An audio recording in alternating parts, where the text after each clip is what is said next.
bunch of fools. Or perhaps even less than fools. At least fools know you can't cook without rice. But these guys seem to think that you could cook with nothing at all. It's not just their software. Many domestic software applications have similarly nonsensical features. Some even claim to solve network connection issues online, while others offer remote solutions for network connectivity problems. As the saying goes, what good is a picture without context? If there's no internet, what can you resolve? Not all computer users are network experts. A large portion of them don't even know what an IP address is. When network issues arise, they can only rely on these so-called computer management tools for repairs. However, after using them, people across the country get frustrated with this feature daily. Their anger isn't merely because the software doesn't function. It's entirely due to how these so-called renowned engineers managed to survive until now. As for the deep water firewall software, aside from this frustrating feature, there is an even more perplexing one that the RD team believes is its most distinctive feature, the data recognition functionality. According to Yugaon, this is one of the biggest selling points of the deep water firewall, claiming that no other known firewall software on the market has a recognition capability as powerful as theirs. When Yugaon said this, his expression gradually returned to normal. It seemed he wanted to regain some ground, but Singh laughed again. Chapter 87. Variant Singe now only needs to smile, and the hearts of these people will tremble. Is the functionality they are most proud of really that useless? Speaking with facts, Singe restored the computer's network connection, and the software returned to normal. The so-called most powerful recognition function is merely the ability to scan and identify all data accessing the system. This is one of the most basic and core functions of a firewall. However, the closer something is to the core, the more likely it is to have flaws. From the moment Singe discovered 10 lines of code until now, he has gained a detailed understanding of many well-known firewalls around the world. For instance, the Guardian firewall used by certain agencies. Some hacker websites use anti-hacker firewalls, and these are among the top firewall software in the world. After analyzing them using ghost domains, Singe easily identified their weaknesses, and they all share a common characteristic: issues with their recognition functions. The first step for hackers to attack a system is to violently breach the firewall. However, some advanced hackers use anti-recognition methods to quietly steal highly confidential information from systems. These advanced hackers typically disguise their stealing software as regular data files, such as audio or video files, or even utilize chat data connections from instant messaging tools for theft. Such disguises are generally difficult to detect, especially with firewall software that uses server data flow as a relay. Simply adding a variant file inside can successfully evade all scans. To thoroughly scan all files entering the system, changes must be made to the scanning and recognition methods. Similar to the scanning mode of shield code, it scans every character in every file, even in video or audio files, scanning the data flow. While this is also a form of recognition under normal data patterns, if an alternative data flow appears, the shield will block it directly from the system. Any files with destructive, attacking, or stealing functionalities cannot enter the system.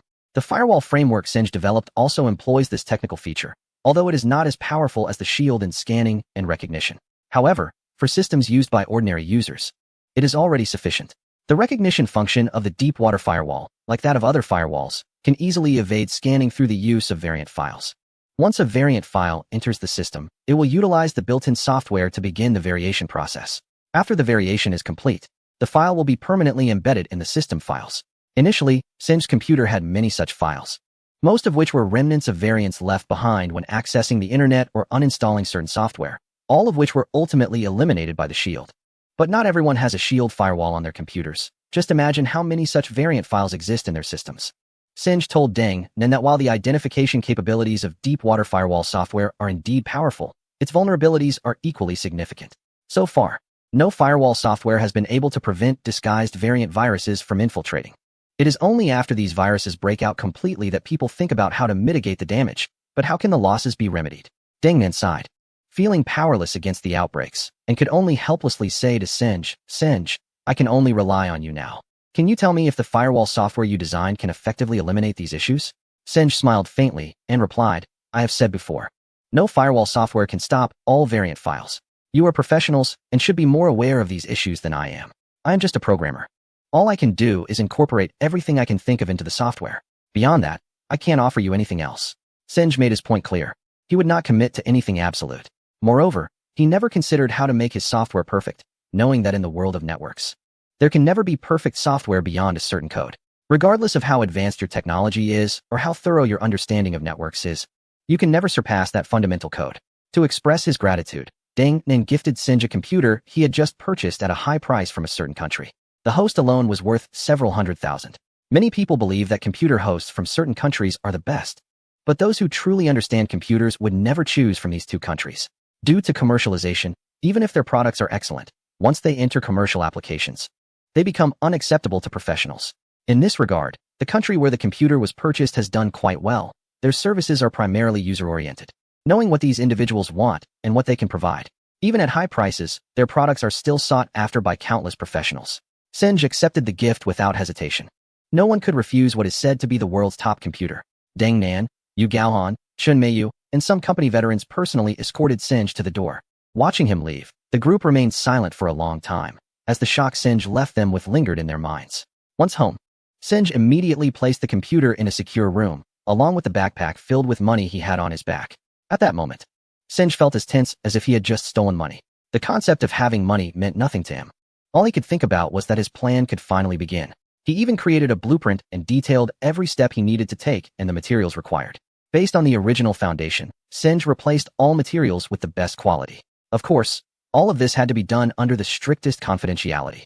It was already late in the day, so he decided to start the plan the next day. With that thought in mind, Senj planned to buy something delicious to treat himself. After all, it's understandable to indulge a little after making so much money today. So, Senj bought some ribs and potatoes, stewed them, and made a pot of rice, which he considered a lavish dinner. Just then, the doorbell rang again. Chapter 88. Greed. When Senj opened the door, it was none other than Xiaojia, still wearing that expression of "I won't back down, and you can't outplay me." However, this time, he wasn't empty-handed. He brought a bottle of wine and some side dishes. "Why are you here again?" Senj was almost at his wit's end. Did this guy not have anything else to do? Running over here all day? Before Xiaojia spoke, he sniffed the air and exclaimed, "Wow, stewed ribs. If I had known, I wouldn't have bought these things. I spent a good amount of money on them. Are you a dog or something? Why do you rush over to whoever is cooking?" Senj had no intention of letting him in, blocking the door completely. But Xiaojia ignored him and pushed past him into the house. "Hey, did I invite you in? You just barged in here." Senj could only close the door helplessly. Once this guy was inside, there was no way to kick him out. Xiaojia was still the same, tossing his purchases onto the dining table and heading straight for the kitchen. He even took a spoonful of soup to taste and smacked his lips, saying, "It's bland." Senj stared at him for a good half a minute, thinking about how he could make this guy disappear from his life. But after thinking for a long time, he couldn't come up with a good method and finally sighed, "Just add some salt." Although Xiaojia was annoying, Senj actually liked his straightforward personality. He said what he meant and did what he wanted. If it weren't for their differing positions, Senj might have wanted to get closer to him. Senj was right. In some ways, Xiaojia was indeed very straightforward. At that moment, he even tied on an apron, chopped scallions, and smashed garlic, busying himself in the kitchen. "You know, my biggest dream is to be a chef, but I ended up in the army by chance. Becoming a great soldier. The kitchen tools I dreamed of turned into various weapons, and the cooking postures became fighting moves. I didn't understand why I was doing this at the time, but later I realized I did it to protect my country, my family, our dignity, our lives, and so on. That was when I understood the meaning of all my actions." Senj listened quietly. If he wanted to understand someone, it was quite simple. He could just open his computer and type in a line of code. But that feeling was completely different from hearing it directly from someone. The difference lay in trust. He wasn't sure if there was real trust between him and Xiaojia, but at least Xiaojia was willing to share some of his inner thoughts, which indicated that he didn't see Senj as an outsider. However, Senj couldn't help but think about their differing positions. In a sense, Xiaojia was a guardian, while he himself was an aggressor. This is a very contradictory feeling. At the same time, Senj knows that the trust between them is hard to establish. At least, Senj cannot fully trust him. A full plate of ribs, a few side dishes, a bottle of liquor, and 2 bowls of rice look quite appetizing. Talking about anything else is pointless. Senj first grabs a piece of rib and starts munching. When eating with Xiaojia, one has to be quick, otherwise, everything will be gone in no time. However, Senj eats slowly. Before he finishes one rib, Xiaojia has already sucked the marrow out of 5 or 6 ribs. In this situation, Senj suddenly makes a move and grabs a few more ribs for himself, saving them for later. Xiaojia merely smiles faintly, suddenly reaches out with both hands, grips the edge of the plate, and with a slight exhale, the plate lifts off the table as he channels his strength into his hands. Senj snorts coldly, "No way." His chopsticks dart into the plate like a dragon emerging from the sea, creating ripples in the air as they swiftly reach inside the plate. In the blink of an eye, Xiaojia's gaze flashes, and a rib has already left the bottom of the plate, landing directly in Senj's bowl. "Nice move." Xiaojia's voice is calm and indifferent, his gaze like a lightning bolt striking Senj's bowl. He wants that rib because there are only potatoes left in the plate. He cannot lose that rib. His taste buds are already fixated on it, and only he can enjoy it. But at that moment, Seng has already seen through his intentions. Before Xiaojie can make his move, Seng bites down on the rib. The golden meat juice sprays from the corner of his mouth, and in that instant, Xiaojie realizes he can only eat potatoes. I'm the guest. Leave that last piece for me. Can't you just let me have it? The moment he steps into my home, I feel like a guest, and you're the host. Eating with you is like a thief in a mall, relying solely on snatching. Seng spits the bone onto the table, his face full of satisfaction. Xiaojie laughs awkwardly and reaches for the bottle, his fingers catching the cap. With a light flick, the cap flies off with a pop. Are you even human? Seng watches his actions, curious about this guy's strength. If he played computer games, how many keyboards would he ruin in a year? He pours 2 full glasses of liquor, keeping one for himself and handing one to Seng. Seng does not refuse, as he absolutely will not take a sip. I heard you went to Deepwater Company to look for a job today? What is up? Not planning to work at the library anymore? Hearing this, Seng is taken aback. How does Xiaojie know everything? Is he being followed in his every move? The slight good impression he had of Xiaojie disappears in an instant. It's like 2 forces on a battlefield, familiar during peacetime, but once war starts, it's a fight to the death. Seeing Seng silent, Xiaojie takes a big gulp of his drink and continues, Seng, stop hiding things from me. I know you're the ghost butterfly. There may be many things that have led you to misunderstand, but I just want to tell you that we are on your side and absolutely have no ulterior motives. Do you understand? Seng smiled faintly and said, I really don't know what you're talking about with this ghost butterfly nonsense. I'm just a librarian, an ordinary person. I'm looking for a part-time job to increase my income a bit. But you guys, following an ordinary person all day, do you find that interesting? Part-time job? A little income? Seng, I consider you a true insider. I can tell you that the ghost butterfly is the person I respect and admire the most in my life. Aside from my parents, there is no one else. If you just want to make your life a little better, you could have told me. Seng still wore a smile. But just as he was about to say something, Xiaojie suddenly put on his headphones and said, I'm Xiaojie. What did you say? He immediately stood up from his chair, pulled off the headphones, and said to Seng, CNC is under an unidentified hacker attack. Seng, come with me. Chapter 89. The CNC server was under a hacking attack. Xiaojie dragged Seng along to the CNC headquarters. Seng broke free from Xiaojie's grip and said, I can't help you with this. You should find real experts. I only know how to write some programs. If Xiaojie went to CNC, the identity of the ghost butterfly would likely be completely exposed. However, Xiaojie didn't give Seng any room for negotiation, acting like he was issuing orders to his soldiers. I'm telling you, Seng, the CNC server is the last line of defense for our military. If it's attacked, not only will we lose top-secret military information, but also the dignity of our nation. I don't have time to waste talking to you. You're going, whether you want to or not. This time, Xiaojie directly grabbed Seng by the collar and started dragging him towards the door. Although Xiaojie worked for CNC, he had military training every day. In his grip, Seng felt like a scholar facing a rough soldier, unable to muster any strength to resist. Just as they were about to reach the door, Seng suddenly shouted, Let go of me. I can walk on my own. Being dragged out like this would make the neighbors wonder what was happening. Wasn't Xiaojie ruining his honor?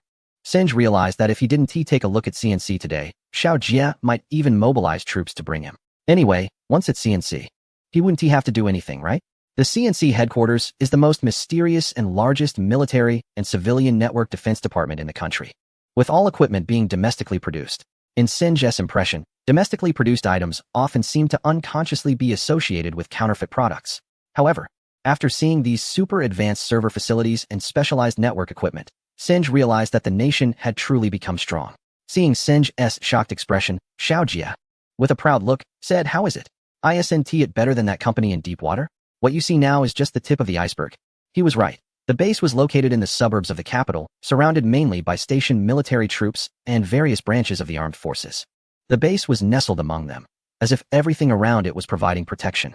The base covers an area of over 10,000 square meters, where all military and civilian network data in the country is connected to the world.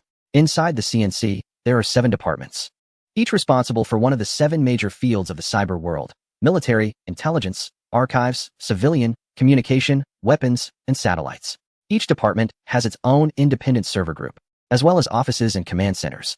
The CNC serves as the military department, the highest-ranking department within the base, responsible for the security and protection of the entire military's data network. Naturally, since it is connected to networks from various military departments, almost all military secrets are stored on the servers of the CNC. Accessing this data requires various levels of permissions, with 5 levels in total, level 1 being the lowest and level 5 the highest. Individuals at the highest leadership level have a special 6th level of permission. From the outside, no one would suspect that this elegant environment, filled with the sounds of birds and unique architectural styles, is the most mysterious and advanced network base in the country. Xiao Jia patted Singu, who was standing by the window, and said with a smile, "How about it? Not bad, right? You're definitely going to love it here." Singu shook his head helplessly and replied, "Your servers are about to be destroyed. You should just focus on what you need to do. The conditions here are indeed excellent," which is Sung Ji's only impression. He feels overwhelmed by the base, as it seems like a strange world that is far too vast for him. Singu is someone who is used to routine. He has grown accustomed to the tranquility of libraries, the relaxation after returning home, and the immersion in his own world. All of this cannot be easily changed. The base is heavily guarded, with every guard fully armed and ready. It is only when you see them that you realize this is a military base. The CNC headquarters is located on the 8th floor, and from the window, one can see nearly all station troops, even a row of combat tanks. Although Singu has never served in the military, standing here, he can feel a strong military atmosphere, which provides a sense of security. Behind him is the command room of the CNC headquarters, where 177 computers are busy with 177 CNC members working at their desks. The large screen in the center displays information related to the current attack, and Singu observes that the attackers have breached the firewall and accessed the data server, simultaneously interacting with the CNC while downloading data from the server. Xiao Jia is seated at one of the computers in front of the large screen, which has 5 monitors. He is issuing various defense commands while operating something. To others, he may appear tense, but to Singu, he seems quite excited at this moment. Perhaps apart from Gue Dai, he hasn't encountered any real opponents yet, and this attack is finally providing him with some excitement. Cut off the main network of the first group of servers, switch to the internal network, and rewrite the firewall encryption program. Yes, team leader. Cutting off the main network and switching to the internal network. Firewall encryption program, rewrite complete. At that moment, the command center resembled the control room of a nuclear submarine, with Xiao Jia acting as the captain, issuing various commands to his crew. His orders were executed quickly and accurately, and the members had complete trust in him without any reservations. They needed such a commander, didn't they? A commander who is all-powerful and all-knowing, always able to give them the right command at the most critical moment. That is what a commander is supposed to do. Singe glanced at the large screen. It seemed that Xiao Jia's countermeasures were having some effect, at least cutting off the opponent's data download. However, the encryption of the firewall appeared to be ineffective, as the adversary had completely breached its core. In other words, the intruders were already inside the house. What was the point of fixing the door? The lines of code scrolling across the screen looked like cryptic writing to others, or merely a data pattern devoid of meaning. But to Singe, it was all too familiar. He understood the significance of each symbol and the role it played. He noticed that these symbols changed positions in certain details every 2 seconds. Even Xiao Jia couldn't see this change, but Singe could see it clearly. If he was not mistaken, the adversary was attempting to control the server's network settings. 5 seconds later, a member shouted to Xiao Jia, "Report, Commander. The main server's network has been reset and cannot be modified." Xiao Jia slammed his fist on the console, causing the large screen to tremble. Singe's guess was completely correct. The adversary had indeed changed the network settings of the CNC main server and had made it impossible to alter these settings by modifying system files. Xiao Jia tried several times, but couldn't change the network settings. The large screen displayed that the opponent had resumed downloading data files from the main server. The opponent seemed to be quite skilled. Singe was very familiar with the DragonNet firewall, which ranked among the best in the world. However, he couldn't see the data from the DragonNet firewall and couldn't determine how the adversary had cracked it at the moment. According to the information on the large screen, there were several different code symbols, indicating that each code was written with different programming software. One person couldn't use all these codes simultaneously. It was clear that the opponent was a team. Based on the characteristics of the code, Singe had already deduced that there were at least 5 hackers involved. Looking at the direction of the code, 4 of them targeted different fields, including networks, password cracking, systems, and data downloading. While the unseen 5th target was certainly focused on the firewall, Singe also pondered what he would do if his system were subjected to such a comprehensive attack. Assuming there was no shield in place, he would first modify the network ports and DNS settings to protect the data from leaking. Secondly, he would activate the backup system to eliminate the one targeting the system. Following this, he would use the opponent's network data connection to find their IP address and perform counter-network configurations. Finally, there was the aspect targeting the firewall, which was quite simple. He would directly locate its coding characteristics and manually add them to the firewall's recognition function, effectively neutralizing it. As for the password cracking, it could be completely ignored because its only purpose was to crack the login ID and password. Once logged into the data server, the hacker could just sit back with snacks and watch the chaos unfold. When this series of thoughts emerged in Seng's mind, Xiao Jia also presented his solution. He commanded the activation of the backup system, the secondary ID login mode, and the cloaked data packets. Although Xiao Jie's method was somewhat targeted, it didn't fundamentally eliminate these hackers. Aside from activating the backup system, the other two measures were mostly ineffective. Once the secondary ID login mode was activated, all IDs connected to the server would be forcibly kicked out and would need to log in again to reconnect. Moreover, the IDs and passwords were more complex, with the passwords being generated randomly. Other normal users would need to perform calculations to derive the password. However, for hackers who specialized in password cracking, this posed no challenge. They could break it in under half a minute. The last measure, cloaked data packets, was considered a method, but in Seng's eyes, it was laughable. The so-called cloaked data packets involved inserting data bombs into the download channel of the opponent, prompting them to download these bombs voluntarily. Once downloaded, the bombs would explode, either slowing down the opponent's download speed or directly destroying their network system. However, if the opponent employed file download identification methods, their download program would easily discard these bombs without even touching them. Xiao Jie glanced at Song, who remained standing there with an innocent expression, saying nothing. Xiao Jie shook his head helplessly, thinking that Sung would show interest in this CNC base upon seeing it, but it seemed he was mistaken. Now was a tense moment, and Xiao Jie had to focus all his attention on the screen. After the backup system was activated, the network could be reconfigured. In addition, all users connected to the server were forcibly disconnected, and the opponent's download was terminated once again. Xiao Jie knew that this method wouldn't hold them off for long, so he used the limited time available to start replacing all data files in the main server with bombs for all CNC members. At this point, Sung began to ponder a question. Why were these hackers only targeting the CNC's main server while ignoring the other servers? Typically, the main server wouldn't store any useful data, and the more valuable and confidential data would be kept in more secretive locations. The hackers should be aware of this. If it were someone like Singe, he would attract all the attention to the main server and silently go to other servers to take away the truly valuable information. However, from the data code on the large screen, everything seems normal on the other servers. This is a bit unusual. The attack seems to be coordinated, hitting exactly where I said it would. Even the most basic hackers wouldn't operate this way. At this moment, the login password was cracked again, and after the firewall was rewritten, it still couldn't prevent their entry.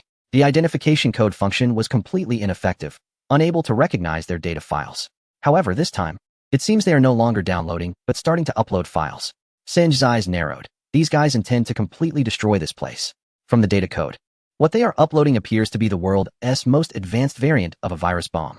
The characteristic of this bomb is that once it enters the opponent's server system, it will explode immediately, and all server system files will be appended with a variant file extension. This file extension can directly modify file properties or even delete files. For instance, files with the exe extension are executable files, commonly seen when installing software. A file extension is a way for the system to identify and represent the file format. So far, many hackers have used disguised file extensions to attack other systems, often hiding the exe part of a file like text, making users think it's a text file. When you open this file, you'll find your computer is compromised. But what Singe sees now is an extension named, and every system file has such an extension attached. If I'm not mistaken, these extensions will directly alter file properties, even the content, leading to a complete data crash of the server. Singe didn't even have time to examine the characteristics of this extension before the CNC main server began to crash. Chapter 91. Argument. Singe watched as the code on the large screen disappeared symbol by symbol, indicating that the data files on the server were also vanishing one after another. From the moment the first file was deleted, the entire CNC server had begun to collapse. Although there were millions of files and billions of symbols in the server, each had its unique function and was indispensable. This cyber war has reached a point where CNC has already lost. The content on all 170 computer screens turned into garbled text, followed by a direct blue screen. Even restarting still resulted in a message indicating that the system could not find the specified files and could not start normally. Xiao Jie sat in his chair, drenched in sweat, utterly at a loss. The opponent's skills were completely above his own. In the past, when he encountered powerful adversaries, he never felt as defeated as he did today. He turned his gaze to Song, the world's most formidable hacker standing beside him, merely watching him being defeated. He wanted to ask Seng if it felt good to stand by and do nothing. However, Seng's attention was fixed on the large screen, as he noticed one of the symbols suddenly change its position. This was something that could only be seen under a microscope, yet it didn't escape Seng's keen eyes. The screen was filled with constantly fluctuating garbled text, and no matter how one looked at it, these symbols seemed to be jumping and changing positions incessantly. 99% of the garbled text, Sung could identify at a glance as disordered server file codes. However, among this garbled text, a group of codes was hidden. This indicated that the hackers were still within the server and had not left at all. Moreover, this group of codes occasionally jumped, suggesting that these individuals were planning to do something else within the server. Based on Singh's deduction, the main server's data had been completely destroyed, leaving no useful data for them. Their only option was to access other servers through the internal network data of the server and continue downloading files. Singh initially wanted to remind Xiao Jie, but upon seeing Xiao Jie's intense gaze, he swallowed his words. At that moment, Xiao Jie's eyes looked as if they were about to shoot flames, making Singh feel a chill run down his spine. He could tell that Singh seemed to have something to say, but was intimidated by his stare. This was an opportunity that could not be missed. Or perhaps what Singh wanted to say was a solution. So, Xiao Jie cleared his throat and said to Singh, "If you have any jokes to tell, spare me. I hope you can give me something useful." Singh merely gestured helplessly and replied, "I just want to ask, when can I leave? Your legs are yours. You can go whenever you want." At that moment, Xiao Jie truly wished to rush up and punch this guy. Otherwise, Singh would never understand how furious he was right now. After all, bringing Singh to the CNC headquarters was accomplished through a request made by his father, Xiaolong, directly to the military district. Otherwise, how could he have entered such a military stronghold? Now that he was inside, couldn't he at least do something? Just standing there watching the show while the server was destroyed, and he was still thinking about when he could leave. Understanding a person is difficult, but misjudging someone is quite simple. Everyone has moments when they misjudge others, and in such times, the first person they ought to blame is themselves. Xiao Jie had already berated himself thoroughly. Why did he insist on believing that Singh was that damned ghostly butterfly?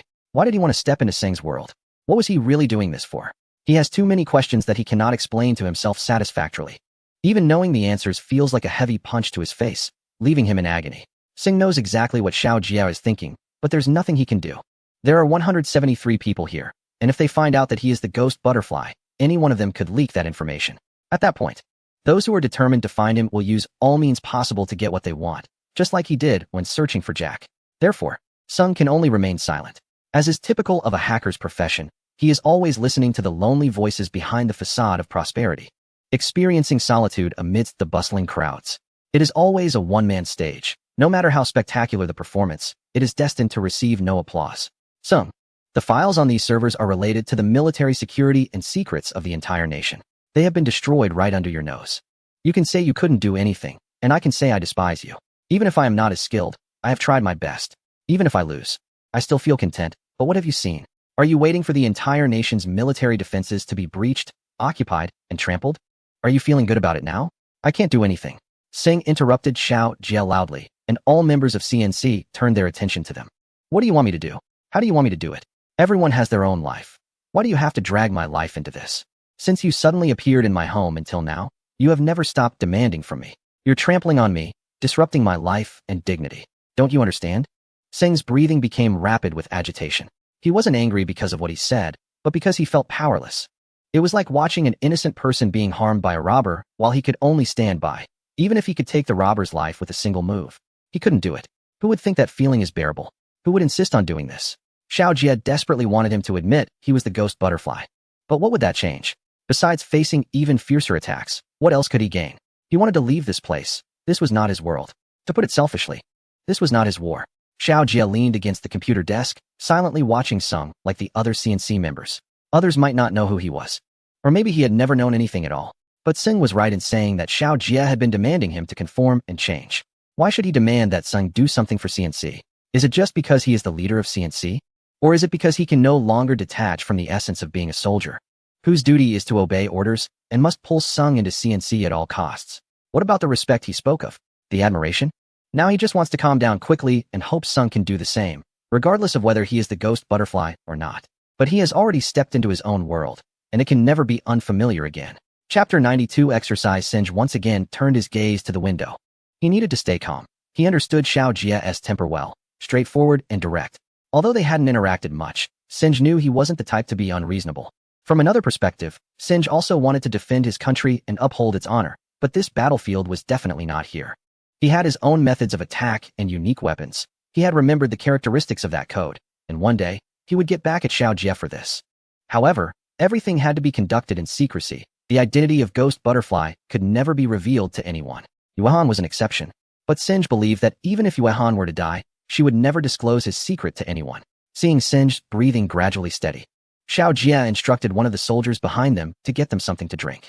He approached Singe from behind, patted his shoulder, and said, I'm sorry, you were right. I shouldn't disrupt your life.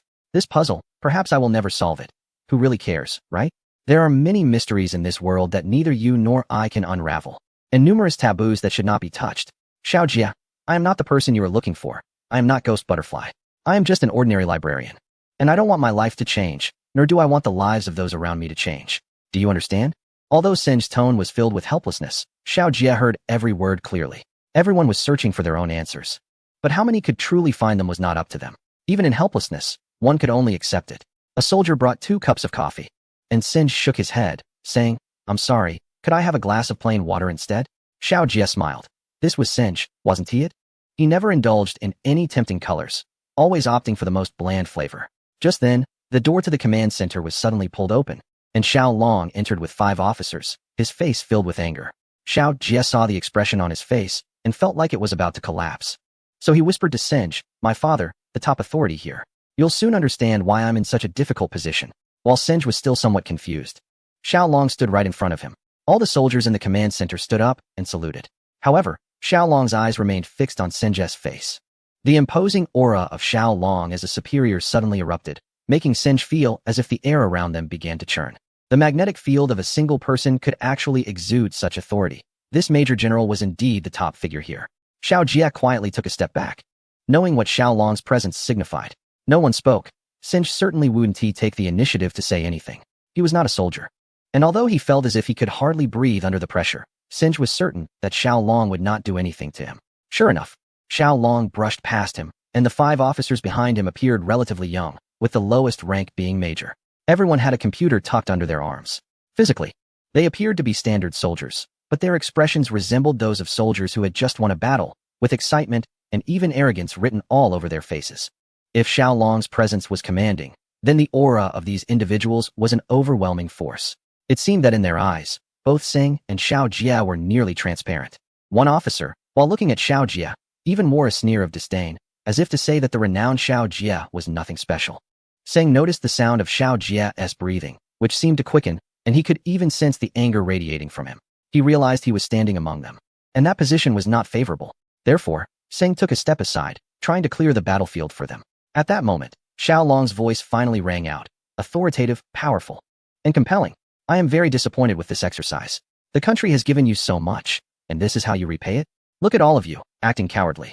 If this were not an exercise, do you know what consequences you would face? The entire military network would collapse, countless military secrets would be leaked. The defenses of the 4th domain would vanish, and the homeland would fall into chaos. Who among you can bear that consequence? It seems I trusted you too much. I should not have entrusted such an important department to you incompetent fools. Everyone listen carefully. From now on, in addition to your regular duties, you will complete a 100-kilometer armed march every day. When you figure things out, when you understand, then you can stop. Now get out. Upon hearing it was an exercise, Sing immediately focused on Xiao Jia's face, which was now creased with worry, making Sing feel that he was on the verge of breaking down. No wonder he sensed so many irregularities in this attack. These individuals were only targeting the main server, which already struck Sing as odd. Furthermore, as Xiao Long had said, a military base of such importance being hacked, and Xiao Jia still casually sipping coffee with him, was even more unimaginable. He glanced at the 5 officers whose faces were filled with disdain, realizing that Xiao Jia's opponents in this exercise were them. Members of the organization gradually left the command room, and Xiao Long approached Sing again, directly stating, "You are Sing, the librarian?" Sing could fully sense the anger emanating from Xiao Long, and despite his indifference, he could not ignore the rank the other held. He nodded and replied, "Yes. I am Sing." Humph. A cold sound escaped Xiao Long's nose, as if the failure of the exercise was entirely Sing's fault. This made Sing feel particularly uncomfortable. But he couldn't say anything and could only endure it inwardly. There were no extra words. Xiao Long finally directed his anger at Xiao Jia, launching a verbal assault. Xiao Jia could only lower his head in silence, but Sing Ge could see clearly that his fists were nearly crushed. During the scolding of Xiao Jia, the 5 officers seemed to enjoy the spectacle, their expressions and gazes suggesting that they felt there were no opponents left in the world. One of the officers then interrupted Xiao Long, saying, "Chief, don't blame Xiao Jia too much. The CNC is just a department responsible for maintaining the network system. He has done quite well." Chapter 93. Tianyue Sing Ge found the officer's words quite jarring, although they weren't directed at him. Such tone and expression shouldn't be used towards anyone. It felt like they were mockingly slapping someone in the face while pretending to be shy. Xiao Jia couldn't take it anymore. Already furious from being scolded by Xiao Long, he was about to explode. He coldly snorted and said, "Don't think you're so impressive. 5 against 1, and you still feel honored, don't you? Shut up. Are you defying me?" Xiao Long shouted. His son had gone too far, and he couldn't afford to. The officers behind him held significant power. Despite their low ranks, they were backed by the entire Corps headquarters. No matter how high Xiao Long's rank was, he still had to heed the orders from the Corps headquarters. This exercise was specifically a simulation of a network attack, designed to enhance awareness and technology for network defense in light of recent global cyber conflicts. The 5 officers were simulating the hackers in this exercise. They belonged to a cyber warfare team called Tianyue, which was directly under the Corps headquarters. Their main task was to conduct simulated attacks on all military networks as hackers, while also engaging in defensive and combat tasks against unidentified hacker attacks. If CNC is the most mysterious department domestically, then Tianyue is the epitome of mystery. They have neither existed nor disappeared. Each member of the Tianyue team is a specially trained network expert, understanding networks as intimately as they understand their own bodies. To date, no one has been able to stop either their attacks or defenses. The evaluation reports from each exercise can be submitted directly to the highest authority. These reports will determine whether funding, development, and personnel for these network departments can receive approval and support from the Corps headquarters, granting them unimaginable power. Xiao Jie's public defiance genuinely worried Xiao Long, fearing that his son's momentary outburst could ruin his future. Therefore, he quickly intervened to make Xiao Jie understand that they could not afford to offend these people. Fortunately, the officers did not take Xiao Jie's outburst to heart. One of them simply said lightly, "Xiao Jie, my old classmate, you're still the same, always wanting to show off alone. Don't you realize that a team is far more formidable? Look at your command center, with 170 people, but only you grasp the overall situation. Can I say you are monopolizing power? But that doesn't matter. What matters is that you lost, without any strength to fight back. Uncle Xiao even told us to go all out against you, saying you could handle it, but we didn't use any big moves at all. One person, one program. And we resolved your CNC effortlessly." After hearing this, Xiao Long's face turned red. He wasn't wrong. Before the exercise, he had told them to bring out their best skills. Xiao Long knew that after the exercise began, a mysterious person would appear in the CNC, that was Seng. With him there, along with Xiao Jie, everything would be foolproof. But in the end, Seng didn't even take action, leading to Xiao Jie's total defeat, and Xiao Long felt it was like slapping himself in the face. Xiao Jie wanted to argue, even thought about charging at these guys. There was not only the humiliation of being insulted, but also the anger towards them. Losing a fight isn't a big deal, but he absolutely couldn't let them mock or despise him, especially with Seng present. He had previously mentioned how great the environment was here, but now this scene made anyone wonder if it was really as good as he said. Thinking of this, Xiao Jie glanced at Seng, who just shook his head slightly, signaling him not to act impulsively. No matter what kind of war, such scenes always occur. If your strength is strong enough, then it won't be you who is mocked, but the opponent instead. It's obvious that the skills were inferior. Even if one could boast for a moment, what is the point? No matter what tricks they used, a loss is a loss. Isn't that how war is? Ruthless and unyielding. What is there to argue about? Moreover, these people were clearly trying to mock and provoke Xiao Jie, just like when they launched their cyber attack. They knew exactly what Xiao Jie wanted to do. As long as he made any excessive move, he could forget about continuing as a soldier. Xiao Jie nodded slightly at Seng and fell silent. However, the officers didn't seem to want to stop. One of them continued, "Your words are too harsh. Before the exercise, I told you that the CNC is just a network department, and they have too few professionals here. Although Xiao Jie has some ability, he can't stand up to scrutiny in the spotlight. Let us not be too picky.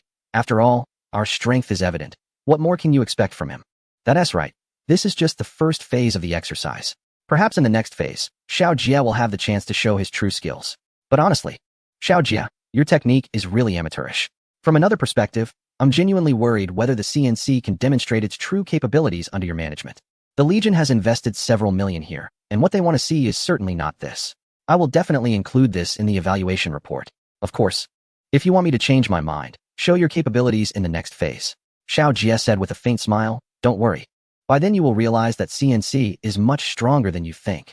As he spoke, Xiao Jie glanced at Seng. Currently, the only person he could rely on was Seng, but he couldn't be sure if Seng could really help him. The way he said it even made Seng feel a lack of confidence. If it were really that powerful, wouldn't they have been taken down in the first round? At that moment, everyone's gaze followed Xiao Jie's to Seng. "Who is this person?" One officer asked Xiao Long. "He is our network consultant." Xiao Long could only respond to their questions in this manner. Whether Seng was Gui Dai, no one could confirm. But regardless of whether he was or not, it was not something that could be casually disclosed. On this matter, Xiaolong was much more thoughtful than Xiao Jia. The officer smiled faintly and said, "A network consultant? When can our troops' confidential department invite civilian consultants?" Facing the officer's accusation, Xiaolong could only brace himself and answer before he came. It had already received approval from the military district leaders. He is just a consultant and does not participate in any actual operations. Seng felt helpless. In such a short time, he had become a consultant? Chapter 94. Transfer Order. Seng did not consider himself a consultant, or rather, he did not want to stay in this bizarre place for even a second longer in front of these seemingly sky-high individuals. Xiao Jia, it seems your consultant hasn't brought you much help, or perhaps you should learn more about network technology. Otherwise, how will you cope with the current network situation? For example, have you heard of a hacker named Gui Dai? Let's just say you can hold out for a while with us, but in front of Gui Dai, you wouldn't even get a chance to touch the keyboard. I truly worry about your current state. After the officer finished speaking, both Xiao Jia and Xiaolong looked at Seng in unison. If they weren't mistaken, this so-called myth seemed to be right in front of them. Seng helplessly shook his head. He himself didn't know he would be this formidable. It seemed Gui Dai's reputation was indeed too loud, almost reaching the level of being known by everyone. The conversation could come to a halt here. The defeated Xiao Jia had had enough, and the officers had enjoyed themselves. Xiaolong prepared a late-night snack for them in the military cafeteria, which was the best excuse to get them to leave. Of course, they also invited Xiao Jia to join them, but completely ignored Seng. How could Xiao Jia possibly sit with them? He immediately declined. After sending off the officers, Xiaolong did not spare Seng and immediately launched a barrage of criticism. Sench, today I'm not really asking you to be a consultant. As you can see, you are needed here, and this nation needs you. You should apply your skills in the defense sector instead of becoming a hacker. You're still young. Don't you care about your future? Do you want to live your life always being hunted by others? Although Xiaolong's tone was harsh, Sench felt it was more like that of a mentor, reminding him of his father. When he was younger, his father would often speak in that manner, seemingly full of endless wisdom. He couldn't help but feel a bit envious of Xiao Jia, who always had a father standing behind him, protecting him, while he had to fend for himself. As for the notion of being hunted, Sench really wanted to ask if it was as serious as he claimed. He had never done anything that warranted such a reaction, had he? Sir, I'm sorry, but I think you've misunderstood something. I've never engaged in hacking, and I want to contribute to the country, but I truly feel powerless. I've already made that clear to Xiao Jia. If you finish speaking, may I leave? Xiao Jia may be a fool, but I am not. Understand this. This is a military base, not a library. This is the front line protecting the nation's territory, resisting all external invasions and destruction.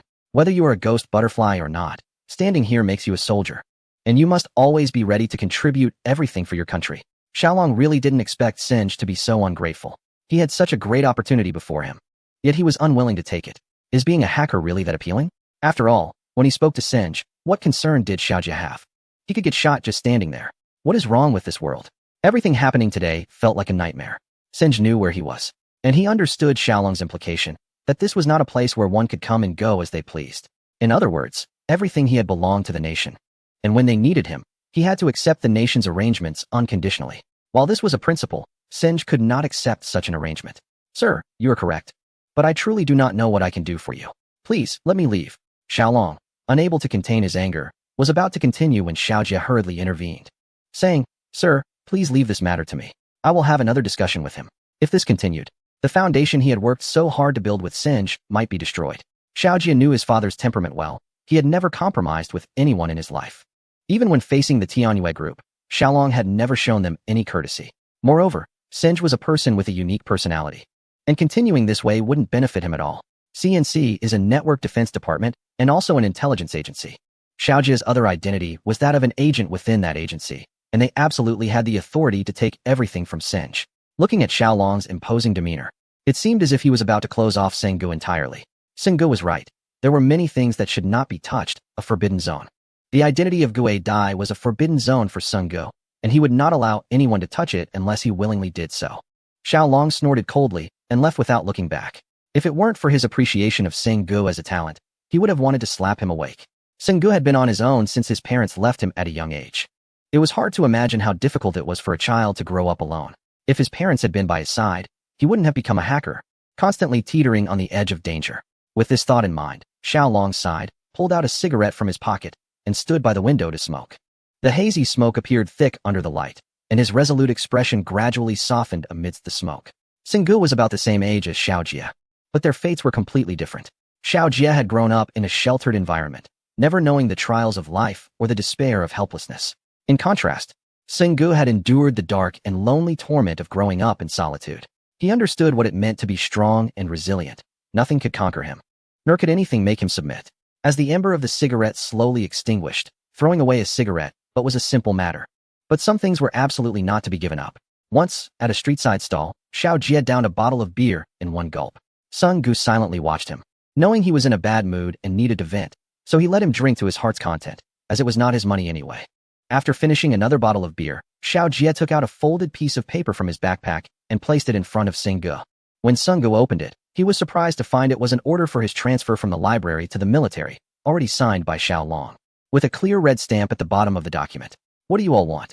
Sengu slammed the document on the table, causing the dishes and bottles on the table to rattle. Fortunately, there weren't many diners around. Only a few curious glances were cast before they turned back to their meals. This transfer order was approved a week ago, but I never brought it out for you. This is my respect for you. I didn't want you to think everything was just those damned orders. I also didn't want you to feel that we were restricting you or arranging things for you. Or even if I had shown it to you, you wouldn't have accepted it, would you? Xiao Jie's expression was very dejected, looking as if he had lost the most precious thing in his life. Even Sengu, who had wanted to explode in anger, calmed down. Sengu wasn't a fool. He knew that Xiao Jie was doing this for his own good. If he had handed the transfer order to the old director, Sengji's life trajectory might have changed. This was something Sengu could not accept. He was accustomed to everything in the library, the neatly arranged bookshelves filled with books, the life philosophy of the old librarian, the news from Huajie, and the teasing and jokes exchanged among colleagues. What was so good about the military? Just like Xiao Jie, who seemed accomplished in the eyes of others, yet at this moment felt so stifled that he could swallow a bottle of liquor. So now, what does it mean for you to show me this? The orders had already been issued, but the personnel were still not in place. There was quite a lot for Xiao Jie to take over. Could it be that he was now unable to cope and would receive orders to report to the military tomorrow? I just want you to know that I don't see you as the ghost butterfly, but as Sengu. Xiao Jie's tone was calm, yet carried an undeniable certainty. For many, the ghost butterfly might be a myth or a devil, but regardless of what it was, its soul would always reside deep within someone's heart. That person was righteous and passionate, using his abilities to uphold the world. That person was Sengu. This statement had a significant impact on Sengu. Or perhaps Xiao Jie simply wanted Sengu to understand that he valued Sengu as a person, rather than the skills of the ghost butterfly. Xiao Jie continued. Even when you are in the military, you are still just Sengu, just like the person sitting in front of me, who is simply Sengu. The ghost butterfly wouldn't drink with me when I'm feeling down. Sengu smiled helplessly. This Xiao Jie surprisingly understood some life philosophy, and his words were indeed profound. Even Sengu himself was contemplating whether it was the ghost butterfly playing him or vice versa. He was the ghost butterfly, a world within his heart, a guardian. But in everyone's eyes, he was merely Sengu, the librarian. Was he not also the ghost butterfly? However, Sengu did not drink. He was fully aware that while this concept sounded intriguing, how could it not be a guide? He had thought about this many times. The ghost butterfly was the ghost butterfly, and Sengu was Sengu. Even if they were the same person, they lived two completely different lives and could not be mixed together. But what Xiao Jie said made sense. He could be the ghost butterfly or not. Why must he be entangled in this issue? He could fully enter the world of these people using his identity as Sengu or any other identity, couldn't he? Sengu suddenly realized that sometimes being overly attached to a belief or a persistence was not necessarily correct. Just like when you need to break through a firewall. If one code doesn't work, you can always try another. Isn't that the design philosophy of his firewall software? Integration. The ghost butterfly is a hacker. But Sengu can also be a counter-hacker. He can have many IDs, many identities, right? Thinking of this, Sengu laughed heartily. He felt a sudden clarity wash over him and took a sip from his glass. Didn't you say you don't drink? Xiao Jie looked at Sengu in confusion, not expecting that his heartfelt words would have such a profound effect on Sengu. I once said I wouldn't drink, but I never said I'd never drink forever. Sometimes, one has to learn to adapt, right? You shouldn't just adapt when it comes to alcohol. Why not think about adapting in other areas as well? Enough with the nonsense. What should we do about this transfer order? Seng said, throwing the transfer order in front of Xiao Jie, insisting that he absolutely could not leave the library. This is yours now. You can give it to your library director or tear it up. To you, it's just a piece of waste paper. Xiao Jie sighed. Many people would want this piece of paper but couldn't get it, yet Seng didn't take it seriously at all. What good is that library, anyway? It's empty all day long. No wonder he calls it a ghost library. Seng wouldn't he give it to the director or tear it up? Instead, he put it in his backpack. He thought it might come in handy someday. This piece of paper is a guarantee for someone to rise to great heights. And Seng certainly understood its value. Having said that, Seng checked the time and realized it was getting late, so he stood up to leave. Xiaojia also got up and said, "The second phase of the drill is the day after tomorrow. Can't you give me a couple of tips? We'll talk about it then. By the way, don't come over to my place for dinner tomorrow. I won't be cooking anything. Can't I just buy some groceries?" Before Xiaojia could finish his sentence, Seng had already disappeared without a trace. However, the phrase "we'll talk about it" then made Xiaojia feel energized, prompting him to call the boss and order another case of beer. Standing in the secret room, Seng reflected on his plans. Tomorrow is Sunday. He must buy everything he needs so that the plan can commence. As for the drill on Xiaojia's side, Seng didn't pay much attention to it. Of course, he would help Xiaojia this time, but the method would be up to him. Early the next morning, Seng set out with money in hand.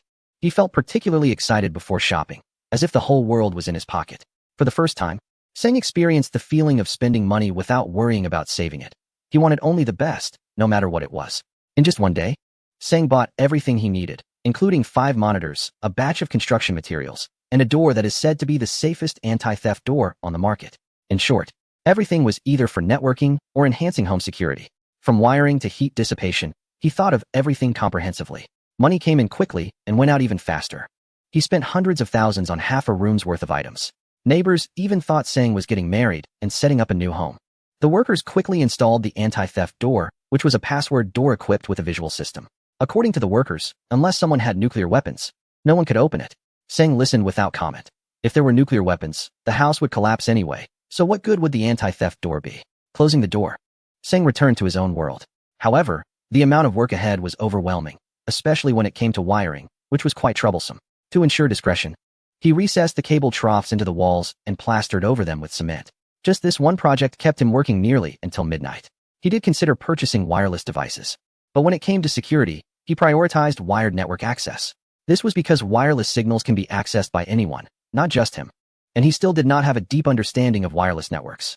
Although wired signals could also be detected by certain devices, he possessed key codes that allowed for controlled access.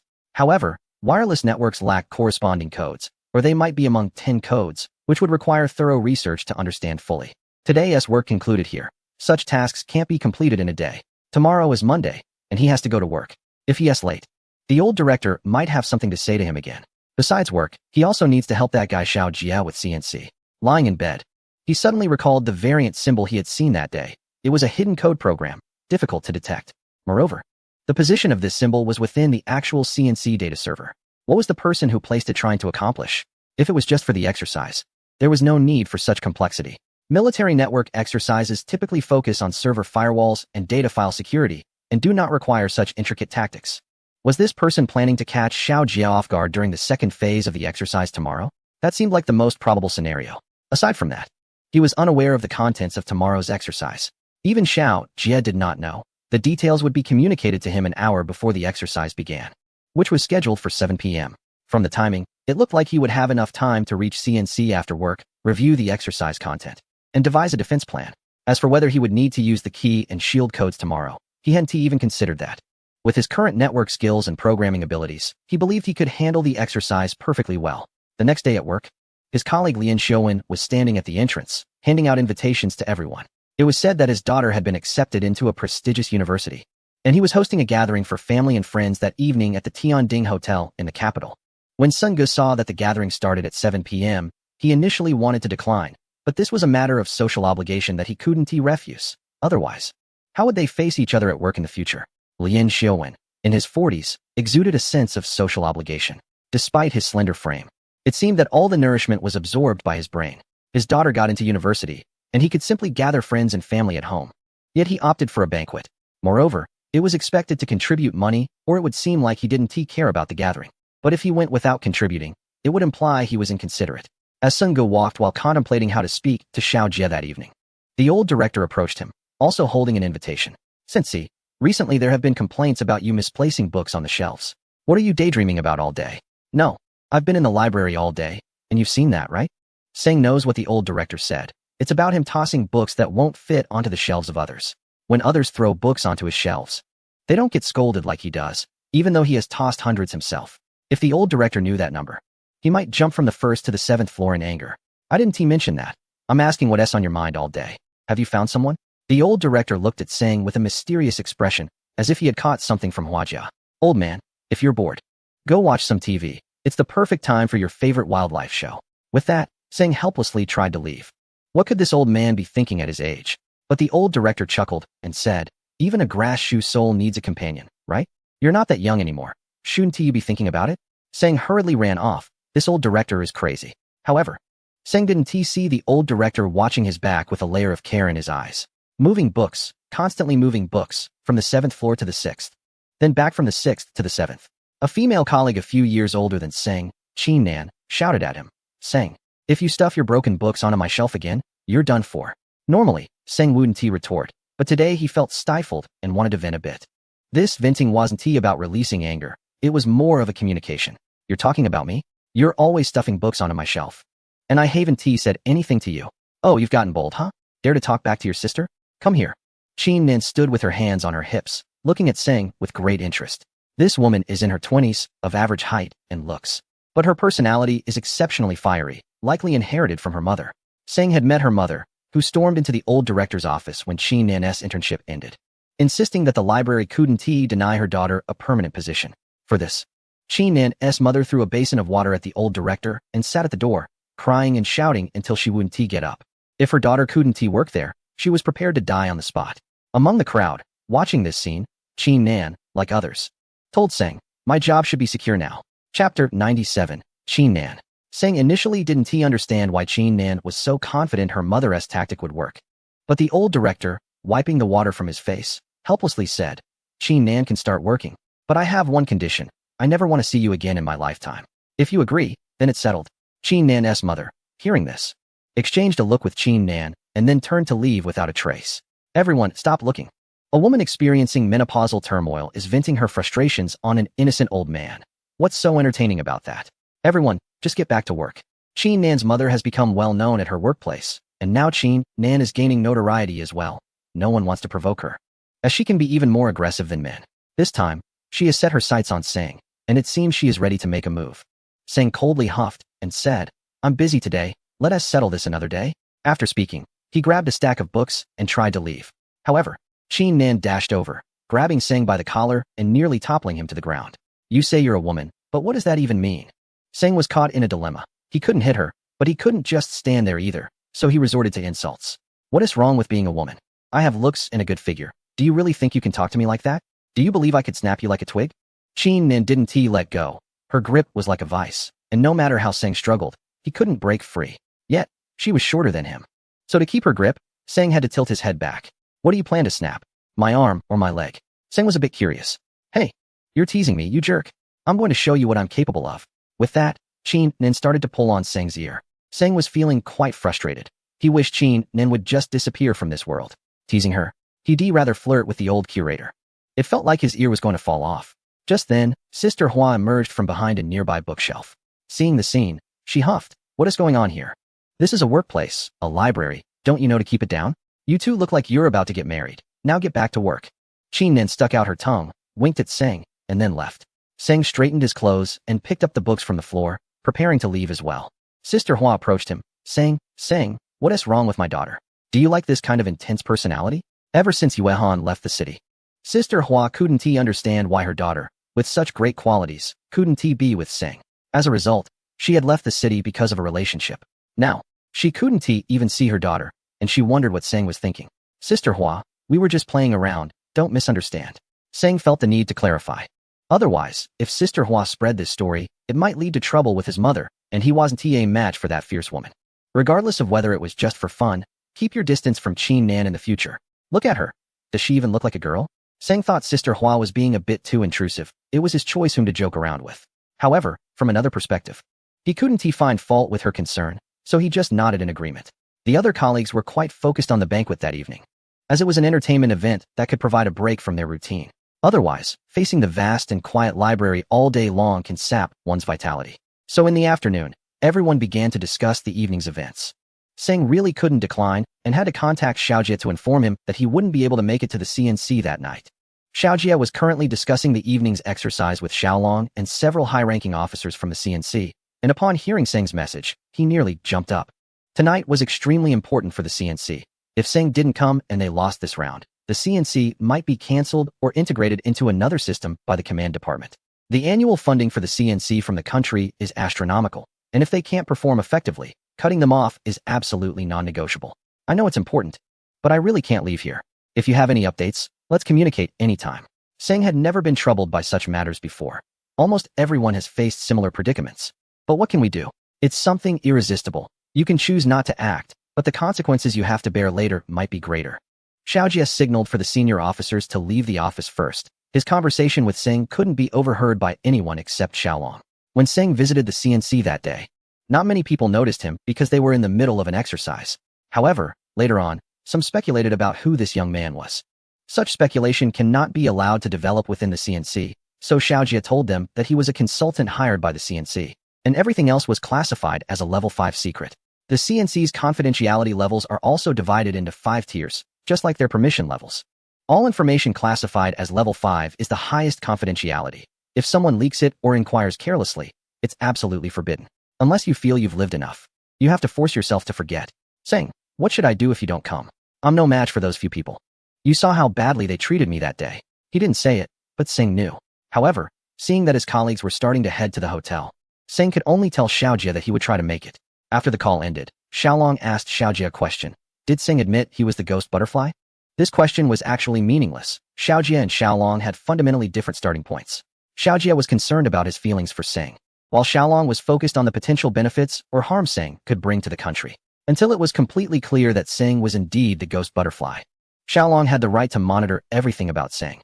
If Seng were to harm the country's interests in the field of hacking, Xiaolong would never go easy on him. How could Xiaojie not understand Xiaolong's thoughts? He also believed it was normal for Xiaolong to think this way, given his high position and the need to consider the bigger picture. However, he couldn't think about the problem this way. What he needed to do was protect Seng. Protect the ghost butterfly. Only he understood the significance and value of this.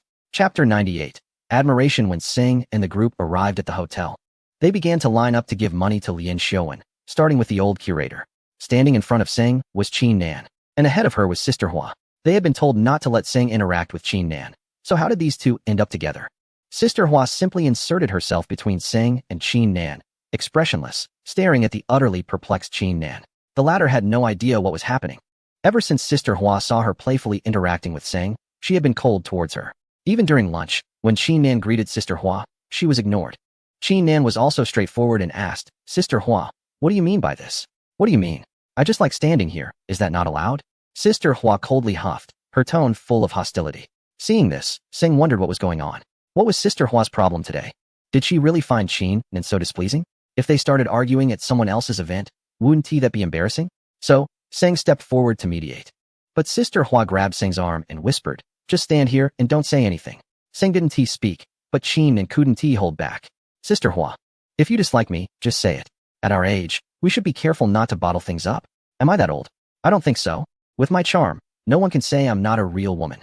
Who are you calling a fake woman? Have you looked at your own face? Those wrinkles could hold a chopstick. Always wanting to meddle in our youthful matters. Are you feeling empty and lonely?" Their voices grew louder, prompting people around to rush over and advise them to stop arguing. "They're hosting a banquet today. Don't make a scene and embarrass the old curator." The old curator also came over and said in a low voice, "If you two can handle this meal, then eat. If you can't, just get lost. Can't you see what kind of occasion this is? Do you want people to think this is the quality of old Lien's colleagues?" Lien Xiuan actually heard their argument, but he just glanced over and returned to the dining area. He didn't need to worry about it. Someone else would mediate. Besides, they were colleagues. Could they really escalate to physical fighting? Once Seng saw that the scene was under control, she let out a sigh. Women can really have a strong presence when they argue. But who knew Sister Hua would then grab Seng's hand and pull her into the dining area? What was happening? What was going on with Sister Hua today? Did she have feelings for Seng? That was impossible. She could be Seng's mother. This thought crossed not only the minds of their colleagues, but also Seng's. Ever since they had dinner at her house last time, Sister Hua's gaze towards Seng had felt strange, filled with admiration, care, confusion, and affection, leaving Seng completely unsure of her intentions. As they entered the dining area, Seng finally pulled her hand away from Sister Hua and found their seats. Once seated, she quietly asked, "Sister Hua, what is going on with you today?" Hua Jia's face was slightly flushed with anger, but she pretended to be indifferent as she said to Singgu, "What's wrong with me? Nothing at all. I'm perfectly fine. I just can't stand that Qin Nan." If he really said that, it would be acceptable. But what if she didn't mean it that way? Hua Jia was not yet 40, an age when women are particularly infatuated with emotions. Yuhan's father left when she was very young, and for all these years, Hua Jia had been living alone. Although it wasn't easy, she persevered. However, she was still a woman, one who understood loneliness and solitude. This kind of loneliness and solitude is something a man can never truly understand. When a man feels lonely, he can fill his time with various forms of entertainment. But what should a woman do when she feels lonely? When Hua Jie was at home, apart from the few words exchanged with Yuhan, she hardly spoke at all. She hated the silence of the library. So she always wanted to find someone to talk to chase away the loneliness that came with day and night. But these feelings remained in her heart. She never mentioned them to anyone, including Yuhan. Of course, she had no inappropriate thoughts about Singgu. She wasn't lonely to that extent. In her heart, she regarded Singgu as her own son. A woman's heart is very delicate. When someone makes them worry so much, they always care for and look after that person without reservation. After she last mended Singgu's clothes, she kept thinking about how difficult it must be for him to live alone. A man's life always needs a woman, whether it's his mother or his partner. But Singgu had neither. So, Hua Jie wanted to take care of Singgu, treating him like her own son. Regardless of whether he and Yuhan could be together in the future, she would do this, and it was something she felt she had to do. Of course, Singgu had no idea what Hua Jie was thinking. If it was true that she couldn't stand Qin Nan, that would be understandable. But if it was for another reason, he felt he needed to find a chance to explain to Hua Jie. First, he and Yuhan could never be together. And second, he had no thoughts about any woman at the moment. Just then, Lu Xiaowen walked over with a smile and said, Hua Jie, your temper. I'm not saying anything, but we've been colleagues for so many years. Why are you still so fiery? Hua Jie chuckled and replied, by the way, Lao Yin, this is the money for Singgu and me. I got so caught up in arguing with that Qin Nan that I almost forgot about this. Singgu quickly took out 100 yuan from his pocket and placed it with Hua Jie's to hand it to Lu Xiaowen. Without hesitation, Lu Xiaowen pocketed the money. We've been colleagues for so many years, it's just a meal. You don't have to be so polite. Singgu, you need to drink a bit more today. If you drink too much, I'll take you home. Lian Xiaowen politely exchanged a few words before getting up to greet other colleagues. Hua Jie remained silent. Once all the colleagues were seated, the old curator spoke up. We are all family here, so let's not create conflicts among ourselves. Life is short, and we must understand its significance. Before the old curator finished speaking, Seng felt a buzzing in his head, and the people around him began to blur. Chapter 99. Fang Kailuan under the old curator's teachings. Seng was on the verge of collapse. He would rather drink himself into oblivion than contemplate the philosophy of life. It wasn't just him. Nearly everyone was staring at the old curator, curious about one thing. Why didn't this old man retire? It wasn't until the restaurant staff started serving the dishes that he finally stopped. Checking the time, it was already 6 o'clock. The CNC side should have received the content of the drill by now, and he wondered what tricks Tianyue had planned today. Xiao Jie was also eager to know what the drill would entail. An officer from the Tianyue team entered the CNC conference room right on time. And all the attendees were high-ranking officers from CNC, including Xiao Long. This Tianyue officer was one of the last people Xiao Jie wanted to see, and he happened to be an old classmate of Xiao Jie's. His name was Fang Kailuan, who was the same age as Xiao Jie but held a rank several levels higher. While Xiao Jie was a lieutenant, Fang Kailuan had already attained the rank of colonel. If it weren't for Xiao Jie's constant defiance of orders, he might have also been a member of Tianyue by now. A soldier must remember one thing from their first day: serving orders is their duty. Xiao Jie remembered this, but he wasn't very proactive in implementing it. His most common mistake was ignoring orders from superiors, often causing devastating damage to simulated enemy electronic equipment during drills. There was one time he almost launched a missile. He was undoubtedly talented, but if he acted without control, it wouldn't do.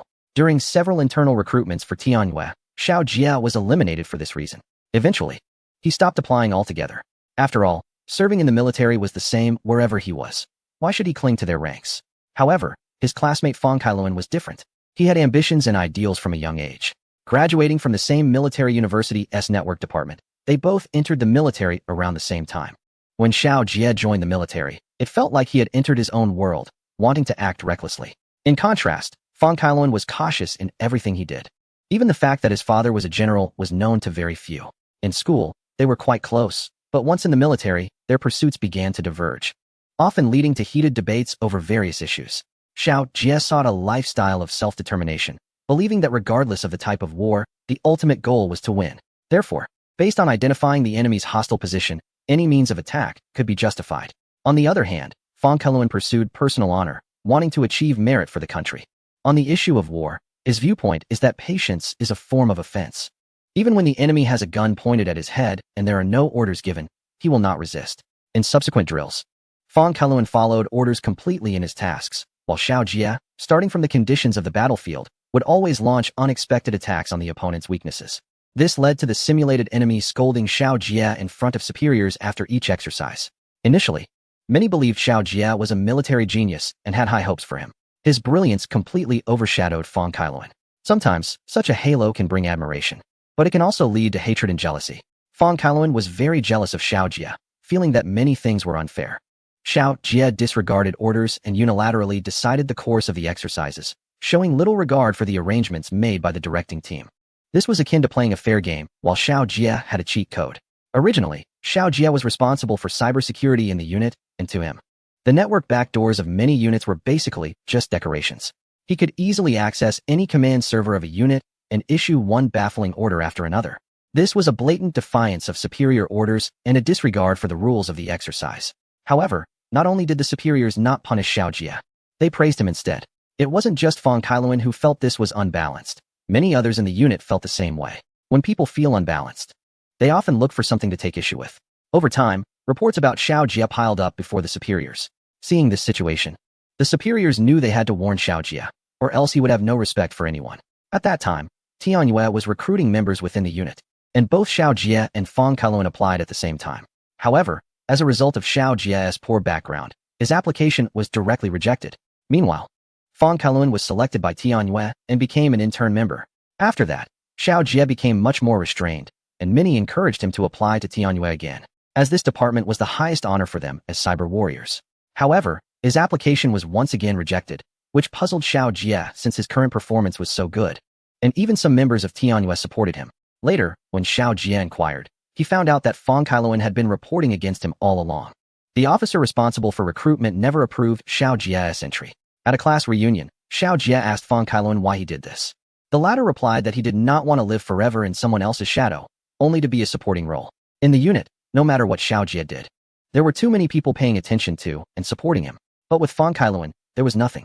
He asked Xiao Jie to leave him alone and not compete with him in the Tianyue group. They each had their own life trajectories that could never merge. Xiao Jie no longer insisted. He understood Fang Kailuan very well. Since childhood, he had been a very insecure person and was the one among their classmates with the most secrets, as he never shared his secrets with anyone. Whether he is selfish or insecure, it no longer matters to Xiao Jie. In the end, he chose to stay with the local troops and never applied to join the Tianyue group again. During subsequent exercises, Xiao Jie returned to being himself. Like Fang Kailuan, this was the life he wanted, wasn't it? Later, at Xiaolong's request, the Corps established a network unit, leading to the birth of CNC. With the approval and assessment from the Corps, Xiao Jie became one of the first Corps members of this department. At the beginning of CNC, the Tianyue group, as the assessment body, had their personnel evaluate CNC, and their representative was Fang Kailuan. When Fang Kailuan assessed the network construction of CNC, he showed no mercy to Xiao Jie. Although Xiao Jie did not want to be his enemy, at that time, Fang Kailuan had already attained the rank of captain, while Xiao Jie was just a second lieutenant, so Fang Kailuan pointed fingers at him arrogantly. Chapter 100. Service. Finally, Xiao Jie could no longer tolerate it. During a simulated network battle with Fang Kailuan, he frequently used various deadly techniques. Fang Kailuan lost, and had to write pass on the evaluation report. From then on, the enmity between the two began. Xiao Jie thought that by teaching Fang Kailuan a lesson, he would understand his place. However, he did not expect that Fang Kailuan was someone who would repay grievances. In the following assessments, even the smallest issues were seized upon by Fang Kailuan to target Xiao Jie. In this assessment, Fang Kailuan even brought along several well-known figures from the Tianyue group to form a team to challenge Xiao Jie's CNC, which naturally made him furious. But now, Fang Kailuan was a major, and the saying a higher rank crushes the lesser was undeniably true. Fang Kailuan first saluted everyone, no matter what he thought inside. Those sitting here were all soldiers, and except for Xiao Jie, everyone else held a higher rank. Xiao Jie simply watched him without moving. The folder was placed on the table by Fang Kailuan and slid from the eyes of several officers right in front of Xiao Jie. The latter merely flipped open the folder with a finger. Inside were details about the exercise, including the main server's firewall encryption, security passwords for backup servers, the encryption security of server files, and defense capabilities against potential breaches, among others. If yesterday's exercise was a warm-up, today was the real deal. Xiao Jie expressionlessly closed the folder and handed it over to Xiaolong and a few other officers for review. Everyone had no objections to the content of this assessment. After Fang Kailuan saluted again, he turned and left the room. There was no need for small talk. Even if they did, no one would say anything nice. Fang Kailuan knew that the people from CNC had long been displeased with the Tianyue group. This was unavoidable. After all, their strength was formidable. This discontent could only be viewed as envy of their capabilities. The Tianyue group was indeed enviable, whether in terms of their organization, benefits, or even work location. They were the best and highest in the country. Otherwise, why would so many people want to join Tianyue every year? Yet they only recruit 1 or 2 people. And sometimes none at all. Since the exercise content has already been decided, Xiaolong didn't say much more. He simply stated that if everyone wanted to keep CNC, they needed to show their true abilities. Otherwise, everyone should be prepared to change jobs. This was a result no one wanted to face. But they also understood the strength of the Tianyue team. If they could withstand the pressure, they wouldn't have lost so badly yesterday. Everyone's gaze turned to Xiao Jia, who just glanced at the time, looking anxious. After the officers left, Xiaolong couldn't help but ask Xiao Jia if there was any news from Sing. Would he still be able to come tonight? CNC was a vital part of Xiaolong, and he couldn't afford to lose it. Although Xiao Jia was nervous, Xiaolong was even more so. Xiao Jia shook his head, unsure if Sing could make it. Xiaolong checked the time. There were still 40 minutes before the exercise, and he couldn't gamble on this matter. He ordered Xiao Jia to change into civilian clothes and go pick up Sing at CNC, even instructing him to take a few more people along. If Sing didn't come, they would have to bring him by force. Xiao Jia nodded and quickly returned to his room to change into civilian clothes. Initially, he wanted to go alone, but after thinking it over, he decided to call a few CNC soldiers to change into civilian clothes and accompany him to Tianding Hotel. Meanwhile, Sing was also in a hurry. The food was served slowly, as if there was only one person serving dozens of tables. After a long time, not a single dish had appeared. Several colleagues began to complain quietly about the poor service. Although Tianding Hotel was not the most upscale in the capital, it was still decent. How could the service be so bad? Some perceptive individuals could tell that the hotel had 5 floors, and only the upper levels were truly high-end. The main hall was just a place for cheap banquets to attract business. Even Xiaowen only came for the hotel's good reputation, thinking he could hold a banquet in the upscale area. As they were speaking, Xiaowen personally started serving dishes to his colleagues. Just as Sing was about to pick up his chopsticks to eat a few bites before leaving, Xiaowen said, "Sing, don't eat yet. Help Uncle Lian out for a bit." Sing thought he was just being asked to help carry dishes, so he stood up without much thought. He didn't expect that Xiaowen would directly place the serving tray in his hands and ask him to help carry dishes from the kitchen. Under normal circumstances, this would be fine, but today it was not. Sing was eager to leave and had no mood to play the role of a waiter. Just as he was feeling awkward, the old director chimed in. "Sing, go help your Uncle Lian. We'll save the good dishes for you." The colleagues at the library had clearly gotten used to directing Sing around, and they often did this. People are most afraid of forming habits. Otherwise, if you don't act, others might think you've changed, become distant, or lost your compassion. They themselves don't realize that their habit is built on bullying someone like Sung, who is honest. Why don't they let Qinan help, or let Sister Hua help? But just ask Sung. However, Sing is not in the mood to analyze these grand principles right now. Since that's the case, he should just hurry to the kitchen and help finish serving the dishes quickly. If he moves fast, he might still catch the rehearsal. Meanwhile, Lian Xiaowen, who is free, tidies up his disheveled hair and has to go on stage to say a few words. No matter how much he has spent here, after all, this is a banquet for his daughter. It's a banquet, and someone has to say a few words. It seems that doing so will make the food taste even better when it's time to eat. Sung, with a tray in hand, arrives in the kitchen and is overwhelmed by the mountain of dishes. It turns out this restaurant doesn't provide waitstaff for serving. The chef has already said that Lian Xiaowen requested a buffet and asked for all these dishes to be served in bowls. The restaurant staff has other guests to attend to, and the meal for their high-end guests has already cost as much as their entire banquet. Who would want to deal with them? Upon hearing this, Sing is almost speechless. Fine, he'll help them run a few trips. And then he'll have Lian uncle find someone else. He really doesn't have time to be a waiter today. Chapter 101. Bowing Sung hurriedly served some dishes and went out. By now, Lian Xiaowen had finished speaking, and everyone picked up their chopsticks, ready to eat. Sang was serving the dishes around the table, and in less than 5 minutes, he had already run several trips. Many people who didn't know Sung kept complaining about the slow service. Sing had no time to deal with their complaints. Lian Xiaowen was over there toasting at each table, and many people said the service was slow, while this guy was still calling for Sing to hurry up. The people from the library should have helped Sing, but it just happened to be Lian Xiaowen's event today. They paid to enjoy themselves, not to be waitstaff. And everyone just sat there without moving. In their minds, having Sing was enough. Besides, Lian Xiaowen's family was sitting there. Why weren't they helping? Meanwhile, someone asked for cups, another for chopsticks, and Sung was busy sweating profusely, with his palms all sweaty. While carrying soup, his hand slipped, and a bowl of soup spilled all over a burly man. He thought Sung was the waiter here, and already angry about the slow service. This man now had soup all over him. causing him to slam the table and stand up. Singh looked up to see this guy coming at him like a wall. The burly man grabbed Sung by the collar and shouted, "Are you blind? Do you believe I'll take you down?" The man's voice rang in Sung's ears like a bomb exploding, making his ears buzz, and everyone else's attention turned toward them. "I'm sorry, it was unintentional. My hand slipped." Singh was really not in the mood to argue now, with less than half an hour until the 7 o'clock drill. If he rushed over now, he might still make it. Moreover, the strong man in front of him was someone Singh felt he couldn't possibly match. It was better to just apologize and move on. "Get the hell out of here. If you don't clean this up for me today, I'll make you regret it." The strong man continued to threaten, shaking Singh's neck. In his grasp, Singh felt as helpless as a chicken, with no room for resistance. However, Singh chose to remain silent, because while this man could say whatever he wanted, he could not insult his parents. That was something Singh could not tolerate. He could endure personal insults, but if someone insulted his parents, he would truly fight back. Singh's gaze suddenly locked onto the soup bowl. Just as he reached out to grab it, Lien Shoan finally appeared. "Old Bao, what are you doing? This kid is from our unit. Let him go." As he spoke, Lien Shoan tried to pry the man's hand away. It seemed that the strong man was a relative of Lien Shoan. Hearing this, he pushed Singh away forcefully. "This little brat spilled soup all over me. Old Lien, make him clean it up for me, or I'll make him pay later." Old Lien didn't even glance at Singh and laughed as he spoke to Old Bao. "Look at you, a grown man acting like a child.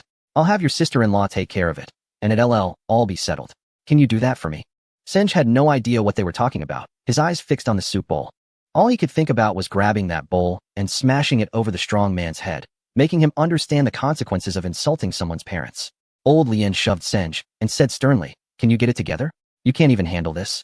Do you know who Old Bao is? He's involved with some rough people. If I hadn't pleaded for you today, he could have really caused you trouble. Hurry up and see if there are any dishes left to serve. Be quick, and also grab some cups for that table. They've been waiting forever." At that moment, Singh felt like his heart was about to explode. He had never felt this angry or this humiliated before. Was he really messing up by trying to help? He came today to give his colleague face, not to be treated like a servant. Wasn't he this a bit too much? Singh stared at Lien Shoan without blinking, wanting to smash the soup bowl over this balding guy's head. Seeing Singh in action, Lien Shoan's temper flared. "What is wrong with you? If you can't help, just get lost. Don't be a nuisance here." Everyone heard their conversation, including Singh's colleagues. Sister Hua wanted to stand up and say something, but other colleagues held her back. This was something Singh needed to handle himself. Old Bao was clearly not a good person, and who would want to offend someone like that? At this moment, Singh could only force himself to stay calm, even calmer. These people were not from the same world as him. It was better to pretend they didn't exist. Just a bunch of barking dogs. He never wanted to stay here anyway, so it would be better for him to leave, saving him from serving this group of animals. Over the years, hadn't he endured and suffered enough? This little incident was nothing. Even if the whole world turned against him, what could it change? In the end, he would survive, while those enemies would perish. Singh was not a person who held grudges, but once hatred took root in his heart, it was impossible to uproot. Just like the 7 sisters, and that 5th young master, as well as departments like Ngafbasha, they had all tried to provoke Singh's patience, and in the end, only they would fail. Compared to them, even Lien Shoan and that Old Bao were nothing. Why should Singh regard them? That would only be demeaning himself. Thus, Singh picked up the soup bowl from the ground and turned to leave. Who would have thought that Old Bao, as if possessed, stood up and shouted at Singh, "You spilled soup all over me and just want to walk away?" Singh paused, turned around, and said, "So what do you want? Get on your knees and bow your head, and I'll let you go." This guy now felt powerful, surrounded by so many people watching him. It was quite a show, right? If not now, then when? At this moment, Lien Shoan should have stepped in to say something nice. But he was also quite angry because Singh had disrupted his scene. It would be good for him to learn a lesson in the future. When they were in the library, he could have Singh do more work for him. So he said nothing and just stood there watching. Just then, someone at the door shouted loudly, "You really have some nerve." Chapter 102. The enforcer Singh found the voice at the door quite familiar. Turning his head, he saw it was Xiao Jia. In that moment, Singh's eyes suddenly felt a bit moist, and his heart felt warm. Yet he still held back the urge to cry. Even as a man, a well-known hacker online, Ghost Butterfly, he felt a sense of grievance. Everyone experiences feelings of unfairness. At certain moments, we all have the impulse to cry. Who says men cannot be vulnerable? Who says men cannot shed tears? Should men just be silenced? When this sense of grievance transforms into emotion, it leaves a lasting impression in your heart. No matter how many years pass, it remains clear. Because at your most helpless and vulnerable times, someone stood in front of you. Even if it was just a comforting word or a caring gesture, it would be remembered for a lifetime. So, do not hesitate to show your feelings to others, just like Xiao Jie did at this moment. When Singh spilled soup on Old Bao, Xiao Jie was already standing at the door. However, due to his own identity, and with old Lien trying to mediate, Xiao Jie refrained from intervening. But as things progressed, Xiao Jie was so angry he felt like he could explode. Can a soldier get angry? After all, he and the few people following him were dressed in plain clothes, so even if a fight broke out, they wouldn't be afraid. Xiao Jie stepped forward with his team, capturing everyone's attention as he stood in front of Seng. These individuals were all military personnel, accustomed to rigorous training and tough conditions. Although they worked in the network department, their foundational training had never ceased. Just their presence alone exuded such an imposing aura that it made it hard for others to look directly at them. Most notably was Xiao Jie's demeanor. Wherever he went, he always carried an attitude that seemed to challenge anyone who dared to oppose him. When he locked eyes with the older man, the latter visibly flinched.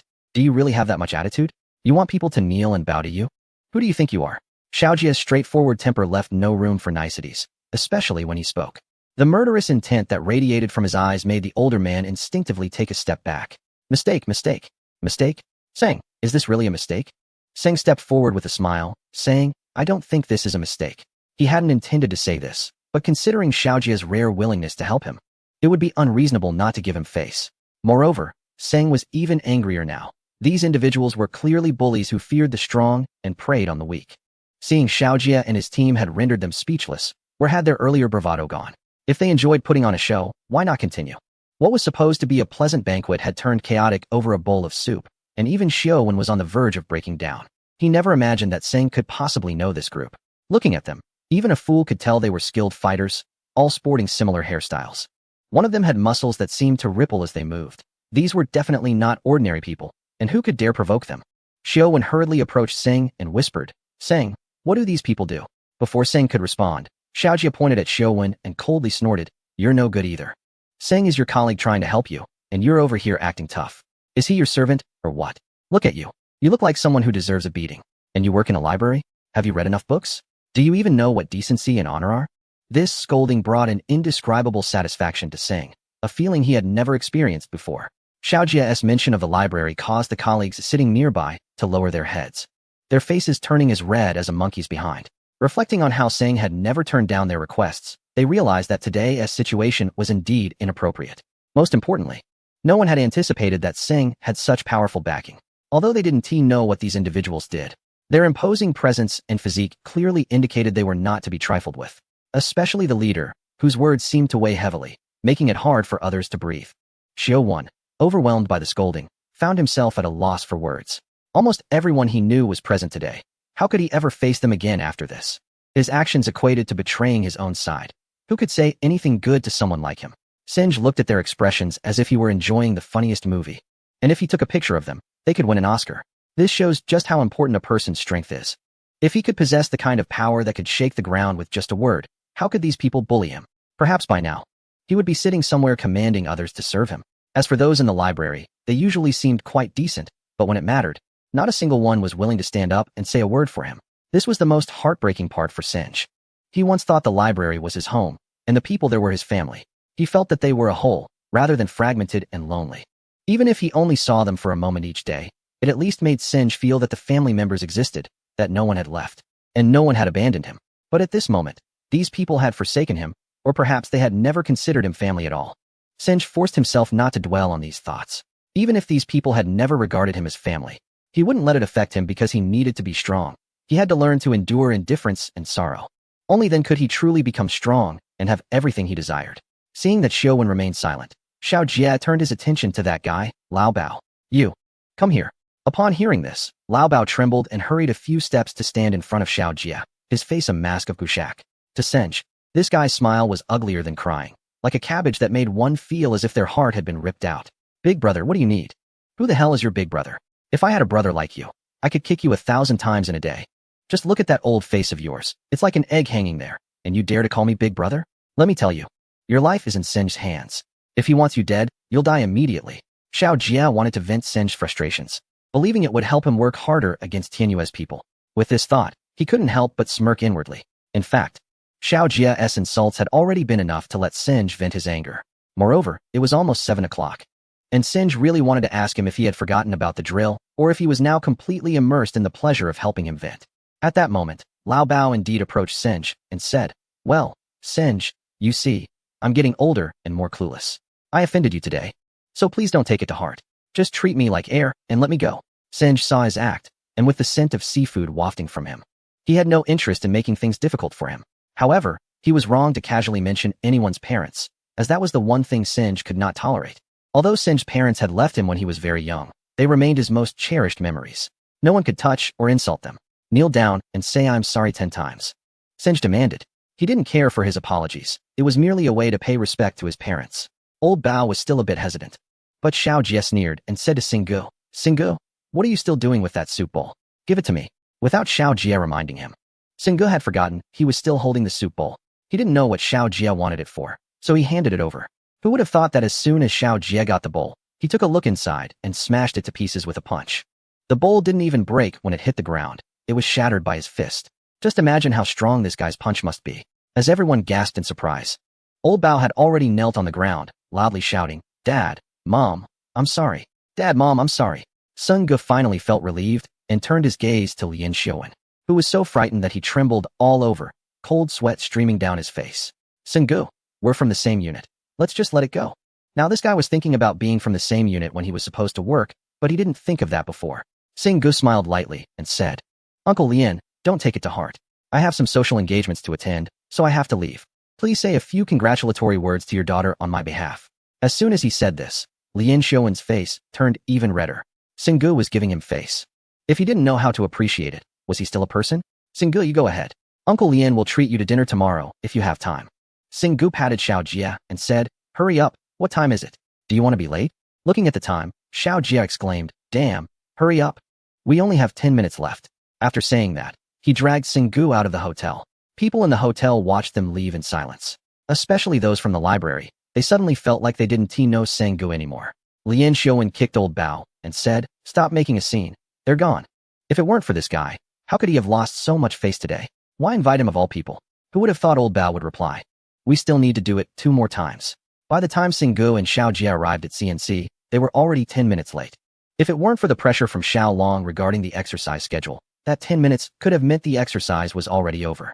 Cyber warfare is not like conventional warfare. Once a full-scale attack is initiated, the battle can end quickly. Seeing Singu and Xiao Jie, both drenched in sweat, Xiao Long finally felt relieved. There was no need for extra words. Xiao Long patted Singu on the shoulder, his eyes filled with affirmation and trust. The fact that Singu came meant that this kid still had a sense of duty towards the country. Although this was just a drill, it also meant that Gue Dai, a prominent figure in the Matrix world, was now owned by the country. With Gue Dai's addition, the country's network system would undoubtedly become even more powerful, perhaps even invincible. Singu, I'm counting on you. When Xiao Long said this, everyone around looked at them with strange expressions, as Xiao Long had never spoken such affirming words to anyone before. In their impression, you may do everything right, but receive no praise from the general. However, if you make a mistake, it could lead to catastrophic criticism and insults. Yet today, this usually stern major general is surprisingly polite to a young person, prompting them to reconsider who Singu really is. Nevertheless, no one would associate Singu with the notorious figure. In their minds, Singu is merely an engineer familiar with both offensive and defensive strategies in the digital realm. Singu won't make any definitive statements, as the last warm-up exercise showed that the opponent is not to be underestimated. This time, Singu does not wish to use the key and shield codes. He wants to assist Xiao Jie through other means. However, doing so comes with uncertainty regarding victory. Before coming, Singu arranged for an independent computer to be set up at the base, while he still allowed Xiao Jie to command the core computer system. Singu now resembles a commander of a CNC operation, with Xiao Long and Xiao Jie readily complying with his every request. Xiao Jie is particularly excited. He has long awaited the opportunity to witness how the notorious figure operates in the digital sphere. If this were to be known in the Matrix world, it would undoubtedly shake the entire globe. After testing the computer system, ensuring that the network connection and server data readings were all functioning properly, Singu indicated to Xiao Jie that the exercise could commence. Fong Kailuan and others were already growing impatient in another conference room equipped with a network connection. Once they received the go-ahead, they eagerly prepared for action. As Fong Kailuan booted up his computer, his mind was filled with thoughts of how ridiculous Xiao Jie's expressions would be upon failure, and how satisfying it would be to witness the disappointment and despair following the cancellation of the CNC. He could hardly wait to see that scene unfold. At that moment, he would remind Xiao Jie that regardless of his previous strength, he would ultimately lose to Fong Kailuan. Following this, Fong Kailuan anticipated a promising career ahead. steadily rising through the ranks, while Xiao Jie might find himself demoted to a remote position or even discharged. This was unavoidable, as his past arrogance had led him to believe he was untouchable. It was time for him to realize his true standing. Everyone, don't hold back. We must ensure they can't get back up this time, Fang Kailuan said with a smile to the others. Rest assured, they're no match for us. The CNC may seem formidable to others, but to me, it's nothing, scoffed an officer with a proud expression. Chapter 104. Disguise. Sung Gu powered on the computer, his movements appearing natural, yet his expression was tense, which in turn made Xiao Jie and Xiao Long anxious. However, Sung Ji's nervousness stemmed not from the exercise, but from the presence of a female soldier sitting beside him.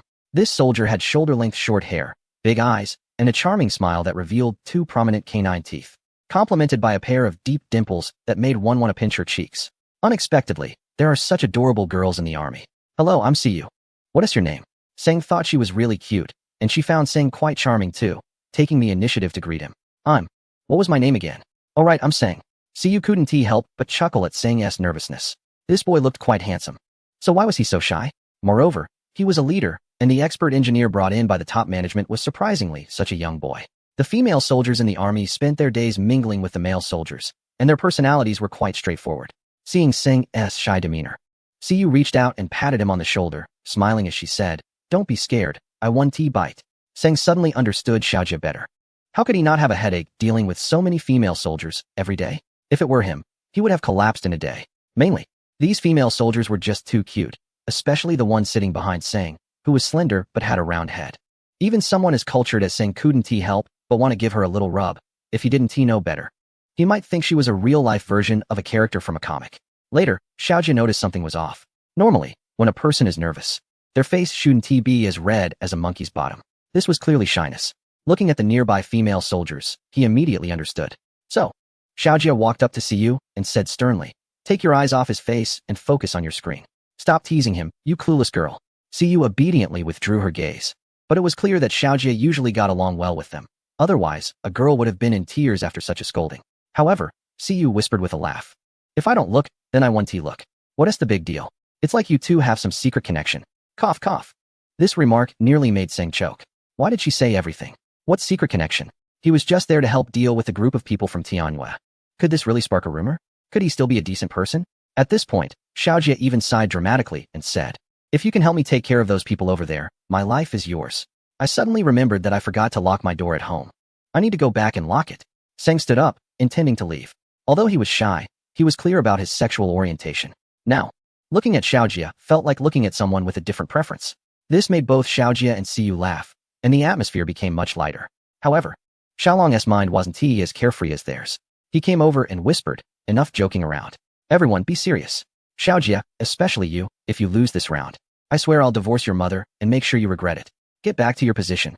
See, Sang, for my mom's and my happiness. You have to help us out just this once." At that moment, a soldier stood up and reported, "Report, the enemy has started to breach the main firewall."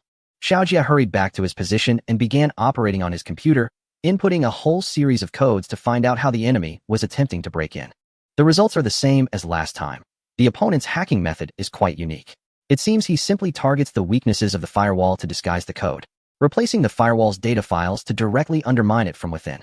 Because the code is disguised, it is impossible for Xiao Jie to distinguish which files are genuine and which are false during the data exchange with the firewall. In the conference room, Fang Kailuan smiled at a military officer operating a computer and said, "Zimu, how is it going?" The officer, named Zimu, looked relatively young, probably just over 25. But his expression was quite mismatched with his age, as his smile always carried a hint of menace, which is his most distinctive feature. He recalled when he was interviewed by an officer responsible for recruitment at Tianhua. The officer asked him why he wanted to join. At that time, he simply replied, "I need my battlefield to defend the country. It requires not only guns, but also technology. I can use a gun to kill enemies, but I can also use other means because I am a warrior." After joining the Tianhua team, Zimu's character was fully expressed during his missions. In his eyes, whether in drills or real warfare, he never showed mercy to anyone. His self-created code-breaking technique could almost breach over 70% of firewalls. Countless people have fallen to him in assessments against other cyber units. His visit to CNC was entirely due to Fang Kailuan's special invitation. In the Tianhua organization, Fang Kailuan not only showcased his technical strengths, but also inherited his father's wisdom in dealing with people, managing relationships with both superiors and subordinates effortlessly. Most importantly, Zimu's mother is a colonel in the cultural troop of the Corps, and his father is a regiment commander, a typical second-generation official, making him quite compatible in interactions with Fong Kailuan. So this time, when Fong Kailuan called, he came along. After a simple analysis of CNC's firewall data, Zimu coldly smiled and said, "Boring. It's still so easy to dismantle. Their data files haven't changed at all. I really don't know what Xiao Jia is thinking all day, knowing I would attack this way. They still do nothing. Have they given up?" Hearing this, Fong Kailuan felt pleased and replied with a smile, "I told you, Xiao Jia has no real ability. If it weren't for his father's influence, do you think he could reach this position? From this perspective, it seems his position is unlikely to be secure. Just like last time, give me a minute, and their firewall will be destroyed. My job will be done. It's really boring. Next time, you better find me a challenging opponent. Don't let me play with a bunch of kids." Fong Kailuan laughed and said, "All right, next time I'll get you something fun. For now, let us wrap this up with CNC. Chapter 105. Virus Removal. Singe looked at the code on the big screen. If one didn't examine it closely, it was hard to tell what was different from normal data. If placed in a ghost domain, it would be easy to analyze which data is fake disguised data. However, without the key code, Seng can only analyze through other means. The method used by Zimu for disguising data is fundamentally about disguising file attributes. When the firewall analyzes data requests, it scans the entire data file.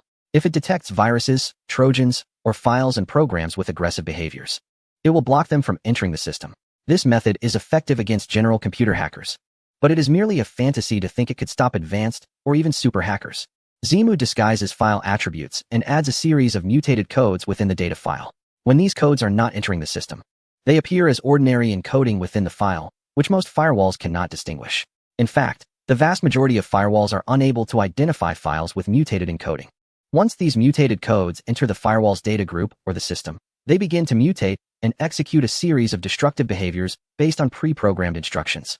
Zimu's mutated codes specifically target the CNC's firewall data. After passing the firewall scan, they immediately enter the core of the system, and once the mutated program is automatically executed, it starts to simulate the firewall's download update program.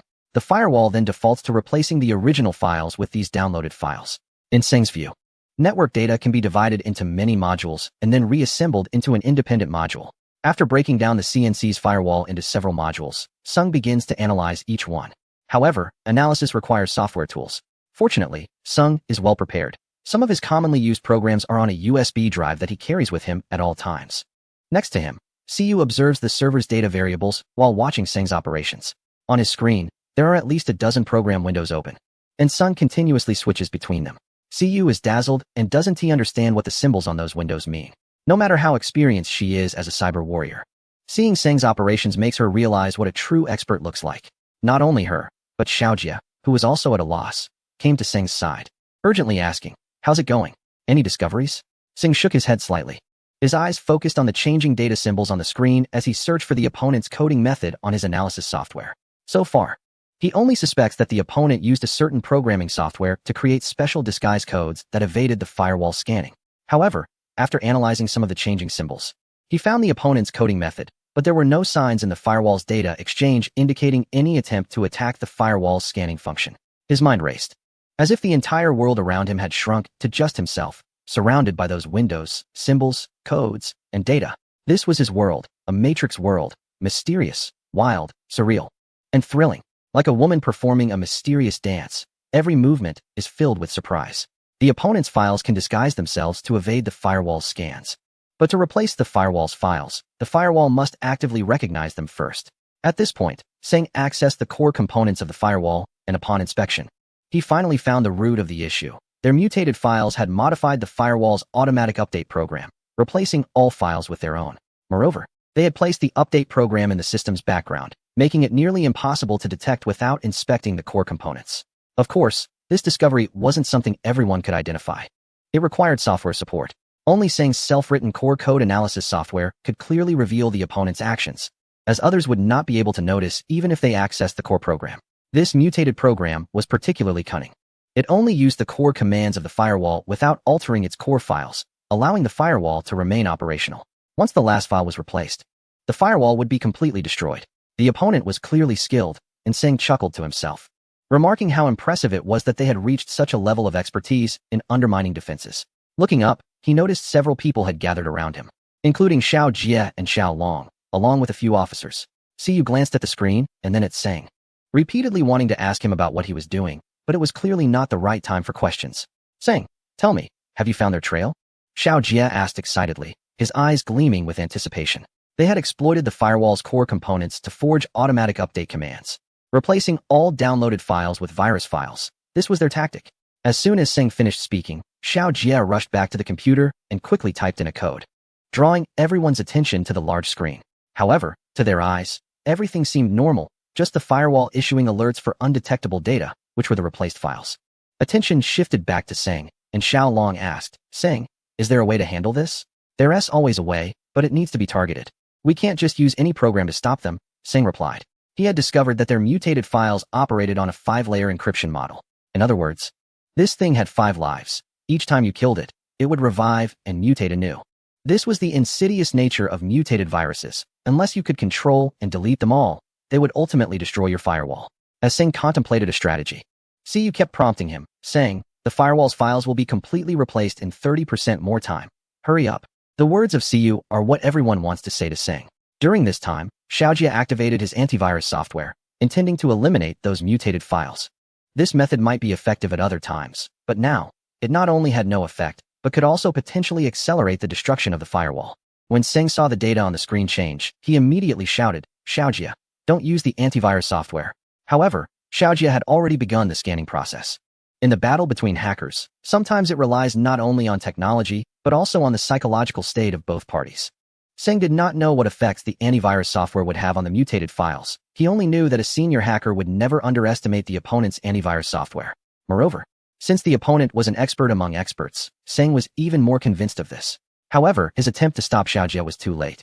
As Xiaojia had already activated the antivirus software, Seng immediately checked the data on the large screen, and as he suspected, it was clearly a trap. The antivirus software's program encountered these mutated codes and was instantly overridden and infected. Even more unbelievable was that the infected antivirus software began to delete system files. It was like being bitten by a zombie and subsequently turning into one. Upon seeing this, Seng helplessly said, I really suspect you are one of them. Don't you think they are causing enough destruction? Xiaojia also realized his operational error, but it was too late to cancel. Except for Seng's computer.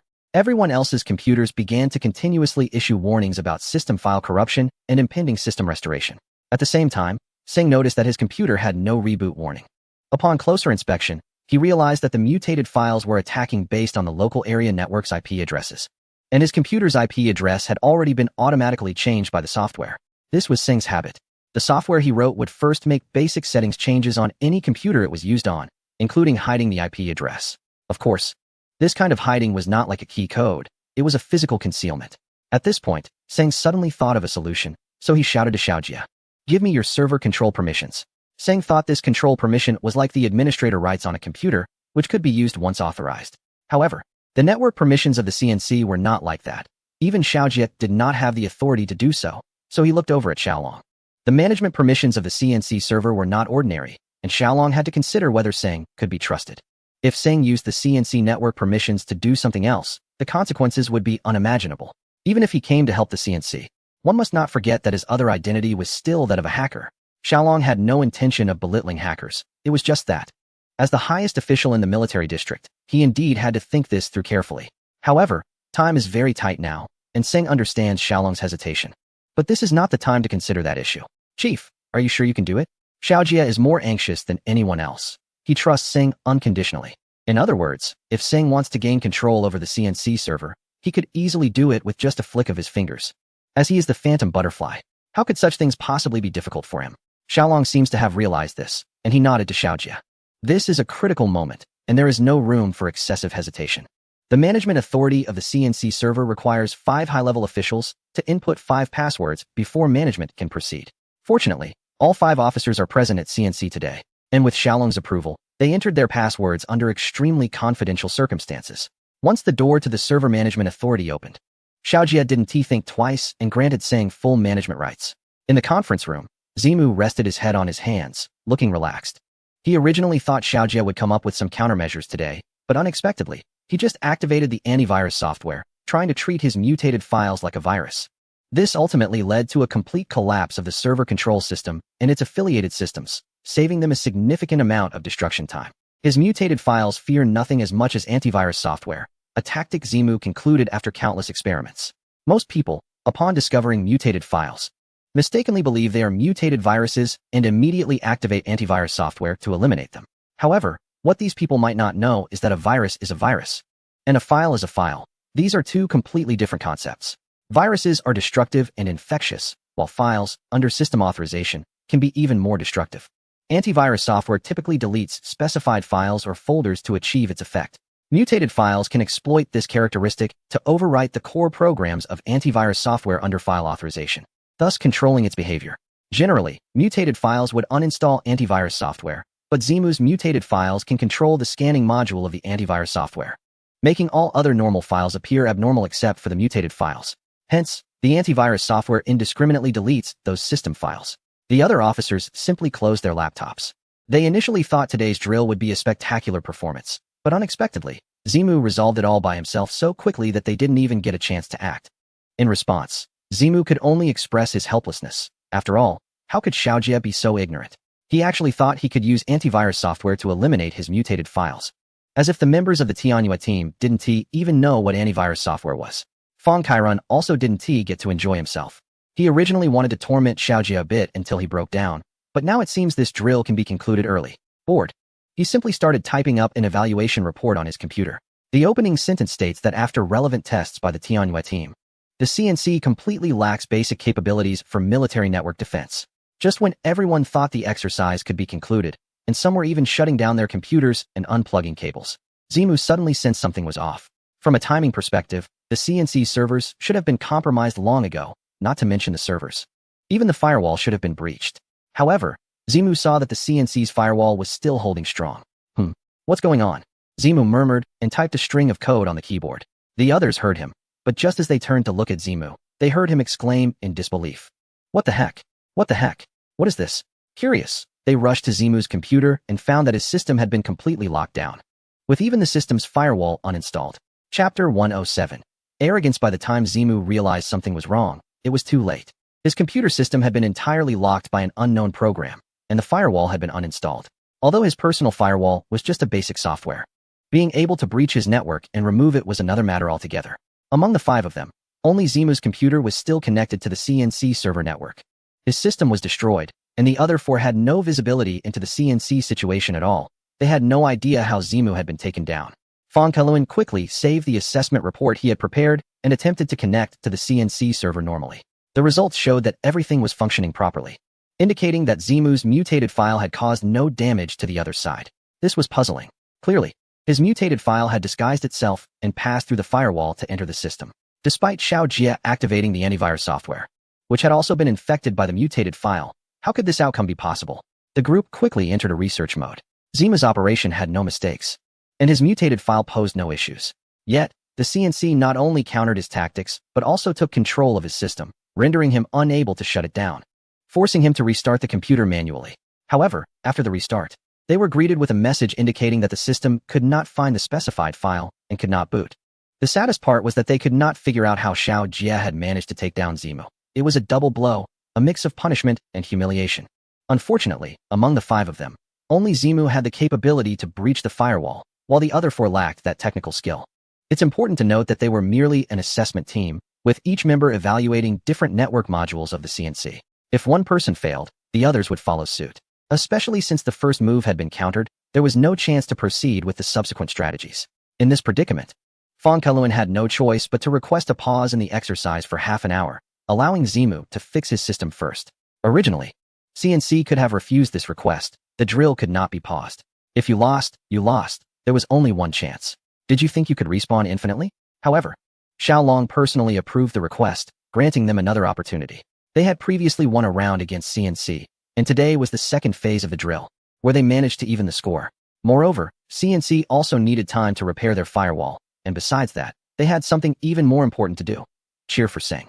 Yet, his order had not yet been given when Siyu was the first to start cheering. Although she didn't know how Seng did it, she understood that Seng had allowed CNC to win, securing their position. There was no need to fear losing their jobs any longer. What could be more worthy of celebration than that? Xiaojie was so excited he was on the verge of tears. It felt like years of pent-up frustration had suddenly been released, leaving him refreshed. ISNT, your Tianyue team impressive? Let us see what you have to say now. What expressions you'll make. So much applause and cheering were directed at Seng alone, a feeling he had never experienced before in his life. It was truly indescribably good. People often say hackers only shine on their own stage, but Seng received admiration and cheers. He had never imagined that his life could be so wonderful. Yet, this applause and cheering felt so real, like a warm hand pulling him out of his past loneliness. One might think a person's life defines a predetermined trajectory, but it can also hold many different meanings. The question lies in how one chooses. You can choose to bask in the surprises of life under the light, or you can lock away your feelings in darkness. No one will teach you this. It is something you must slowly comprehend and experience as you grow in life. Don't be stingy with your feelings for others. Now, you finally receive the same in return. Seng was moved, and so was Xiaojia. He stepped closer to Seng and firmly shook his hand. There was no need for many words of thanks. Everything was understood in their handshake. Xiaojia just wanted to know how Seng did it, and everyone was curious about his method. In response, Seng did not hide anything. His approach was simple. He utilized the management privileges of the CNC server to modify the DNS pointing of the network. The opposing attack was very targeted, with the most significant characteristic of the variant files being that any file touching them would get infected. Therefore, Seng used system privileges to write a barrier in the infected area, preventing further infection of other system files. After that, he modified the network protocol, cutting off all download projects on the server and interrupting the control of the variant files over the firewall. Xiaojia launched the antivirus software, which, in a sense, helped Seng discover the attack pattern of the opponent. Using this discovery, Seng simulated his computer system as a mirror system, directing all DNS from the server to the mirror system, including the antivirus scanning module. In essence, it was just letting it play with a bunch of shadows. Finally, Seng utilized a tracking program he had written to quickly locate the other party's computer IP based on the data nodes of the variant files. To his surprise, the other party was so arrogant that they didn't even hide their IP address. Seng certainly wouldn't let them get away with it. From Seng's perspective, this individual was really nothing special. This wasn't Seng's arrogance, but rather a viewpoint from a hacker's perspective. The individual focused solely on offense without caring about defense at all. Perhaps they believed that the best offense was defense. Seng had once thought the same way, and in the Matrix world, few could achieve both powerful offense and flawless defense. Clearly, Seng had overestimated this person. Otherwise, how could their computer system only have a so-called ordinary firewall? Even a novice hacker could take it down. Moreover, in their system, Seng only found one useful file that provided download data for variant coding. There was nothing else. In the end, Seng summarized, "It's truly astonishing that the CNC server could lose to this person." At this point, a voice suddenly rang out from the back of the crowd. "Who are you?" Chapter 108. Disdain. Just as everyone was cheering for the joy Seng brought them, an angry voice suddenly emerged from behind the crowd. Looking back, they saw Zimu, his face full of rage, approaching Seng with the intent to confront him. Xiaojia, fearing for Seng's safety, stepped in front of him and said sternly, "No, don't be foolish. Don't forget your identity." A member of the esteemed Tianyue group was about to resort to violence after losing a simulation. What was that all about? Zimu was at least a head taller than Seng, and if it came to blows, Seng would stand no chance. Zimu indeed felt the urge to hit someone, but he also understood the nature of the occasion. If he acted out here, he could forget about remaining in Tianyue. He didn't need Xiaojia to remind him of that. "I just want to know how he cracked my program. I don't think that's a secret, right?" Zimu shot a disdainful glance at Xiaojia. Even though he had lost, he genuinely looked down on Xiaojia. If he had lost to Xiaojia, he wouldn't have said a word, but losing to an outsider was something he couldn't swallow. Even if he had to die, he wanted to at least know how he was defeated. Hearing this, Seng chuckled and said, "Of course, it's not a secret at all. Just like your system. It's as clean as a sheet of paper." Since his parents left him, Seng had encountered more people in his hacking career than in the previous 10 years combined, and not a single one of them showed any real interest in him. Either they want to know who he is, or they want to eliminate him, or get close to him and use him. There are also those like Xiaojia, who genuinely want to befriend him.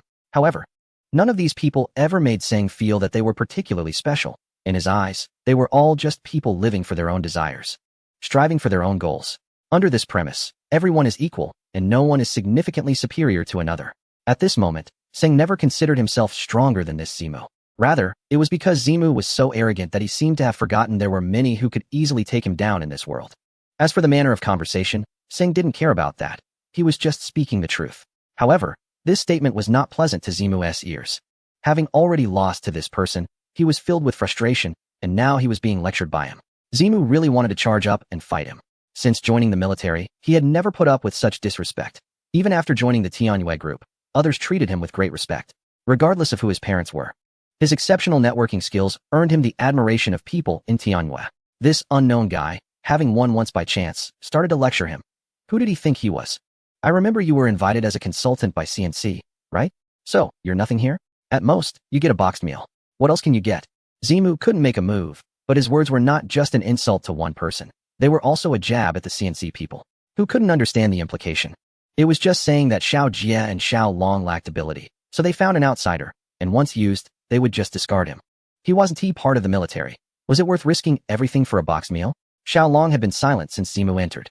It was said that he was an old acquaintance of Zimu's father. How had this old fool educated his son to be so arrogant? Could the people of Tianyue really not take a loss? They had already given them face by allowing them to pause the exercises and giving them another chance. Yet they still came over to insult him indirectly. Wasn't he that too disrespectful? Hearing this, Seng merely smiled and said, "What's this, Xiao Jie?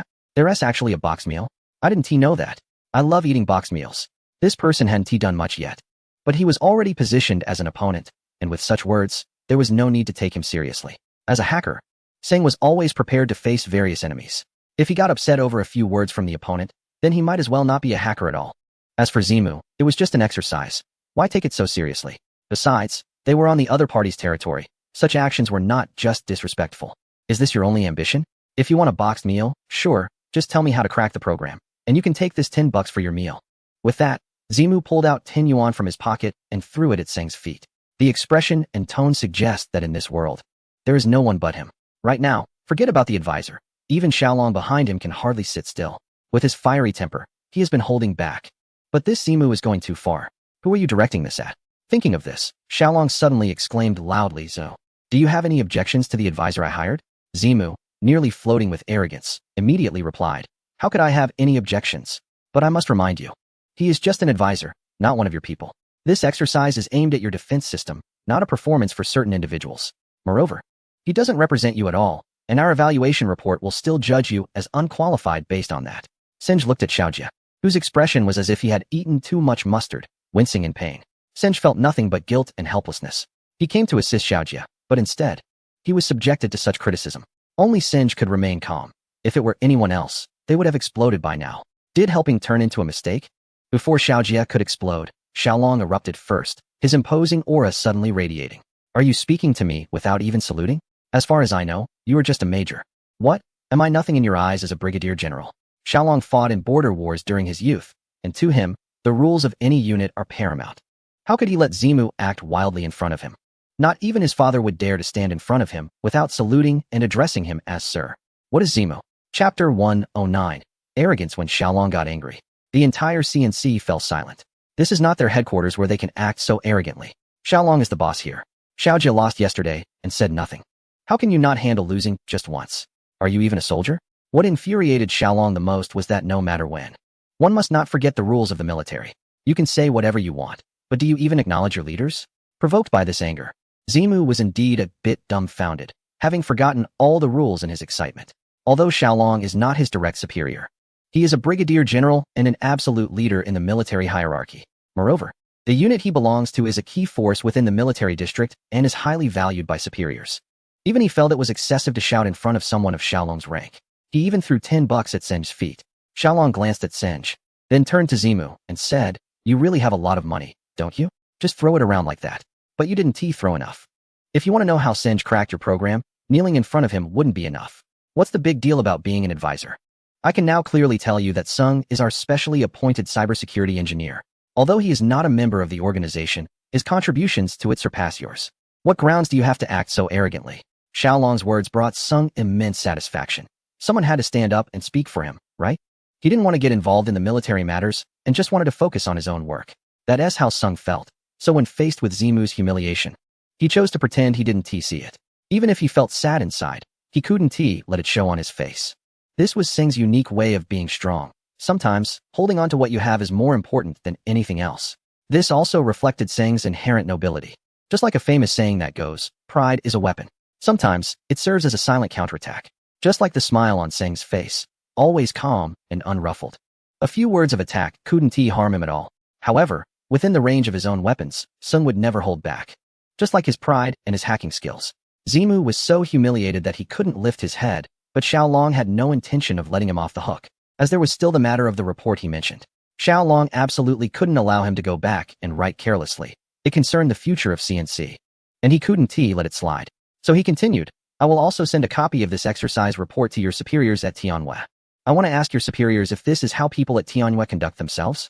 If they lose, they insult others and attack their dignity. Let's see how your leaders explain this to me. As soon as Xiao Long finished speaking, another voice came from behind Zimu. Chief, you are right. Zimu was just confused for a moment and spoke out of turn. Please don't take it to heart. Everyone turned around to see that the speaker was Fong Kairon. Zimu's system had already been installed, but this guy had taken the opportunity to sneak into the command room under the pretense of using the restroom. Did he really think that Xiao Long and the others were pushovers? If it were Xiao Jie, it might be a different story. After all, he was part of the network department of the army headquarters and, in theory, under the jurisdiction of the Tianhua team. A few derogatory remarks wouldn't matter much. However, Xiao Long was a military officer with the rank of Major General, a genuine superior. Did Zimu have the audacity to act recklessly in front of him? Even if the leaders of Tianhua came, they would still have to give Xiao Long some respect. If you show off in front of him, who else would be scolded if not you?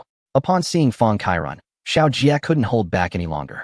Riding on Xiao Long's momentum, he added, Fong Kairon, you're not doing a great job as the team leader, are you? Your subordinate is so reckless. Did you see that 10 yuan on the ground?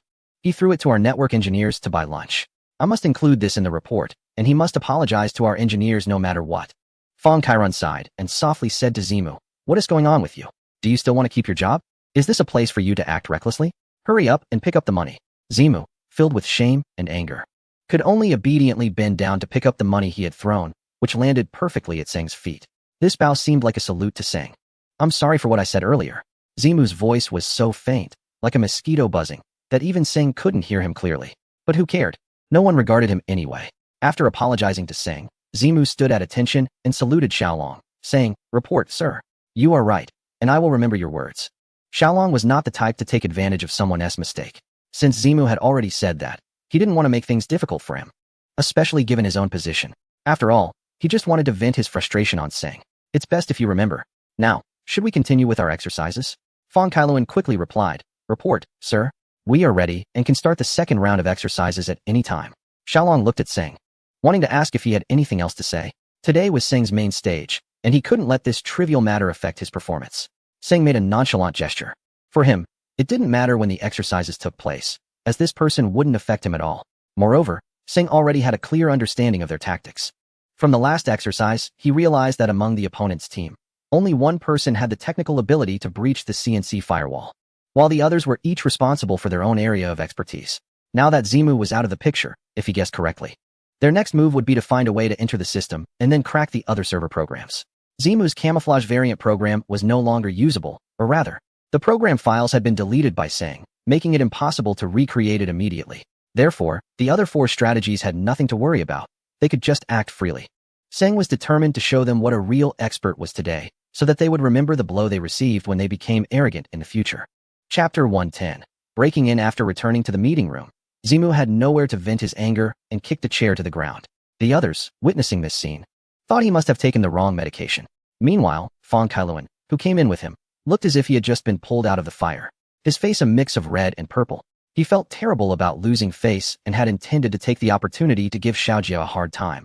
But instead, Xiaojie had turned the tables on him. He didn't care about the outcome of the Tianhua group, but felt compelled to pay attention since Xiaojie had beaten him. Throughout his time with Tianhua, Xiaojie had never won anything against him, which was his leverage to mock Xiaojie. However, with the addition of the engineer named Seng, it seemed everything had changed. What frustrated him the most was Zimu. Why did he have to provoke Seng of all people? Regardless of whether Xiao Long is telling the truth, becoming their specially appointed network engineer is no small feat. He really wants to ask Zimu what he is thinking. However, now is not the time for that. Zimu stands at the window, silently smoking, puffing one after another. From different angles, it looks like he is consuming smoke. Others may not understand him, but Fong Kailuan knows him all too well. He is the type who cannot handle losing. In the Tianhua team, others respect him.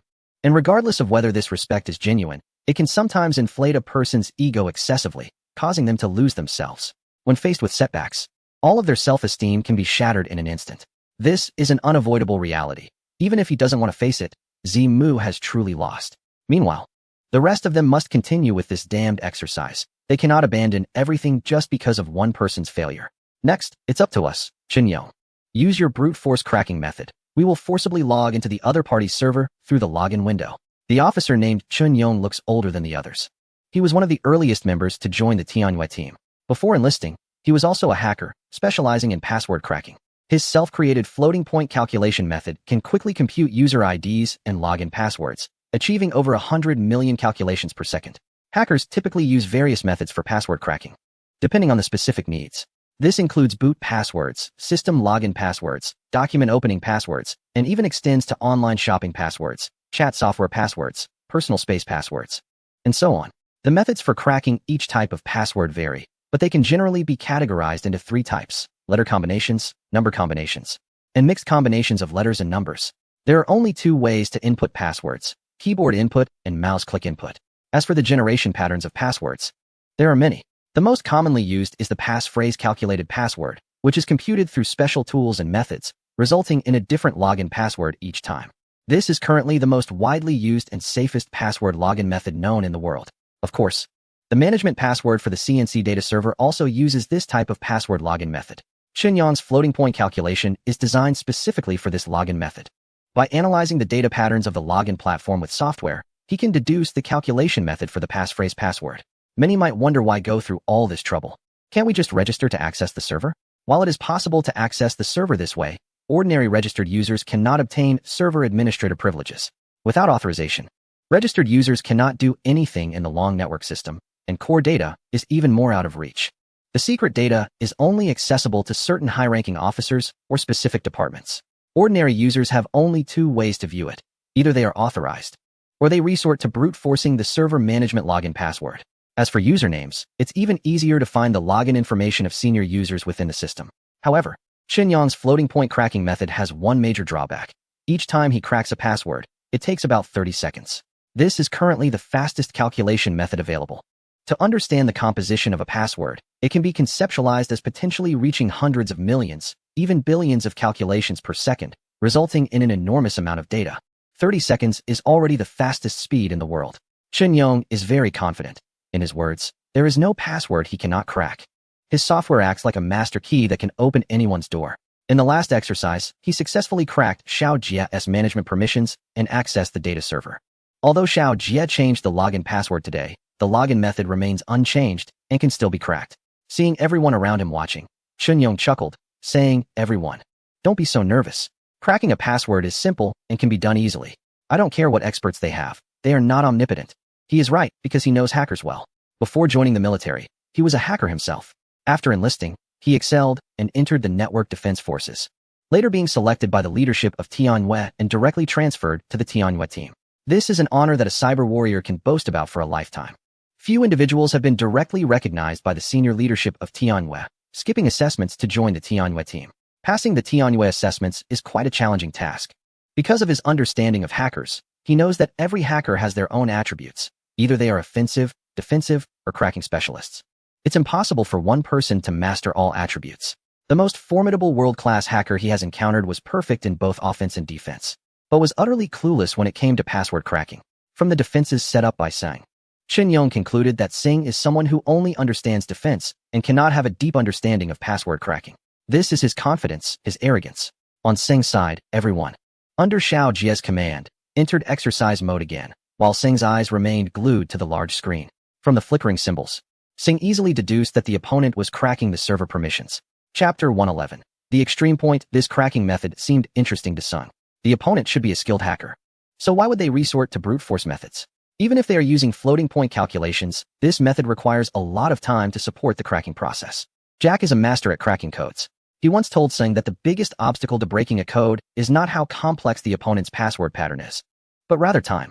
Every expert in code breaking knows that if they cannot crack a complex password within a specific time frame, all previous efforts become futile. If things go wrong, they could also be detected by the opponent's scanning software. Currently, the world's top codebreaker can crack a password in 5 seconds, which is a world record that no one has been able to surpass. Seng used data analysis software to examine the opponent's floating point calculation patterns, estimating that it would take about half a minute to successfully crack the password. This suggests that the opponent is merely a skilled individual, not even a true expert. Nevertheless, Seng still needed to come up with a countermeasure. He absolutely could not just watch as the password was cracked. Xiao Jie was more nervous than anyone else. standing next to Seng to observe his operations. To be honest, Xiaojia couldn't understand the code that Seng was working on. He only recognized some simple symbol combinations, while the rest seemed like a foreign language to him. Ultimately, he never expected to comprehend anything from Seng's work. Seng is the most powerful hacker in the world, known as Ghost Butterfly. If anyone could understand his code, would he still be Ghost Butterfly? In fact, Seng used a comprehensive symbolic system. This coding method utilizes all programming software based on individual operating habits to create a unique operational model. The symbols may appear as encrypted programs to others, but to Seng, they are merely commands used in programming. If broken down, it becomes clear that these instructions are unique to each programming software. After finishing everything, Seng casually stretched, a habitual gesture of his. He always rewards himself this way after successfully completing a task. The stretching made him feel quite comfortable, and a satisfied expression spread across his face. Seeing this, Xiaojia knew that Seng had won again. In the conference room, Chen Yong stared at the computer screen as if his soul had left his body. Realizing he could do nothing, he remained silent, causing Fang Kailuan beside him to repeatedly ask what was going on. When someone loses a fight, they are often the least willing to talk. However, Fang Kailuan lacked the insight to see this, persistently pushing Chen Yong for the outcome. Chen Yong's frustration flared up as he grabbed his notebook and slammed it on the ground. He wasn't angry at Fang Kailuan, but at himself, feeling there was no justification for his loss. At this moment, everyone understood that Chen Yong, the top password-cracking expert in the Tianyue group, had lost. If he had won, would he have smashed the computer? This computer was imported and quite expensive, yet he smashed it without hesitation. However, Chen Yong was not worried. His family had plenty of money, with parents who were successful real estate entrepreneurs. He could easily afford not just one computer, but even 100. But what about his reputation? Could he afford to lose that? Originally, he was somewhat pleased when Zimu lost, as he had never liked that guy, who always acted as if he knew something special, yet ended up losing terribly. Now it was his turn to lose, and he felt even worse than a failure. At least Zimu had held on for a few minutes, while he had been taken down in less than a minute. It was understandable that they were in a bad mood since they were the ones who lost, but Fang Kailuan, who was beside them, was about to explode. He slammed the table and shouted, "What the hell are you all doing? One loss after another. Did I bring you here to embarrass me? What is this?" As the team leader, no one dared to retort, and they could only lower their heads in silence. Chen Yong was gritting his teeth. They were indeed in a drill, but everyone knew what this drill represented. Before bringing them here, Fang Kailuan had treated these individuals to a meal at a high-end hotel in the capital, clearly stating that he wanted Xiaojia to never recover from this, to make CNC completely disappear from the core. They only needed the Guyu team. What did they need CNC for? These people had confidently assured Fang Kailuan that making CNC disappear would be an easy task. What experts could CNC possibly have? It was just Xiaojia. While he might be seen as an expert in Fang Kailuan's eyes, to these people, he was nothing. However, looking at the situation now, they were all mistaken.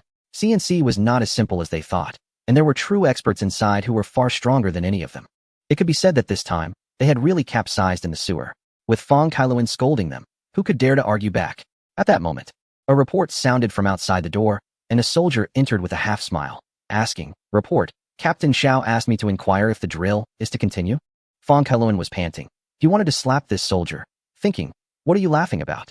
Is this funny?" In the end, another officer helplessly said, "Go back and tell Captain Xiao that the drill is over." It couldn't continue anyway. They had run out of weapons to fight back. The firewall couldn't be breached, and the password couldn't be cracked. If those two modules weren't resolved, they couldn't carry out system attacks, data downloads, or server bombings. If they didn't end it now, what were they waiting for? Moreover, the other side had completely figured out their tactics, and most importantly, they had no new strategies to counter them. Though reluctant, they had to accept this reality. When the news of the drill's end was relayed back to the command room, everyone cheered again. CNC was saved and wouldn't be disbanded. What else was there to do but celebrate? Xiaolong personally shook hands with Seng and said thank you. It was evident that the elder was more excited than anyone else at that moment, his lips trembling while speaking and gripping Seng's hand tightly. Seng nodded and replied, "Sir, you're too kind. I really haven't done much." Xiaojia, standing nearby, added, "Sengci, without you, CNC would probably be disbanded by tomorrow. What you've done is something none of us could have achieved. We really appreciate you." Seng's face turned red. He had never received such praise from so many people before, making him feel like a star. He kept asking himself what he had done to deserve such gratitude. He reminded himself that he had helped these people maintain their dignity. And when someone's dignity is at risk of being trampled, they will remember the person who protected them for a lifetime. Perhaps from now on, these people would never forget Seng or the shock and excitement this night had brought them. Xiaolong held on to Seng's hand and said, "Seng, you see, We need you here. We all want you, and this country needs you. Come work with us. Of course, you can continue your work at the library. Just take a part-time position at CNC. Sang felt exhilarated. He liked the feeling of being valued and surrounded by others. A part-time job at CNC didn't sound bad, especially since he was already looking for one. The work seemed easy.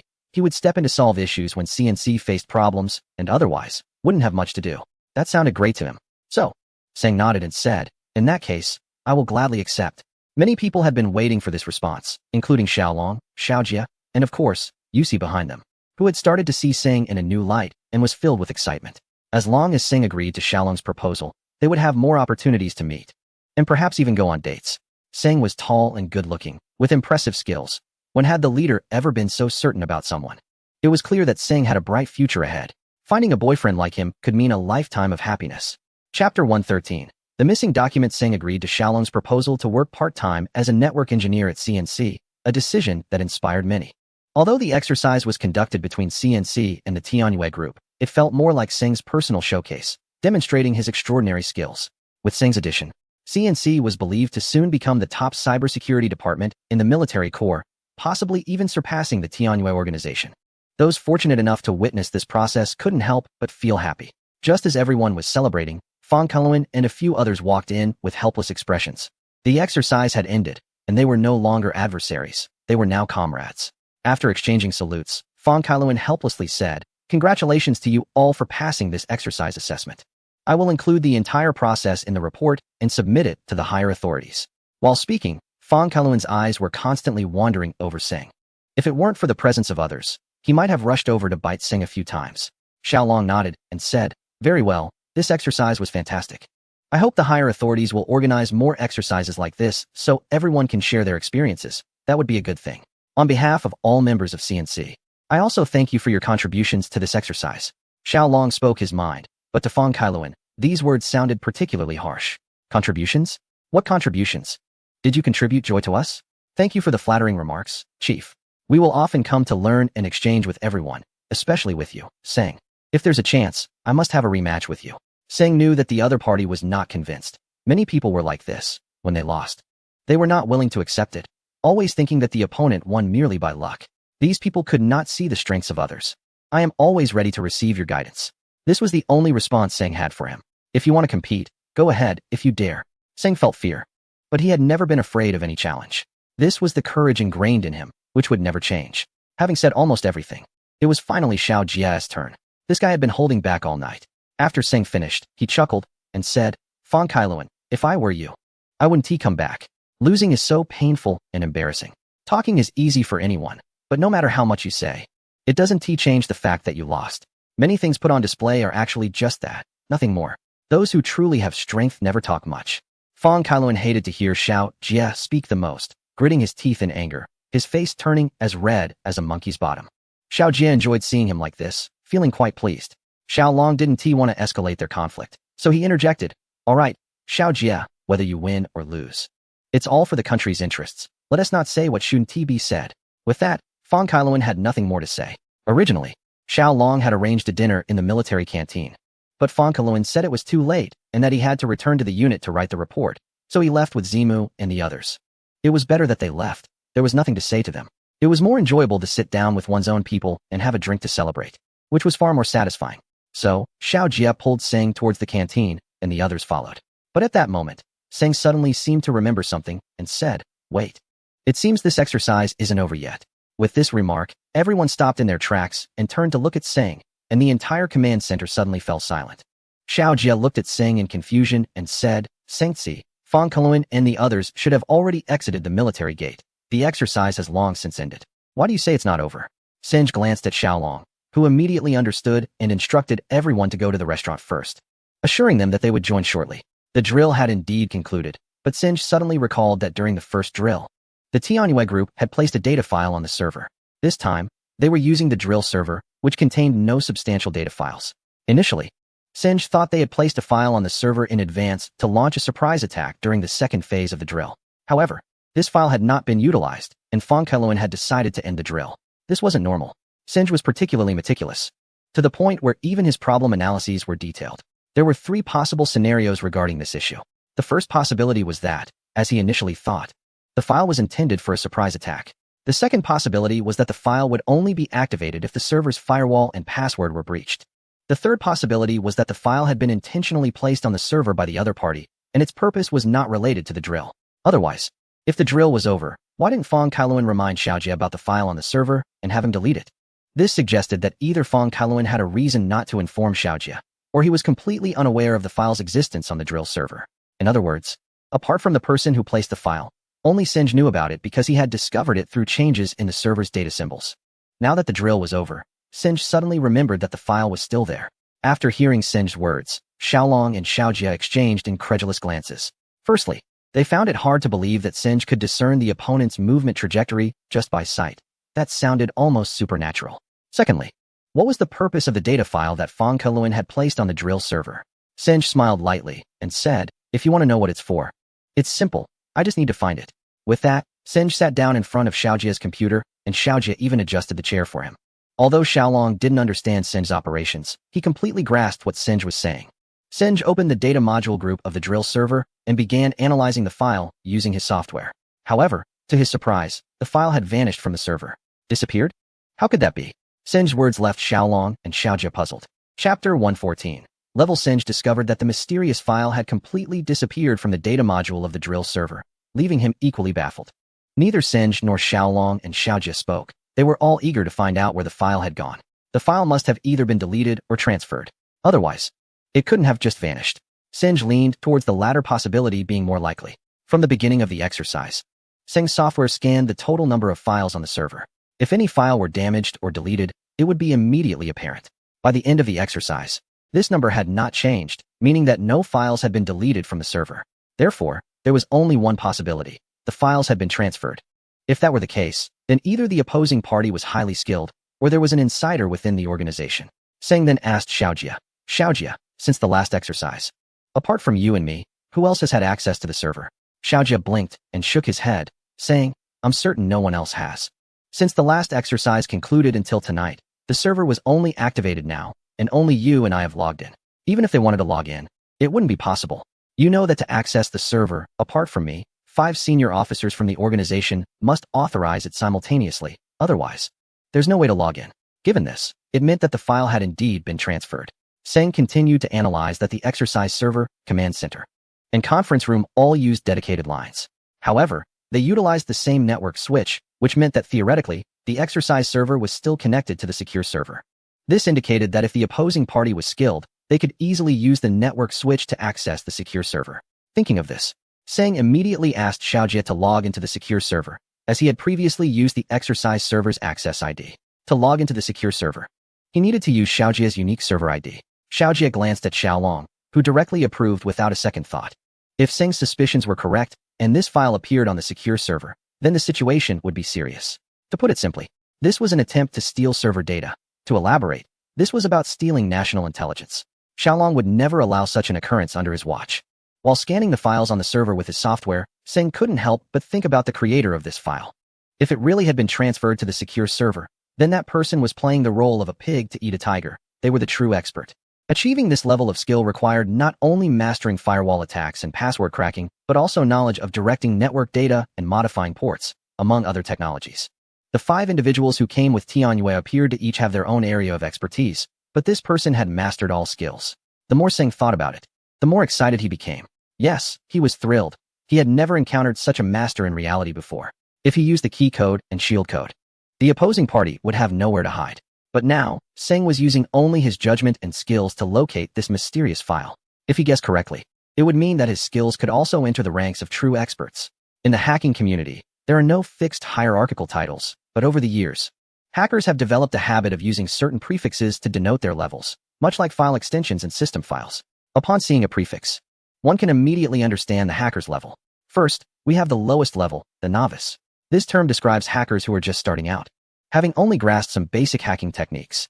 Their most common activities involve cracking the passwords of messaging apps used by women, hence the term novice. Next is the beginner, referring to those who have progressed from being a novice to a higher level. They are no longer satisfied with merely cracking passwords. They seek to learn more, such as using simple methods to implant Trojan programs on someone else's computer to see what they have or to record their keystrokes. Overall, this level of hacker is still focused on women. The next level is the experienced hacker. Having gained valuable information from women, they often find that these women start aggressively installing various firewalls and antivirus software on their computers. In response, these experienced hackers evolve to the point of breaking through firewalls and disabling antivirus programs, thus earning the title of experienced.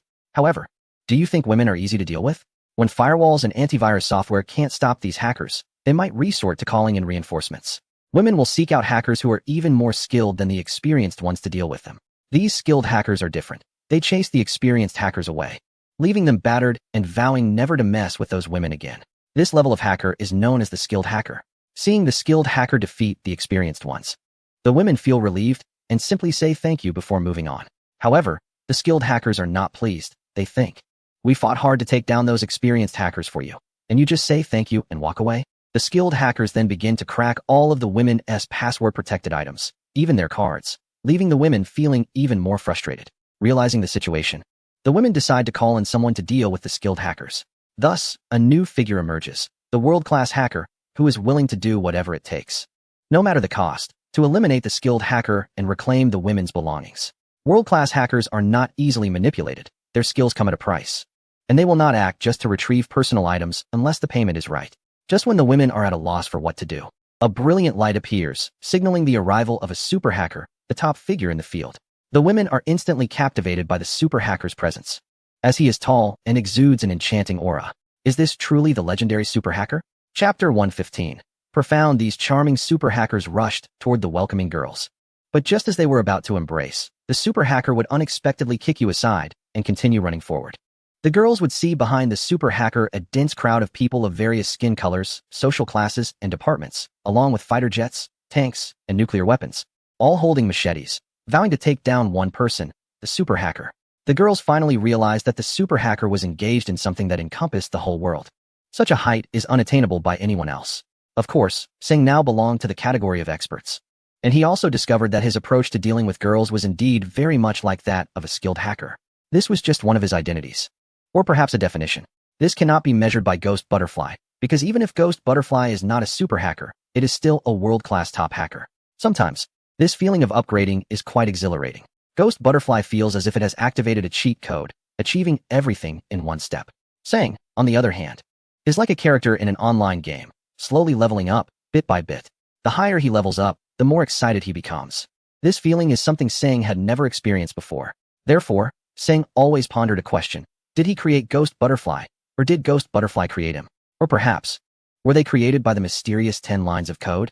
This question seems to have no satisfactory answer. It is like some riddles in life. We always feel we are searching for something, but we do not know if what we find is what we truly want. You can choose not to pursue it. Or you can forever chase after dreams you believe are unattainable, using them as motivation to find value and purpose in life. Isn't that what life is all about? Now is not the time to think about these profound questions. One can ponder life's matters at any time, but definitely not now. Right now, he should focus on where that damned file went. Just as Singh was scanning for files on the secure server with his software, he suddenly noticed that his symbol scanning program seemed to have some anomalies. This program was written by Singh based on the key code. While it wasn't as powerful as the key code, it could still analyze certain changes in the server's data. At that moment, Singh suddenly realized that someone was downloading data files from the server in large quantities. Seeing this, Singh immediately asked Xiaojia, "Do you need any permissions to download files in bulk from the secure server?" Without hesitation, Xiaojia replied, "The core confidential information in the secure server cannot be downloaded. Even to view it, one must be an officer at my father's level, using a special login password. Moreover, the most critical point is that they don't even know what content is in those core files. Each time they want to view it, they need authorization codes from their superiors to find the relevant data files." "Why do you ask this?" Before Singh could respond, Xiaolong immediately realized something and hurriedly said, "Singh, are you saying that someone is downloading these confidential files?" Singh did not speak, but slightly nodded. The situation had become increasingly perplexing. But one thing was certain. The person attempting to steal state secrets was one of the 5 individuals, including Fong Kailuan.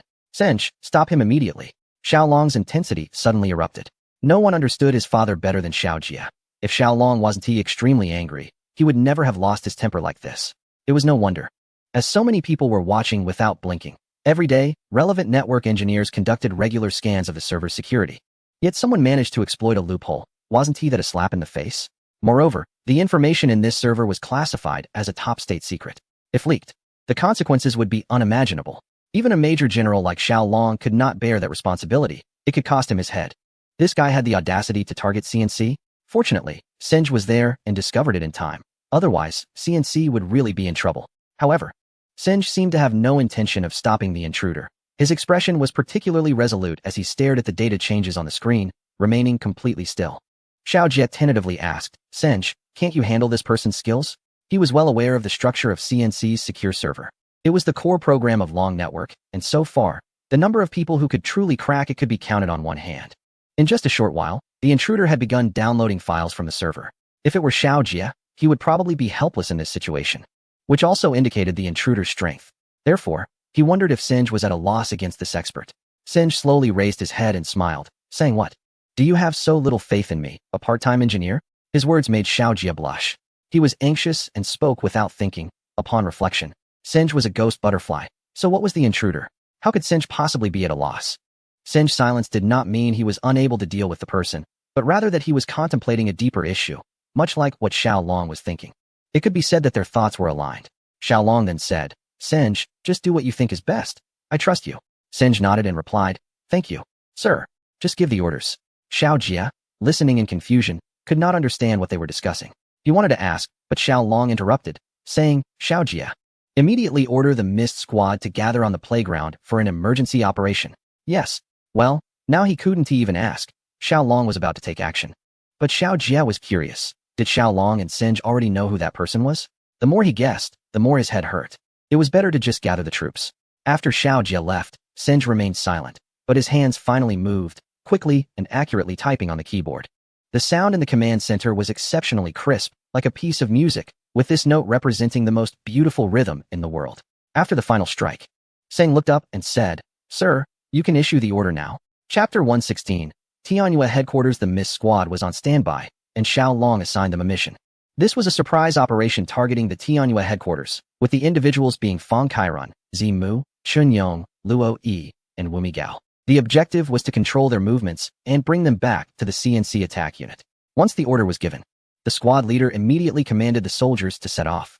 Xiao Long also instructed Xiao Jie to accompany them, as he had a special task to secure these individuals' computers, ensuring they could not be destroyed.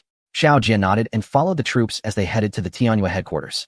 Half an hour later, the Tianyue headquarters, the highest network execution agency of the Legion, was renowned throughout the military for its mystery and scale. It was the ultimate military hall that all cyber warriors aspired to enter, as only here could they become true cyber warriors. However, at this moment, the Tianyue headquarters was shrouded in a tense atmosphere. Both the front and back doors were occupied by the Mist Special Forces, and the main entrance, including the rear door, was also guarded by armed soldiers from the Mist Special Forces. Without the approval of the highest leadership of the Tianyue organization, no one was allowed to enter or leave the main office building. Those unaware of the inside story might think it was just an exercise. Little did they know, such a large-scale operation was solely for one person. At this time, Fang Kairan's group was seated in the conference room, surrounded by fully armed, masked special forces. Fang Kairan was quite familiar with the operations of the troops. Generally, special forces wouldn't wear masks during exercises unless they were on a special mission. Moreover, masked special forces had the authority to fire their weapons. However, the question arose, why were these soldiers keeping them under control? What had they done wrong? Was losing an exercise really a valid reason? Not only was he confused, but so were the others around him. Zimu, being impatient, was about to ask Fang Kairan what was going on. However, the soldier in front of him was not going to give him that chance and shouted, No talking. Zimu, feeling indignant, stood up and confronted the soldier. This is the military. We are officers. On what grounds do you prevent us from speaking? After saying this, Fang Kairan helplessly lowered his head. Challenging the special forces like this was purely asking for trouble. Sure enough, the special soldier immediately pressed the gun barrel to Zimu's head, commanding, Sit down right now. You are nothing at the moment. Sit down. Realizing he couldn't stand up to the special forces, Zimu had no choice but to sit back down. At that moment, an unexpected figure entered the conference room. Xiao Jie, pushing open the door with a serious expression. A few people exchanged glances, finding it hard to understand what Xiao Jie was doing at the headquarters of Tianyue. Xiao Jie pulled out a chair and sat down directly opposite Fang Kairan and the others, positioning himself perfectly across a conference table. In this situation, it was as if he was completely disregarding everyone else. Xiao Jie, what are you doing here at the Tianyue department? Don't tell me you're staging a rebellion. Fang Kailan's sarcastic tone made Xiao Jie want to laugh. At a time like this, he still had the mood to joke around. This person really had a lot of nerve. Everyone, after the drill, while we were maintaining the server, we discovered an unknown Trojan file in the confidential data module. When we found it, it was downloading top-secret files from the CNC server. According to our engineer's analysis, this file was secretly planted in the drill server during our first simulation. After today's drill, when the drill server was shut down, this file entered our confidential server through the network switch and started downloading top-secret data. Therefore, we have reason to believe that one of you is the person who stole the secrets. This is no longer a drill. Any one of you could be a suspect. Now, I need to check your computers. Of course, you can also choose to step forward and tell me if it was you. That way, we won't waste so much time. The group listened quietly to Xiao Jia's words, their expressions shifting from initial disdain to disbelief. They looked at one another, replaying every moment since they had known each other in their minds, trying to figure out if the person looking back at them was indeed the one Xiao Jia was accusing. Of course, they might also wonder if Xiao Jia was just talking nonsense. How could there possibly be an intelligence thief among them? Before joining the Tianyue organization, they had all undergone rigorous verification, including their parents and relatives, and Tianyue knew everything about them. How could such a person exist? Yet, Xiao Jia was sitting right in front of them, and they knew that the higher-ups of Tianyue were watching them from another room. Stealing top-secret information was equivalent to stealing state secrets, which could cost them their lives. Until it was confirmed who the real culprit was, their leaders could not provide any assistance. The Special Forces soldiers began collecting their computers one by one. When they reached Chen Yong, he simply dumped a pile of parts from his backpack onto the table. Take whatever you want. Xiao Jia frowned and asked, what is going on here? You probably dropped it in your CNC conference room. I bet you can still find a few screws lying around in there. Just relax. It's not the computer's fault. If it weren't for the inappropriate setting, Xiao Jia would have let out a retort. So he could only offer a few words of consolation to the guy. The other 4 computers were opened one by Xiao Jia. But his commands seemed to have no effect on these machines, and no anomalies were detected. Just then, the conference room door swung open again, and Seng Ge walked in with a broad smile. Upon seeing Seng Ge, Xiao Jia finally relaxed his furrowed brow. Dealing with these individuals required Seng Ge's intervention. Otherwise, that mysterious figure might take advantage of the situation. Seng Ge had arrived at Tianyue with Xiao Long, who went to meet the senior executives of Tianyue. While Seng Ge headed to the conference room, he also nodded and greeted Fang Kailuan and the others present. Chapter 117. Activation Code. Seng Ge approached Xiao Jia, who willingly offered his seat to Seng Ge, as only Seng Ge could handle these computers. However, Seng Ge didn't even glance at them and instead asked with a smile, what are you doing here? I'm checking their computers to see who is stealing state secrets. Xiao Jia responded while scanning everyone's faces, suspecting that any one of them could be the thief, especially Fang Kailuan, whom he wished was the culprit. But he reminded himself that he couldn't judge based on personal feelings. Seng Ge chuckled and said, that computer isn't with them. It's in this building. Xiao Jia blushed slightly and replied with a grin, I know it's in the building. I'm just casually checking if there's any evidence on their computers. Seng Ge was not going to expose him, and after whispering a few words in his ear, he turned and left. This was not a suitable occasion for him. And he wasn't someone who wore a military uniform. He just needed to do what he was supposed to do. If Xiao Long hadn't insisted on bringing him here, Seng Ge wouldn't have come at all. However, when it came to technical matters, Xiao Jia was indeed not a match for him. So after some thought, Seng Ge ultimately arrived at the Tianyue headquarters. When Seng Ge first saw the Tianyue headquarters, he never imagined that this largest and highest level network defense base in the country would look like a commercial building from the outside. If one didn't know better, no one would believe this was the renowned Tianyue base. Unlike CNC, the area surrounding this building was the largest military base in the capital. The Tianyue building stood just behind the main building of the base, resembling an imposing armchair from a distance, exuding a sense of authority. The entire base was heavily guarded.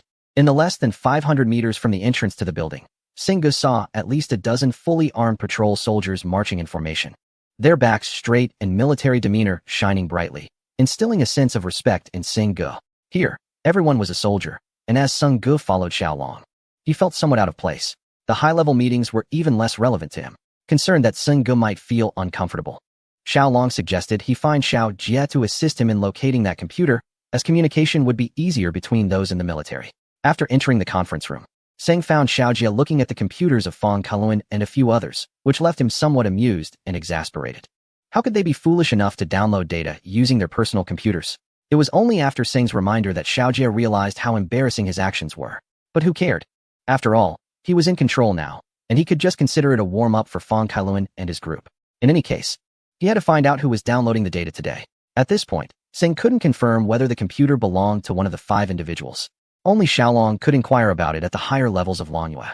Meanwhile, Xiaolong was in the office of the leader of Longyue, who was a general with a rank 2 levels higher than Xiaolong, although he didn't appear older than him, looking to be in his 40s. This was the headquarters of Tianyue, directly governed by the military corps, so having a general in charge was completely reasonable. His name was Han Wu, and he had been in this leadership position for several years. When Tianyue was first established, there were fewer than 50 people, but after several leaders' efforts, it gradually developed into the current scale of over 1,000.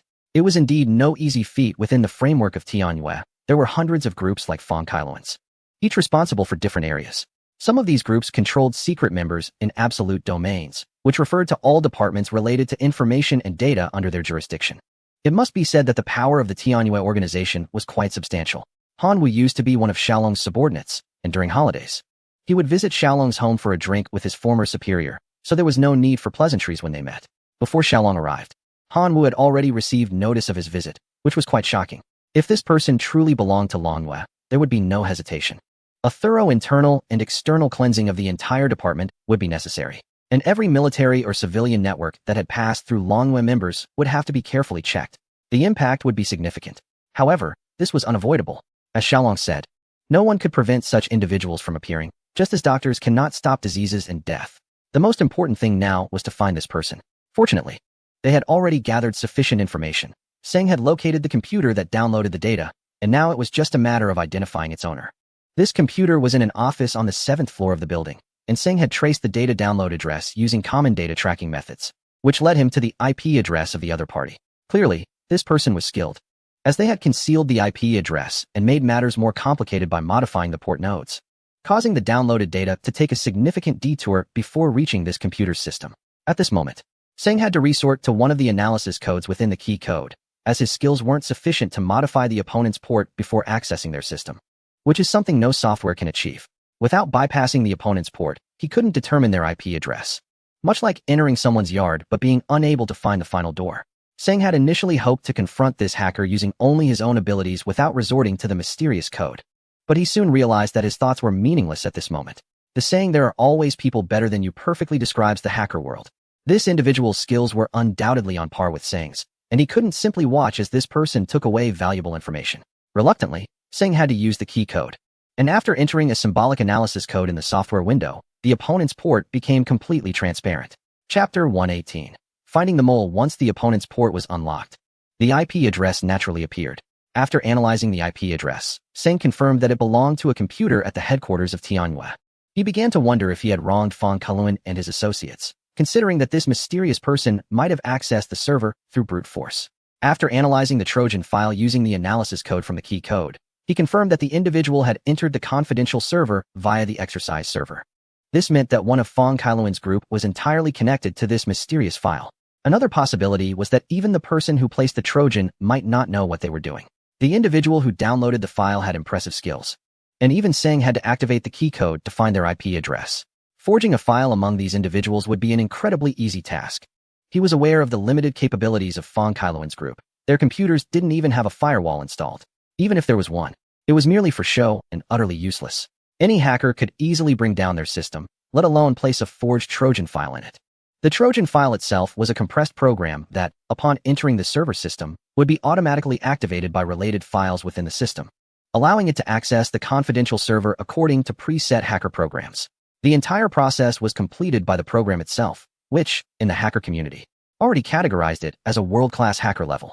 Therefore, Seng wanted to meet this person to see who had the capability to target CNC's server so stealthily. Secretary Han Wu quickly found out the owner of that computer, none other than Fang Kailuan. There was no time for shock or doubt. Finding evidence was the priority. Han Wu personally brought Xiaolong and Seng to Fang Kailuan's office, and the duty soldier forcibly opened the door. Seng directly approached Fang Kailuan's computer, quickly typing a series of symbols. After glancing at the screen a few times, he turned the monitor towards Xiaolong and Han Wu. It indicated that this computer was downloading files from a remote server and had already completed 80 of the download. Han Wu slammed his fist on the table, causing the computer screen to shake. How could he not be angry? Fang Kailuan was someone he had personally brought to the headquarters, and he had high hopes for him. But what had his expectations yielded? Was this all there was? What made Han Wu even more upset was that Xiaolong was watching. Their positions were already quite special. From a professional standpoint, he was Xiaolong's superior, overseeing the CNC department. However, personally, Xiaolong was his former superior, whom he privately referred to as Big Brother. Now, in front of Xiao Long. This situation had unfolded, leaving him with little face to continue in his role. Xiao Long looked around, noticing there were no outsiders, sighed, and said, "Old Han, don't blame me for pointing this out, but you're not handling this well. Why didn't you keep a better watch on your people? Fortunately, it was our team that discovered this in time. Otherwise, do you understand how serious the consequences could have been?" These words were harsh, but they were all true, and Han Wu certainly understood the stakes involved. However, the most pressing matter was to confront Fang Kailuan about why he did this, and for whom he was acting. Han Wu gritted his teeth and stood up from his chair, so furious that his legs felt weak. His secretary initially wanted to support him, but seeing Han Wu on the brink of exploding, she thought better of it and stayed back. After receiving Xiao Long's approval, Singe temporarily halted the file download. He was in the presence of high-ranking officials, something he had never imagined experiencing. He handled matters very cautiously, ensuring that every decision was cleared with Xiao Long before execution. For instance, he wanted to examine any suspicious documents that might still be present. However, since Fang Kailuan was part of the organization, Xiao Long had no authority to decide whether Singe could access Fang Kailuan's computer. Their purpose in coming here was, in a sense, to find this mysterious hacker. Now that they had located him, it was primarily up to the CNC department to handle the situation. But since this was the headquarters, and given the circumstances, Xiao Long had done all he could in front of Han Wu. The rest would have to be managed by them. However, the files downloaded by Fang Kailuan could not be taken as evidence. For safety reasons, Xiao Long, after consulting Han Wu, instructed Singe to encrypt all the files specially. This way, the contents would remain secure and inaccessible. In the conference room, a few people exchanged glances, each silent, speculating about who the mole might be. Just then, the door of the conference room was suddenly yanked open. The seated individuals immediately stood up, and everyone, including the Special Forces soldiers, came to attention and saluted. When Fang Kailuan saw that Han Wu had personally intervened and had a particularly grim expression, he guessed that Han must have already figured out who the mole was. Could it be that this person was indeed among them? Han Wu entered the room without looking at anyone else, his gaze fixed solely on Fang Kailuan, not even blinking. Even the least perceptive individuals in the vicinity understood the meaning behind that look. Could it be that Fang Kailuan was the one who had stolen the CNC's confidential information? Was that even possible? If it were someone else, there might still be believers, but for Fang Kailuan, they would swear it was impossible. Fang Kailuan had always been well regarded in his interactions, maintaining good relationships with both superiors and subordinates. How could he possibly commit such an act? In this tense atmosphere, Xiao Jie and the Special Forces soldiers retreated behind Xiao Long, asking Sang what was going on. Sang quietly told Xiao Jie, "The owner of the computer that downloaded the files is Fang Kailuan." "What? It's him?" Xiao Jie's voice rose in shock, loud enough for the entire conference room to hear. All eyes turned to Fang Kailuan, and Xiao Jie was even more astonished than he was. Although he had never liked this person, he couldn't believe that Fang Kailuan could do such a thing. Or perhaps it was precisely because of this disbelief that one might indeed act in such a way. Sang felt at a loss for words. He didn't know these people well, but he sensed something was off. If a world-class hacker truly intended to do something, how could they be so blatant about it? In other words, Sang always felt that the individual was doing this on purpose, deliberately allowing CNC personnel to see everything. However, therein lay the problem. From Sang's perspective, it was absolutely impossible for the CNC team to discover the Trojan file. Moreover, this was predicated on the fact that the individual did not expect to appear during the exercise. In other words, they could not assume that Sang or the CNC personnel would detect the Trojan program. If that were the case, the contradictions grew. Why would Fang Kailuan do this? This was the crux of the issue. If he indeed possessed such skills, why would he attempt to steal CNC's files from the headquarters of Tianhua? He could easily find a location where no one could trace him. Furthermore, if he truly wished to carry out such an act, wouldn't it be better to wait until the exercise was over or until people had forgotten about it before proceeding? However, Sang also considered another possibility. Perhaps this theft operation encountered an unexpected variable, namely Sang himself. They had not anticipated that Sang's presence would disrupt their already established plans or actions. For example, if the situation hadn't occurred, the CNC server would have been completely compromised. Even if it was just a drill, once a report from a certain individual was submitted, the CNC department would be dismantled, rendering all server groups obsolete. At that time, using hacking methods to copy files from within would go unnoticed. However, with the situation arising, their plans were completely disrupted. The individual, after the drill failure, could only take advantage of the opposing party's celebratory mood after winning the drill to quietly download files from the server. The use of the headquarters computer was to provide a cover. Previously, it had been mentioned that every network department had a dedicated line connected to the group for easier management of all network departments. This line did not connect to any other global networks, only to an internal local area network. This means that downloading files from the CNC server using this local area network was safer and more discreet, as no one would suspect normal data exchanges. Even if discovered, it could be passed off as routine server checks, providing ample justification for the actions taken. With this in mind, it's understandable why the individual chose to use the headquarters computer to download files, as it eliminated the need to connect to an external network, saving time and enhancing security. Most importantly, no one would suspect that such actions would be taken from the headquarters computer. However, these are merely speculations. Whether things are as imagined or only known to the individual remains uncertain. At this moment, the individual appeared shocked and seemed entirely unaware of what had transpired, staring blankly at another person, wanting to know why he had inexplicably become a suspect. The other person glanced at colleagues and managed to steady his voice, saying, "We found you downloading confidential CNC files on your office computer. What do you have to say about this? This is impossible. I haven't done anything. Someone is framing me. I don't know anything." The individual's defense seemed particularly weak at that moment. Every person who has made a mistake often doesn't realize what it is until it's too late to turn back. Just like time, it only moves forward and never backward. The other person shook his head helplessly and said, "Are you still trying to argue? You've greatly disappointed me. I officially inform you that you have been removed from your position, and the investigation will now be handled by CNC." The words hit the individual like a thunderclap, making him feel as though the entire world was collapsing. He slumped helplessly in his chair, wondering if this was a nightmare. If it truly was a nightmare, he wished to wake up from it quickly. He had done nothing and had no idea how that suspicious file appeared on his computer. Who could explain to him what was happening? Of course, all his actions appeared to everyone as mere disguises. Until a thorough investigation is conducted, he cannot gain the trust of those individuals. Han Wu has made a firm decision this time. Not only has he dismissed Fong Kailuan, but now even Zimu and the others must undergo an investigation by the relevant authorities alongside Fong Kailuan. The documents were implanted into the exercise server during the drill, so each of them could have done it.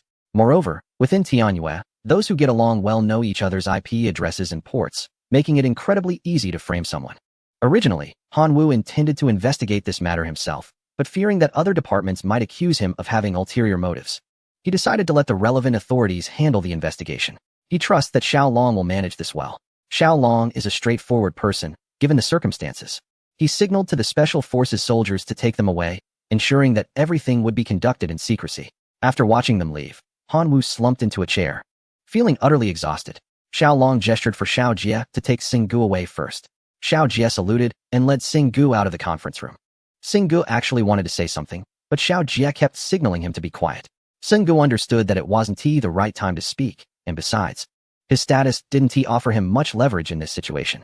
Xinggu had also thought about checking the files on Fong Kailuan's computer, hoping to find something useful. However, given the current situation, it seemed unlikely he would have the chance today. The Special Forces had already taken his computer back to the relevant authorities, so he would have to wait for another opportunity. Now that the official matters were wrapped up, there was nothing else for him to be involved in. As he walked out of the Tianyue building with Xiao Jie, Seng Ji's stomach began to growl. Checking the time, he realized it was almost 10 o'clock, and he hadn't eaten anything since noon, having only drunk some water. Chapter 120. Reminder: Xinggu found it strange that it was so difficult to get a meal today.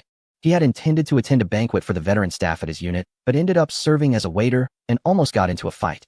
Now that they were at the relevant authorities, he should have been able to enjoy the celebratory feast, but with the recent developments, it was already 10 o'clock. Xinggu, who usually had a well-timed routine, was now too hungry to bear it. However, Xinggu was not worried at all. He still had Xiao Jie, who could cover the meal. "Old Xiao, I'm starving. Treat me to dinner." Xiao Jie, however, was not thinking about food at all. He was preoccupied with how Fong Kailuan could have acted this way, something he found not only unacceptable but also inexplicable. It was only when Xinggu spoke to him that he snapped back to reality. Realizing that Xinggu hadn't eaten anything all evening, he decided to take him to a local eatery. They ordered several dishes and a few bowls of rice, and the two of them started to eat ravenously. What puzzled Xinggu was that Xiao Jie wasn't drinking any alcohol tonight. In his memory, this guy always indulged whenever food was present. Why was he behaving so well tonight? "You think I don't want to drink? To be honest, tonight, no one from CNC is going to sleep." Is it really that bad? Not allowing people to sleep? Seng grabbed a piece of fish, mixed it with rice, and started eating heartily. He was indeed very hungry, constantly asking the vendor for more rice. The vendor simply placed the rice bowl on the table, saying to help themselves as much as they wanted. He had been serving them all this time, doing nothing else, and his legs were about to give out. CNC is slightly better, but those at Tianyue won't be able to sleep for days. Didn't you see Han Wu's expression?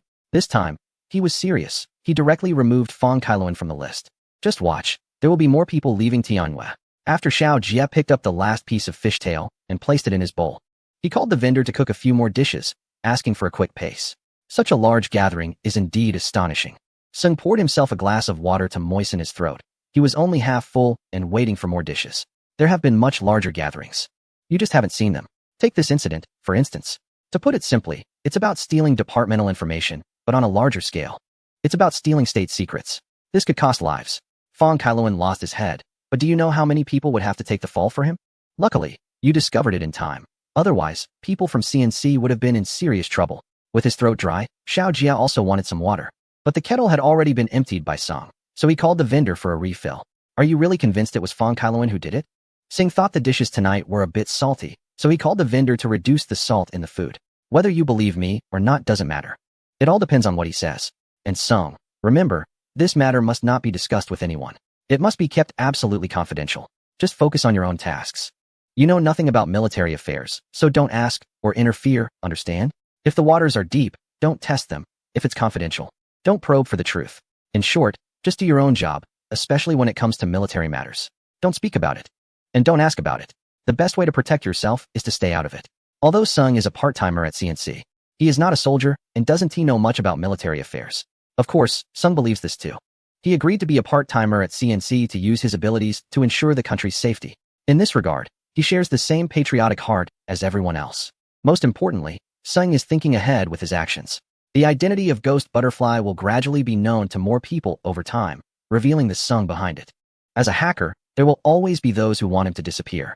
Therefore, he needs to prepare all defensive measures, primarily ensuring that everyone he deems worthy of protection suffers no harm. This was his initial thought when he agreed to join CNC under another identity. Listening to Xiao Jie at this moment, Sung smiled lightly and said, "Thank you for the reminder, but I don't have time to get involved.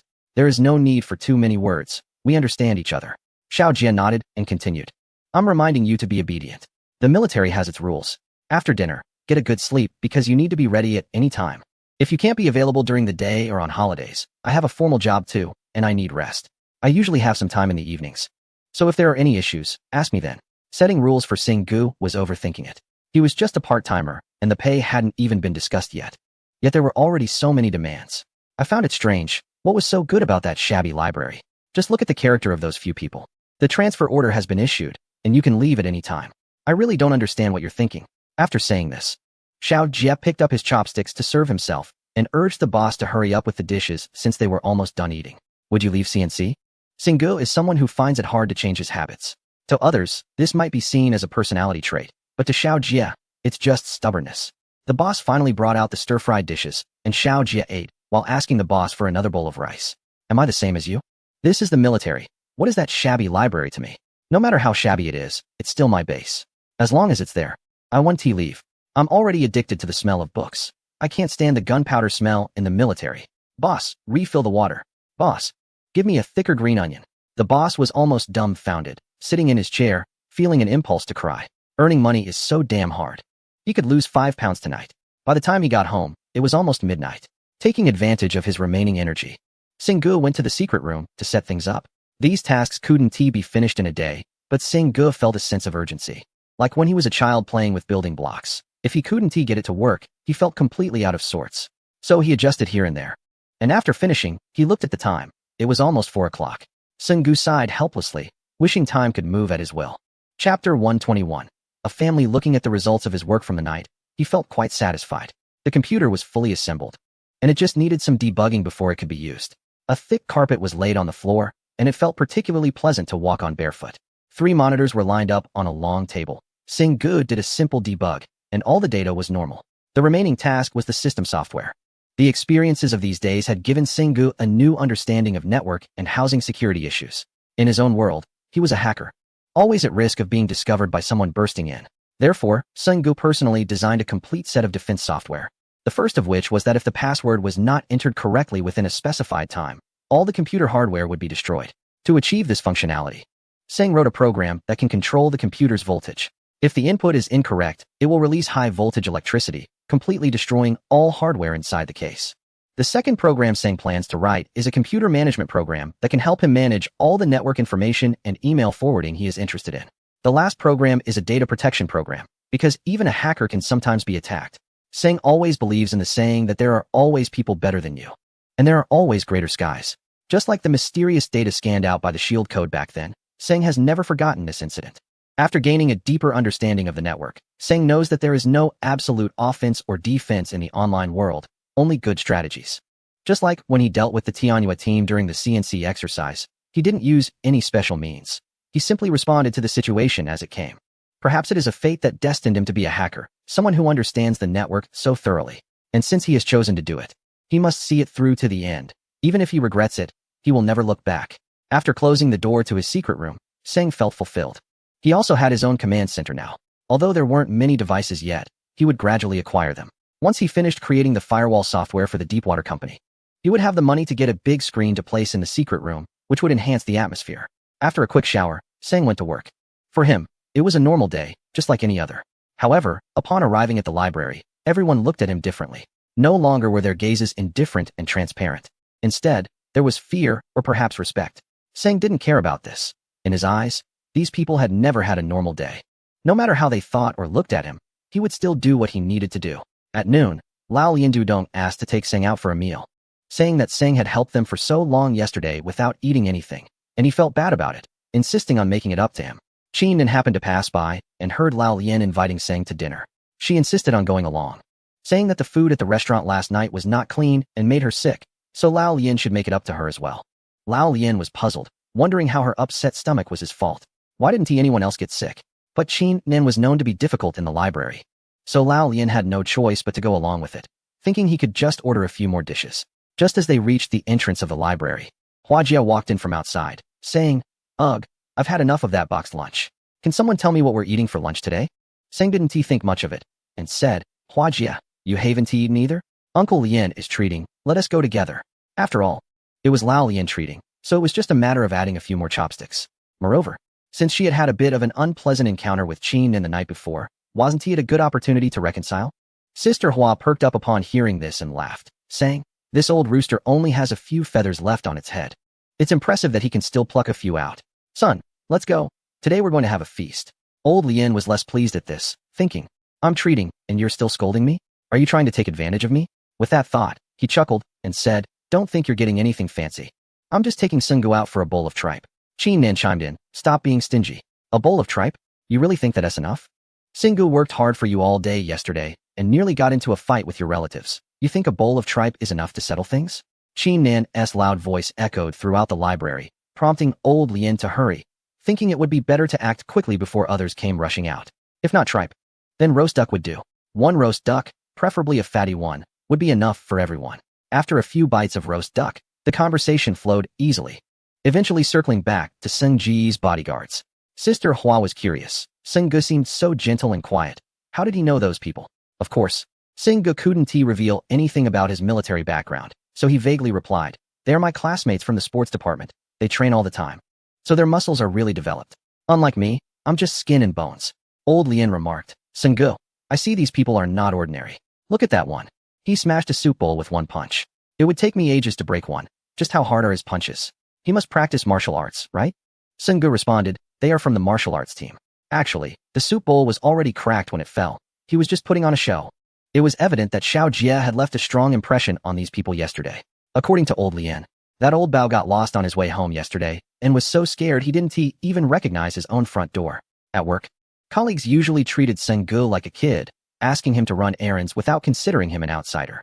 Seng Ge didn't mind this, and things would remain the same in the future. Nothing had changed. While saying this, Seng Ge mentioned that Sister Hua and Qin Nin saw each other every day in the library, feeling closer than family, so there was nothing to argue about. Of course, Sister Hua was not one to hold grudges, and Qin Nan was the same. After a few words, they would forget everything. However, Sister Hua still reminded Seng Ge to avoid associating with unsavory characters, as she didn't want her son to come to any harm. Just as Seng Ge was pondering when he had become Sister Hua's son, someone suddenly called out to him from behind. He turned around to see it was Cu from CNC, followed by two female soldiers he had seen the night before, so they weren't strangers. Cu looked utterly exhausted, with dark circles under her eyes, as if she had been smoking. It was clear she hadn't slept since last night. The two female soldiers at the back, one of them was almost falling asleep while leaning on the other's shoulder. They were dressed casually today, especially Cu. who wore a tight black short-sleeve top and a very short black skirt, her long and shapely legs crossed in a way that was quite suggestive. Seng's condition wasn't great either. He had been up all night working in a secret room and had spent the morning in the library, making his eyes a bit puffy. However, seeing such a beautiful girl like Siyu looking so tired made the older men around start to think inappropriately. Seng didn't know what they were thinking, but he felt he should at least greet them, so he stood up and asked, "What are you doing here?" Siyu replied with irritation, "Of course we're here to get something to eat. We didn't sleep all night because of you. Look how tired we are." Seng realized that the incident with the horse was no longer a secret among their group. When they started to check the server data last night, everyone figured out what had happened, so naturally, they wanted to complain when they saw him today. Women often want the boys they like to show a bit more concern, don't they? However, when this was said, it completely derailed the thoughts of those around them, especially the older man, who was envious and kicked Seng lightly, thinking that young people could handle a night of fun without issue. Sister Hua didn't think as much as the older man did, but seeing how the girl was dressed, she didn't think she was a good influence. So, she asked Seng, "Son, what were you doing last night?" Seng's mind buzzed. He just realized that what Siyu said could lead to misunderstandings. But before he could explain, Siyu smiled and said, "Seng, is this your mother? She looks so young." "Ani, I'm Seng's friend. Nice to meet you." In any case, if she were to date Seng in the future, they would have to meet. So it was better to do it now. Though Siyu felt her appearance today was not great, she didn't care much anymore. After all, this was her future mother-in-law. She wanted to say a few more words. "How did you meet our Seng?" Sister Hua asked, casting a glance at Siyu. Just then, Qin Nan grabbed Seng's arm and whispered, "Seng, how come you know so many types of women?" Siyu had originally wanted to answer Sister Hua's question, but seeing Qin Nan's intimate gesture with Seng made her a bit fiery. So she quietly asked, "Seng, who is she? Can you introduce us?" Seng was about to respond when Qin Nan spoke up, "I'm his girlfriend. Who are you?" This statement was hard for Siyu to accept. In terms of figure and looks, she felt she couldn't compete with this girl. How could she possibly be Seng's girlfriend? Ridiculous. "I'm Siyu, by the way. I heard Seng say he doesn't have a girlfriend, right, Seng?" "Of course not. I don't have a partner." You see, before I could finish speaking, Siyu laughed and said, "See, he said he doesn't have one. Are you here for a blind date today?" "Sir, is she your daughter?" Upon hearing this, Lao Lian was taken aback. Where did she get the idea that Qin Nan was his daughter? If his partner heard this, he would have to spend at least half a year in the library. Wasn't he this nonsense? "I'm just a colleague of Seng. She is not my daughter." Siyu seemed to understand something and pulled Seng over, saying, "If you're looking for a blind date, I suggest you go to another place. Just look at this girl. She looks like a big rabbit." Siyu's tone, whether intentional or not, happened to be overheard by Qin Nan, and her temper flared up immediately. She stood up and shouted, "Who are you calling a big rabbit? Say that again if you dare. Look at yourself. You look like a lady."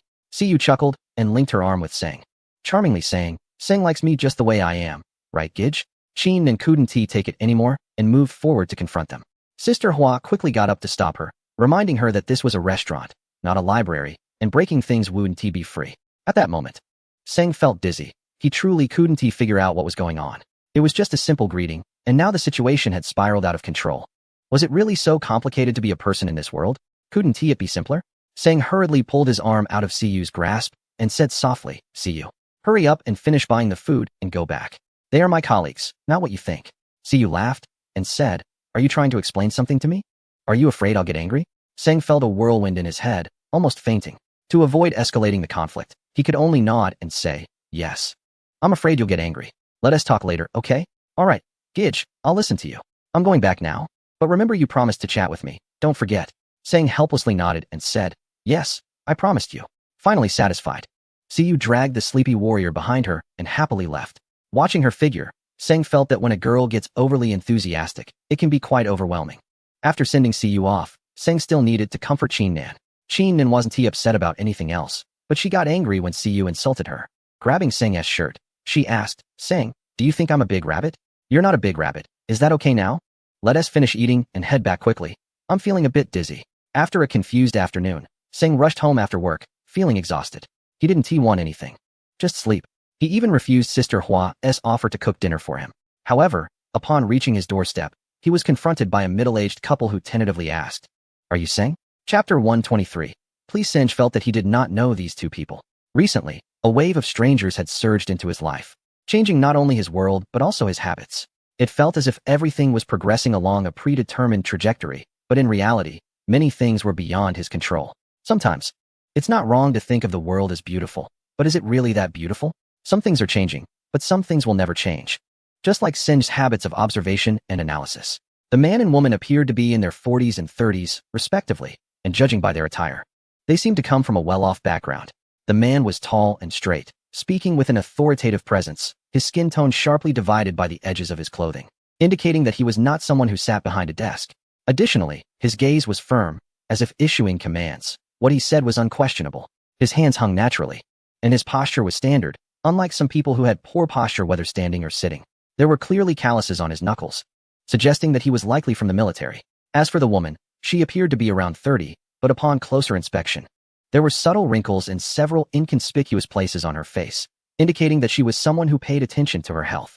She was slender, standing with one foot in front of the other, resembling a performer on stage. Her hair was simply tied back, but looked somewhat disheveled, and her eyes were slightly swollen, suggesting she had been crying for a long time. Her lips were pale, as if frozen in a low-temperature environment. Notably, one of her ears wore an earring while the other had none, hinting that she might have been in a hurry, either forgetting to wear one or losing it, though she seemed unaware of it.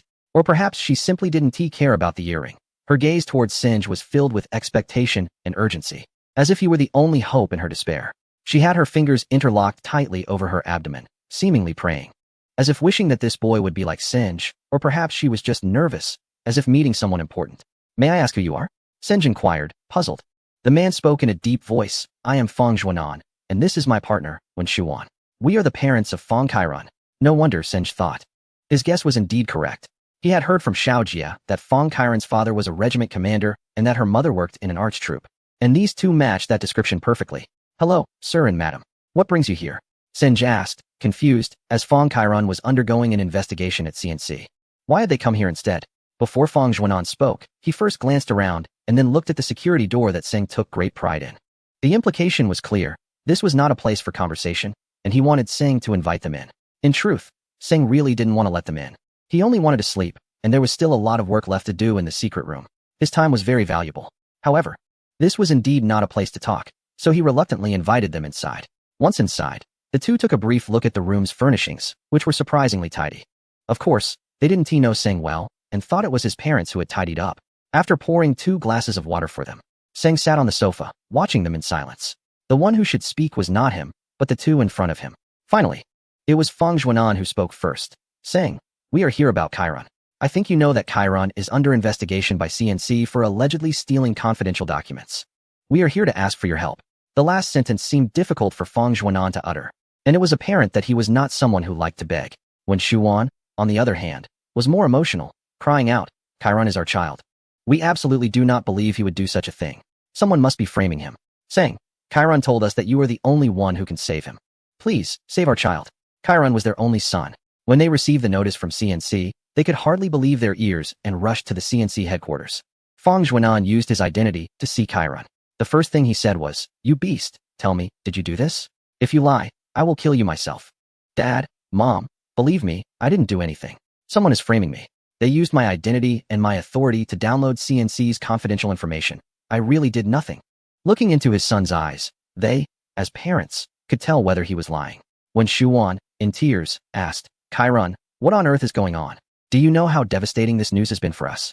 You are Mom's only son. If anything happens to you, how can I live?" Kairan, being a dutiful son, felt a pang of guilt seeing Wen Shuan so distressed. However, what he needed to do now was to clear his name and find out who was framing him. But looking around, there seemed to be no one capable of doing that.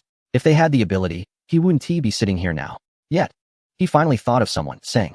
Only he had the skills and power to find the person who set him up. But he was unsure if Singh would help him, especially with Xiao Jia involved. CNC had appointed Xiao Jia as the commander of this investigation. Although Xiao Jia hadn't made things difficult for him, Kairan still felt there was a significant barrier between them. "Mom, please don't be upset. Trust me, I really haven't done anything.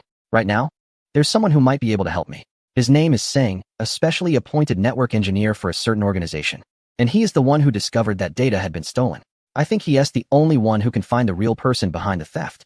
So they went to seek Singh's help for Fong Kairan, but Singh helplessly said, "Uncle, Aunt, I'm sorry, but I'm afraid I can't help you with this matter." Chapter 124. Benefit Singh couldn't agree to their request mainly because he didn't want to get involved with the organization. He was just a part-time engineer, and his job was to help them with network security. As Xiaojia said, it's best not to get involved in military matters. Moreover, Singh didn't have a good impression of Fong Kairan. During the exercises, what he said clearly revealed his character. He was someone who would hold grudges. Singh couldn't find any reason to help someone like that. Additionally, Singh wasn't even sure he could help, from discovering that mysterious Trojan file to later finding the address. He always believed the other party was definitely a master, and he wasn't sure if he could surpass them. However, his words felt like cutting the rope of hope for Fang Xuanan and Wen Shuwan, causing them to lose heart. Women often express their feelings through tears, and at that moment, she was crying uncontrollably. He believed Fang Kairan's words that only Singh could help him, but now Singh had refused, meaning there was no one in the world who could help Fang Kairan. What Singh least wanted to see was a woman's tears. When he saw Wen Shuwan crying, he couldn't help but think of his mother somewhere, wondering if she was also crying for missing him. A mother's tears run as deep as the ocean and are as precious as the earth itself. But Singh rationally told himself that he really was powerless. He could only comfort them, saying, "Uncle, Aunt, you don't need to worry too much. The organization is investigating, and you should trust their capabilities. If Fang Kairan really didn't do it, Xiaojia and the others will find out the truth." Fang Xuanan sighed and said, "I've already asked Xiaolong, and there are no investigation results from the organization yet. Or perhaps their capabilities really aren't enough. Singh, you have to understand how hard it is to be a parent. Please help Kairan. We can agree to any conditions." A commander, at this moment, was full of fatigue and helplessness, but what could he do for his son? He could only lower himself to plead with Singh. When Shuwan took a card from her backpack and placed it in front of Singh, believing that Singh's refusal was perhaps due to wanting some benefit. They had inquired before coming and knew that Singh was a part-time hire, so they thought he might be short on money, which is why he took this job. However, Singh shook his head and smiled, saying, "You've really misunderstood me. I truly can't help Kairan. Even if I could help him, I wouldn't take your money. My parents taught me from a young age that you should never take what isn't yours. This is something most parents tell their children. But how many can truly live by it? However, Sun can manage it. He will absolutely not touch any ill-gotten gains. Indeed, he is in need of money. Just like everyone else, isn't it? But Singh prefers to earn money with his own hands, as spending it that way feels much better. He understands that Fang Kailuan's parents give him money. After all, when you need someone to help, that's always the process, isn't it? Since Sung does not accept their money, the two realize that there is no possibility of continuing the discussion. Fang Xuanan can only sigh and say, "I'm sorry, that's not what we meant. We were just too anxious. Please don't take it to heart. It's all right. I understand how you feel. If CNC needs me to do something, I will do my best. So don't worry."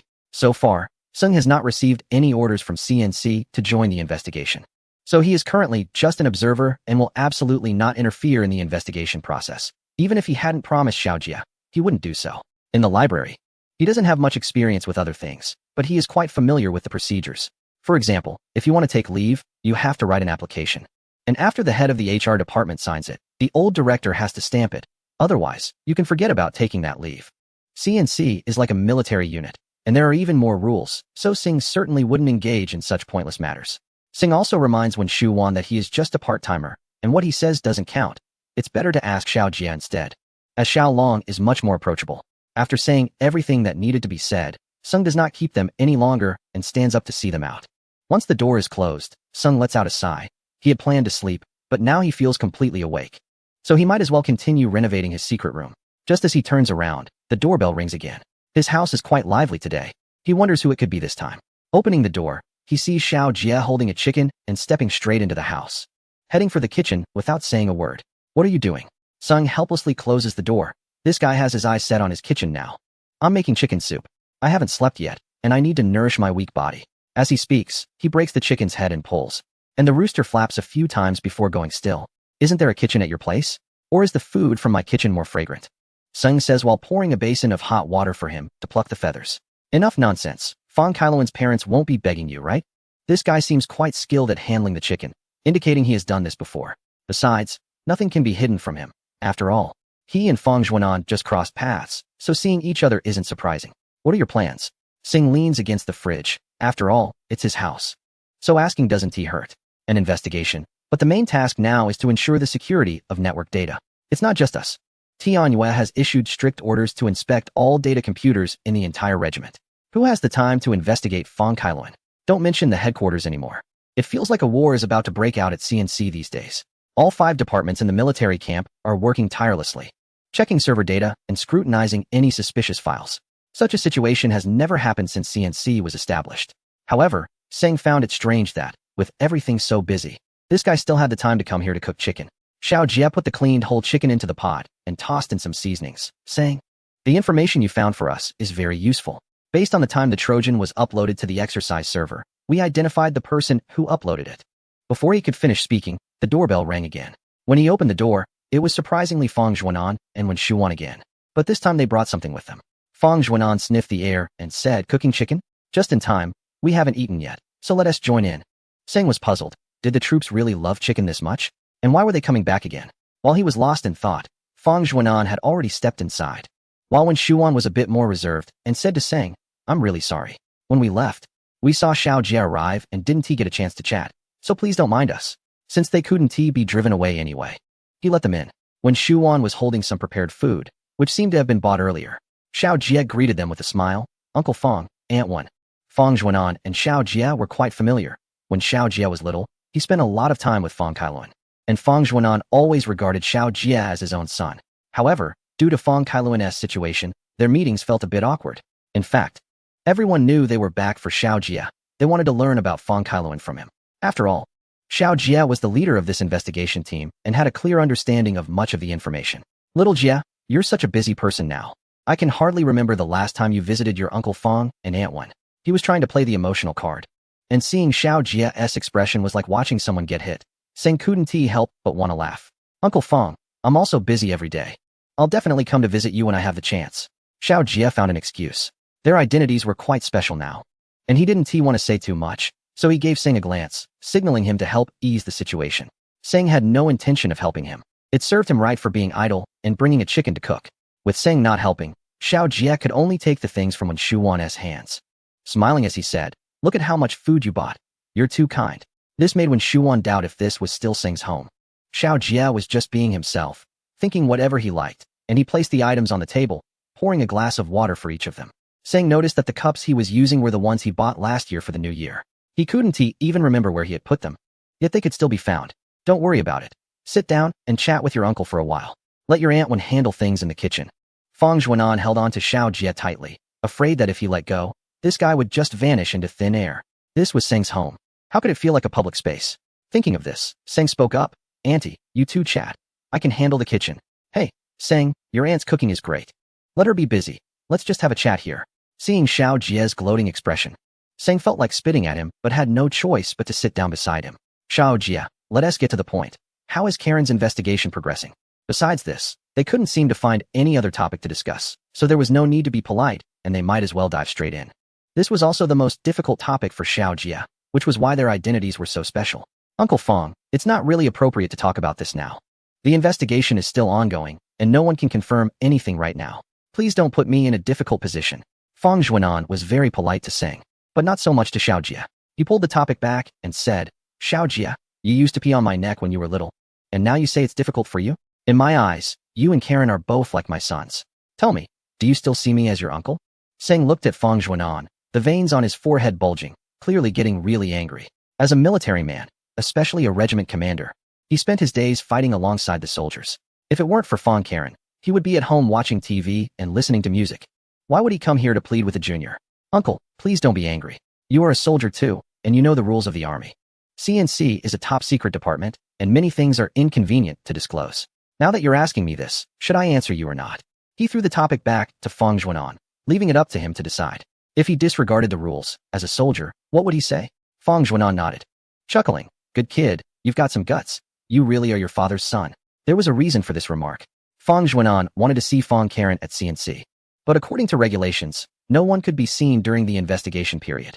So he put aside his pride to ask Xiaolong, hoping that their long-standing friendship would allow him to see his son once.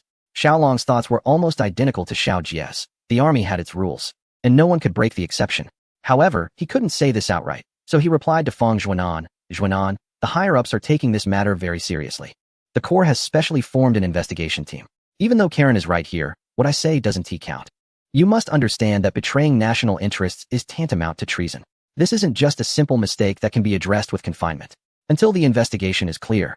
Even if I wanted you to see him, I can't. That would be a violation of higher orders, and as a soldier, you know what it means to violate orders, right?" Later, Fang Zhuanan had no choice but to seek help from Han Wu at the Tianyue headquarters. They had a long-standing friendship, and it was difficult for him to ask Han Wu for help.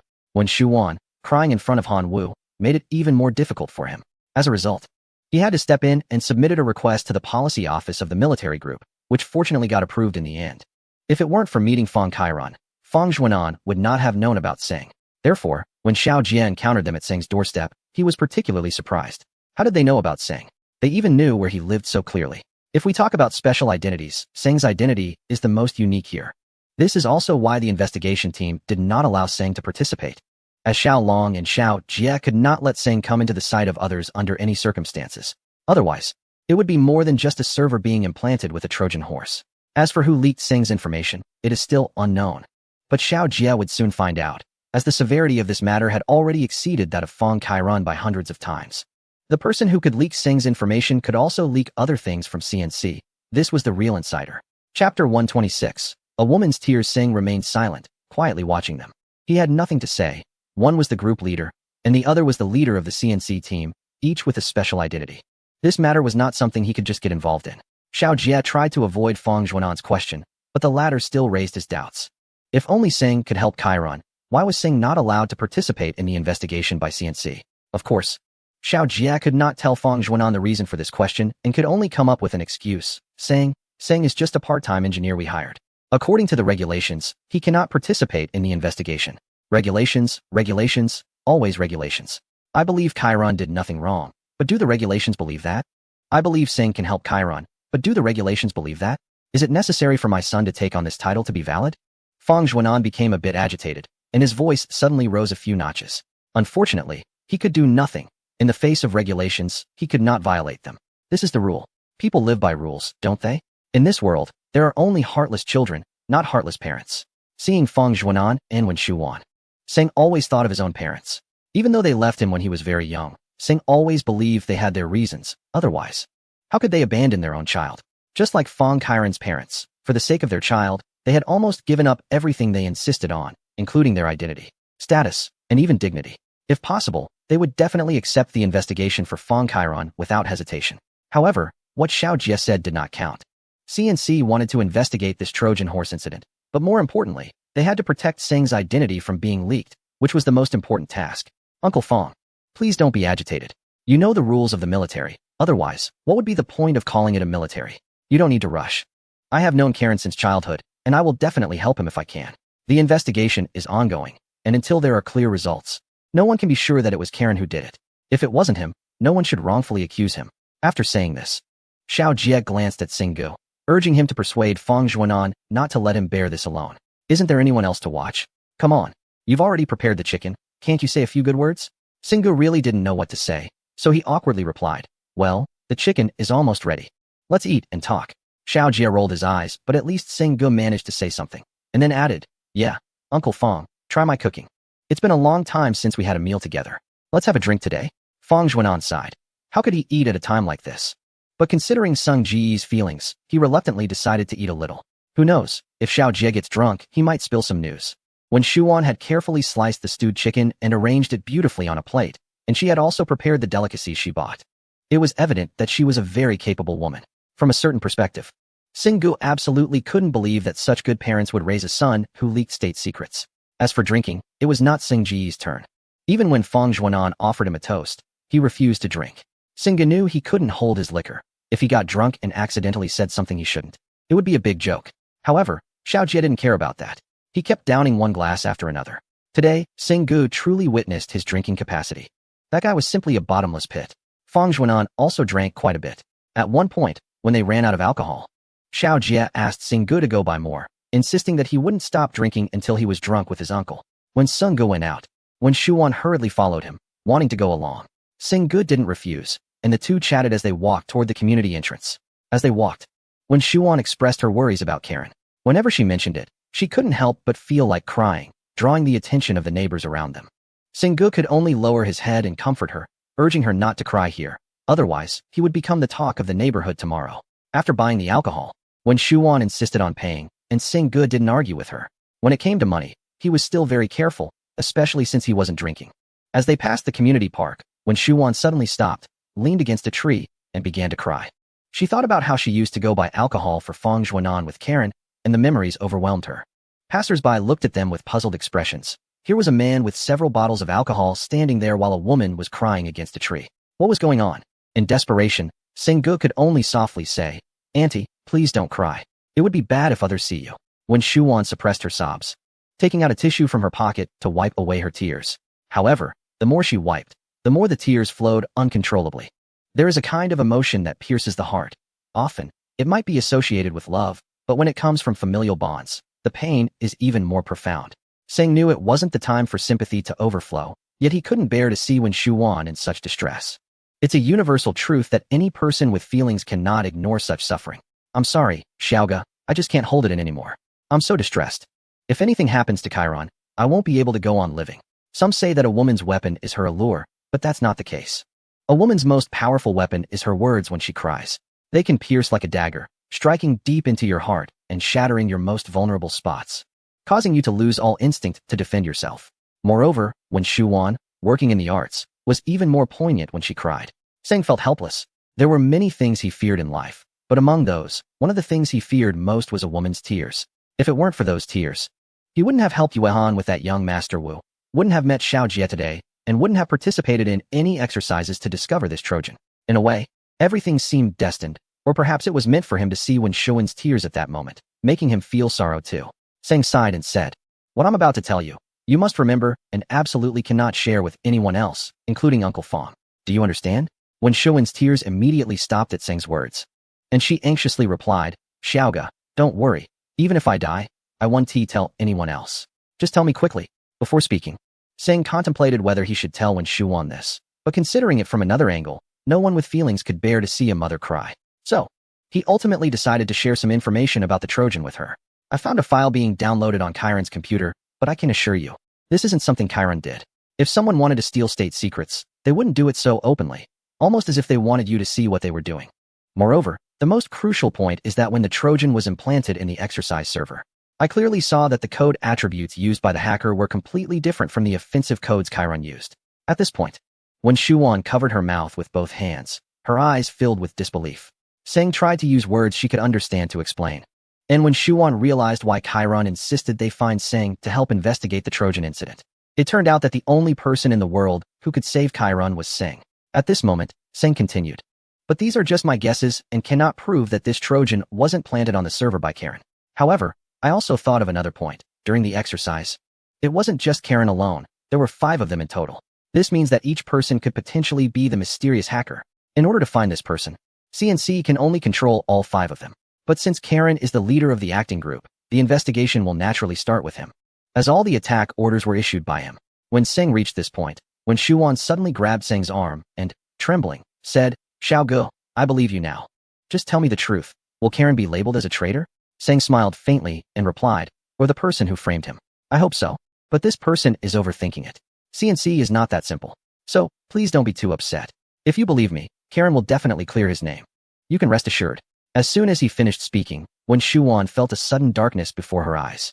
If it weren't for holding on to Seng, she would have nearly collapsed on the ground. She already had low blood sugar and had been on edge for days without eating much. Hearing Seng's words made her heart lighten, and she felt completely drained. If someone else had said this to her, she would have taken it as mere comfort. But since it was Seng, she believed that it must be true. If Seng said it wasn't Karen's doing, then it definitely wasn't. This was arguably the best news she had ever heard in her life. "Xiaogu, how should I thank you?" When Shuan's voice trembled, and tears fell again. She truly felt relieved this time. She was grateful to Seng, but he asked for no rewards. The more he acted this way, the more convincing he seemed to her. "You were too polite. When I saw you, I just thought of my mother." At this point, Seng's eyes also became a bit moist. How fortunate a child is to have a mother who cares for and loves them. When Shu-won suddenly understood Seng's meaning, no wonder she hadn't seen his parents. It turned out this child was an orphan. Why did fate treat such a good child this way? When Shu-won held Seng's hand, tears streaming down her face, and said, "Xiaogu, from now on, I will be your mother. I will love you as if you were my own child, my good boy." These words warmed Seng's heart. But he needed to protect his vulnerability and learn the taste of strength. He had to understand that pain could only propel him forward, never backward. The drinks were bought, and Xiao Jie and Fang Juanan continued to drink. The two of them seemed to be competing. One was in a bad mood, and the other absolutely couldn't let the other get drunk. They downed glass after glass, eventually even drinking straight from the bottle, taking half a bottle in one go. What puzzled them was that when Shu-won and Seng returned from buying drinks, their mood had improved significantly. When Shuan even went to the kitchen to cook several dishes, insisting that Sing try her cooking. Fang Juanan didn't think much of it, but Xiao Jie shot Sing a meaningful glance, though he said nothing. After a few more drinks, Xiao Jie suggested going to the restroom and asked Sing to go with him. Singe knew he had something to say to himself, and he didn't refuse. What did you say to Wen Shuan? Xiao Jie turned on the faucet and washed his face. I just told him not to worry. Karen will clear her name. That's all. Xiao Jie casually grabbed a towel and wiped his face. That's the one I use for my feet. Sometimes I even use it after going to the bathroom. He exclaimed, no wonder it smells so bad. As he spoke, Xiao Jie threw the towel right on his singed face. Is it my fault? Whose house is this anyway? Xiao Jie washed his face again, thought for a moment, and then just grabbed some tissue to dry his face. Singe, I want to ask what you said to Wen Shuan, but I want you to know that CNC doesn't care about what Fang Kairan does. What we need to do now is protect your identity and keep you out of sight from others, even from higher-ups.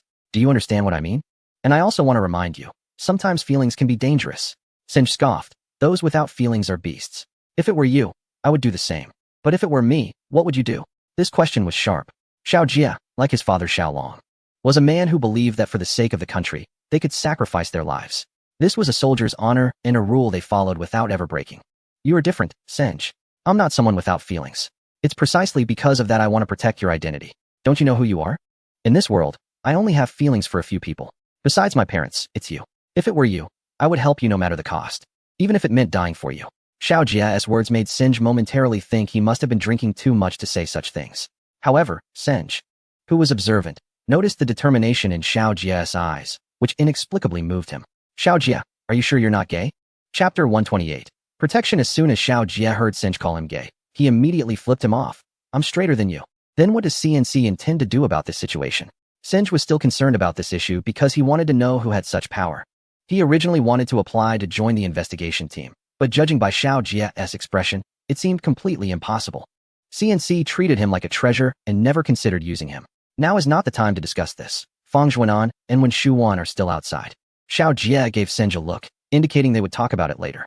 Fang Juanan was completely drunk, insisting he wasn't leaving, grabbing Xiao Jie's collar and wanting to make a scene. It was no wonder he was so out of control, feeling pent up and having drunk so much. How could he be okay? After some persuasion, when Shuan finally managed to get him to leave, Xiao Jie looked at his clothes, noticing that the buttons had been torn off. For a bachelor, one of the worst things was having torn clothes with no one to mend them. This matter is something that Sing cannot help him with. He might as well just dress like that. After all, it's so dark outside that no one can see him. The most important thing now is to find out what information CNC has managed to gather.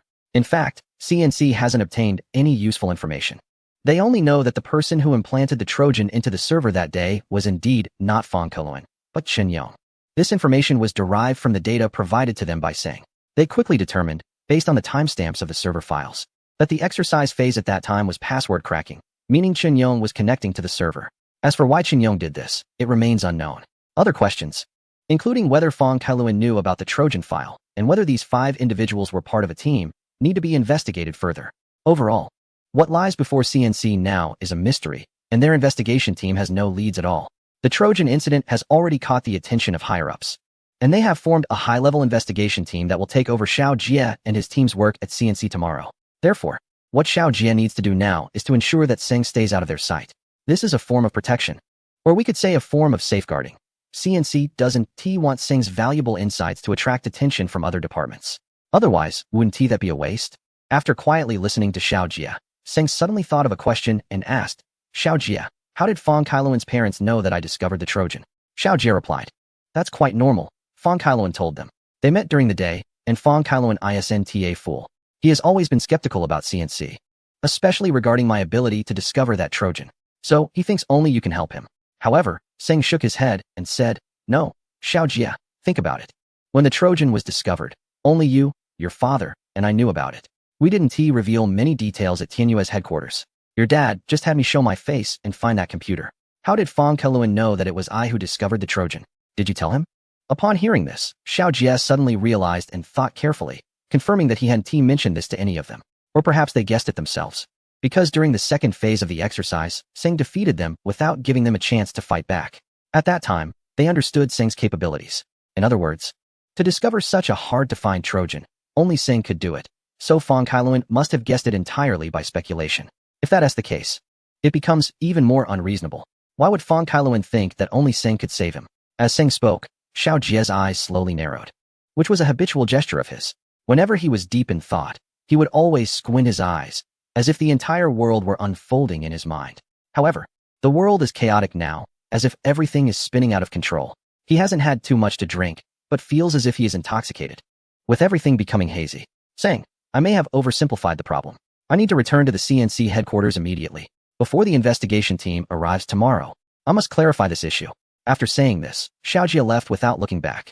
Seng sighed, looking at the disordered dining table, and could only shake his head helplessly. When reality intersects with the simulated world, it can become as messy as this table, making it impossible to tackle. Seng himself did not expect the situation to be so complicated. He initially thought he had reached the bottom, but now it seems he is still floating on the surface. He didn't want to know how Xiao Jie would investigate this matter. He only wanted to know who that mysterious person was. How much influence do they have to control so many things? How powerful are they to pull so many people away in an instant? Looking at the time, it was already midnight.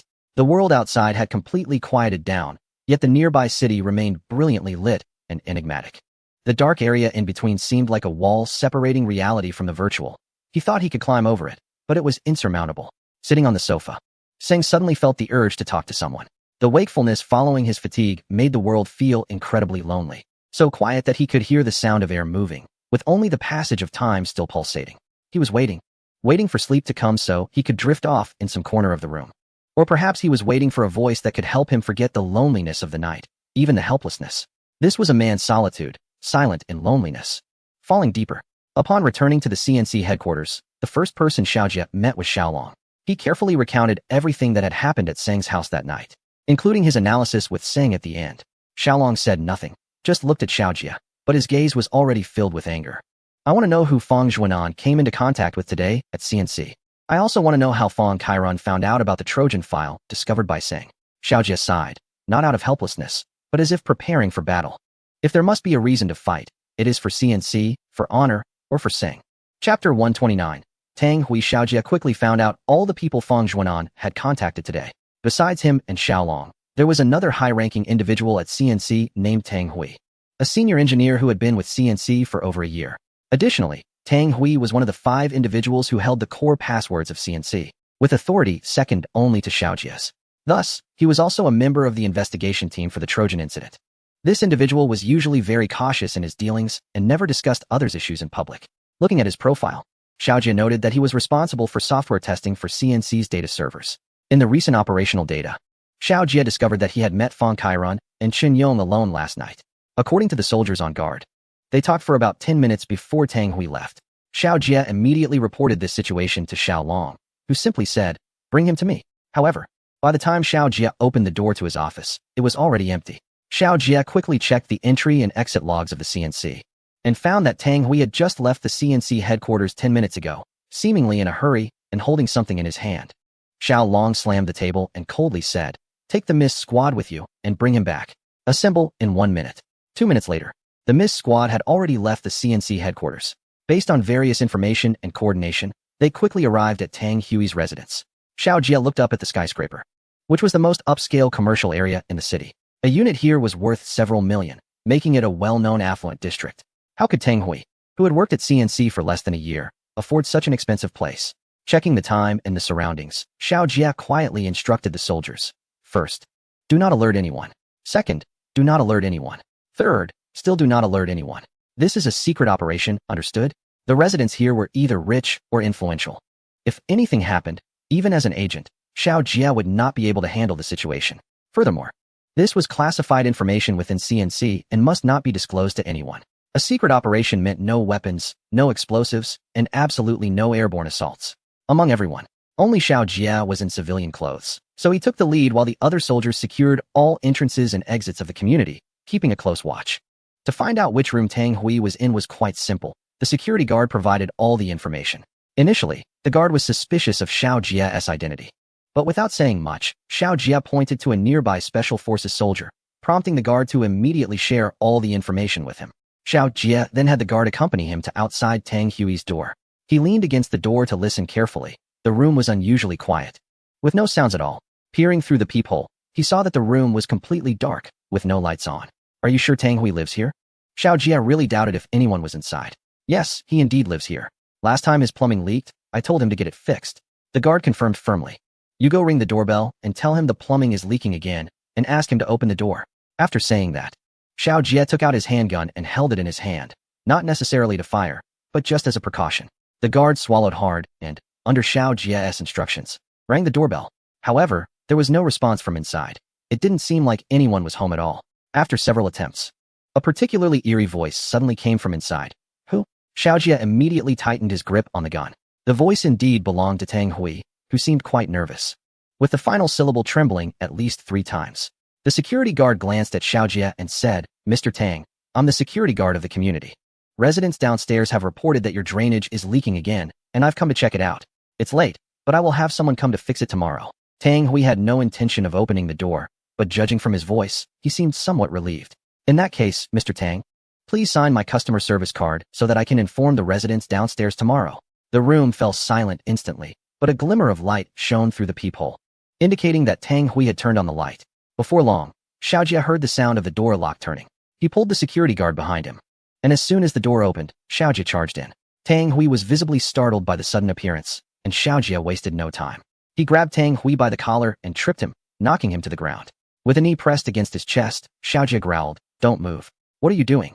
Xiao Jie, are you crazy? Tang Hui exclaimed, slowly reaching towards his lower back. This movement did not escape Xiao Jie's notice. He pressed his knee down harder, causing Tang Hui to gasp and stop his motion. Xiao Jie used one hand to check Tang Hui's lower back and indeed found a gun. Tang Hui, stay silent. This is not a place for you to talk. With that, Xiao Jie struck Tang Hui on the neck with the butt of his gun, and the guy groaned before losing consciousness. He called for a soldier over the radio, who came to carry Tang Hui away.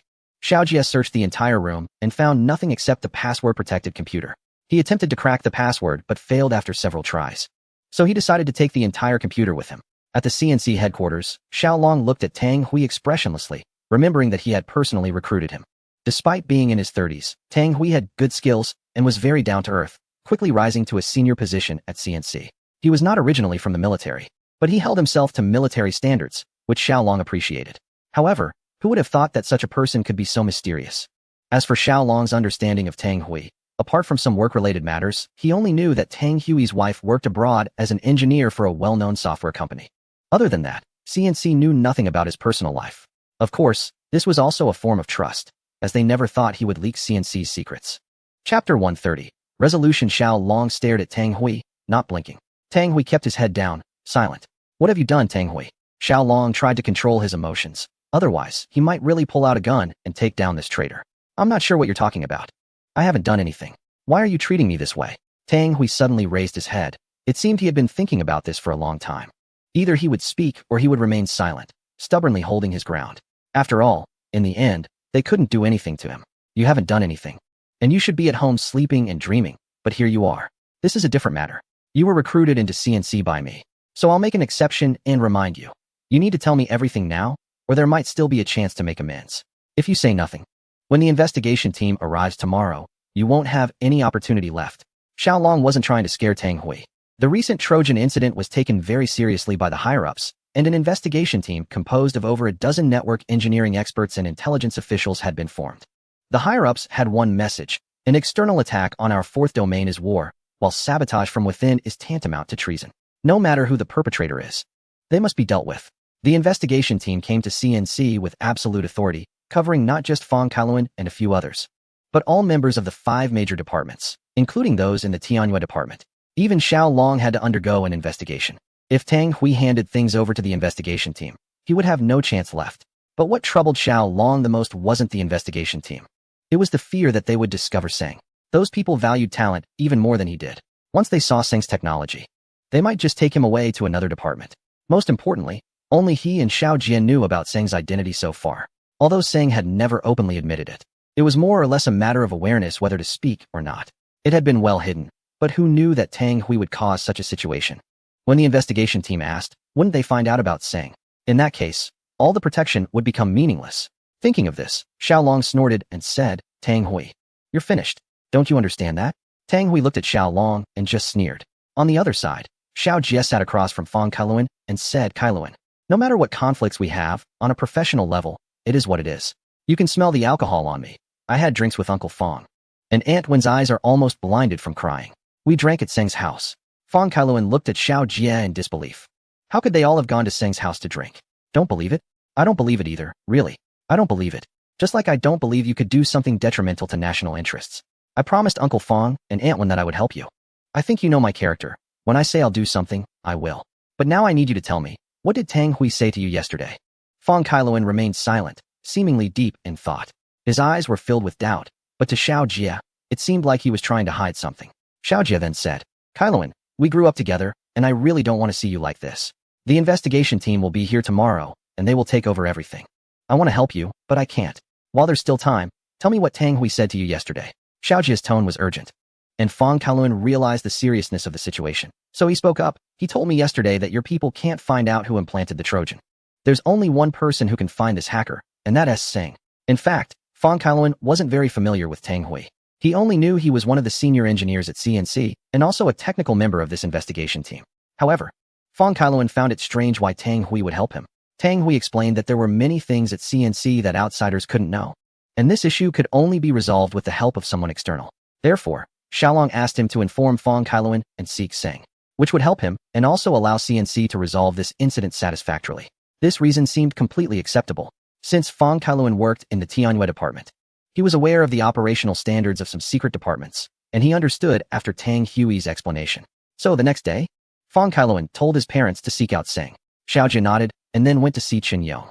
However, upon meeting him, Xiao Jie didn't have a good expression and immediately said, Qin Yong, this is CNC. You probably know why you're sitting here. I don't want to say much. Just tell me what Tang Hui said to you yesterday. Qin Yong frowned at Xiao Jie, clearly feeling discontented. Xiao Jie was merely a team leader at CNC, relying on his father's position. What right did he have to act so arrogantly in front of him? What could the investigation team do? Xiao Jie sneered and slowly shook his head, saying, Don't play tricks. You have no choice. What if I don't say anything? Qin Yong leaned back against the chair, ignoring Xiao Jie. Xiao Jie chuckled and said, You can choose not to speak. That's your right, isn't it? But I can say something. According to the data we have, the Trojan was implanted in the server exactly when you were operating the exercise project. Everything matches perfectly. We have reported this information to the higher investigation team. You always thought of yourself as the child of a wealthy family, looking down on others. But now I can tell you that it's no longer the case. Not just for you, but your family as well. Because of your actions, they will all be investigated. Oh, and I'll make an exception to tell you that the investigation team has come with absolute authority. Why? Because you have committed treason. Do you know what that means? I won't say more. This is your last chance. Xiao Jie's words clearly had a deterrent effect, and Qin Yong began to fidget, but he still said, Xiao Jie, don't talk nonsense. I don't know anything about any Trojan virus. I just want to know what Tang Hui said to you yesterday. Qin Yong's forehead was already drenched in sweat as he stared at Xiao Jie without blinking, and finally spoke. Chapter 131, DSC. In extreme chaos. A person loses their ability to think clearly, just like Qin Yong at this moment. It was evident that he had lost this game against Xiao Jie.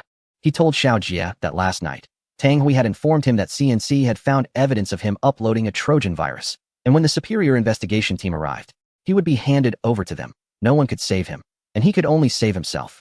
As Qin Yong spoke, his eyes flickered, as if he had something unspeakable to hide. This action did not escape Xiao Jie's notice. Clearly, the key point was not revealed. Qin Yong, what I want to hear is probably not this.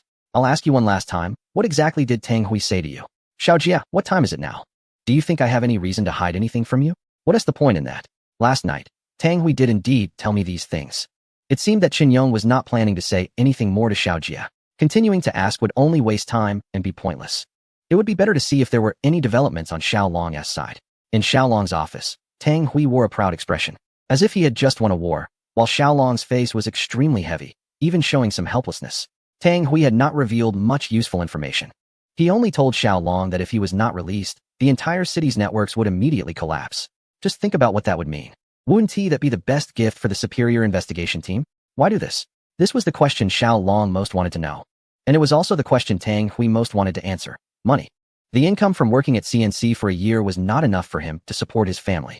After so many years of struggling, wherever he went, people called him an engineer, which sounded impressive, but in reality, he was a poor guy who couldn't even afford a house. Before joining CNC, he had his own internet company, starting it with his wife, Wu Yu, but it went bankrupt due to poor management. Wu Yu then went to a foreign company as a software testing engineer while he joined CNC. 6 months ago, Wu Yu was promoted to the headquarters in another country due to her outstanding performance, and he slowly climbed to the position of senior engineer at CNC. This seemed quite good. However, one day, Wu Yu suddenly appeared in front of him and told him something he could hardly believe. It turned out that the company she worked for was actually a black market intelligence agency that sold high-level secrets from various countries.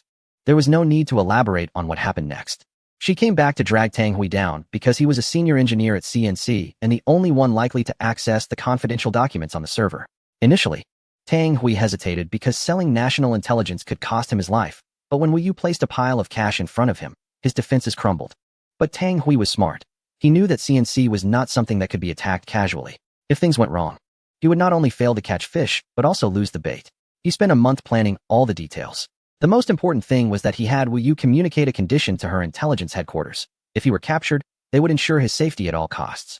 Wu Yu swore to him with determination that the reason their intelligence agency had developed so well was that they focused not on the information itself, but on the people providing that information. They would ensure the safety of every informant. If the organization discovered his actions, they would deploy attack units to disable all networks in the city. The attacks would cease only when he was safe. Over the past 5 years, this intelligence agency had used the same methods to launch several attacks on famous cities around the world, resulting in significant paralysis in over a dozen cities. Their so-called attack units were made up of a notorious team of rogue hackers who referred to themselves as the Dark Punishers, abbreviated as DSC. Their greatest skill was destruction. In their words, they could disrupt anything connected to power. Thus, DSC became the most powerful guarantee for this intelligence organization. Tang Hui took a month to install data interception devices throughout the entire base of the organization and on the hardware of the shared networks. These devices would allow DSC to instantly control all city network equipment. Initially, he believed everything was under his control, but then Singh appeared out of nowhere and completely disrupted his plans. However, disruption did not mean prevention. Tang Hui was already deeply entangled in the vortex of profit, unable to extricate himself, and no one could stop him from making money. Therefore, he encouraged Fang Kailuan to entangle Singh, allowing him to continue executing his plan. The most detestable person in the world was Singh. If he hadn't discovered the Trojan file, Tang Hui would already be on the beaches of a certain country, admiring beautiful legs. Tang Hui felt no guilt or fear. With DSC backing him, he feared nothing. And he absolutely did not believe that Xiao Long had the courage to challenge DSC.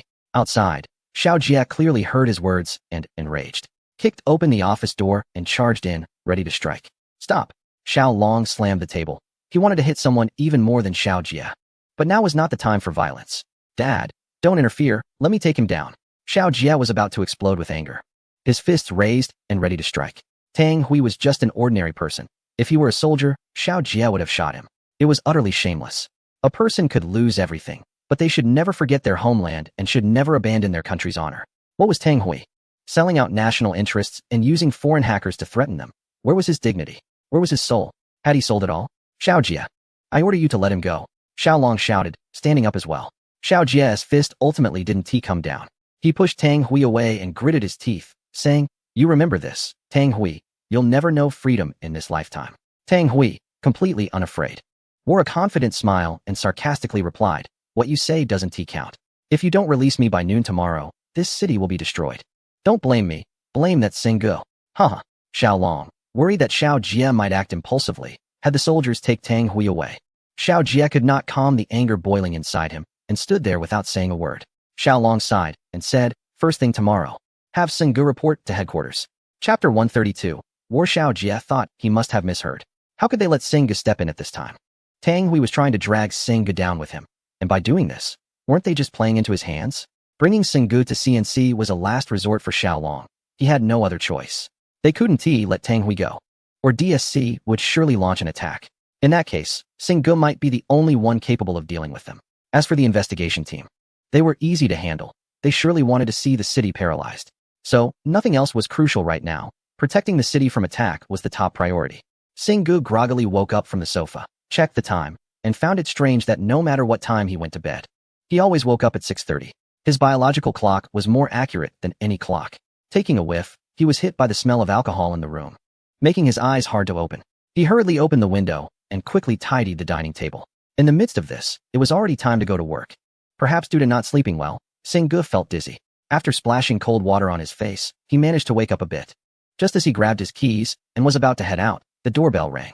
When he opened the door, Xiao Jia, with dark circles under his eyes, helplessly said, "Singgu, it's time for war.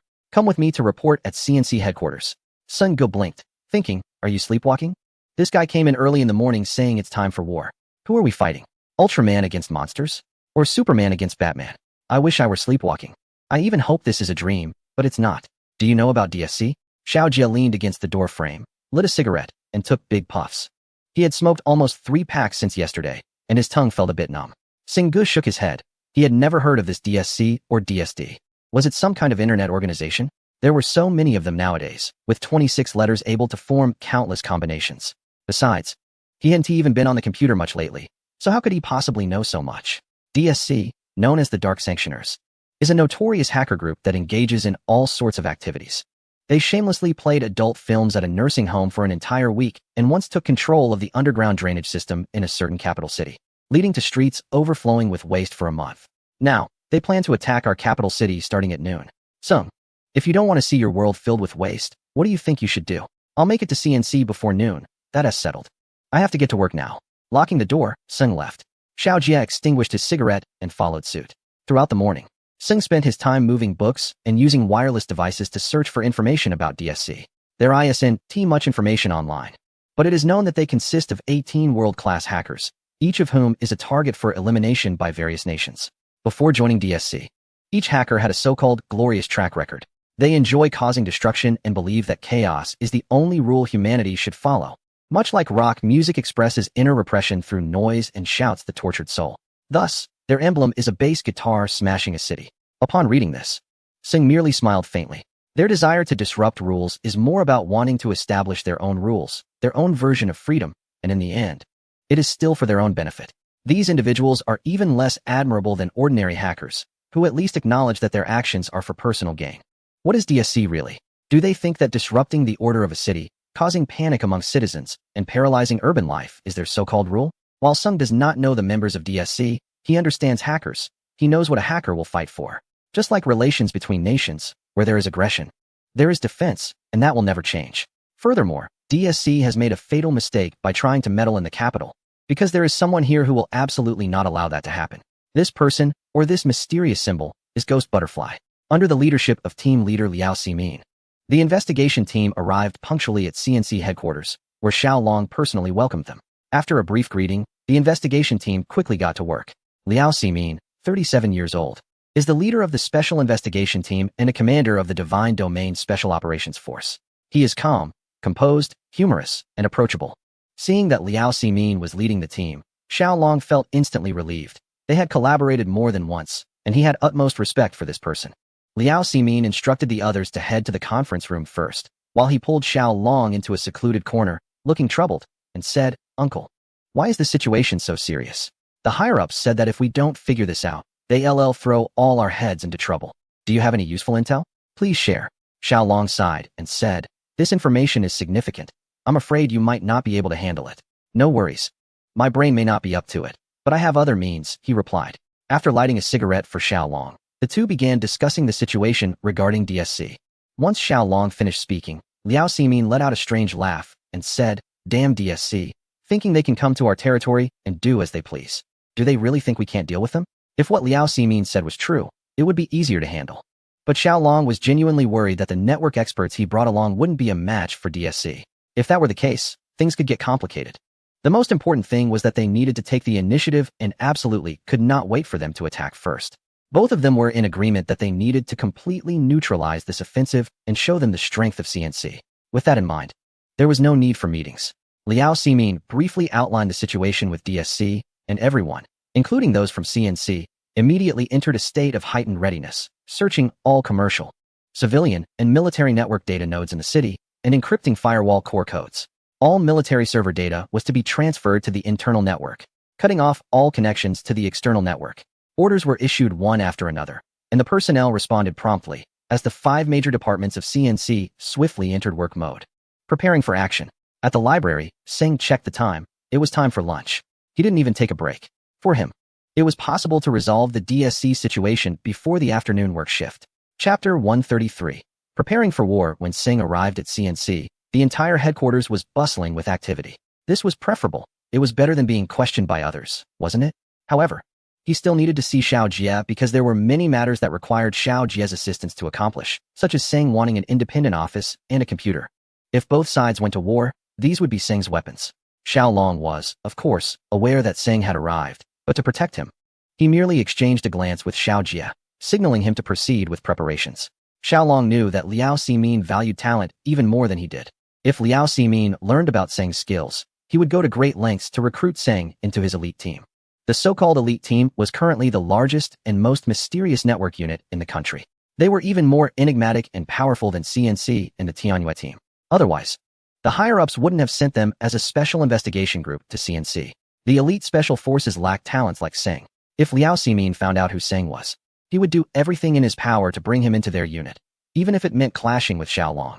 At this moment, Liao Ximin truly had no interest in other matters. Whatever Xiao Jie wanted to do, he didn't need to inform Liao Ximin, as Liao Ximin didn't even acknowledge Xiao Jie's presence. This wasn't a matter of looking down on Xiao Jie. Rather, for Liao Ximin, only those with real skills were worth his attention. This time at CNC, they are facing a sudden cyber battle, and whether they can successfully respond is still uncertain, leaving them feeling quite anxious. Xiao Jie brought Seng Gu to his office. He truly didn't feel at ease in any other office. Only here did he dare let Seng Gu work.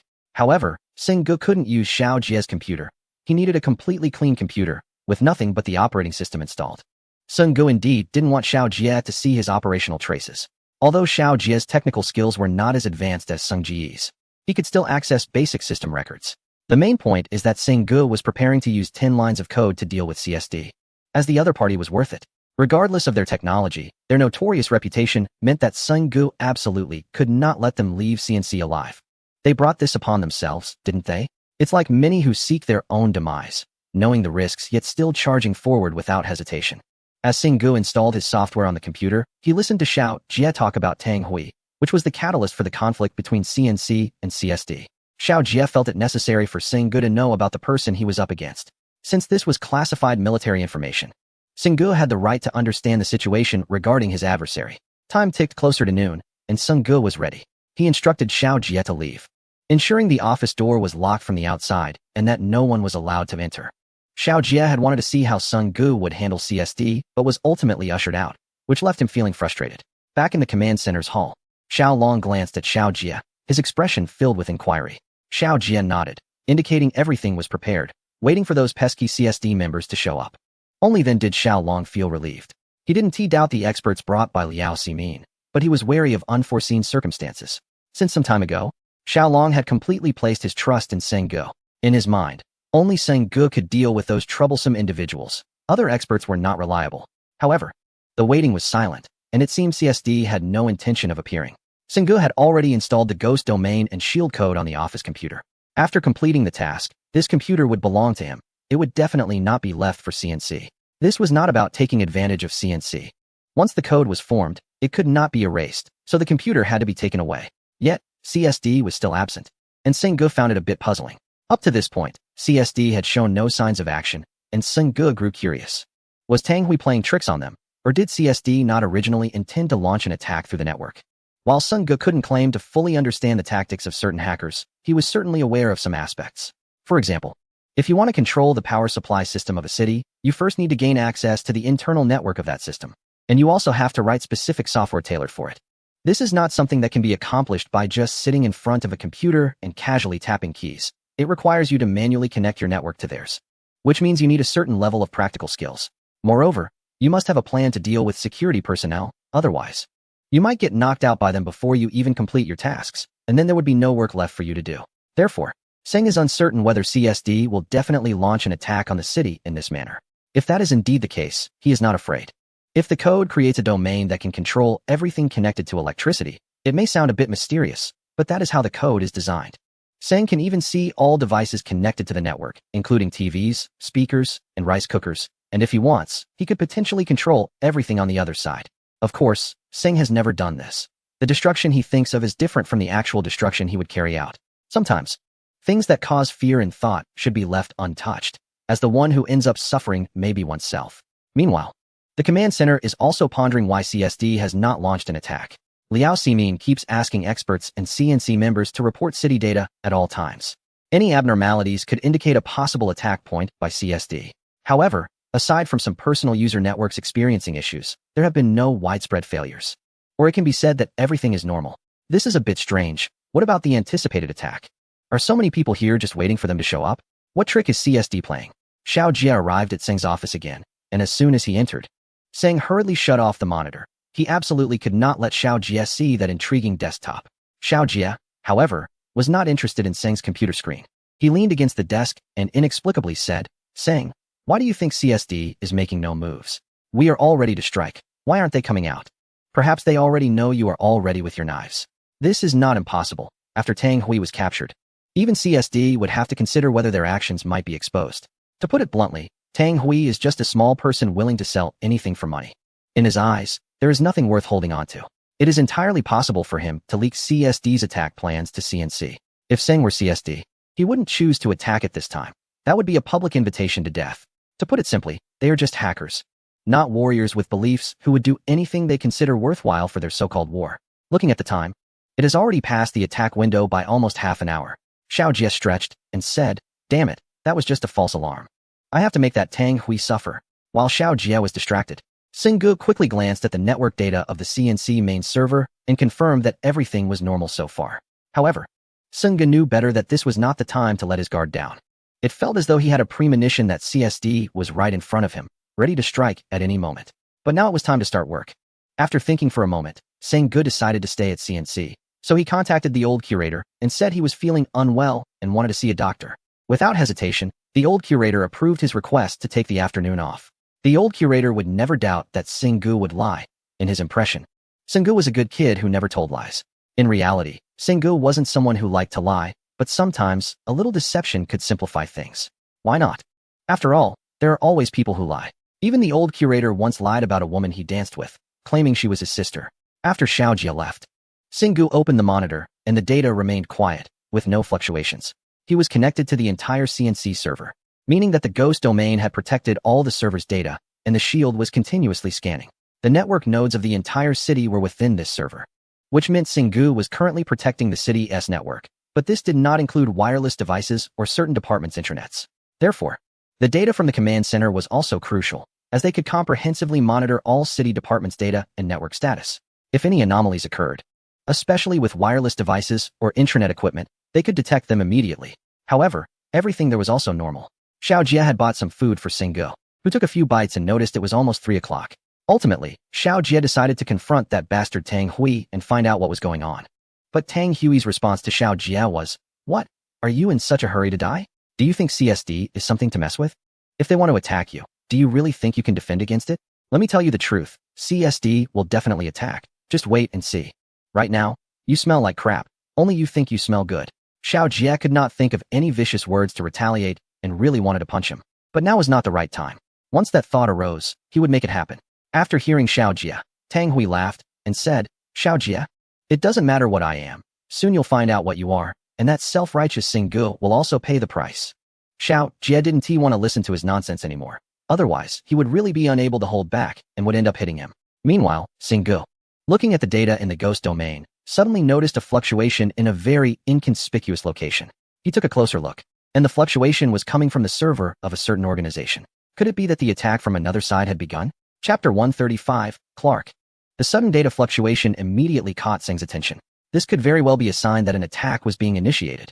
However, strangely enough, the shield firewall code showed no alerts at all. This puzzled Seng. Logically, the shield code should be able to scan for dangerous breach data from the opponent before an attack is launched, so why was it unable to detect anything this time? Moreover, this data fluctuation only occurred once and was particularly subtle. If Seng hadn't happened to notice it, it would have almost been overlooked. Seng immediately checked the data records from the ghost domain. Aside from the normal internal data access, he found no evidence of any external attempts to breach the server. Thus, he inferred that this might have just been a tentative connection that was quickly severed. Although this reasoning wasn't entirely convincing, it was the best he could come up with at the moment. He even started to wonder if he had missed something. After thoroughly reviewing all the code and confirming that everything was correct, Seng felt reassured.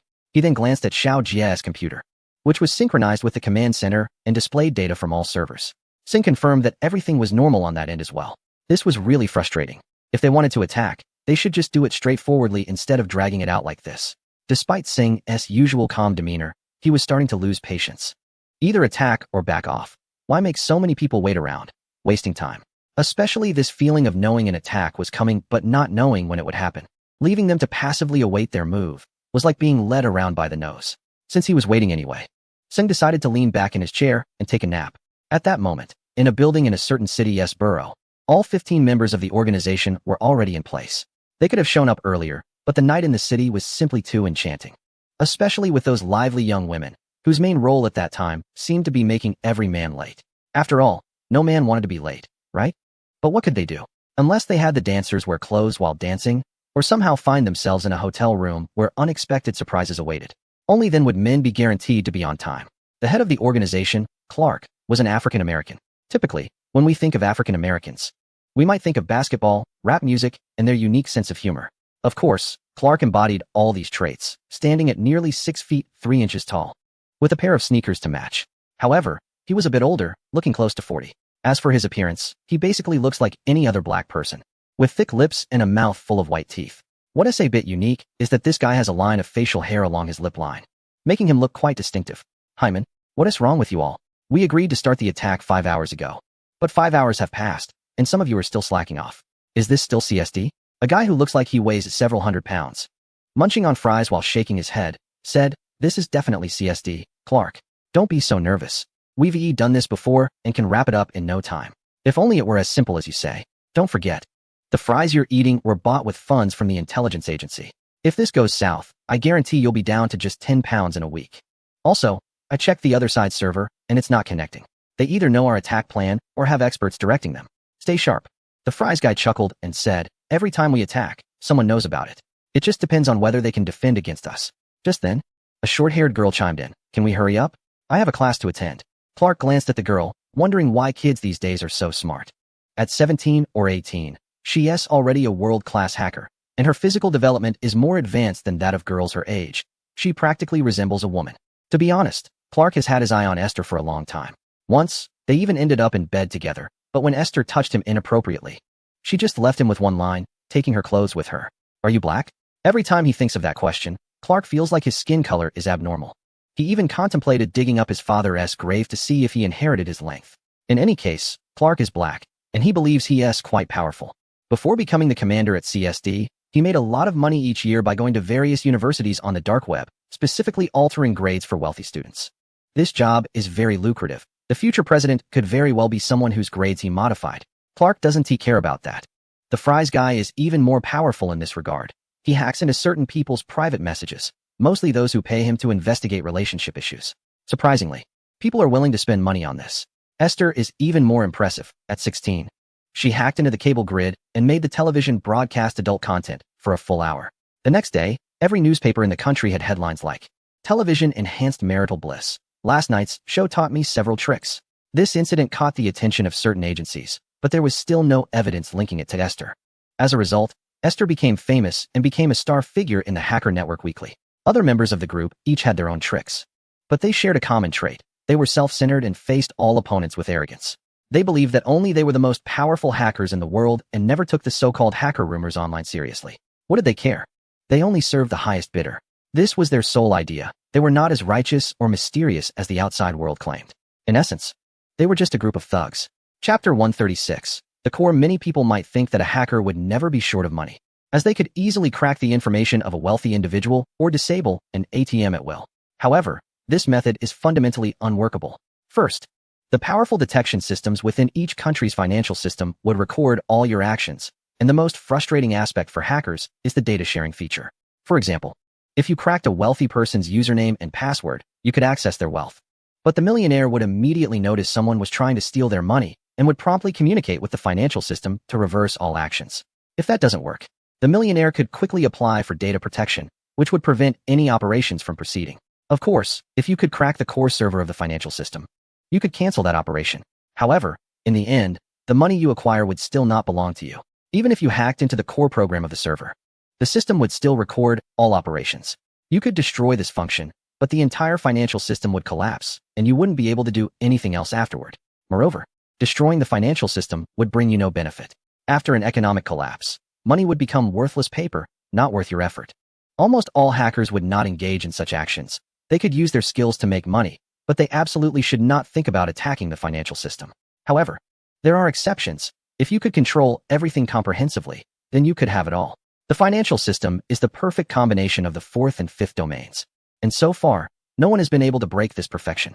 Until the emergence of Ghost Butterfly, but at that time, Ghost Butterfly had not yet mastered the control of wireless codes and could not achieve that.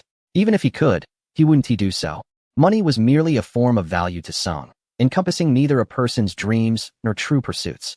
Now that the CSD members were all prepared, the attack could begin. Clark turned off all the lights in the room and put on sunglasses. Aren't hackers supposed to exist in the dark? Moreover, doing bad things in the dark always gave them a thrill and a sense of romance, especially when the glow of the screen illuminated their faces. Everything felt so enchanting and wild. Clark seemed unable to contain himself and shook his head, saying, "I love hackers." You're absolutely right. The people in this room are enamored with the hacker profession. But is it truly a profession? At least they believe it is. And no one seems to care whether this identity is accepted by everyone. However, when it comes to spending money, they certainly make others envious. Otherwise, what's the point? If you really want excitement, you might as well jump off a building, like the Empire State Building, going down completely bare. That would be far more thrilling than being a hacker. But they wouldn't do that. Instead, they want others to do it while they watch. And that is the greatest enjoyment, isn't it? Every attack results in casualties and injuries because the chaos they create induces the most significant panic. Human emotions can be quite fragile at times, but they are also extremely fickle. When people realize their panic, they may do things that even they can't believe. They might resort to robbery, murder, or even choose to commit suicide. Yet, there will always be those who enjoy witnessing such scenes. Right now, many people are seated in a luxurious conference room, flirting with beautiful companions, sipping fine wine, and watching the capital city of the CNC on the big screen. The show is about to begin. Clark, like a conductor, wields a baton, preparing to present the most shocking and perfect opera for those who are indulging. He starts the performance with a solo. The fries guy slowly steps onto the stage amidst applause, using the penetrating power of sound waves to stun the audience. However, not everyone appreciates their performance. For some, it feels like a death opera, resonating with despair and sorrow, akin to flowers wilting. The data from the ghost domain fluctuates like a track indicator. The shield code immediately displays a warning. An unknown program is attempting to access the system. Should it be blocked? The individual named Sung does not wish to witness this opera and feels entitled to throw something onto the stage. So he chooses to block it. The shield code elegantly rebuffs that death-like wail. Meanwhile, the CNC command center remains oblivious. They have no idea that an intruding data stream has just been thwarted by Sing's firewall and sent back. This is what Sing aims to do. This is the essence of the Ghost Butterfly, always performing a true spectacle within an individual's world. There are no applause, no cheers, only a figure eternally standing on the stage, shrouded in an ethereal blue light. The Fries Guy's attack program is something he takes pride in. It can infect all firewall data with a viral file. As long as he connects to the opponent's network server, his program will begin to devour all data from the firewall, ultimately leading to a complete uninstall. Any firewall software in the world is well understood, and the core code of the firewall is developed specifically for the kernel of certain operating systems. Although there may be differences in functionality, the basic framework remains the same. There are also many independent operating systems, such as those used in military networks and intelligence networks around the world, which are developed in-house. Firewalls for these operating systems are also developed based on their kernels, making them more challenging to crack. For example, cracking the firewall of a CNC server is generally quite difficult. During exercises, the individual known as Zimu skipped the stage of searching for the core data patterns of the firewall and directly began cracking based on the information provided by the CNC. Otherwise, it would have been impossible to breach the server's firewall in a short time. The individual referred to as French Fries Boy is so bold in attacking the CNC server's firewall because he is aware of the kernel file attributes of the CNC firewall and has a better understanding of the operating system used by CNC. This information was disclosed to him by another individual, which was a betrayal for personal gain. However, what French Fries Boy did not expect was how his firewall was suddenly uninstalled. Chapter 137. Nuclear Weapons. After throwing back the data request from the other party, Seng analyzed the characteristics of the software. It is a typical infectious virus that specifically targets the kernel files of firewalls for infection, ultimately executing or installing an uninstallation program that can make the firewall disappear in an instant. Seng is quite familiar with software programming and can almost determine the characteristics of the other party's program at a glance. Thus, he is fully convinced that the other party not only has control over the firewall's kernel files, but likely has a thorough understanding of the operating system's kernel as well. As mentioned earlier, each specific field has its unique operating systems, most of which are developed in-house. while some may use internationally recognized operating systems. The commonly used operating system is transparent in its kernel files. Any self-respecting hacker would not bother to crack such systems. They prefer independent operating systems because the construction of an operating platform cannot be accomplished by one person alone. It typically involves many individuals, sometimes hundreds or thousands, simultaneously designing, coding, testing, and finally completing the system.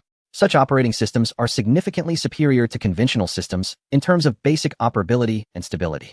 For instance, the Dragon Network operating system of CNC was completed by 500 software experts over 7 years, employing an independent code structure with a self-developed kernel. Such systems are the focus of hacker attacks, but not every hacker has the capability to crack them. In the fourth domain, only a small number of hackers possess this ability, while most hackers tend to steer clear of such systems. The prevailing attitude among hackers toward military network systems is that it is better to enjoy some fries or engage in more pleasurable activities with someone nearby rather than deal with military networks. Due to the difficulty in cracking military network systems, they have become a platform for some hackers to gain fame. If someone can successfully breach a certain country's military network, they are sure to become well known. There is a saying that fortune favors the bold, and every day countless hackers fall victim to this pursuit. However, there are always those who are willing to try. The character known as Fries Guy can be described as someone who knows nothing about military network systems. Just because he understands firewalls doesn't mean he comprehends the system itself. He would tell you that he always eats fries of the same flavor and doesn't expect him to try something different. However, sometimes even his usual fries can taste off, and it might even upset his stomach. Just like now, when he sees his firewall being uninstalled right before his eyes, he suddenly throws the fries behind him and exclaims, "What the heck?" Next to him, another person glances at his computer screen and then at him, only to let out a cold laugh without saying a word. The band conductor, Mr. Clark, shakes his head and says, "Fries Guy, what's wrong? Damn it, my firewall has been uninstalled. Wait, that's my program." Fries Guy is completely engulfed in anger, his 10 thick fingers pounding on the keyboard, as if to vent all his rage through it. "What? Have you eaten too many fries? Your cholesterol must be through the roof. What are you even talking about?" Fries Guy doesn't have the mood to argue back. He continues to type rapidly, the clattering of keys matching the chaotic rhythm of his heart, making it sound chaotic to everyone around. "F, my firewall is gone.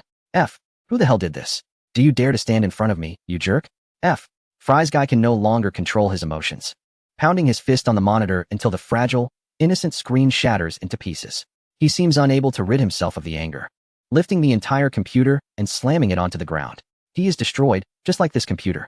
The others can only watch quietly until he storms out of the room without looking back. Clark makes a helpless gesture. "All right, our Fries Guy has lost it. Who will take over his work?" His gaze first lands on the other person, but she seems oblivious, staring at her computer screen. Even if Fries Guy had a meltdown, she wouldn't care. CSD may seem like a team, but they have never had a sense of collective honor. At most, they collaborate to attack someone.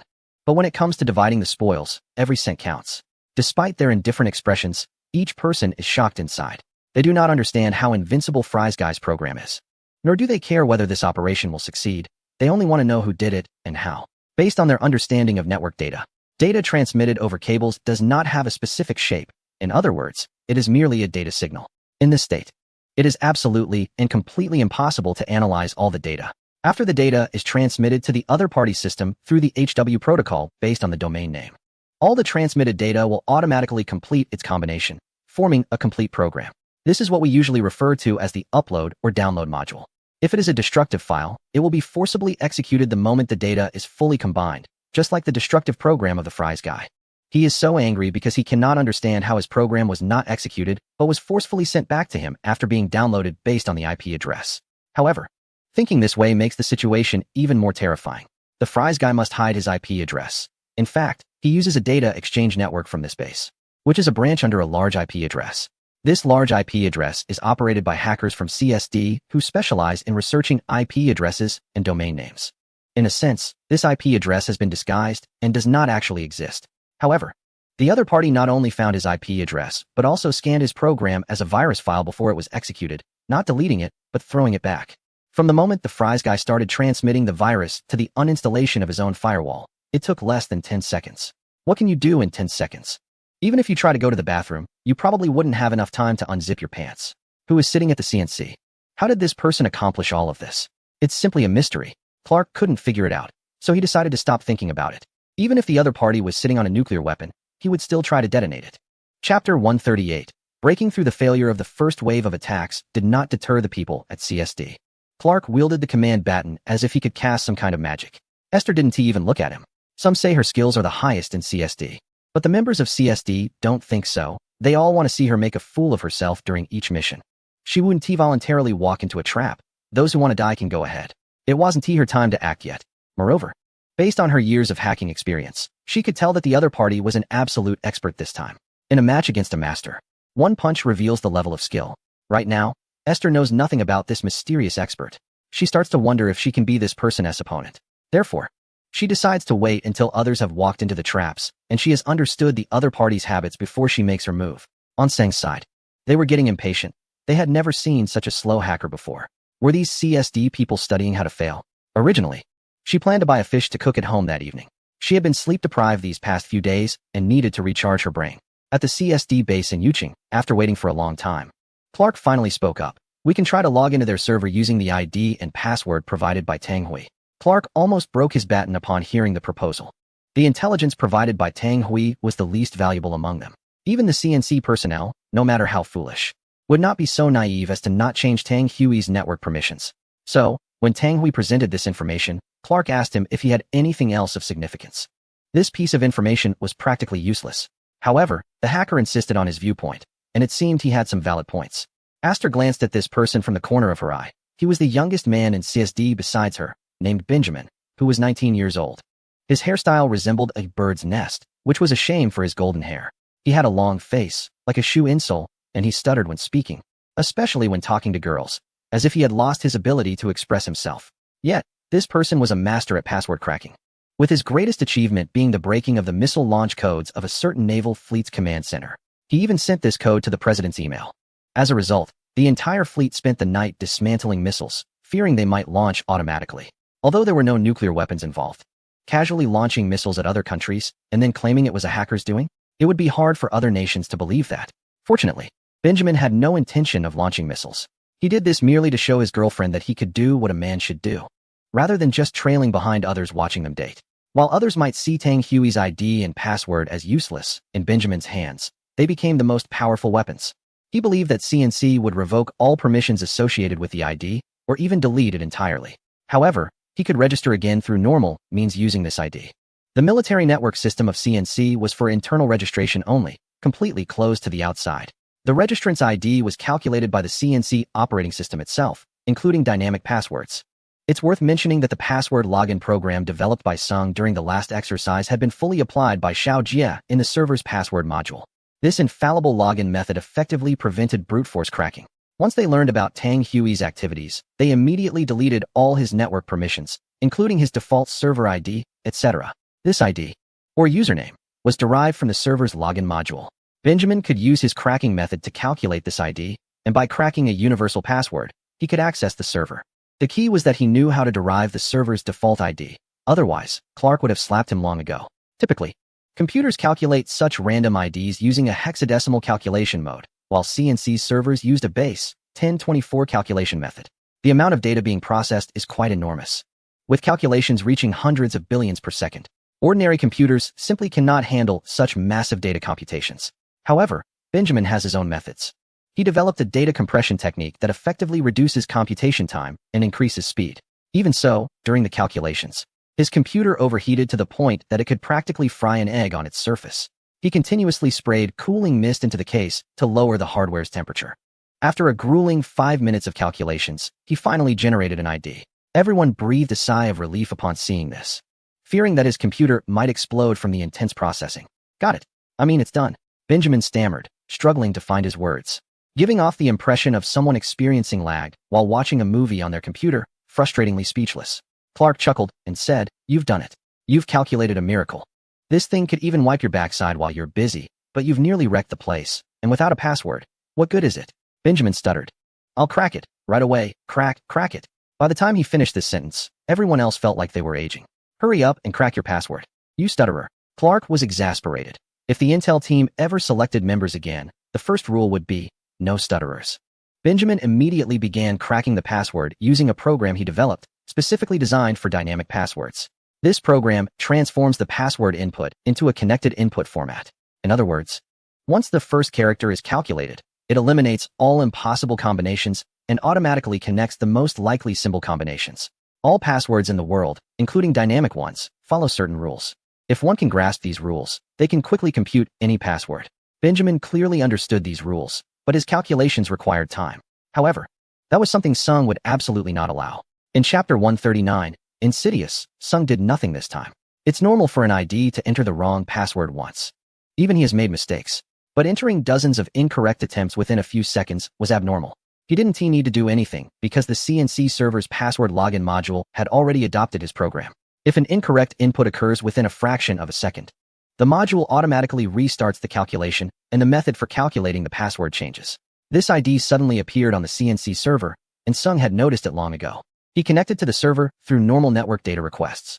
The shield firewall couldn't intercept it, and when he attempted to crack the password, the shield code sent out a warning, but Singh chose to ignore it. Competing against other hackers sometimes allowed him to learn a great deal. Each hacker uses different tools and methods for attacks and destruction, just like this password cracking program, which Singh had never seen before. The more he observed, the more data, content, and ideas accumulated in his mind. For instance, with this link cracking method, Singh wondered if it was possible to use this program to crack all encryption programs under a specific domain simultaneously.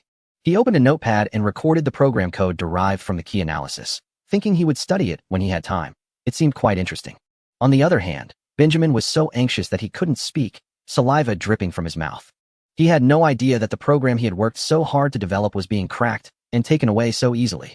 Even if he realized it, he had no time to care. More than 10 seconds had passed, and his program, like himself, had collapsed. His link cracking program only targeted dynamic passwords, and it had no way to handle other password login modules. In just over 10 seconds, the server's password had switched to over a dozen different password modules. Not even a machine could withstand that. This rogue, shameless, stinky rogue. After holding it in for so long, Benjamin finally exploded with this statement. Any dignified hacker would not tolerate the feeling of being toyed with. The opponent was playing with him, changing the password login method every second, as if shouting slogans in front of this password cracking expert, challenging him to see how many he could crack. He couldn't crack any. His calculations needed time. And once he determined one symbol, the password module would change, rendering all previous calculations useless. Clark couldn't care less about who the opponent was. He wanted to attack, to crack, to perfectly perform this show. It was said that a stutterer couldn't be trusted. Their lives were as full of ups and downs as their speech. Interrupted and inconsistent. The main point was that they had already been slapped twice, and yet were still jumping around. He knew that the intelligence team was watching his spectacular performance. Any one of them was not to be trifled with. If their attack failed, no one would leave this room alive. These people could become the largest intelligence traffickers in the world, not just because of their hacking skills. Their intelligence could be sold to any organization, even government departments.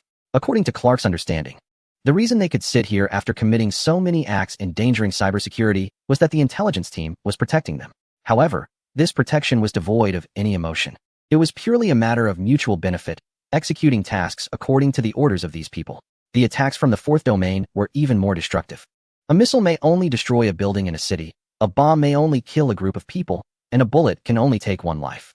However, an attack in the fourth domain can devastate an entire city, or even a country. The panic caused by such destruction feels apocalyptic. If their CSD fails to complete the mission, they will no longer hold any value.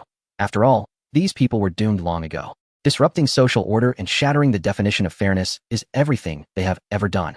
It's like cheating in a game. Either you keep your identity hidden, or you will meet a very grim fate. Their lives are in the hands of the intelligence team. Crushing them is as simple as squashing an ant. Haven T, they killed enough already? Clark glanced at Esther again. Her expression remained calm, as if she had anticipated this outcome long ago. But if she chooses not to act, no one can force her. If anyone among them is truly fearless of death, it is Esther. How could someone who constantly dances with death possibly fear it? If she wants to watch the show, then let us give her a good performance. The CNC servers cannot be cracked, so there is no point in trying. Since the other side wants to escalate the situation, let them have their way. He removed his beloved sunglasses, set down the baton, and what followed was not a performance, but a real battle. Dennis, whether we can win this fight depends on you. This man named Dennis is in his 30s, and men of this age tend to be more composed. However, excessive composure and calmness can turn into gloominess. Coupled with his cold gaze, he appears sinister. He is indeed a cunning person, known by the nickname Black Wolf. He is not black, but a true Caucasian. Sometimes, skin color cannot represent a person's inner self. The nickname Black Wolf arose from one of his past feats. Before becoming a hacker, Dennis was a wireless device technician, well-versed in the structures and principles of wireless devices. He repaired dozens of wireless devices daily, ensuring a stable income. To outsiders, he appeared to be a middle-class man with a stable income, a happy family, a virtuous wife, and smart children. One day, Dennis, who was supposed to be at home, suddenly seemed to sense something amiss. He told his wife he was going out to buy something and hurriedly left. Less than 5 minutes after he left, a dozen fully armed agents burst through his front door. They didn't find Dennis but took all his equipment. His wife wanted to know what was happening. One of the agents said, Dennis hacked into the communication satellites. He has already taken control of 5% of the country's wireless devices. Chapter 140. Gunfire. If it weren't for the maintenance of their communication satellites, they would have had no idea that the satellites had been hacked. What made it even harder for them to believe was that their satellite had actually been breached. Fortunately, this invasion was somewhat targeted. It only took control of all users under a small communication company operating within the country's territory. This single company had around 5% of the users nationwide. Following the CIA's operational actions, Dennis publicly disclosed all the users' information, including their absolute privacy, which even included some high-profile celebrities and government officials who had always been in the spotlight. After this information was released, citizens began to question the security of the national wireless network. The president personally delivered a nationwide televised address, urging citizens to remain calm, stating that there were no signs of damage to the communication satellites, and that the leak of the 5% of user data was due to a hacker breach of the communication company. The government could only deny it, just as they denied everything else. Even if the president's wife were to embrace or kiss a stranger, the president would deny that his wife was real. Moreover, they always managed to successfully divert citizens' attention to international matters or even outer space. Angry citizens, especially those whose information had been leaked, banded together to vandalize the communication company, while the company's president was protected by the government. However, it was impossible for the vengeful government to let this slide. The president personally authorized the CIA agents to eliminate Dennis, no matter the cost, as he had almost caused the collapse of the country's regime. Even 100 deaths wouldn't be enough. Later, when Dennis was visiting his children, he was surrounded by agents.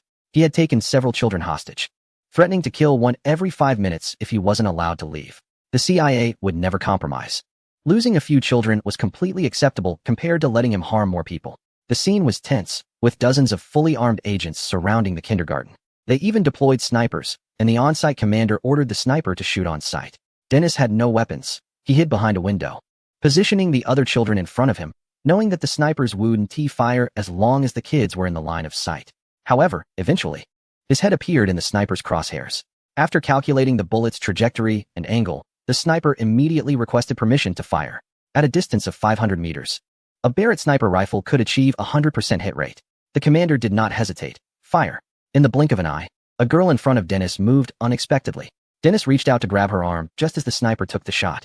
The bullet burst from the barrel, creating a wave of air, as if summoning all the killing intent in the world, like the figure of death wielding a scythe, shattering all beauty and life.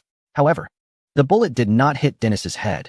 Instead, it pierced through the girl's neck, mixing with the blood that sprayed out, and struck Dennis's arm again. Everyone who witnessed this was stunned. The sniper, Dennis, and the commander. The girl's fall seemed to be slowed down hundreds of times. The large caliber bullet penetrated the girl's delicate neck, and if it weren't for a layer of skin still connecting them, her head would have fallen off. The death of one person marks the end of a life, happening in an instant. However, the harm or pain left for others is eternal. Even Dennis, upon seeing this, felt a deep sense of guilt and anguish. If he hadn't grabbed the child, she wouldn't have died. Ignoring the injury to his arm, he attempted to save the girl. He covered the child's neck, but due to the force, her head completely fell off her shoulders. The other children, terrified, cowered on the ground, screaming in silence.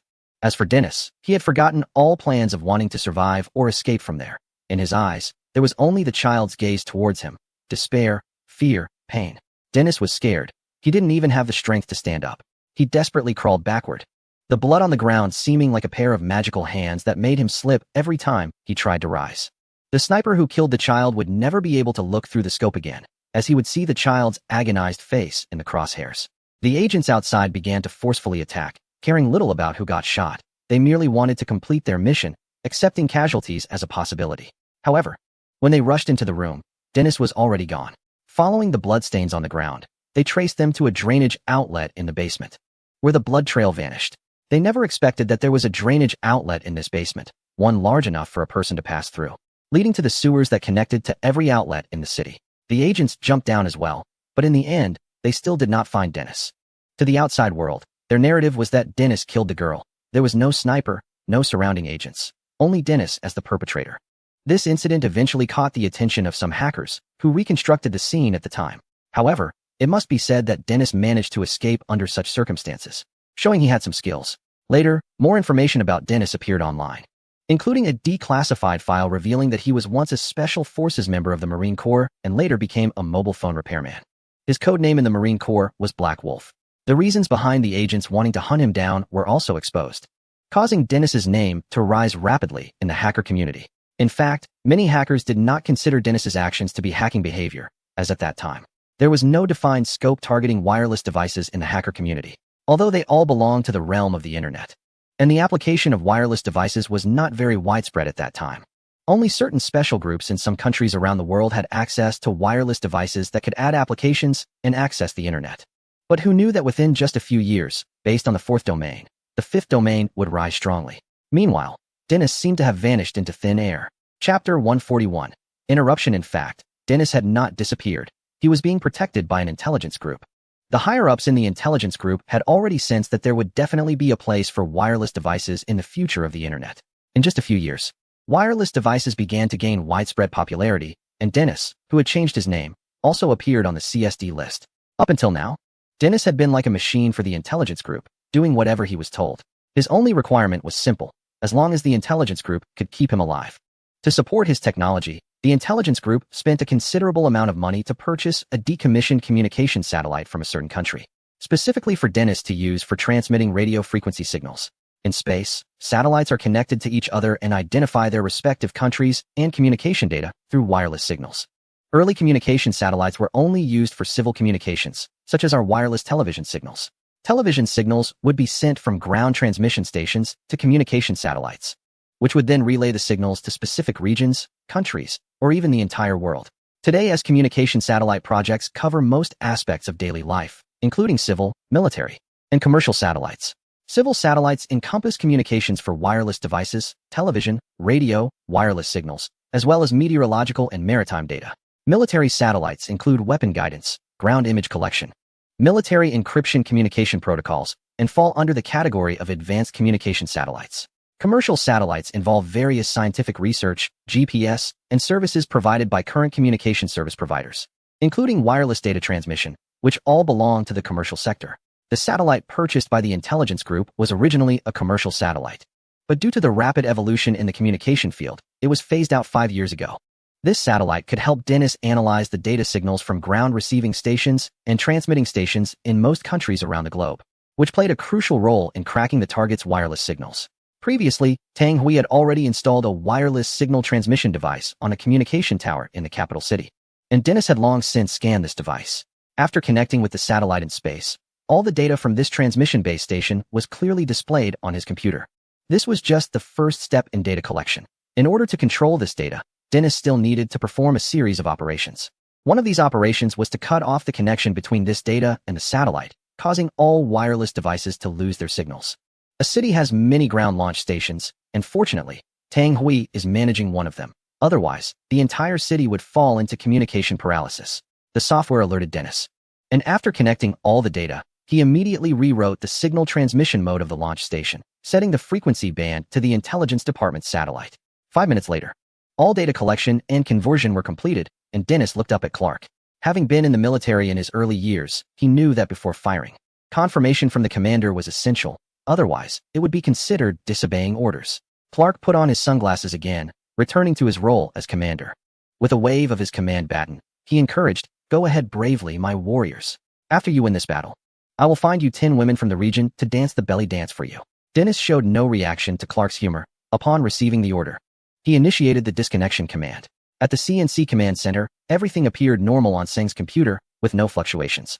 However, an expert in the command center suddenly shouted, "Wireless signals in a certain area of the capital have been rewritten, and all communication devices in this region are completely interrupted." Liao Ximin and Xiaolong quickly instructed the expert to display the map on the big screen. A specific area on the city map was marked with a red circle, indicating the zone where the wireless signal was cut off. Xiaolong immediately called for the head of the wireless department to come to the command center. The CNC comprises 5 major departments, and the wireless department is one of them. Their responsibility is to ensure the security of all wireless communications within the capital. In that area, all wireless devices were instantly disconnected. One citizen was on the phone with his wife, saying, "Honey, how about spicy garlic stir-fry for dinner?" "Hello? Hello?" The citizen hadn't finished speaking when everyone around with wireless devices began to express similar frustrations. Those using wireless devices to access the internet found their signals completely vanished. It was said that when there's no signal, waving your arms might help, but this time, even flailing arms didn't restore the signal. Except for some devices that could still use Wi-Fi and access the internet, all other wireless devices experienced a total network failure. This was just a glimpse of the situation. Many companies in that area had their wireless communications entirely cut off, and no matter what equipment they changed or where they moved, there was still no signal. Strangely, those who left the area found that their signals returned to normal. People had become somewhat numb to the signals of these wireless devices, as many substandard devices were inherently unreliable. For them, signal availability was sporadic, and they had grown accustomed to it. The head of the CNC wireless department, Tang Yuetsong, was a middle-aged man with a serious demeanor who had worked in the wireless department for 10 years. He was diligent and had never made any mistakes. Not being a military man, he wore a black suit, and his hair was always neatly styled. For the past decade, he had maintained this image without change. Because of this, he has always given people a sense of reliability. After glancing at the map, he informed Xiaolong and Liao Ximin that there were more than a dozen ground launch stations in that area, with the largest one located on the rooftop of a central shopping mall. This launch station was responsible for communication, wireless data transmission, and signal relay reception. It seemed that the other party must have tampered with this launch station, and the preliminary estimate was that they might have used a device to block the relay signals. Xiaolong commanded, "Immediately take your team to inspect this launch station and find that device." "Yes, Mr. Xiao, I will personally lead the team." Tang Yuetsong was also quite anxious. He managed the wireless department and had never encountered such a situation in 10 years, where an entire area's signals could be cut off. They referred to it as using a jammer because he could not determine what the other party was using until they found it. Chapter 142. Tang Yuetsong Senj was unaware that the command center was facing a significant threat at that moment. He had only seen a map with a circled area on Xiao Jie's computer screen.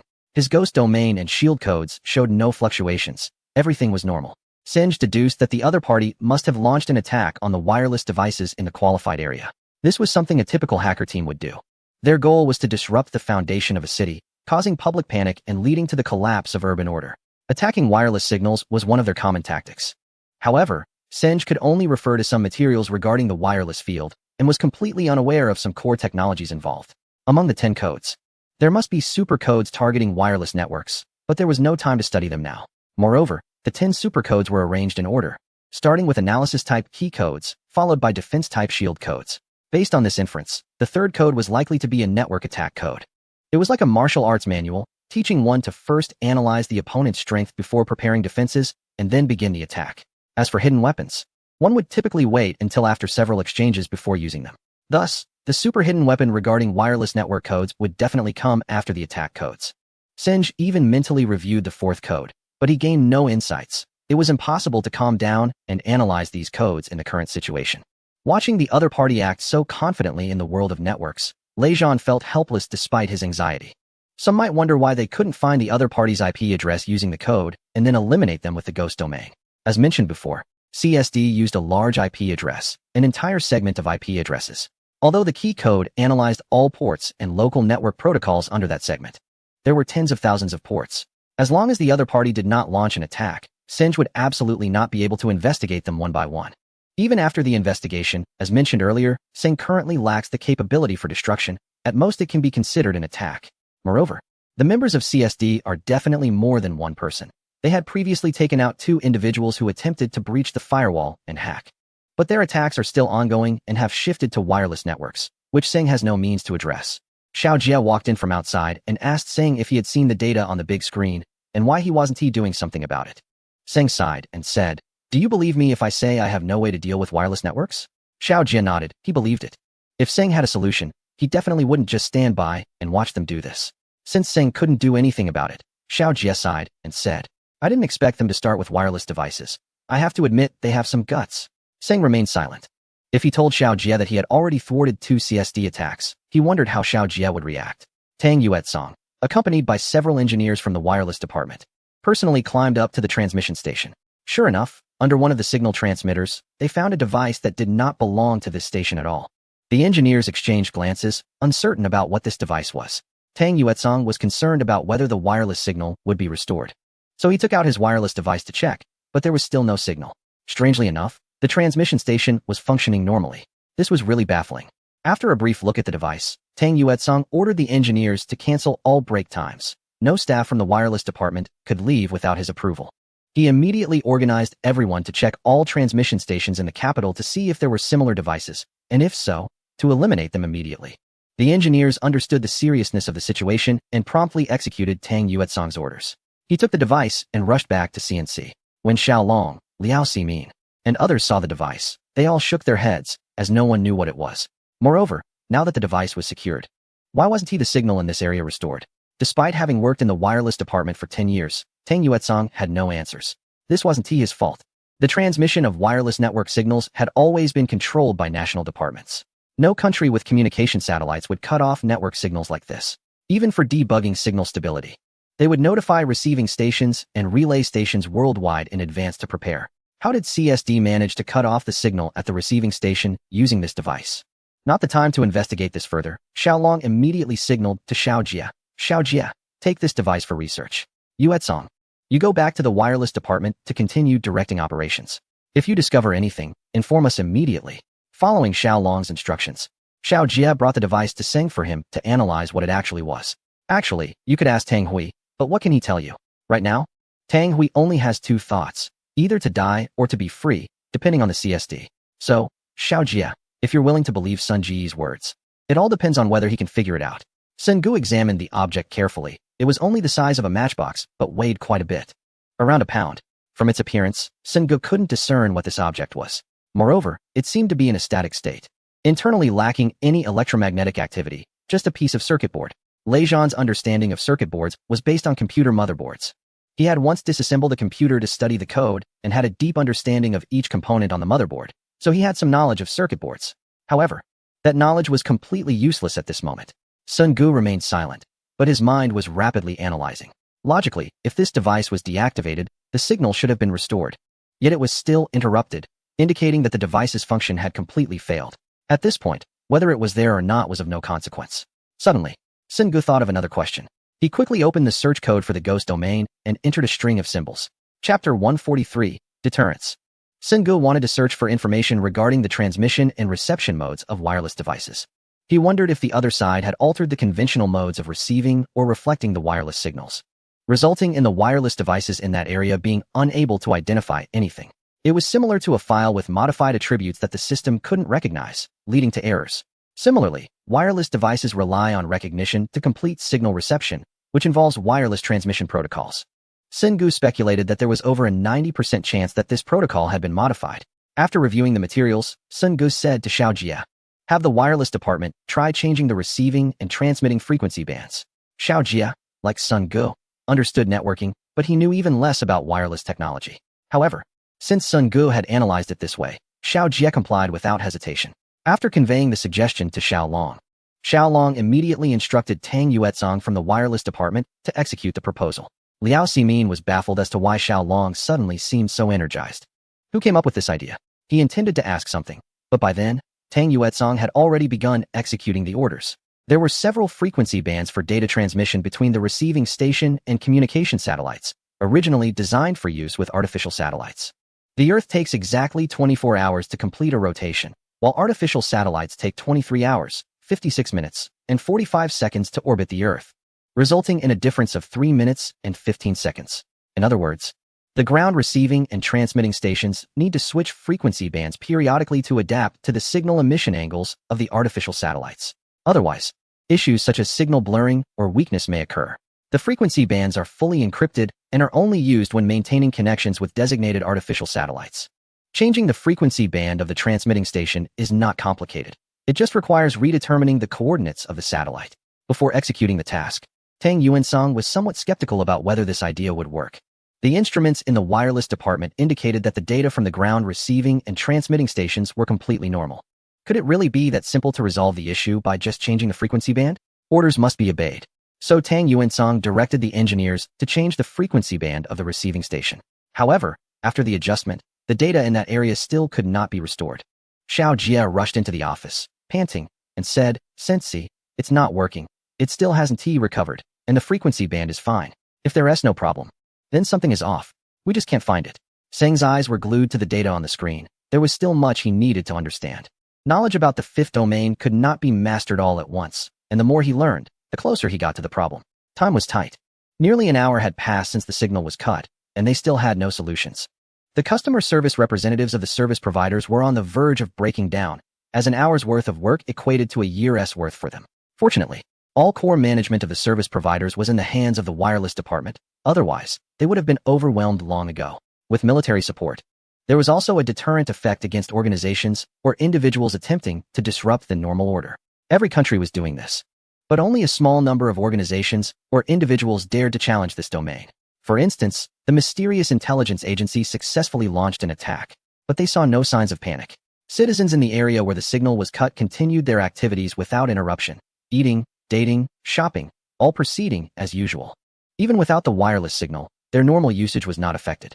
Anyone with a little knowledge of internet basics knows they could still use various messaging apps and make calls through Wi-Fi networks. And doing so wouldn't even cost them anything. Clark did not observe the panic that should have emerged. After several frustrated gestures, he remarked, "What a great nation." Dennis leaned back on the sofa, a cigarette dangling from his lips, the ash long and threatening to fall. Even Esther beside him was worried that it might drop onto his clothes and cause a fire, potentially burning down the room and everyone in it. "Dennis, can you do something? At least let them shout a few times. That would be something. Your destruction hasn't caused them any panic. Which is not what the intelligence agency wants. If you can't do anything, we might be the ones shouting soon." Dennis didn't respond, but continued smoking without taking any action. He is capable of much more, but he is contemplating whether or not to proceed. He does not want to hear anyone's screams, as it reminds him of the girl who died in front of him many years ago, a nightmare he can never escape. A middle-aged man from the intelligence department, standing in front of a large screen, spoke into a wireless headset. Do you really want us to watch clips of the residents in this city? If you don't come up with something impressive soon, I swear I'll make you regret it." How dare he address someone in such a derogatory manner? This is infuriating. Though Clark holds a sense of national pride, faced with these fools from the intelligence department, all he could do was mutter a few curses. "Listen up, I'm losing my patience with you all. If you fail to complete the task, I guarantee none of you will leave that room." The middle-aged man concluded and cut off the call. Clark sighed and continued, "You all heard that, right? What are you going to do? If you don't take action, I can assure you that before he makes me regret it, I'll make sure you all suffer the consequences. The warm-up time is over. Show me what you can do." Dennis sighed and then entered a series of data on his computer.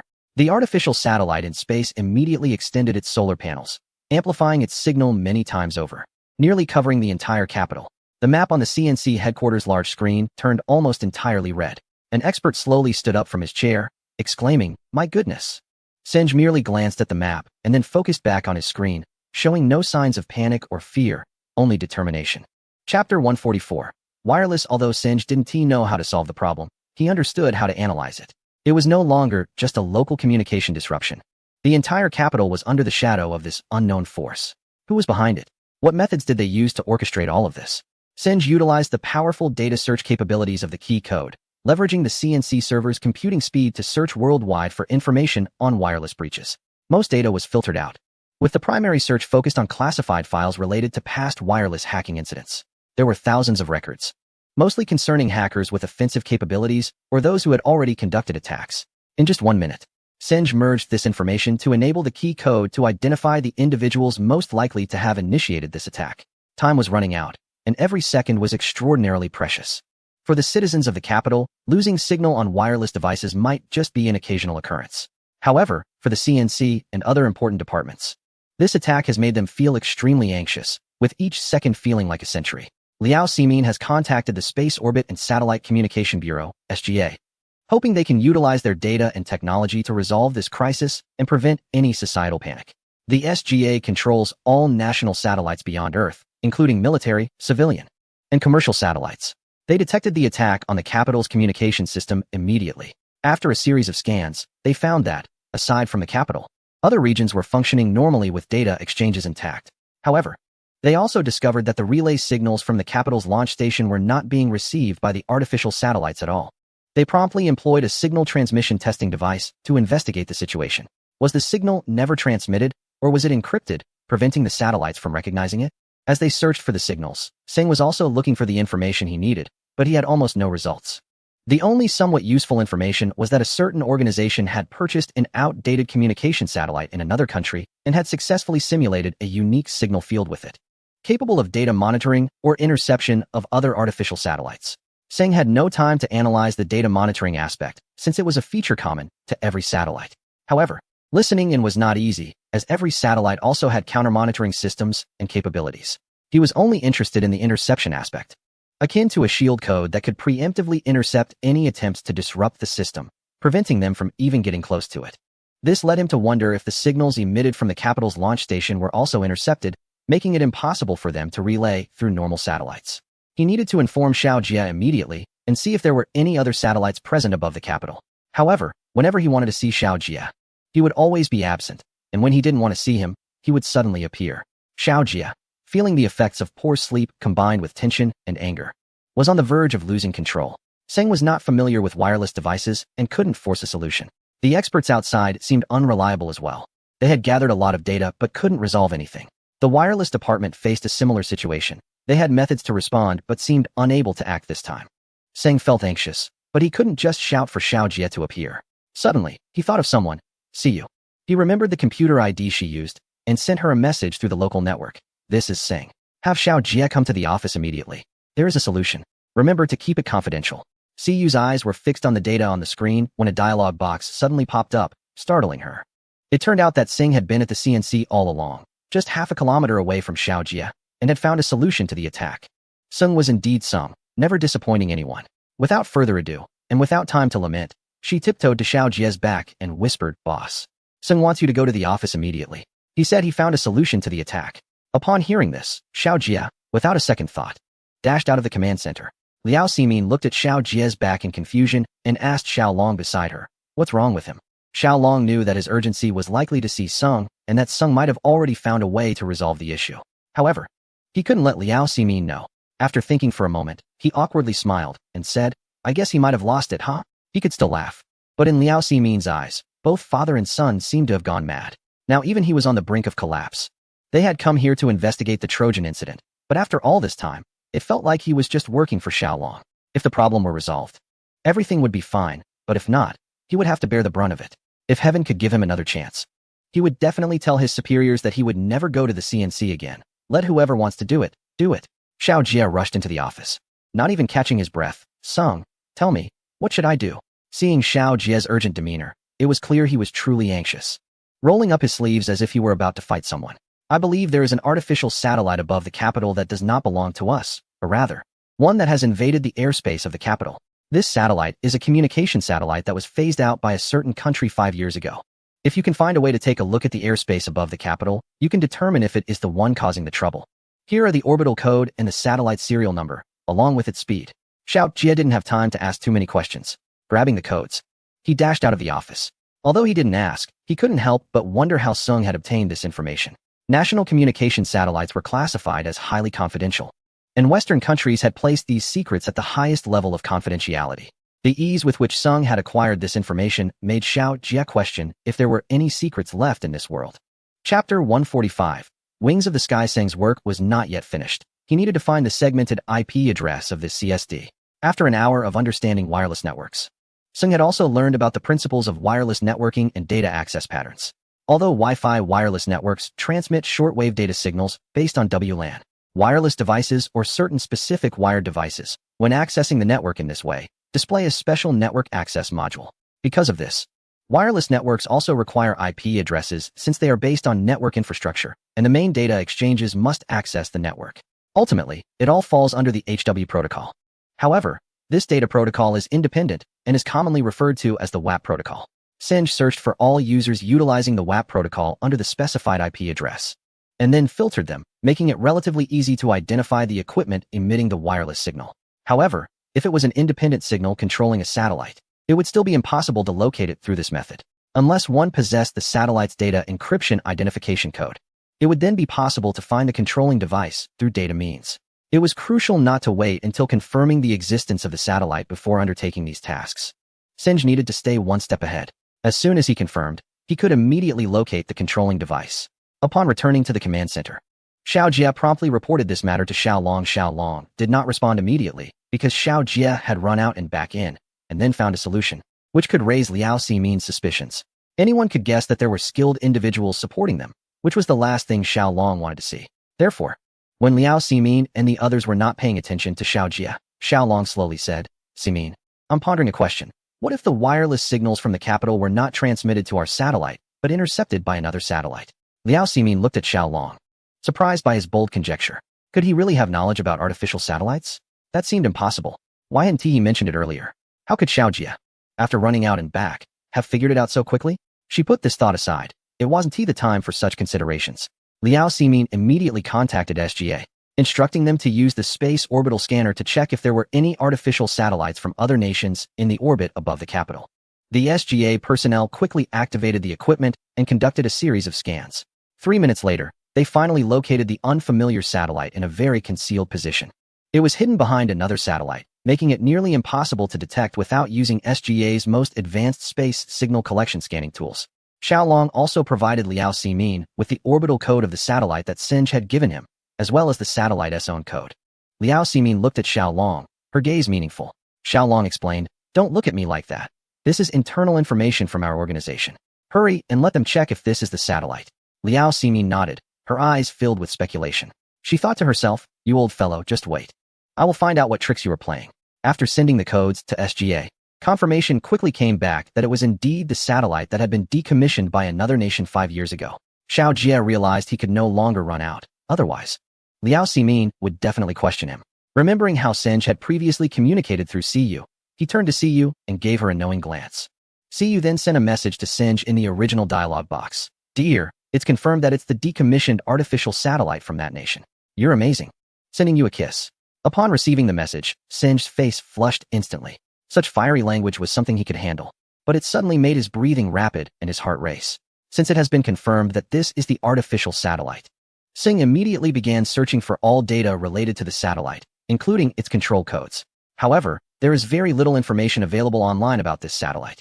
It is only known that it was launched 15 years ago and was decommissioned 10 years later by the government of a certain country due to aging parts. But it was not discarded and was instead used as a backup data relay station. Later, this satellite was acquired by a company known as Deep Space at an extremely low price. After that, the satellite completely faded from public view, and no one cared about its subsequent use, due to its low cost and the ability to continue operating for several years after decommissioning. Many communication companies around the world often acquire these decommissioned satellites from outer space to serve their communication systems. When the government of the certain country sold this satellite, they had this in mind, as Deep Space is a well-known company specializing in communication services. Over the past few years, they have acquired nearly 5 artificial satellites, and naturally, no one suspected that they would use this satellite to disrupt the communications of other countries. There were a series of parameters for the satellite available, but there was no download for the control program of this communication satellite online.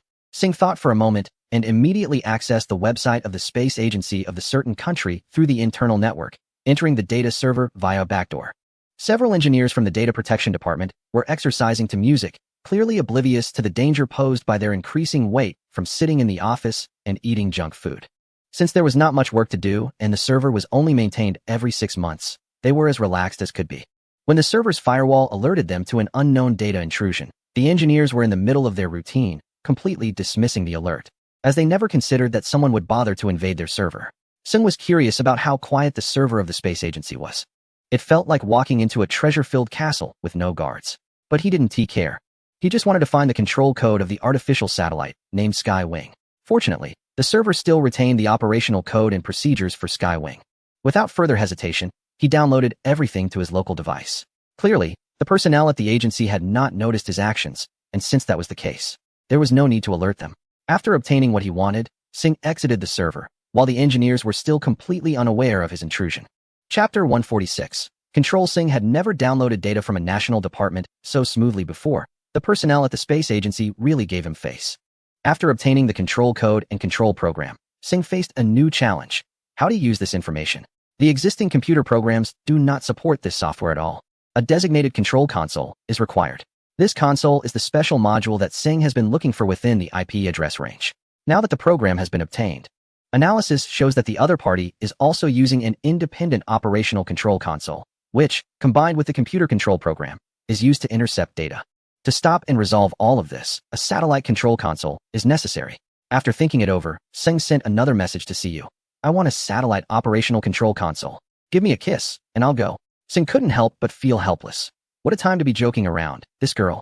In fact, CU doesn't need to report to Xiao Jia. The latter has already learned some information about the satellite from the replies from SGA.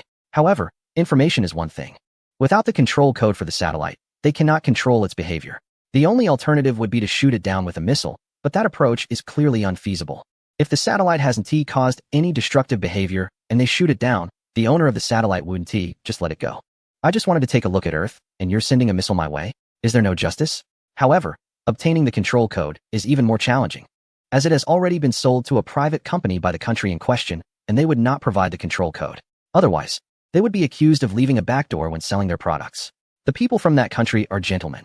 If they wanted to do something, they would directly use a key to enter, never sneaking in through a window or a backdoor. Just when everyone was at a loss, Singh sent a message stating that he had uploaded the code and the control program for Sky Wing to CU's computer. Singh could have sent it directly to SGA, but doing so would raise greater suspicion. If someone asked how he obtained the program, he wouldn't have a good explanation. However, this matter couldn't be kept under wraps. So it would be better for Xiao Jia to take the blame. Xiao Jia, not caring about that anymore, immediately whispered a few words to Xiao Long. Another reason he wasn't concerned was that he had his father, Xiao Long, backing him. Xiao Long slowly looked at Liao Ximin, and the smile on his face made Liao Ximin's expression twist in discomfort. Old man, are you trying to tell me that you have obtained the control code? Are you Superman? How come you have everything you need? Don't tell me this is also in your CNC server. If that is the case, I'll just move your server later, and whenever I want to know something, I'll just look it up there. Xiao Long found it difficult to explain, and it was understandable that Liao Ximin was so agitated. Anyone in her position would be. It felt as if he had activated a cheat code in this game, having whatever was needed. Ximin, we'll discuss this later. Right now, send the control code to SGA and let them immediately stop the opponent's attack. What else could Liao Ximin do? This matter can only be set aside for now. After contacting the relevant personnel, the code and operation procedures were sent to them. The people there even asked, your team is amazing, right? You have everything. Liao Ximin replied, yes, we even have dumplings with penguin filling. Would you like a bowl? Singh paid no attention to their conversation. His task was not yet complete. Simply controlling the Sky Wing wouldn't solve the problem. The control code could only connect the ground to the artificial satellite and access the satellite's control system. But to complete the control of that system, a program was needed. This program could forcibly rewrite system permissions, allowing full control over the Sky Wing. Singh wrote the program based on satellite data modules collected online, using a programming language he had never encountered before. Every programming software has its unique properties, but they generally serve the operating system. Meaning the first step in software development is ensuring that the application's system can recognize the software's code. This language was specifically designed for writing operational codes for artificial satellites.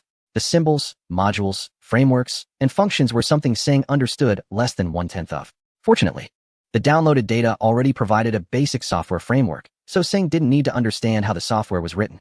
He just needed to use his integration skills to incorporate the forced rewrite code. The prerequisite was that Singh had to have a basic understanding of the characteristics of this programming language. That 1/10 of knowledge was sufficient for him. What he needed to do now was convert his code into this language and integrate it into the core of the software. He had two pieces of code to add, one for forced rewriting and the other to prohibit rewriting. Otherwise, if the other party reversed his changes, the game would never end. Although there were only 2 lines of code, Singh typed thousands of symbols on the keyboard to complete it. The programming method was particularly cumbersome. And to achieve perfect integration, Singh tried several times before finally succeeding. At this point, it had been 15 minutes since the signal to the capital was cut off. Looking at the time, it was now 3:30 in the afternoon. Many citizens noticed the abnormal signal and flocked to various service windows to inquire. The beautiful customer service representatives played a crucial role at this moment, smiling and assuring each citizen that the communication equipment was undergoing maintenance and would be restored shortly. Seeing their smiles, the citizens quickly forgot about the signal issue and began to ask other questions, such as their age, marital status, or if they wanted to meet up. SGA has successfully logged into the Sky Wing operating system. After analysis, it was discovered that it indeed forcibly transferred the data transmission signal from the launch station through ground equipment. It only received, but did not forward the signal, which led to all wireless devices within the capital losing their signal. The cause was identified, but when SGA's engineers attempted to control it, they found that the control system of Sky Wing had been locked and was uncontrollable. When this issue was relayed to Liao Ximin, he immediately looked at Xiao Long. Chapter 147. Lost in the void, Liao Ximin looked at Xiao Long, and from his face, he seemed to see a smug expression. He quickly said, "No, you didn't." Xiao Long replied with a smile. "Oh, but I really did." After saying that, he asked Siyu to send the software to SGA. An SGA engineer asked in confusion, "Is this a CNC drill?" Liao Ximin replied, "I said this is not a drill. We have a supercomputer that can do anything. Even wipe your behind while you're in the bathroom, and teach your child how to make nuclear weapons when they turn 1 month old." Siyu behind them couldn't help but laugh out loud. Liao Ximin turned to her and said, "Is this funny? You little brat, you're the most mischievous. Every time you show up, miracles happen. Turn around. Let me see if you have wings on your back or something." Siyu stuck out her tongue and said, "I didn't do anything. I'm just here to bring you water." "Bring water? Where's the water? I haven't poured it yet. I'll go right now." After saying that, Siyu ran off, not revealing anything about Sang. Liao Ximin wanted to ask Xiao Long more questions, but Xiao Long signaled him to stay calm and look at the big screen. After SGA's staff uploaded the software to the Sky Wing system via the satellite control console, the software installed automatically and rewrote the program without the engineers needing to touch the mouse. In an instant, the sails of Sky Wing retracted, all signals were interrupted, and the battery activated, slowly moving toward the moon according to the trajectory input by Sang. All wireless signals in the capital returned to normal. At the CNC command center, the wireless department and SGA data department personnel cheered in unison. They had never felt such excitement before. It was as if the world's most powerful experts were standing behind them, protecting and supporting them, making them fearless against any attacks or destruction. No matter how strong the opponent was, they would never have a chance to win against them. With cheers came disappointment. Dennis from CSD could hardly believe what he was seeing. The ever-composed expression on his face now showed signs of tension and fear. Like all losers, Dennis was left in disbelief and helplessness, trying to analyze and guess the reasons for his failure. Like all those defeated by Sang, he would never know how the other side accomplished it. Finding data on the Sky Wing is somewhat possible, but locating its control codes is not. Controlling the Sky Wing is impossible, and rewriting its program is even less likely. All these impossibilities add up to the ultimate failure he cannot articulate. When Clark asked him what the hell was going on, he found himself speechless. The equipment worth hundreds of thousands in front of him had turned into a pile of useless junk. He had completely lost control of the Sky Wing. Not only had the other party forcibly rewritten his code, but they also prohibited data recovery. Now, the CSD and the intelligence team watching the performance in another room could only helplessly watch as the artificial satellite they had purchased for tens of millions rushed towards the moon, determined not to let it perish on Earth. This was contempt, shame, a slap in the face, mockery, and disdain for the CSD and their intelligence team. A scarred man pushed away the beautiful woman sitting on his lap, indifferent to whether she fell or lay on the ground, and angrily said, "Alan, what the hell is this?" Alan was the one who had previously threatened Clark, saying he would put his eggs where they shouldn't be. At that moment, he felt the sting of his own words, as if his entire body was engulfed in pain. "This is nothing, everyone. This is just a few moves. The CSD has plenty of tricks to deal with CNC. Just be patient and watch this performance." This time, Ella decided not to say anything more to Clark. Sometimes, silence is the best threat. Clark certainly understood what that meant. He was already at a loss for words. If they couldn't come up with any effective means of attack, there was nothing more to discuss. The intelligence team had grown to its current scale thanks to their approach. They would not give up on anyone who provided them with information, earning a certain reputation in the intelligence community. Would the myth that they had never failed and had never abandoned an intelligence gatherer be broken today? Clark and his team could not afford to lose, and Alan's team certainly could not afford to either. Even if they died 1,000 times, they could not regain the honor they had lost. Dennis was still frantically typing on the keyboard, but it was meaningless now. His console had lost connection with the Sky Wing, and that satellite was taking his hopes and everything else further away from him. He had originally thought that after this, he would wash his hands of it all, take the money he earned, and start anew with his children and wife in a place where no one knew them. But that dream had shattered.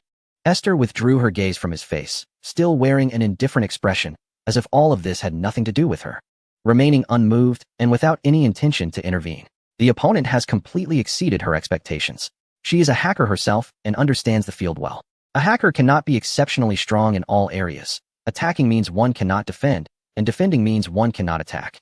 However, this opponent possesses both attacking and defending capabilities, and has mastered the wireless domain, which has always been the hardest for hackers to reach. Who is this person? Are they even human or a ghost? Esther searched her mind for all the hacker profiles she knew, but no one seemed capable of this. No, wait, there is one person. Esther suddenly recalled the previous online battle between Ghost Butterfly and the Seven Sisters. That Ghost Butterfly could very well be capable of such feats. Esther knew that Ghost Butterfly possessed such abilities, but had never considered whether their skills could reach this level. If it truly is Ghost Butterfly, then they are all likely to perish here. This thought did not seem rash to Esther. She had once fought against the ghost of the Seven Sisters and lost. The reason for that battle was that an intelligence agency had been tracking her through the Seven Sisters. Among the Seven Sisters, it was the ghost who executed that mission. And Esther's hacker ID was Misty Void. Chapter 148. Robert. The battle between Misty Void and the ghost began silently and ended just as quietly. The command given to the ghost by the Seven Sisters was to find all information regarding Misty Void and then relay it to the intelligence agency. The ghost breached Misty Void's firewall, and at the same time, Misty Void managed to crack the ghost system, resulting in a failure to download the data and a disconnection from the network. At that time, Esther was unaware that it was the ghost of the Seven Sisters attacking her. After cutting off the opponent's network connection, she thought the attack would end, so she didn't pay it much mind. However, she had a habit of checking her system files after each attack, mainly to see if any residual programs or files had been left on her computer. During the scanning process, Esther suddenly discovered that the ghost's program was hidden in the system's background, still downloading her data files. Many might wonder what a hacker's computer could possibly have that is worth downloading. Would they be foolish enough to input all their information into the computer, waiting for someone else to hack and download it? Of course, they wouldn't store personal information on their computers. However, as hackers, they are used to operating various commands on the same machine and cannot reinstall frequently used programs every time they use them. These programs are their information. The ghost breached her firewall, entered her system, and downloaded all program data, including relevant registry data. This way, the ghost could fully understand her background. Analyzing this software information would reveal the conclusions about what she had once attacked using this computer. When Esther discovered the program, it was already too late to stop it, as the download was at a full 100%. It was only after that she realized the phantom she was facing was merely a distraction, while the real threat had already infiltrated her system through another network during her engagement with the program. And she had no idea. The data had been taken, and Esther understood what this meant. She immediately fetched an axe and smashed the computer to pieces. This was not out of anger, but rather to destroy the evidence. Although it might be in vain, at least she had nothing left in her hands. After destroying the computer, she grabbed a few pieces of clothing and decided to leave her room. Just then, masked agents burst into the room, throwing in a flashbang. In that instant of explosion, Esther felt the world's sound vanish. A blinding light pierced her eyes, plunging her view into darkness, as if a sharp knife had stabbed into her eye sockets. Then, several large hands forcefully pinned her to the ground. Unable to see their faces, her hands flailed and brushed against an agent's weapon, and it dawned on her that they were likely armed operatives. Seconds later, her hearing began to return, and at that moment, it felt as if all the sounds of the world surged into her ears, with the loudest being an agent's shout, "Don't make any sudden moves, or we will open fire." Esther slowly raised her hands. She was just a 17-year-old girl. Even though she was a hacker, the scene filled her with immense fear, and she remained motionless on the ground. Whenever she recalled this memory, her eyes filled with despair and rage. No one knew what those agents had done to her. Only that within a few days, Esther reappeared in the public eye, but it was as if she had become a different person. Only Esther knew that the lively and cheerful girl, who occasionally enjoyed a bit of mischief, was dead. Now, she had to learn to be ruthless and indifferent. At that moment, thinking of the ghost butterfly made her excited. She hated all of it, especially the people from the intelligence group. If the ghost butterfly could bring death to them all, she would willingly do nothing. Even if she tried, she could never be a match for the ghost butterfly. The Seven Sisters had all vanished without a trace at the hands of the ghost butterfly. What was she? She knew that her skills were nowhere near the level of the phantom. So how could she fight against the ghost butterfly? Clark also pulled his gaze away from Esther's face. He was a black man, and no matter the situation, he would always make full use of his humor, determined to make his killer laugh until their stomach hurt, even if it meant losing his life. "Dennis, it seems your luck has run out. Now you should pray for us, hoping we can satisfy those in the intelligence group, so that you, this bastard, can live a few more days. Otherwise, think about it. After you die, will your soul go home first or meet your maker?" Dennis remained silent, as if the scene of being surrounded by agents had replayed in his mind. Looking at it now, no one could complete this mission for the CSD. The assassins from the intelligence group must have already loaded their guns and were just waiting to act. He couldn't care about others, but he couldn't die. He had promised his children and wife that he would take them away. So, the only thing Dennis could think of now was how to escape from this building. Clark shouted again, "Is there anyone who can do something before you all die?" This question came up every time, yet it was always met with silence, as everyone pondered whether they could be a match for their opponents. The guy with the fries was out, Benjamin had faltered, and Dennis was lost. Were the rest just waiting to die? No one spoke, and Clark could only continue calling names. "Robert, it's your turn. Show everyone what you can do. The person called Robert looked to be in his 20s, very ordinary. So ordinary that if he were thrown into a crowd, no one would notice him, treating him like just another piece of clothing. But now that his name was called, it felt like a bomb had been dropped on him, and he hurriedly said, "No. No way, Clark. Don't expect me to do anything. My expertise is in firewalls. I'm no different from the guy with the fries. If he can't crack it, why do you think I can? Just because I'm taller than you? When I hit you, it's like attacking a person's vulnerable spot. If you don't do anything, I'll crush you right now."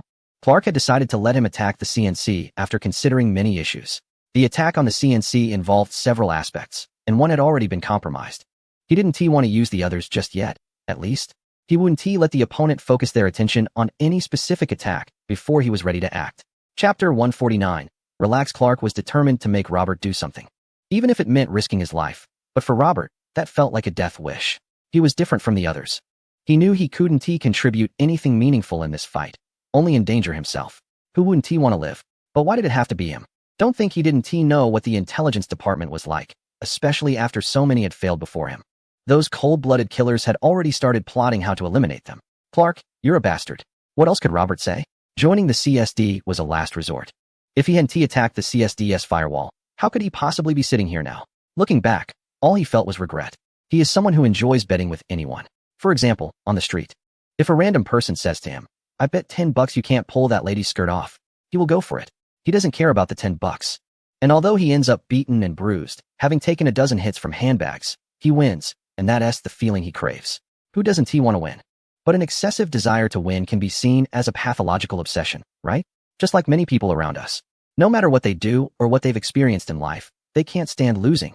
They hold on tightly, wanting to grasp everything in their hands, wanting to excel in everything. However, in the eyes of others, such people don't need to win. They should be checked out at a hospital. Robert is different from these people. He is quite normal, but at certain times, he becomes almost possessed by the spirit of gambling, feeling an irresistible urge to bet with anyone. So when someone bets $10 that he can attack a certain server, he goes for it without hesitation, and he wins. But instead of $10, he ends up with a sack, a rope, and a gag. To survive, he has to obediently sit in front of the computer and go after other people's firewalls. This is the condition laid out for him. Clark simply said to him, "I bet you have no real ability." Just those words made Robert respond, "I'll show you." During a boring drinking session, Clark also asked Robert why he loves to bet so much. Does he have a gambling addiction? But Robert never plays real gambling games like poker. It's not the small money he is after. What he craves is the thrill of winning a bet, that feeling of being able to insult others freely, even to stand over them with authority. How great that feels. It seems that Robert is quite resistant to attacking a certain target today. After thinking for a moment, Clark scoffed. "Robert, I bet you must be scared of this mysterious opponent." "What are you talking about? Am I afraid of him?" Robert knows this isn't the time to be losing control, but he can't help it. "I bet $10 you can't break through their defenses." "Forget it. I'll find someone else to do it. At least that way I can have some control." "Clark, I want you to realize how foolish your decision was. When you lose, I'm going to smear that $10 on and stick it to your face." Thus, Robert began his task. He needed to prove with facts that Clark was wrong and make everyone shut up. At the CNC headquarters, Sen copied all the data he found about the artificial satellites onto his USB drive. This information might come in handy. There are still 12 left. And this battle can finally come to an end. Looking at the time, it was already 5 o'clock, just when the library was closing. Singh's stomach was starting to growl. After being tense, one always feels a bit hungry. Staying in this luxurious office all afternoon without going anywhere. It's hard to tell that Xiao Jie is actually an anime fan, as there are a few figures of Hatsune Miku on the desk. Singh became interested in Xiao Jie's computer and wanted to see what kind of questionable content this guy had hidden in his system. Hiding files didn't help. Singh found hundreds of romantic adult films, many of which featured uniform temptations, along with a batch of S-rated films. This guy certainly has a heavy taste. Luckily, there was nothing related to homosexuality. Otherwise, Singh would avoid him in the future. Clicking on a movie, Singh began to watch it with interest. Action films, like horror films, need sound to convey their impact. Just a slight increase in volume made a difference. The film industry in the region had completely developed around these action films. The tricks used in these films were more exciting than those in martial arts films. When watching martial arts films, do you feel a thrill? Watching this action film not only made one excited, but also raised the blood pressure. In the command center, Xiao Jie looked at the data, which seemed normal, and he relaxed a bit. It was still uncertain whether the CSD's attack had ended or if they were preparing for more difficult attacks. So he couldn't let his guard down. Liao Simin kept asking Xiao Long about the supercomputer, but Xiao Long would never divulge anything. Otherwise, Liao Simin would likely move Sing's house to his headquarters. This guy was notorious for his love of talent. He once sent his own daughter to recruit an engineer. And now that engineer was infatuated with her, yet he hadn't contributed anything to the troops. Now he wanted to target his CNC. And Xiao Long would never let that happen. Siyu was thinking about visiting Sing. She checked the time and saw it was just right for the cafeteria's meal service. After telling Xiao Jia, she ran to the cafeteria to get a meal for Sing. Since Sing was there, she wanted to surprise him. Without thinking too much, she pushed open the office door, saying, "Darling, did you miss me?" What was that sound? Sing was startled by Cu's sudden entrance, causing his hair to stand on end. He hurried to turn off the player but made a mistake and maximized the window instead.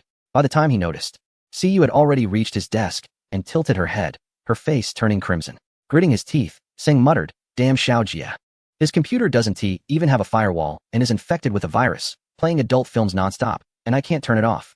Who would believe such an excuse? Cu wasn't a child anymore. How could she not know what it was? But then she thought, don't all men like to watch these things? So she smiled and said, "It's nothing. Watching a bit is good for physical development. Darling, you must be hungry. I got you some food. Hurry up and take a bite." Cu's generosity made Sing feel even more embarrassed. His face was so hot he could fry an egg on it. This time, let's not explain anything. What woman doesn't understand this little hobby of men? Moreover, Cu also asked Sing to finish eating before watching. Right now, there are no issues at the command center. And it's unclear whether CSD is preparing to launch an attack or if it will end here. If there are new developments, she will inform him immediately through the dialogue box. Sing picked up his food and started eating to ease the awkward atmosphere. Fortunately, Cu couldn't be out for too long. After reminding Sung a few times, she returned to the command center. It was only after her figure disappeared that Sung let out a long sigh. It's all that damned Xiao Jia's fault. The more Sing thought about it, the angrier he got. With a click, he hit delete, and even control-delete. After the files were deleted, Xiao Jia walked in and casually said, "Hey, let's go to the food stall tonight, the one we went to last time. The food there is great." Sung snorted coldly, shut down his computer screen, and focused on eating, not wanting to acknowledge him. Xiao Jia continued, "I just saw Siyu, blushing and smiling with her porcelain-white teeth showing. Were you two doing something in my office? I need to have a good sniff to see if there's any adrenaline in the air. Stop sniffing. Why do you have so many action movies on your computer?" "I was just watching, and Siyu walked in at the key moment." "Did you do that on purpose?" Xiao Jia chuckled bitterly. "Doesn't everyone have that kind of stuff on their computers? Mine just has a bit more. You wouldn't understand batch downloading, right?" "Yeah, and I just batch deleted them."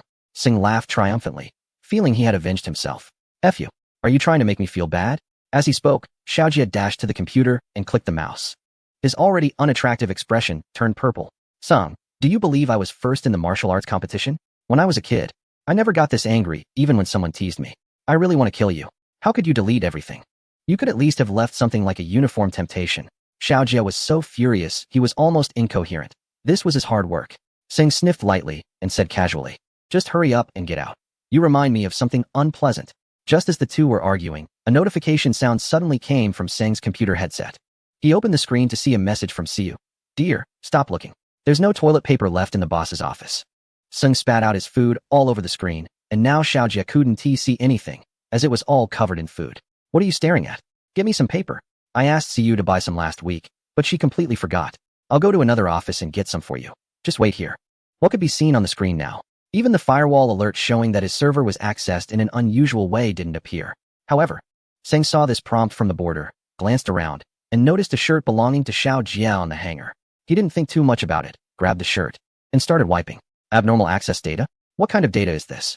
The shield code can identify all dangerous Trojans, viruses, and brute force programs in the world.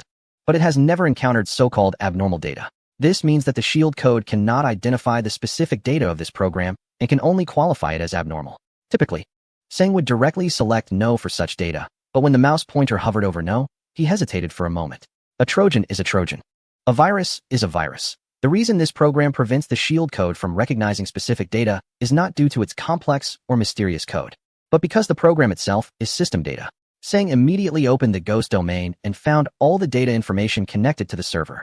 After analyzing, he discovered that all this data was normal. Since the ghost domain indicated normal, why did the shield indicate abnormal?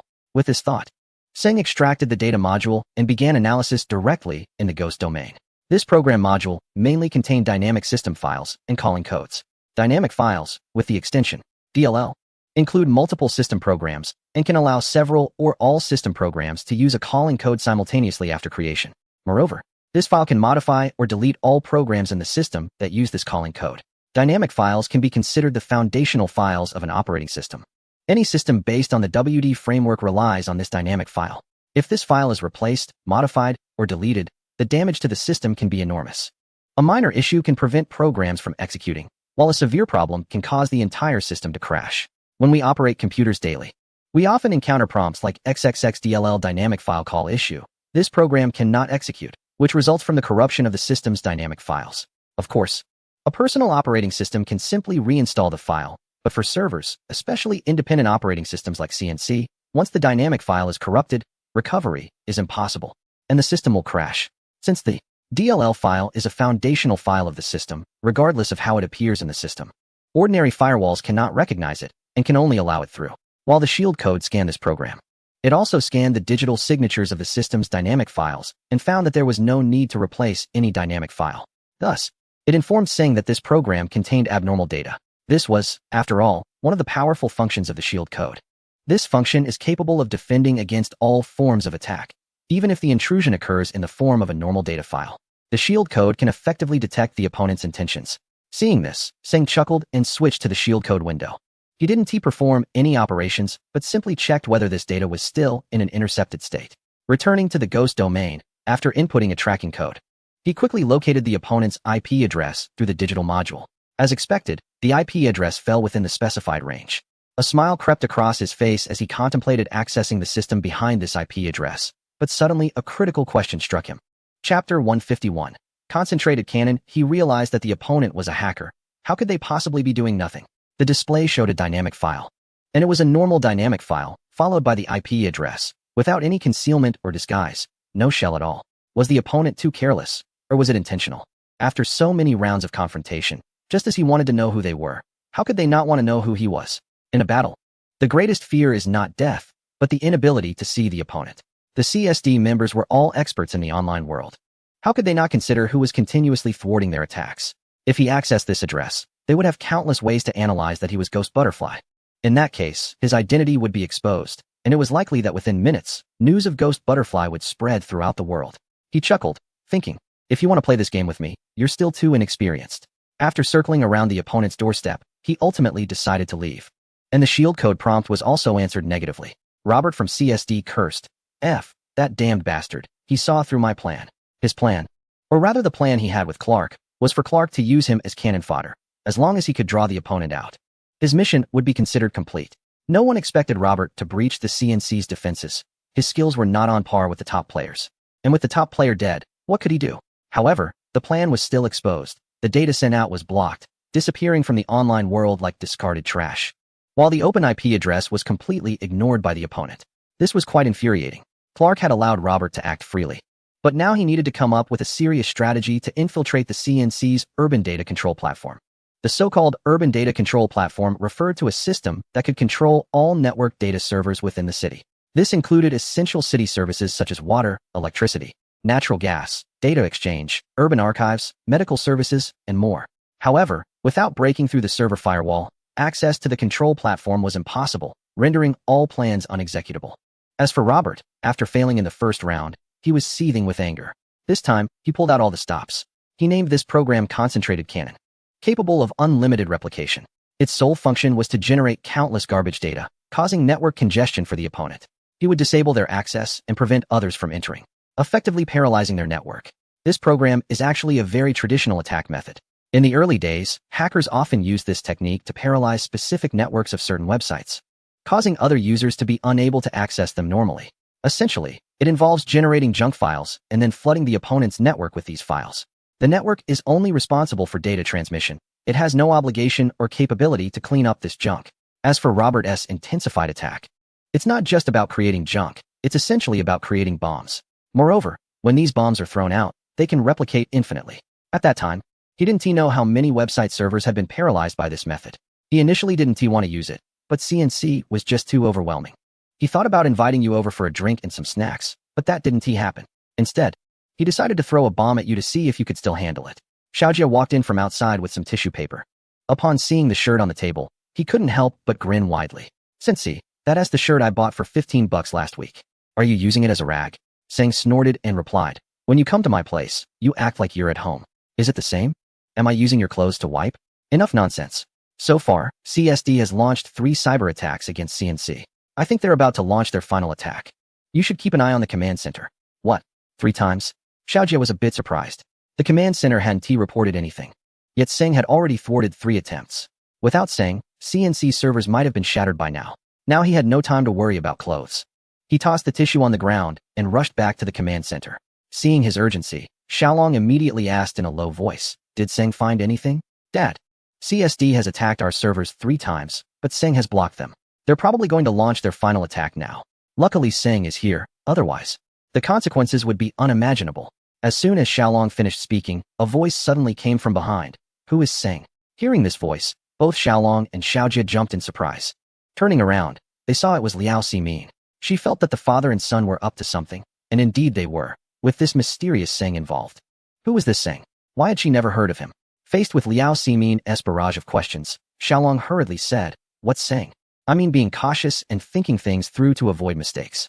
How old are you? And your ears are already so dull. I'll buy you a hearing aid tomorrow." "You old fool, don't play tricks on me." "What cautiousness? I think you guys should be the ones being careful.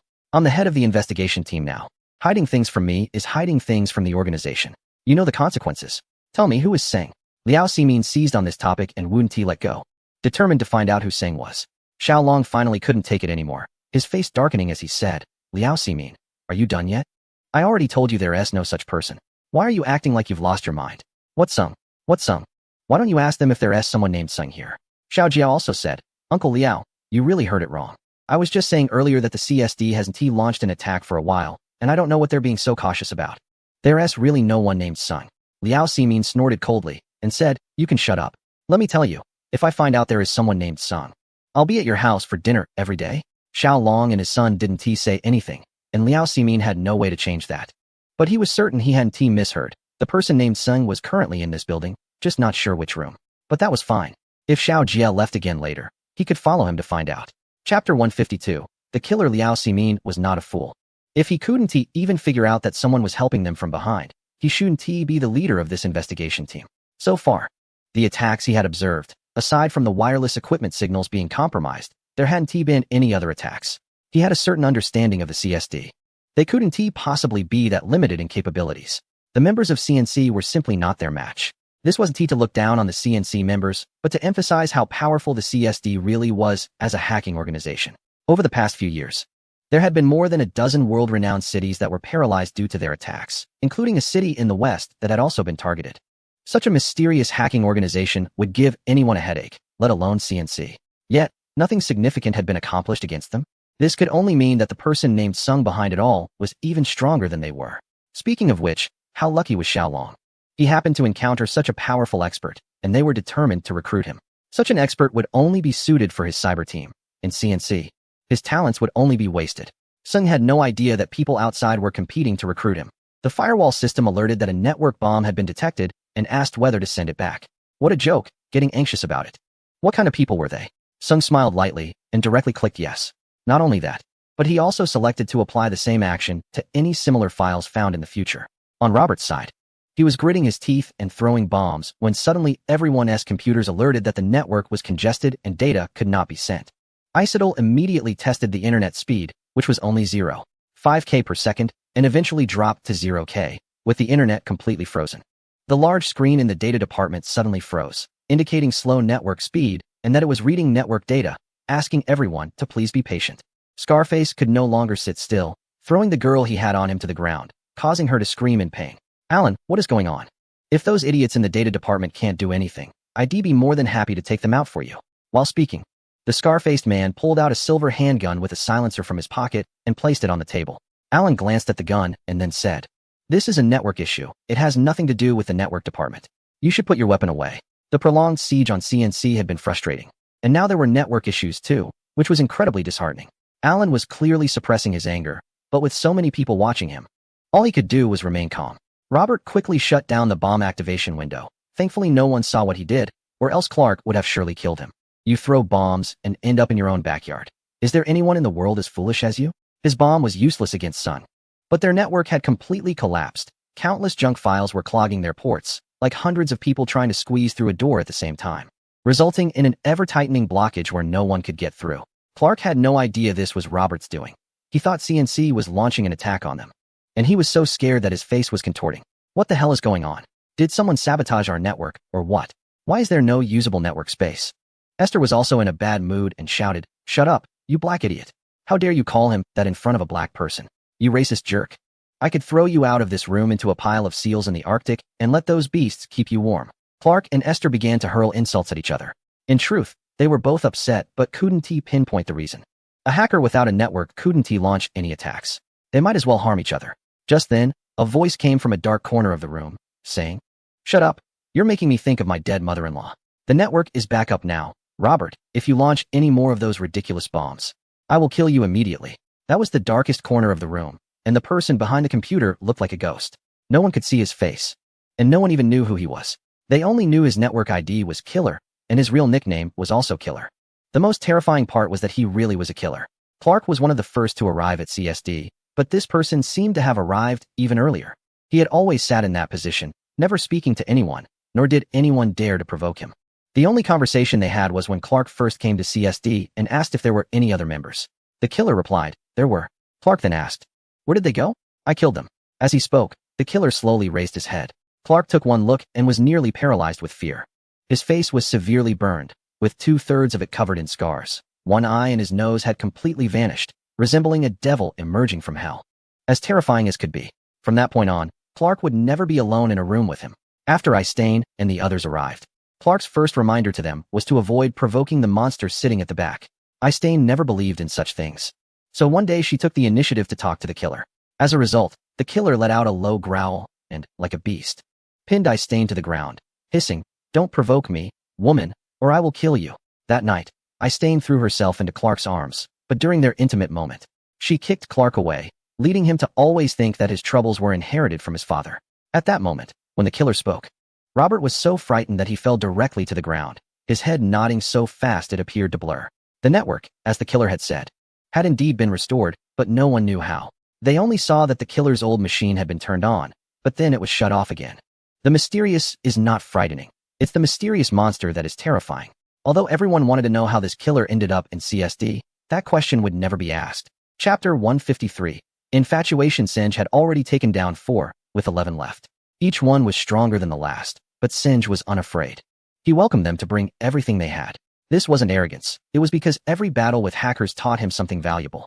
For instance, the knowledge of wireless networks he gained today was something he wouldn't have had time to explore otherwise. Winning meant nothing to Singe. Only this knowledge was his true treasure. The fact that CSD could be hired by the world's largest intelligence organization indicated their strength was far beyond what was visible. Singe was somewhat looking forward to it. He hoped a truly world-class hacker would emerge, making the competition thrilling. In the command center, Liao Simin whispered a few words to the expert she brought, and they immediately began searching the CNC servers. They needed to find someone named Singe, who was currently in CNC. His data must be on the server. Ignoring the data IDs from the command center, the remaining ID had to belong to Singe. Once they found his data, they would know which office he was hiding in. However, Liao Simin was overthinking it. Not only could they not find Singe's data, but they couldn't even see his ghost domain or shield firewall. "Director Liao, we can't find him." The experts themselves were incredulous at the result. This person was hiding in their own building, yet they couldn't locate him. Liao Simin sneered. "You're the expert, right? Are you kidding me? He is sitting in one of the rooms in this building, and you tell me you can't find him?" Experts know Liao Simin's temper. He speaks his mind, and they don't blame him. They continued, "We really can't find him. Liao, you should consider that even CSD can't handle him. Just think about how capable this person must be. If he wanted you to know, he would have let you know long ago. If he doesn't wanna, even if you tear down the building, you won't see him." The experts had a point. But Liao Simin's explosive temper couldn't accept such reasoning. "You guys, stop sitting here. Quietly go out and search every room, no matter what it takes." Originally, they hoped Xiao Jia would meet with Sun Ge, and he would follow behind. But Xiao Jia went out for a while, and Liao Simin, with a sly smile, followed him. However, he returned looking defeated, cursing, "Damn it, was I just going to watch you pee?" Xiao Long and Xiao Jia understood Liao Simin's thoughts. He wanted to find Sun Ge. They had already devised a plan. Xiao Jia asked Siyu to remind Sun Ge to lock his office door and not to open it for anyone. When Sun Ge saw the message, he sighed. If it weren't for needing the shield code to defend against the CNC server, he would be working on CSD at home, rather than hiding like this. He thought about it, but didn't let it get to him. He was someone who could quickly adapt to his surroundings. He learned to adapt when his parents left him. To survive and achieve his dreams, he had to learn to adapt. No matter how difficult or bumpy the road, he wouldn't let it weigh on him. Even in solitude and loneliness, gazing at the moon by the window with tear-filled eyes and a heart full of longing, Seng-gun never shied away. This was the world he saw, and he could bury it all in his heart. Though there were doubts, he repeatedly told himself that disappointment had no regrets. And his life must not have any sighs. Siyu's message popped up again in the chat window. Dear, what are you doing? I want to see you again. What was wrong with this girl? Was she infatuated? Seng-gun felt helpless and didn't reply. Instead, he looked at the server data. So far, there had been no new attacks from CSD. He wondered what those guys were up to. Clark was indeed thinking of some useful ideas, but at that moment, Alan, who was in a wheelchair, entered their room. Yes, Alan was a cripple. He had lost both legs. Allegedly bitten off by a lion while provoking it during a trip to see animals in a certain country in Africa. Who cared? This wheelchair-bound man always provided them with substantial rewards after each mission. But this time, Alan wasn't there to deliver rewards. He came with a message. Listen, I've had enough. If none of you can deal with CNC, then your lives have no value. Don't forget, your lives were given by me. Just those words made all CSD members fall silent, especially Clark, with beads of sweat forming on his face as if he had smeared oil on his skin. Clark scanned everyone's faces. It was a reminder that they had no choice left. Either complete the task or face dire consequences. At the same time, he was looking for someone capable of mounting an effective attack on the CNC. However, he concluded that among the current group, apart from him and Esther, the only one left was the maniac. The others were just decorations. Unable to breach the firewall, they were of no use. The only one capable of attacking the firewall was Esther. Esther was a firewall expert and a master of system code modification. Whether these people could survive now depended solely on her. However, Esther said, Clark, I can tell you clearly that I am not a match for this person. And from my estimation, there is only one person in the cyber world capable of achieving this level of skill. Who? Everyone's eyes turned to Esther. Even the maniac slightly moved his head. Ghost Butterfly. No, that's impossible. The moment the words left her mouth, everyone gasped, and a tense atmosphere immediately filled the air. If it was Ghost Butterfly, this mission could be concluded early. Clark believed that they were ultimately reliant on the intelligence provided by informants for their cyber attacks. Just like the wireless signal collectors installed by Tang Hui, along with the CNC server usernames, login modules, and core firewall codes provided. Without this data, although they could find some information on their own, the attack's impact would never be as shocking. If their opponent was Ghost Butterfly, there was no need to think about the outcome. None of them were a match for Ghost Butterfly. In their eyes, Ghost Butterfly was a demon emerging from hell, whose sole purpose was to harvest their lives. Chapter 154. Weapons. The foundation of becoming a hacker lies in having a logic that differs from the norm. To think about the rationality of a program or an individual when they are performing an action. Since the CSD attack began, Singh has been slowly surfacing through various speculations and searches. His existence lacked a reasonable explanation and led to a state of imbalance in events. Both CSD and Liao Ximin were speculating about who this expert really was. Liao Ximin was somewhat better off, as only Singh's name filled his mind. But CSD could not face the idea of Ghost Butterfly. Esther's analysis seemed methodical, almost like telling a ghost story, causing the hair on Clark and the others to stand on end. Esther had her own logic, and others had their own views. They were attacking the CNC of government departments, while Ghost Butterfly was a hacker, a world-class super hacker. He had almost violated every rule in the cyber world, escalating conflicts with the Seven Sisters and nearly causing a major war among hackers in multiple countries. In the eyes of many, they speculated that Ghost Butterfly was a person devoid of logical thinking. Otherwise, how could he always appear so uniquely every time in the public domain? This is similar to how some people define hackers. They often believe that what hackers do every day revolves around controlling a beautiful person's home camera, messaging software, or unlocking the password of a computer in an internet cafe. Some are even more direct. Upon hearing the word hacker, they immediately think of passwords, which leads them to consider the safety of their own online passwords and whether they might be compromised by malware, cracked, or even stolen. To them, hackers are simply bad people, much like certain individuals who only engage in harmful activities. Aren't all hackers involved in such things? They become hackers to escape the constraints imposed by society or the online world, to experience true freedom. Or perhaps they seek to enhance their lives in a way that makes them feel more perfect and fulfilled than others. Regardless of the reason, the existence of hackers is certainly not for doing good. Therefore, after calming down, those individuals believe that the expert from CNC cannot possibly be a certain notorious figure. Just as they think, this figure is a hacker, and like all hackers, they seek not protection but destruction. It is inconceivable that they would collaborate with government officials or work for them. Even if this is a self-comforting rationale, it is better than confronting the terrifying existence of that figure. Esther chose not to say anything further. Her convictions would not change. Clark, on the other hand, had a more conservative view. Whether or not the other party was that figure, their tactics needed adjustment. An attack from a single person could hardly exert any pressure on the opponent. From the beginning of the attack until now, the only significant action they had taken was cutting off the wireless signals within CNC's jurisdiction, but that lasted less than half an hour before failing. The others were just standing in line to be eliminated. If this continued, they would not need to sacrifice themselves anymore. They could just sit here and wait for their doom. The intelligence department would ensure that each of them received a bullet. Therefore, Clark decided to change their offensive strategy. This time, he planned for the remaining individuals to strike simultaneously. Centered around Esther, they would leverage their respective areas of expertise. He did not believe that CNC could handle simultaneous attacks from all of them. To breach the opponent's mainframe, they must first destroy the firewall, a problem they could not solve. However, Clark had a secret weapon, one that was also provided by a certain individual. If this weapon were used, then that individual would be doomed to never gain freedom. Compared to his own life, the lives of these people were more important. Moreover, no one cared about that individual anymore, as this cyber warfare was no longer about personal interests. It was about the intelligence department maintaining its honor. Sacrificing an intelligence officer was acceptable. In the CNC command center, the brief silence was a harbinger of the impending battle. Sung believed that the individuals from CSD would not give up easily. Similarly, many people are reluctant to easily give up what they pursue, including Liao Ximin's seemingly hide-and-seek search for Seng, as well as Siyu's tireless flirting with Seng. Seng doesn't need to pay attention to these matters. He has his own things to do. A person always has some curiosity, and a hacker even more so. At this moment, Seng wanted to know what tricks the CSD team would use next to launch an attack. However, prior to this, Seng had already used a certain method to block 50 IP addresses surrounding the previous bait IP address from the opponent's IP range. If there were any abnormal activities under these IP addresses, Seng would immediately notice. The battlefield of the online world can be placed anywhere, which is an unparalleled aspect of modern warfare.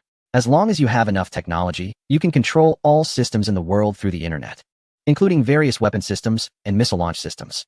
However, Seng felt that he was still a bit far from that. Out of 10 lines of code, he had only just grasped 2.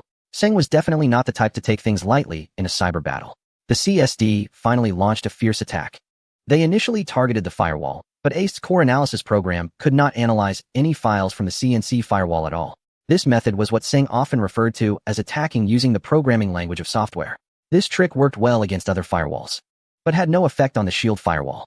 In ACE's eyes, this firewall was like a solid fortress, with no flaws, truly perfect in its perfection. How could such a perfect firewall exist in the world?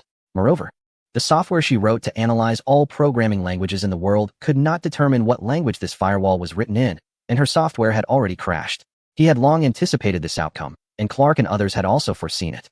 If the opponent could be easily cracked, those who had previously failed could have committed suicide. What they wanted was simply to keep Ace's attention on the opponent, and Clark began to use his secret weapon. This was what he needed to do. Chapter 155. Covert invasion. Seng's attention was indeed drawn to Ace, or rather, as long as there was a program attacking the firewall, Seng would take notice. Perhaps he would discover some new programs that he could learn from. Such knowledge that comes without tuition fees isn't always available. This time, it seemed the opponent had come out in full force, with 10 data packets from the 50 IP addresses all sending data exchange messages to the CNC network. Most of this data contained files with attack programs, and the certain method had analyzed them almost thoroughly. The Shield firewall blocked all data containing dangerous programs, one of which included Ace's analysis program. This method of attacking firewalls is quite common, primarily focusing on whether the programming language used by the opposing software is comprehensive enough. This depends on the developer's awareness of the latest information in the global firewall software field and their experience with various firewall vulnerabilities. The firewall framework that Seng developed for the Deepwater Company is specifically designed to counteract this type of breach. It may seem that the techniques employed are not particularly sophisticated, but they are simple and effective. Seng is also relieved that he is using a Shield firewall rather than an ordinary one. This made Seng wonder if the firewall he wrote could effectively prevent such program analysis and cracking. Other attacks can essentially be ignored. Any program that can be blocked by the Shield has no significance in itself. The analysis data from the Ghost domain can simply be recorded in a notepad and reviewed casually when there's time. There's no need to waste time on it. Alternatively, after their failed all-out attack this time, this battle could officially come to an end. Checking the time, it was nearly 7 o'clock. The chat window with Siyu started flashing again, and Seng couldn't help but smile. This girl really knows how to lighten the mood. He initially thought the content would be another round of cheesy flirting, but when he opened the window, the content left him astounded, saying, "The CNC server has been accessed by an unknown program." This was no joke. Seng stared intently at the server data. Both the ghost domain and the shield were functioning normally. How did they gain access to the server? Moreover, the shield's code didn't he even detect or scan this program. This was the most unbelievable part for Seng. In an instant, he came to a realization, and he kept tapping his head in frustration. They knew they were no match for the shield firewall, yet they brazenly attacked. Initially, he thought they were courting disaster, but in reality, they were using this attack to divert his attention, making it impossible for him to monitor other data changes. Had he known this, he should have had Xiaojia set him up with more monitors. In the split second of switching windows, he could easily miss a data change on the server. Seng immediately narrowed the coverage of the ghost domain and conducted a thorough analysis of the files on the CNC server. Meanwhile, Liao Ximin at the command center was shouting loudly, "Cut off all network connections, switch to internal data exchange, change the server port, and activate the antivirus software." Xiaolong was sweating profusely, wondering what Seng was doing. They had breached the server, yet there was no indication or alarm. Was he asleep? He was puzzled. And Xiaojia was even more confused, wanting to know what Seng was up to. There was no response to the message Siyu sent to Seng. Xiaojia wanted to check it out, but Liao Ximin was always watching him. After thinking it over, he decided not to take that step. Xiaojia was not only watching him, but also keeping an eye on Xiaolong. The latter only gave him a glance and said nothing. After completing the data search on the Seng server, no suspicious files were found. However, Xiaojia saw on the screen that the server was being accessed, and the command's digital signature came from the internal core module of the host. This was not an intrusion. Seng quickly thought through the reasons. If it were an intrusion, there would be no reason for the shield not to scan it. However, normal operations within the server cannot be blocked by the shield and are unrecognizable. This permission-modifying program was executing autonomously in an offline state. Without a network, it was impossible to trace which IP address sent it. Although it was clear that it was the work of certain individuals, the key intrusion point could not be found. This program just appeared in the server. At the command center, an expert shouted, "Report, our city's basic network control permissions have been modified, and we are going to be kicked out of the server." This program modified the identification module in the core files, and all unrecognized users were automatically prompted by the system to re-register and log in to connect to the server. Xiaojia looked at the large screen and shouted, "Has any file been copied?" The expert quickly checked the data and said, "There are currently no records of files being copied." If this program had copied the core data module and then transmitted it out, then those individuals would immediately replicate an identical CNC server system. This is a common technique used by hackers, primarily targeting data hosts in government sectors. Once a host is compromised and cannot be stopped, ordinary engineers would typically remove the server's storage hardware, such as hard drives and data exchange templates. In that case, all intrusions would become meaningless. Thus, hackers invented this mirroring system installation program. After breaching functional hosts like CNC, they would first copy the server's system core module, then create their own system, and finally connect it to the server's protocol domain, allowing them to gain complete control over the server. Liao Ximin let out a gentle sigh. As long as nothing had been copied, the problem wasn't too severe. Who said they hadn't copied? They just hadn't succeeded in doing so. Seng had already locked the copying project of the module at the moment the permissions were modified, making all server files temporarily non-copyable. This action only bought him a little time. Once the permissions were fully modified, the non-copyable status would be lifted. He needed to resolve this program before the permissions were finalized. However, the program could not be deleted, and the digital signature of the server system had already been altered, which was the most troublesome part. The digital signature is a controllable executable program in the system's default registry. Once the signature is modified, the server's permissions would be immediately locked, and no one could change it unless the system was reinstalled and the digital signature regenerated. Otherwise, changing the permissions of this digital signature would be as difficult as reaching the sky. Chapter 156. Antivirus Seng was not someone who liked to dwell on regrets. Since the other party had already entered the system, blaming anyone now was pointless. Finding a solution to this program was the most important thing. This is a normal data change within the system. The firewall and antivirus software cannot automatically assume it is an intrusion. They can only find a way to manually resolve this issue. The structure of the CNC server system is very complex. From the initial design, modifications regarding digital signatures were not removed from the program's framework protocol. This was done for the convenience of system upgrades, so that it wouldn't be necessary to modify the digital signature each time to gain operational permissions. It was absolutely unforeseen that this design flaw would become a weapon for the attackers today. Seng's hands were on the keyboard, but he didn't know which command or code to use to stop this program. He quickly ran through all the symbols and their potential functions in his mind, but none of the methods worked. Time could not be wasted. This virus had no antidote. At the command center, voices that could normally speak were now raised to the level of shouting. Everyone was eager to find a solution, their gazes constantly shifting to Liao Ximin and Xiao Long. They hoped for a miraculous solution, like when they dealt with that satellite. But so far, Xiao Long looked confused while Xiao Jia appeared anxious.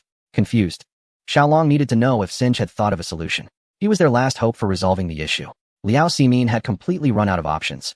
Helplessly watching the server's permissions being altered as if in a countdown, only able to call out the time. The CNC members had little faith in their ability to handle this problem. Their skills were a luxury in the face of such a strong opponent. It wasn't that they looked down on themselves, but this time, their adversary was simply too formidable. If it weren't for Singe being there, the CNC would have already fallen. Even with Singe present, the server was still compromised, and so far, he had not provided any effective solutions. Xiao Long had to consider whether it was truly time to activate the last line of defense. The so-called last line of defense involved an emergency state to completely shut down the server, mainly to protect the data security of the server. This would mean cutting off all connections to the server when effective resistance to the intrusion was impossible. However, doing so would paralyze the military and government networks throughout the city, causing all government portal websites to display 404 error messages. The internal command and scheduling systems of the military would also become ineffective, entering a state of no network connectivity. Many might ask, do these city departments not have their own servers? From the perspective of security and utility, apart from national-level departments, the data of the city is basically consolidated into one server. This is primarily for the convenience of security management, as well as the application of external websites and control platforms for city functions. Such important resources cannot be managed privately.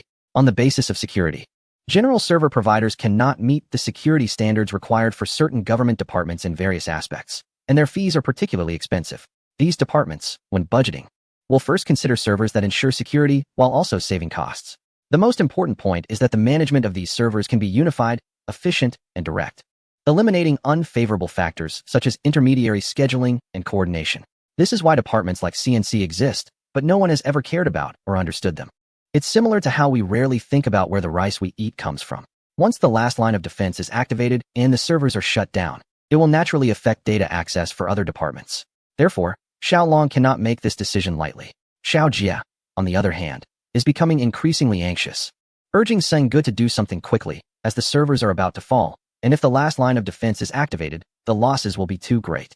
In the office, Seng Ge stares at the computer screen without blinking, always thinking about facing a master hacker, but when he finally encounters one, he is caught off guard and has no chance to retaliate.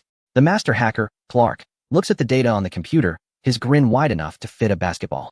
Although he is unsure about the progress of his program, he is absolutely confident that it will work. Listen up, your lives now belong to me. If I were you, I'd do everything possible to make the person who saved you a little happier. Looking at his smug face, Esther disdainfully responds, Clark, you look like you're about to lose. Don't think I don't know what you've done. Your skills are the worst among these people, and you only got into their servers through the back door provided by your informant. Stop acting like a savior. Upon hearing this, everyone immediately understands what he has done. Robert is the first to say, F you, you jerk. I almost felt grateful to you, but this is nothing. Clark is in a good mood and doesn't bother to argue with Esther. He just chuckles and says, I told you I have a secret weapon. Let's see how they at CNC respond.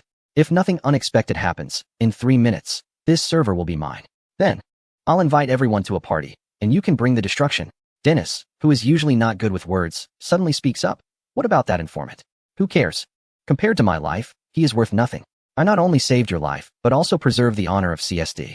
Even if that person dies, I won't feel guilty, as everything I've done is for this guy. It's time for him to contribute to us. Clark's words leave Dennis speechless, and Esther glances back at him, her gaze becoming even colder. They cannot determine whether what Clark did was right or wrong.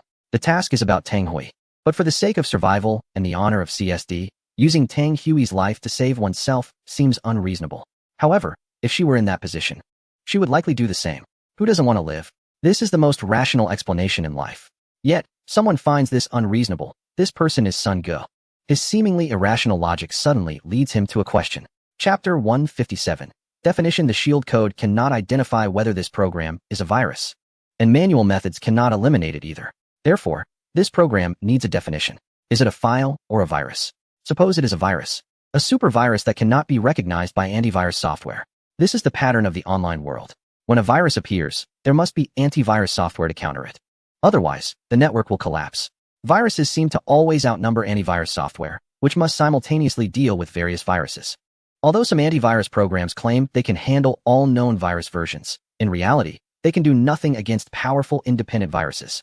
Thus, a framework like definition emerges. Most viruses are written using the same program framework.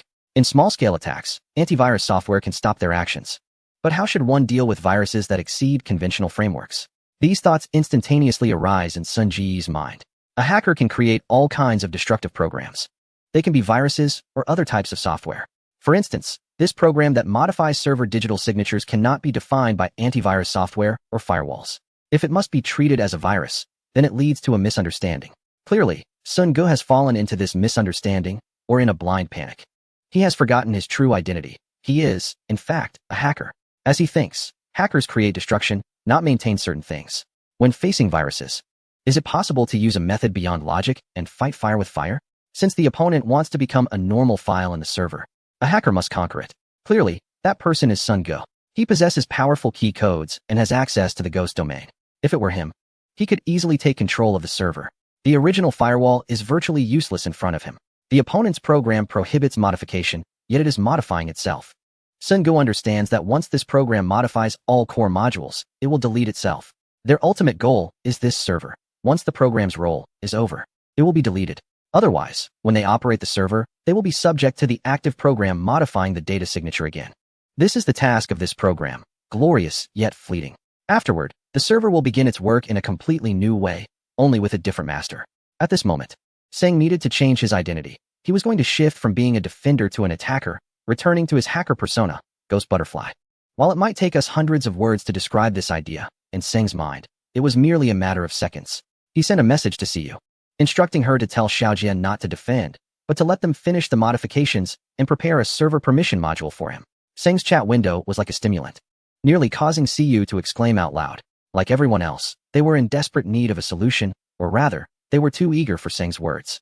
However, Xiaojia was staring at the big screen, showing no reaction. Siyu had no choice but to rush behind Xiaojia and relay Seng's message to him. This scene was clearly visible to Liao Ximin, who then spoke up. What is going on? Speak up. What are you mumbling about at a time like this? What plan does your mysterious person have? As soon as she said this, everyone held their breath, not because of Liao Ximin's outburst, but because they wanted to know what idea Seng had come up with. Siyu couldn't decide and looked at Xiaolong. Without his consent, she would not utter a word. Xiaolong sighed. It was time to unite against the external threat, and temporarily stopping the concealment was no longer an option, so he nodded at Siyu. He instructed them to allow CSD's attack and requested the server's file module. An expert immediately objected. What is this? Letting CSD take over our management rights for the server? Is he out of his mind? This decision couldn't be made lightly. No one could predict the consequences of such an action. But what choice did they have? The highest authority present was Liao Ximin, and only he could make this decision.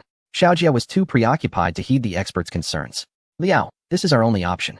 I believe this can help us. Please give the order. Xiaolong added. Ximin, Xiaojia is right. We have no room for alternatives now. Instead of watching the server get destroyed, we might as well go all out.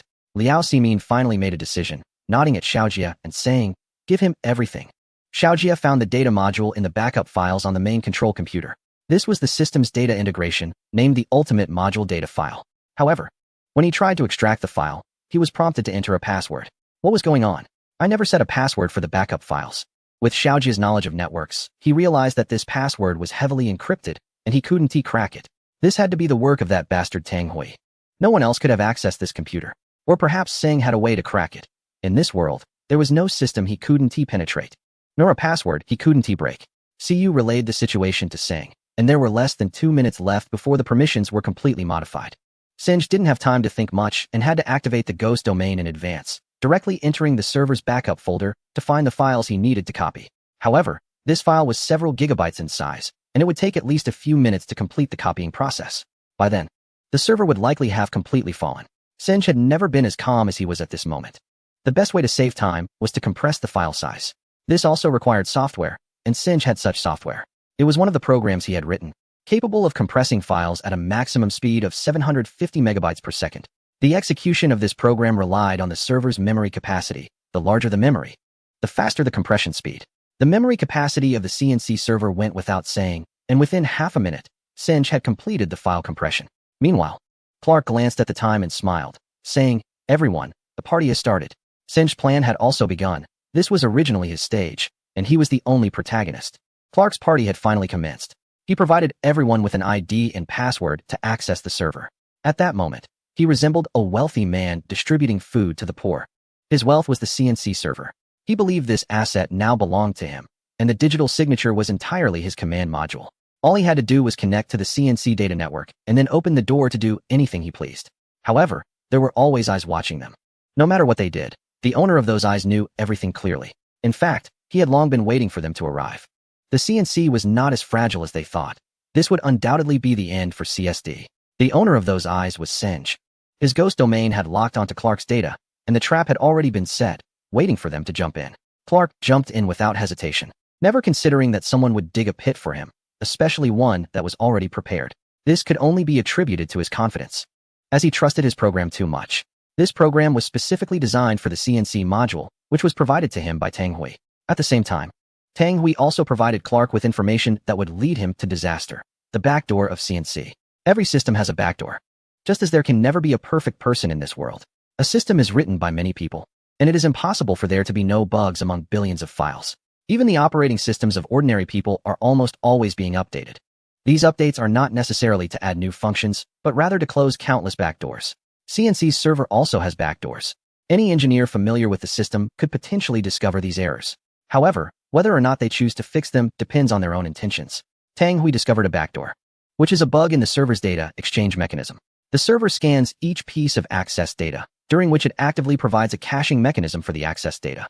This is intended to receive the other party's data comprehensively while scanning. Initially designed to enhance login security, this mechanism effectively prevents brute force attacks during the login process. However, due to a design flaw, the server's caching can cause login data to bypass the login module and directly enter the system. The condition is that if one can locate the server's data cache, access to the server can be achieved. This bug was discovered by Tang Hui, who shared it with Clark as a means of self-preservation. He was certain that he was the only one who had found this backdoor. Previously, Xiao Jia had asked him numerous times if he had identified any errors in the system, and his consistent answer was no. This does not imply that Xiao Jia was careless, but rather that this error was indeed discovered by chance. However, Sung had already analyzed this accidental error. Programs that the shield could not identify could only enter through the system's default method. But since the system's login permissions had changed, entry could only be achieved through other means, specifically by exploiting the system's backdoor. At this moment, experts from the CNC Command Center reported that the server's permissions had been modified and all users had been kicked out. Liao Ximin crossed her arms and turned to Xiao Long, hoping that he could create a miracle. After the last piece of data entered the server, a smile appeared at the corner of Sing's mouth. In fact, Sung could have modified the server's core module with his methods before they entered. However, Sing had more tasks to accomplish. This battle had dragged on long enough. It was time to end it. Just as Clark obtained the server's permissions and prepared to open the City Data Network control console, his computer's firewall immediately alerted him that an unknown program was modifying system files. His firewall was now linked to the CNC server, and this alert was essentially a notification from the server. Clark wiped the smile off his face. He still needed to rely on Esther for the system files. She immediately initiated a file scan to identify which file was being modified. But when she scanned this file, Esther suddenly became tense. "Clark, you idiot, this is a trap." "What did you say?" Clark's fingers rapidly struck the keyboard, and the data in the window kept changing. This was the data file that Esther had provided him. Upon seeing it, he immediately shouted, "No, this is impossible. It absolutely cannot be." What had Esther discovered? She found that the server's core files were being replaced, and their data had been completely surrounded. Yes, they were surrounded. After sending all the attack and destruction commands to the server, they were loaded with an extension they had never seen before. All the commands were completely ineffective. Clark threw his rock-like glasses to the ground. Otherwise, the sweat-soaked lenses would have blinded him, as if everything was blocked in another world. These program files with the extension began to frantically send data to their personal operating systems, and their firewalls were simultaneously uninstalled. Clark's system crashed first, followed by Robert's and other members of the CSD. Any computer connected to the CNC server experienced a total system failure. Esther attempted to cut off the network, the only method she could think of to stop the attack.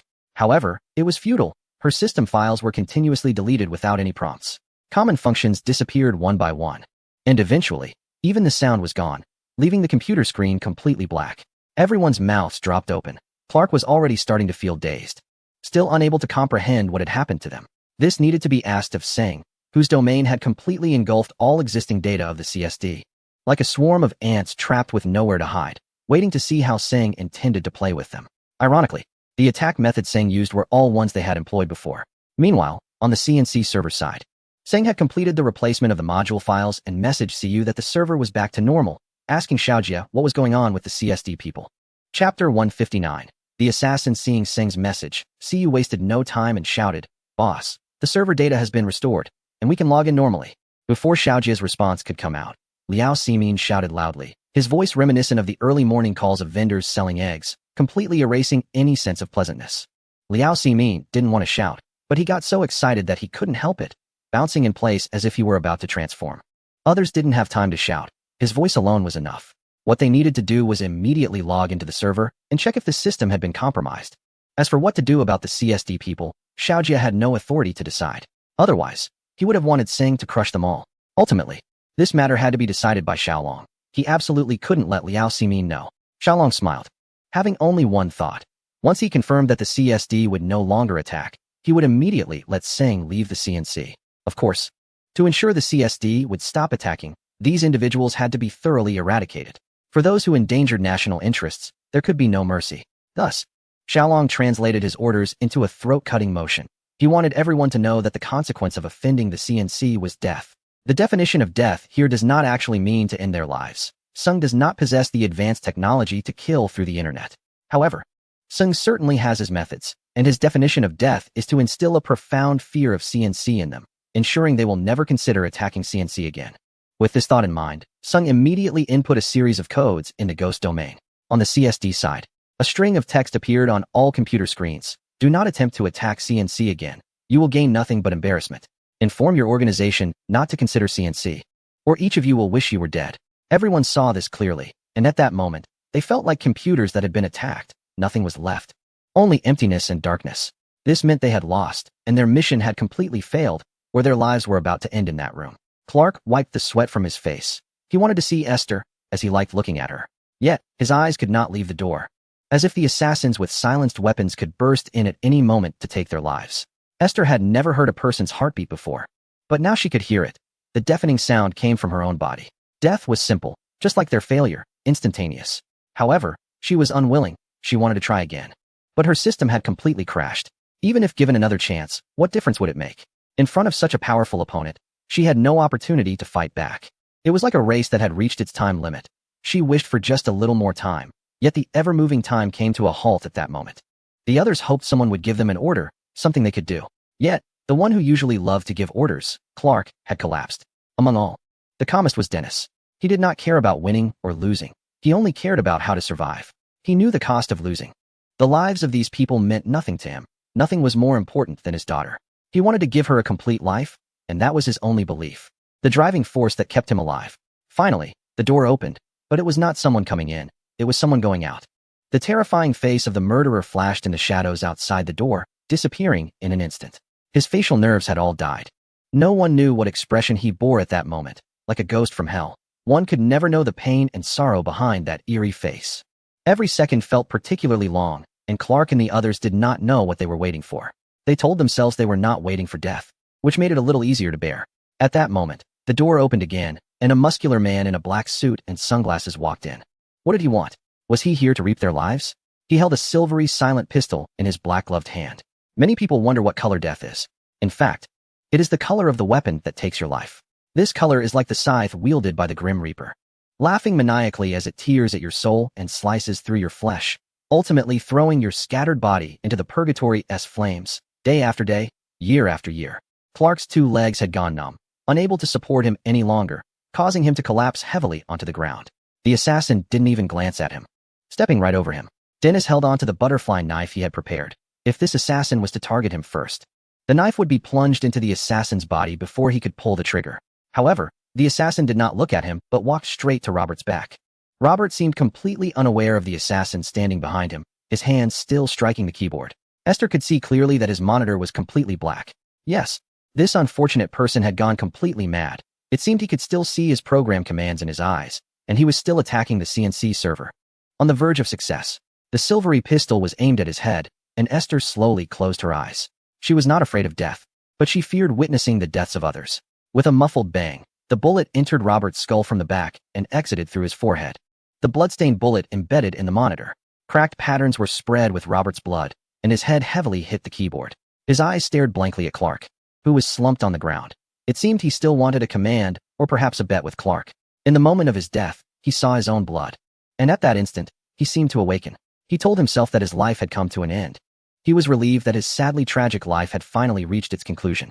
If there were a next life, he would definitely not become a hacker again. Many people were grateful that the first person to be killed was not them. God knows how ruthless these people can be. No one would care about Robert's life. Even if everyone around them was shot dead, what difference would it make? As long as they could survive, that was all that mattered. However, would this assassin allow them to live? Chapter 160. The creator Singe's ghost domain continued to engulf the IP address range of CSD, and their system had shown no signs of data change so far. This indicated that the people at CSD had either given up or were unable to launch an attack in the short term. It was over. Yet Singe still felt a lingering sense of dissatisfaction. This battle had taught him many things, which were the most precious wealth for him. He should have sent a message to CU, but he always felt that this hacker war hadn't truly ended, as if something was missing. Though he couldn't recall what it was at the moment. The message from CU arrived promptly, stating that if the battle was over, they should quickly leave the CNC headquarters and wait for Xiaojia at a nearby food stall. Seng questioned himself, was the battle really over? If so, why did he feel no excitement at all?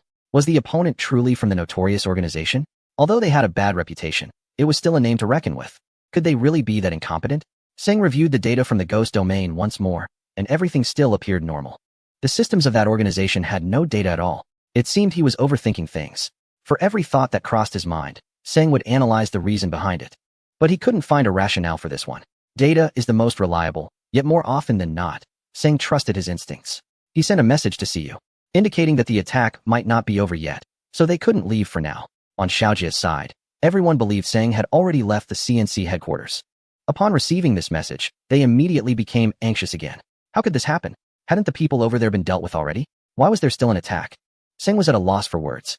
After being a hacker for so long, he had never felt this way before. As if there were a pair of snake-like eyes watching him from the shadows. If he let his guard down, they would strike and take him down. He absolutely could not let this feeling persist. He needed to find the reason, or he would never leave this room. However, many others wanted to escape the now blood-soaked room of the organization. They feared that their own organs would end up splattered on the monitor, just like Robert. Yet, the assassin seemed uninterested in anyone else, tucking his handgun away and dragging the incapacitated Clark out of the room. The remaining individuals exchanged glances, bewildered. What was this? Did killing require a chosen location as well? Dennis wasn't about to sit there and wait for death. Grabbing a butterfly knife, he opened the door as well. But the first thing he saw was 5 silent handguns aimed at him. One of the bearded assassins shook his head slightly at Dennis, warning him not to do anything foolish. Otherwise, all the bullets in their guns would belong to him. Dennis slowly retreated. He could handle one assassin, but 5 would easily take him down. Clark was taken to a dark room. His legs were immobile, but his mouth seemed to still work. Sometimes, a voice could give someone courage, just like Clark often said. One must never lose their sense of humor, even in the face of death, making the killer laugh until it hurt.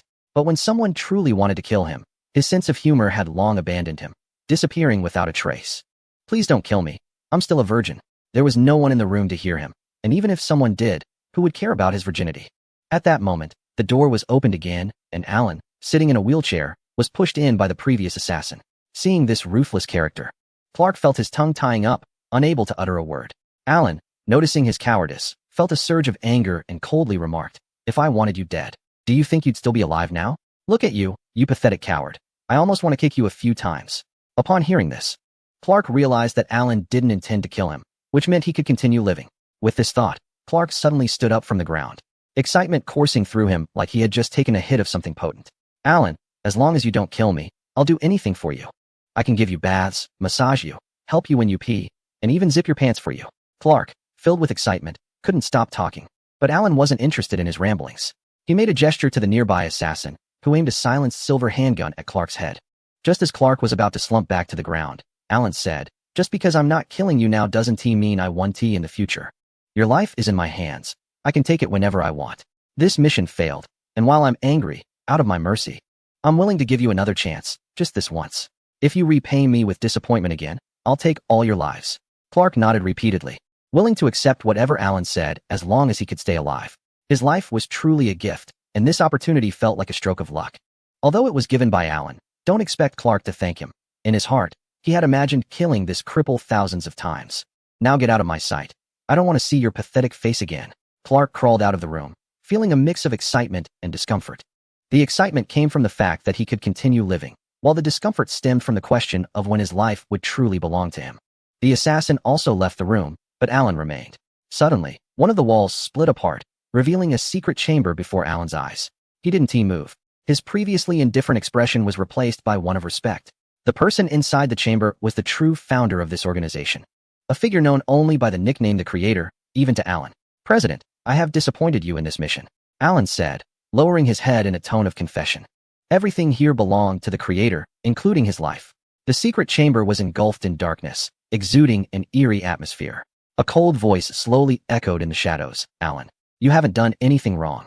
It's just that this opponent is far stronger than you imagined. Killing Robert was a last resort. Someone had to take responsibility for this operation. But your mission is not over yet.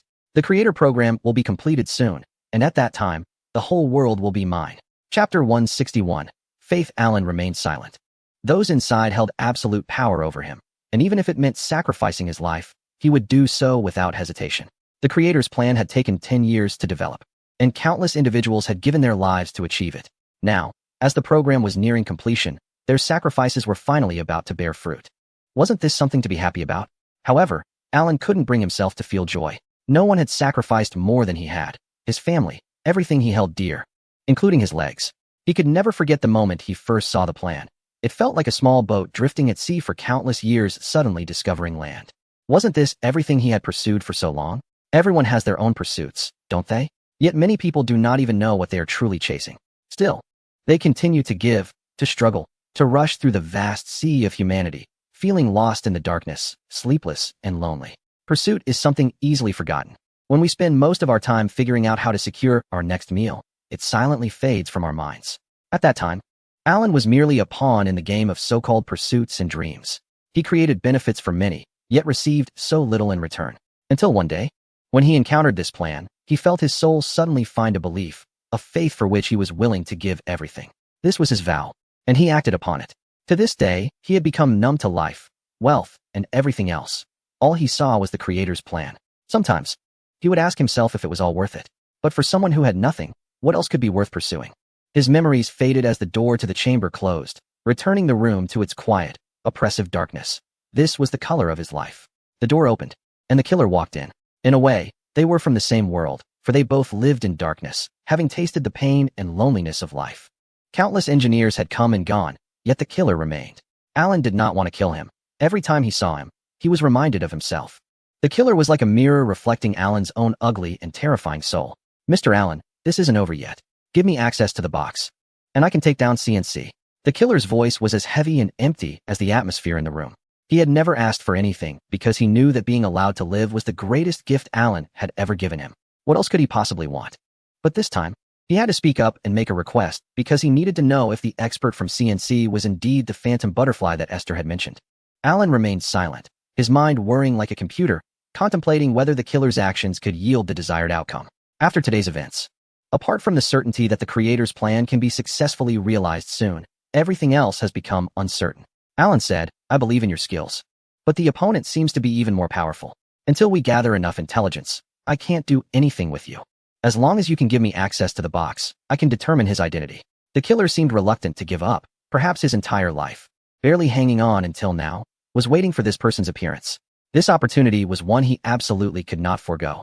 He knew the opponent was waiting for him outside the network data of CSD, and if he missed this chance, it would be hard to encounter him again. The intelligence team's rule is that if they fail, they will not attack the same opponent again. This is also a means of self-protection, just like skilled fighters. If you use the same move repeatedly, the opponent will know how to counter it. Alan shook his head. The access to the box was crucial, and he would never use it here. CNC was just a minor player. There was no need to focus on him. Go back and have a drink. Leave the rest to the intelligence team. Alan's orders were absolute. Even the killer would be refused twice. If it were someone else, the first denial would lead to a bullet the second time. The killer sighed and had to leave. He was so much like Alan. Alan trusted him, which was why he had been allowed to remain in CSD and was given everything, even his life.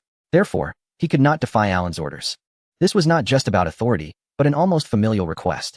When the stoic assassin appeared again, Alan quietly said, I want to know who that person is. Tell us about the one in CNC. I want everything about this person. For Sung, everything was just data, nothing but data. The more normal it was, the more carefully Sung examined each symbol. Lies, in essence, are not meant for others, but for oneself. However, data is always the most genuine data in their world. There has never been a lie. Seng's fingers continued to click on the table as he recalled the details of the entire attack. Considering every characteristic and entry point with great detail, it could be said that there were not many significant attacks from CSD this time. Theoretically, the attack on CNC should have come from their core members. Others were just decorations. Thinking of this, Seng suddenly realized another issue. He reviewed the recorded attack data again and counted all the IP addresses. After doing so, Seng had an epiphany. From the start of the attack, only 14 data points interacted with CNC's mainframe, while one data point had never appeared. According to the intelligence Seng had decrypted, there were a total of 15 members in CSD, meaning the real boss had never made a move. Singe quickly identified the key issue and entered a series of symbols in the ghost domain code. At that moment, the ghost domain acted like a soldier receiving a combat order, immediately springing into action. As the data transformed, the tracking code of the ghost domain directly infiltrated the opponent's data line. This is one of the most magical functions of the key code. It can track any device connected to the wire, even a kettle, and the ghost domain would not let it go. After filtering out useless data, Singe indeed found that within the CSD network, there was a computer present, but it remained in a shutdown state. Chapter 162. Submonition. Singe really wanted to ask this boss why, with all his subordinates gone, he didn't even bother to turn on his computer. What kind of trick is that? Of course, labeling him as boss was just one of Singe's many speculations. Perhaps this computer was never used. Or maybe the intelligence from a certain agency was incorrect. Regardless, the hacker behind this computer was a ticking time bomb. His presence posed the greatest threat to the CNC. This computer could be left in the CSD indefinitely, but Singe could not just sit at the CNC watching over it. However, he could keep an eye on it from outside its network. As long as it made a move, Singe would know immediately what it was up to. Of course, sometimes, Singe could act so wickedly that even he felt a bit scared. For instance, while writing this small program, he also embedded a data submonition in it. This was the name Singe gave to this impromptu program. Once the opponent turned on the computer, this submonition would begin to breach their firewall. By the time they noticed and started encrypting the core firewall code, the program would continue to disrupt their network, preventing them from connecting to the data. When the network data was restored, a variant file left from the program's attack on the firewall would start damaging their system files. Want to reinstall the system? Impossible. Singe had applied the same trick used by a certain agency against him, locking in the system extension code. This ensured that all damaged system files were tagged with an identification code, making reinstallation impossible. By the time the opponent resolved most of these issues, Singe would have had enough time to deal with him.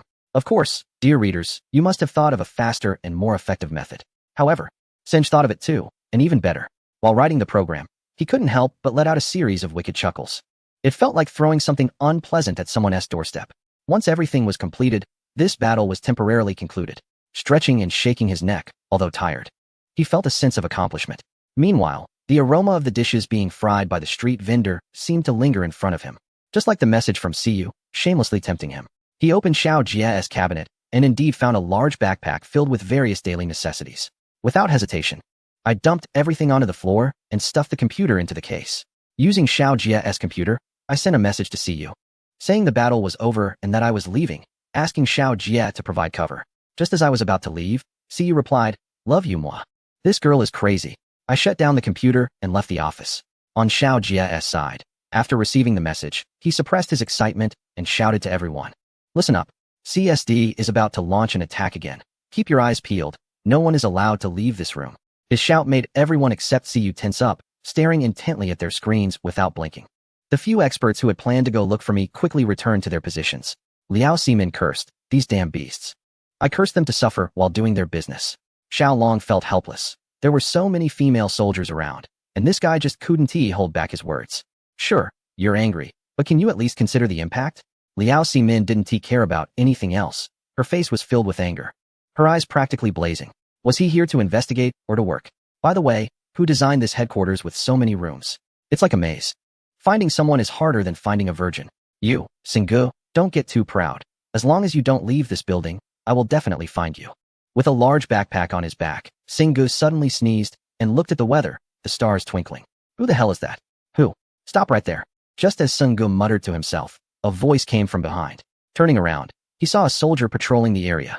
The flashlight beam landed on Singu's face, making it hard for him to open his eyes.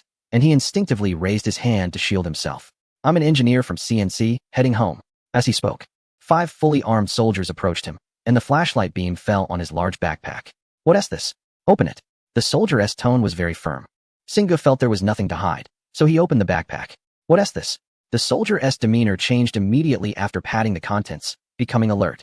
The entire CNC headquarters had received orders from higher-ups. Without approval, no one was allowed to enter or exit freely. Singa not only entered freely but did so sneakily, while carrying a large backpack that contained a computer.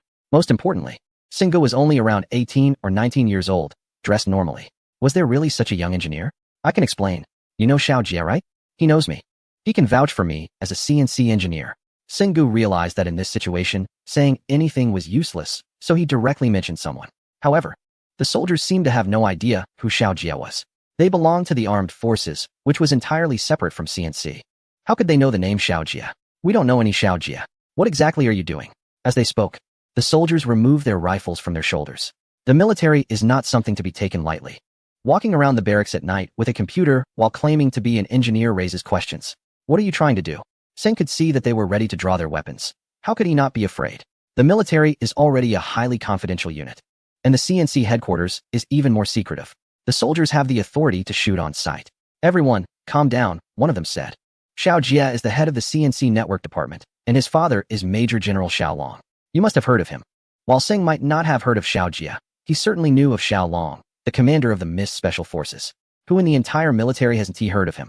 However, mentioning Xiao Long doesn't mean that this suspicious individual can escape scrutiny, whether they know him or not.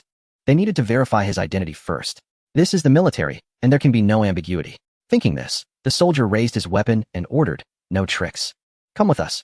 Chapter 163. The military Singh had no choice. These soldiers were firm and unyielding. He could only comply and was led to the armed forces duty room. The officer on duty was a young captain. Singh glanced at his rank. He was still a captain. The officer appeared friendly, with a smile on his face.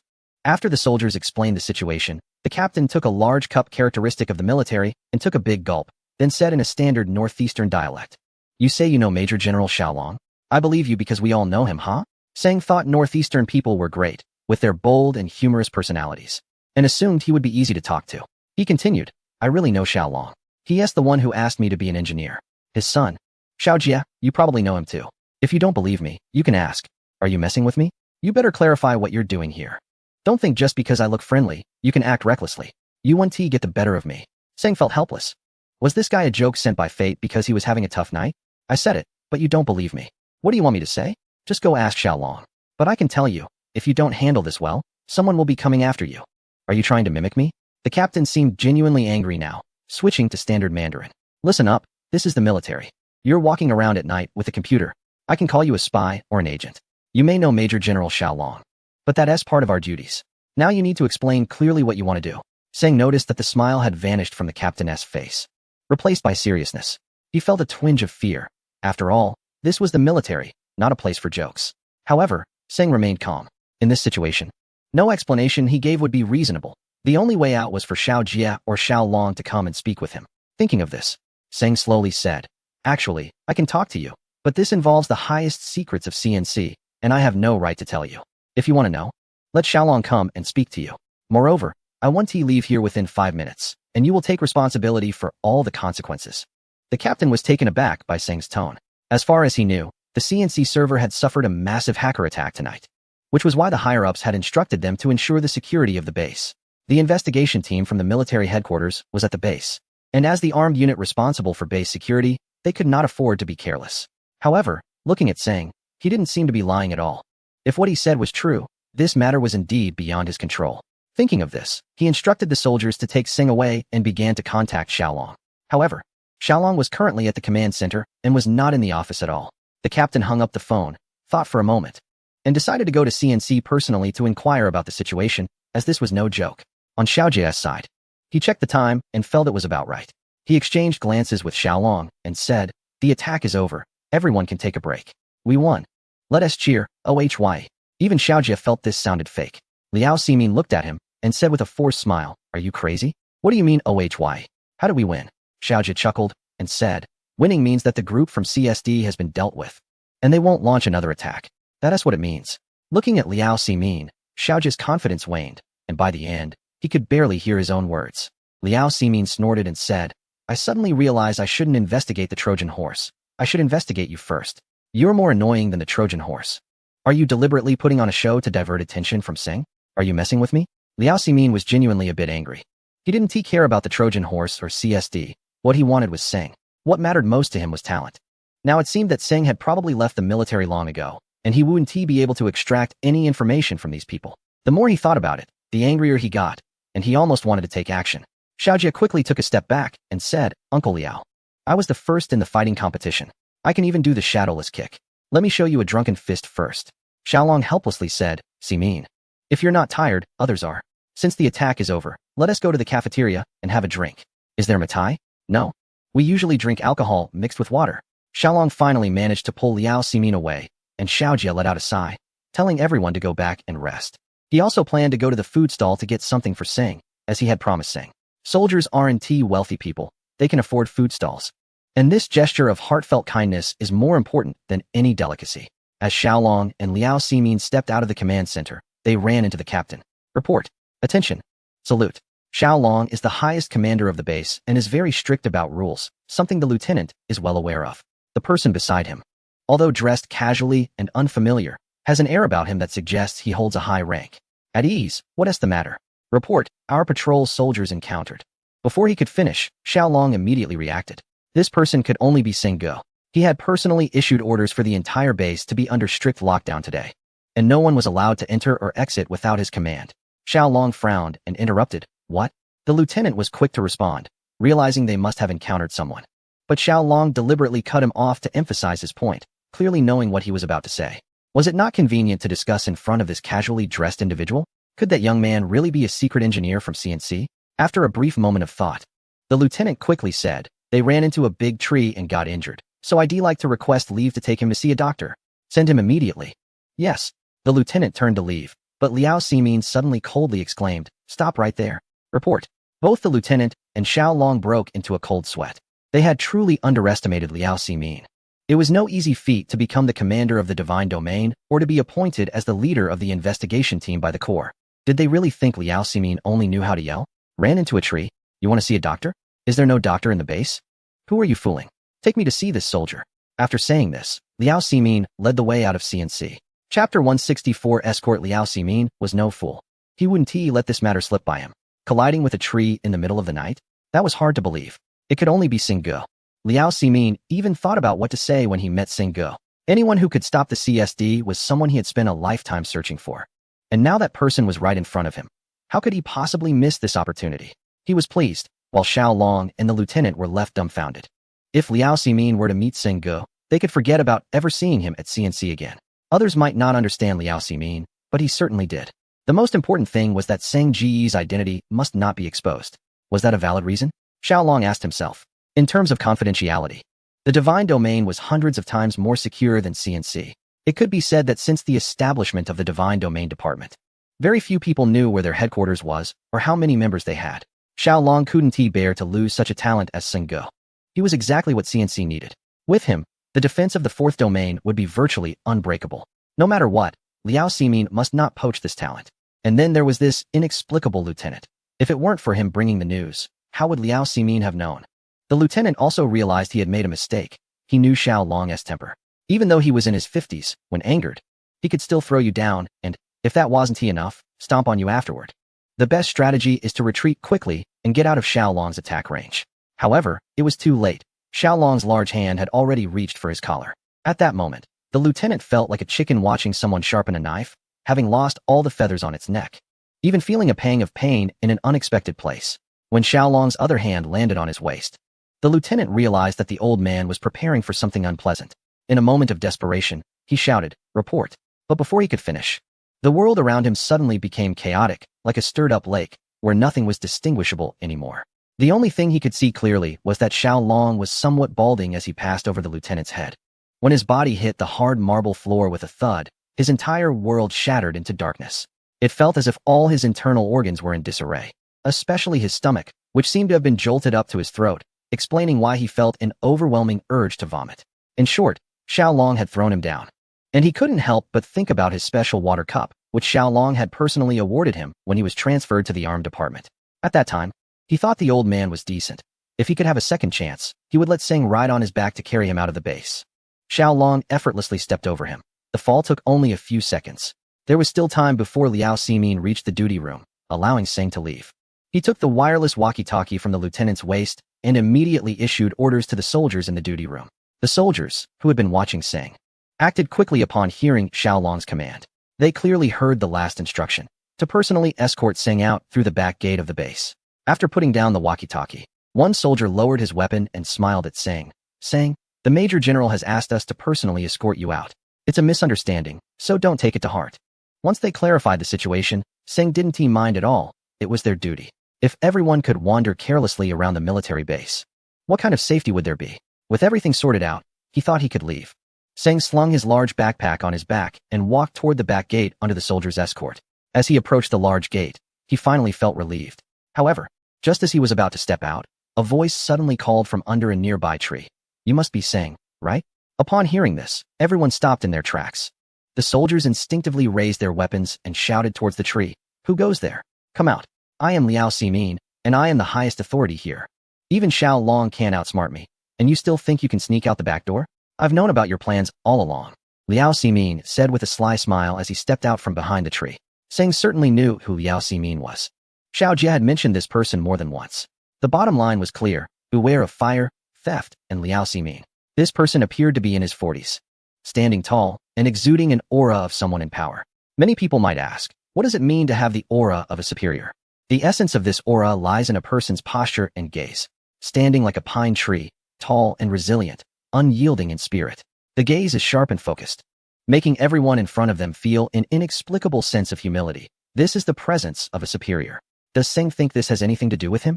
From Siyu, it was clear that Liao Ximin had done nothing all night but frantically search for him, almost as if she were in love with him. Of course, Seng had no idea what Liao Ximin thought of him, but seeing the peculiar smile on his face made Seng feel like a rabbit encountering a fox. Liao Ximin believed he was significant, but the soldiers did not recognize him. Hiding under a large tree in the middle of the night, he boldly declared himself the biggest there. One soldier snorted and said, as if anyone wants to play with you, you're the biggest? I want to ask, what makes you so big? Normally, if a soldier spoke to him like that, Liao Ximin would have scolded him harshly, but today was different. Liao Ximin was in casual clothes, and this wasn't his domain, so the soldiers didn't know him. Thus, the soldier's rudeness was completely acceptable. Kid, I'm not here to argue with you. I want that person behind you. You all can leave, Liao Ximin said as he moved towards Seng. This made the soldiers even angrier. Who did he think he was, coming here in the middle of the night pretending to be a big shot and calling them kids? Did he really think this was a zoo? What they found most unacceptable was his blatant disregard for them. Who he was no longer mattered. Even if he held a higher position than Xiaolong, he was in casual clothes, and they had every reason to confront him. Thinking this, one of the soldiers reached out to grab Liao Ximin's arm. However, unexpectedly, Liao Ximin suddenly turned his body and executed a quick move against the soldier's hand. Chapter 165, Satisfaction. Liao Ximin's sudden action left the soldier no time to react. Who would have thought that this seemingly professor-like person could be so fast? Moreover, he followed up with a series of moves. His finger flicked the soldier's hand away, followed by a side kick. Moving as fluidly as if he were in a kung fu movie, and as quick as a monkey. While the fighting in movies is fake, Liao Ximin's kick landed solidly on the soldier's neck. The soldier exclaimed in pain, lost his footing, and fell to the ground with a thud. From the first move to the soldier collapsing, it took no more than 3 seconds.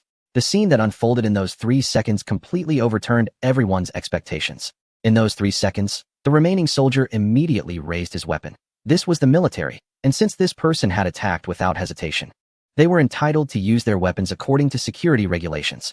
However, just as he raised his gun, the target had vanished. In the next moment, Liao Ximin's figure suddenly appeared behind the soldier. By the time Seng turned his gaze, the soldier realized someone was behind him, but it was too late to resist. Liao Ximin placed her hands on the soldier's shoulders, bent her knees, and jumped up, pressing her entire body against his back. The soldier tried to break free, causing his body to sway. However, Liao Ximin suddenly fell backward, and with perfect coordination of force, angle, and posture, the soldier was lifted off the ground and landed heavily. Singe stared blankly at Liao Ximin as she stood up, finally realizing what true skill was. In less than 10 seconds, she had taken down 2 fully armed soldiers. What kind of strength did she possess? How could she be so formidable? Liao Simin adjusted her clothes, kicked the soldier's weapon aside, and remarked, I haven't been active for a long time. My speed has slowed down. If it were before, I bet their endurance would have been shattered. Senj forced a smile and asked, so, what brings you to me? His demeanor was one of forced calmness. He had no idea what Liao Simin intended, especially with her joking about breaking someone's endurance in front of him. Have you heard of the Divine Realm? What is the Divine Realm? Senj had only heard of his own domain, and he was unclear about what this Divine Realm entailed. Seeing Senj silent, Liao Simin chuckled and said, for others, this is a top secret, but for you, it's my condition for you to join the Divine Realm. Don't be too quick to shake your head. Let me finish. Just as Liao Simin was about to continue, she suddenly remembered there were still 2 people on the ground and shook her head, saying, come with me for a walk, and I'll explain. With that, Liao Simin walked towards the garden of the base, knowing Senj would follow. After all, who wouldn't he be interested in the Divine Realm? Senj would be no exception. However, after a while, she noticed there were no footsteps behind her. Turning around, she saw Senj had already walked far out the door. Why should Senj listen to her talk about the Divine Realm? He would rather spend that time eating at a food stall. Plus, she had mentioned wanting him to join their Divine Realm, which only made him less interested. This wasn't Senj trying to act aloof. He simply didn't want to take on more work, as that would leave him with no time for himself. He was already financially stable, and while it wasn't much, it was certainly enough for him, so there was no reason to take a job. As for his identity, it was even more concerning.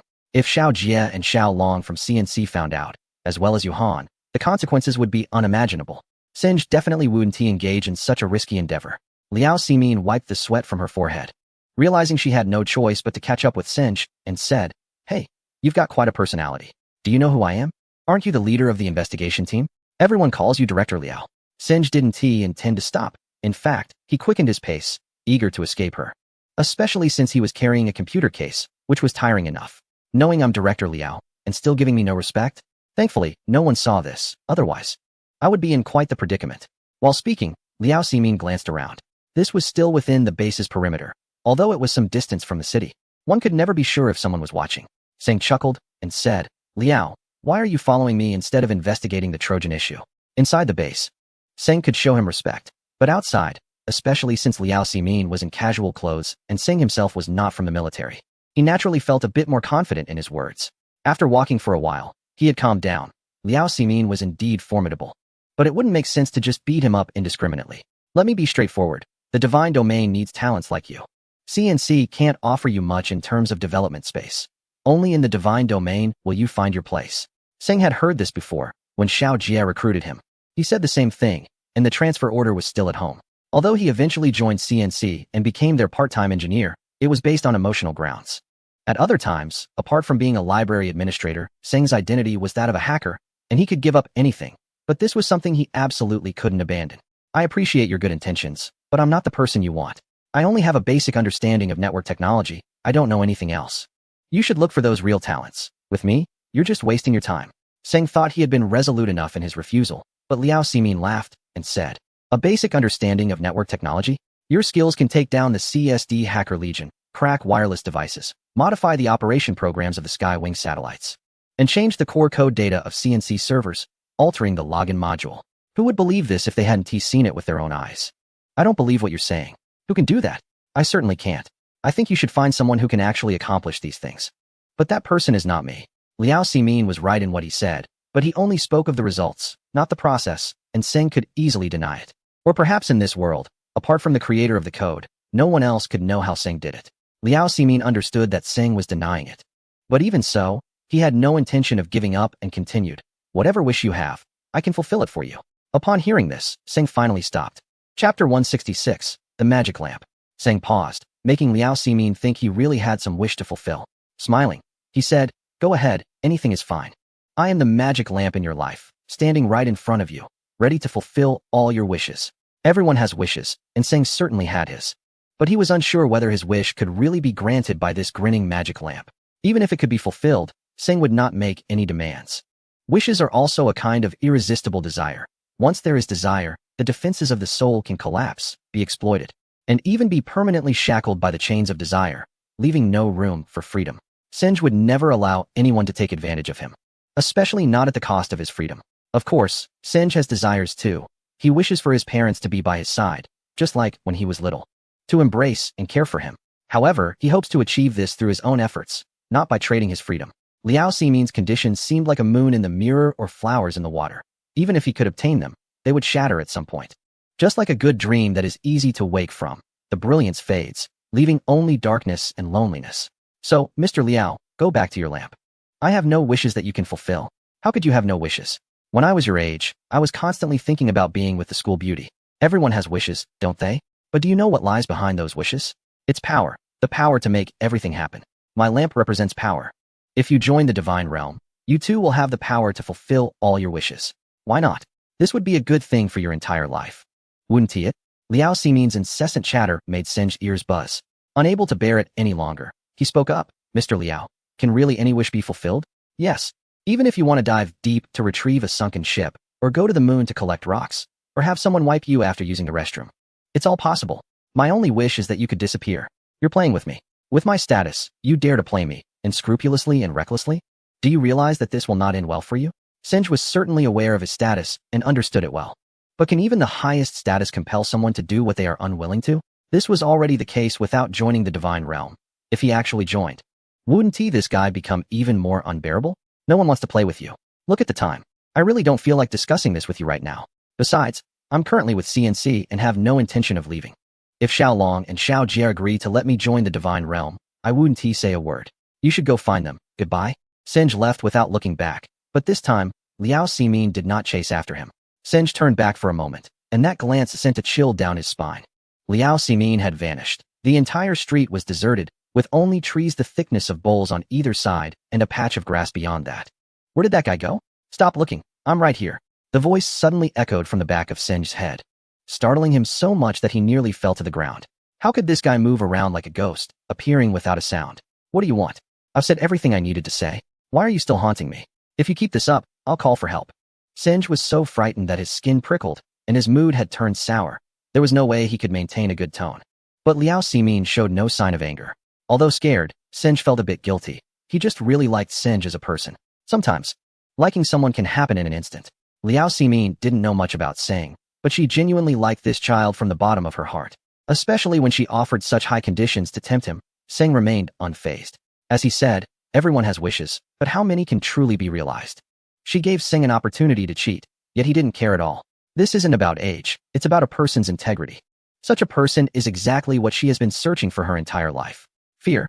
Sometimes, she is even afraid of herself, and she questions why she fears herself. Eventually, she understood the reason, because she doesn't want to lose everything she loves. Saying, I don't know if you have someone you love by your side. Have you ever thought about protecting them? This is something every man should do, isn't it? So, I fear my weakness. I fear giving up. Letting you join the domain is to protect everyone we love, so they can continue to enjoy life and realize their dreams. This is what I should do, my destiny. And it is also what you should do. This statement surprised Singh a bit. He had always thought of her as someone who spoke without a filter, but he didn't expect her to express such philosophical thoughts. However, this wouldn't sway him. Singh believed in destiny, but his destiny was certainly not to join the domain. He also had people to protect and dreams to fulfill. As he had said, he had his own way, just like his freedom, no one could confine him. At that moment, another voice came from behind them. Simin, you make a good point. I'm almost moved. But Singh is right. He is one of us. So you should discuss this with me. Singh turned around and saw it was Xiaolong, Xiaojia, Siyu, the captain, and the two soldiers who had been repaired. The one speaking was Xiaolong. Singh had never been fond of Xiaolong's way of speaking, but today's words warmed his heart. With the appearance of these people, Singh finally felt relieved, constantly murmuring, I'm coming to the food stall. Once they stood together, Xiaolong pulled Singh behind him, while Xiaojia looked heavy-hearted. It was Xiaolong who informed him that Singh had been exposed. Upon hearing this news, Xiaojia's mind exploded like a bomb. He had originally intended to throw the captain. But suddenly a soldier's voice came through the radio, saying that an engineer had been kidnapped by someone named Liao Ximin at the back door. So these people immediately followed out. As for Siyu, she insisted on following Xiaojia to meet Singh, so she ran out with them. Since they had already met, the matter was laid out in the open. Xiaolong refused, deeming it unnecessary to discuss anything further. However, Liao Ximin snorted coldly and said, Old Xiao, you're wrong. As far as I know, I am still the head of the investigation team. Since that's the case, I now want to see the computer Singh is carrying. This is an order. Chapter 167. Undeletable Liao Ximin issued a strict order to see the computer that Singh was carrying, causing Singh to break into a cold sweat.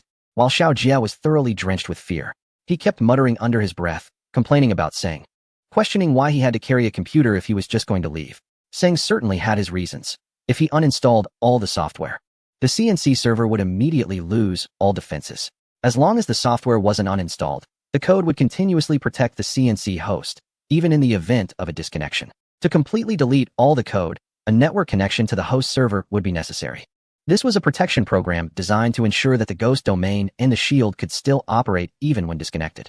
The CSD's attack could end as quickly as it began, and Seng noticed that their big boss hadn't made a move yet. Therefore, he had to remain vigilant and not carelessly delete all the code. If he left and the enemy launched another attack, the consequences would be unimaginable. But how could anyone else understand Seng's thoughts? He had no intention of explaining. After all, it was a secret, wasn't it? The main concern now was how to deal with Liao Ximin, who was notoriously difficult to handle. Xiao Long had known this before, but today he was experiencing it firsthand. Even if Seng chose not to explain, they knew what was on the computer. If Liao Ximin saw it, Seng's identity could be exposed. The possibility of exposure was due to their uncertainty about whether Liao Ximin could comprehend the contents of Seng's computer or if he would assume it was a program used by Ghost Butterfly, leading him to believe that Seng was Ghost Butterfly. No matter the outcome, the computer couldn't be shown to Liao Ximin. But it was an order. How could they defy it? As Liao Ximin said, he was the most powerful here, and no one could disobey his commands. Xiao Long couldn't. Xiao Jie couldn't, and the officers and soldiers behind them were in no position to speak up, even if they were bruised and battered. However, there was one person who could speak, Siyu. She knew that Seng's computer contained many secrets that must not be revealed. Otherwise, why would he be carrying a large bag around at night?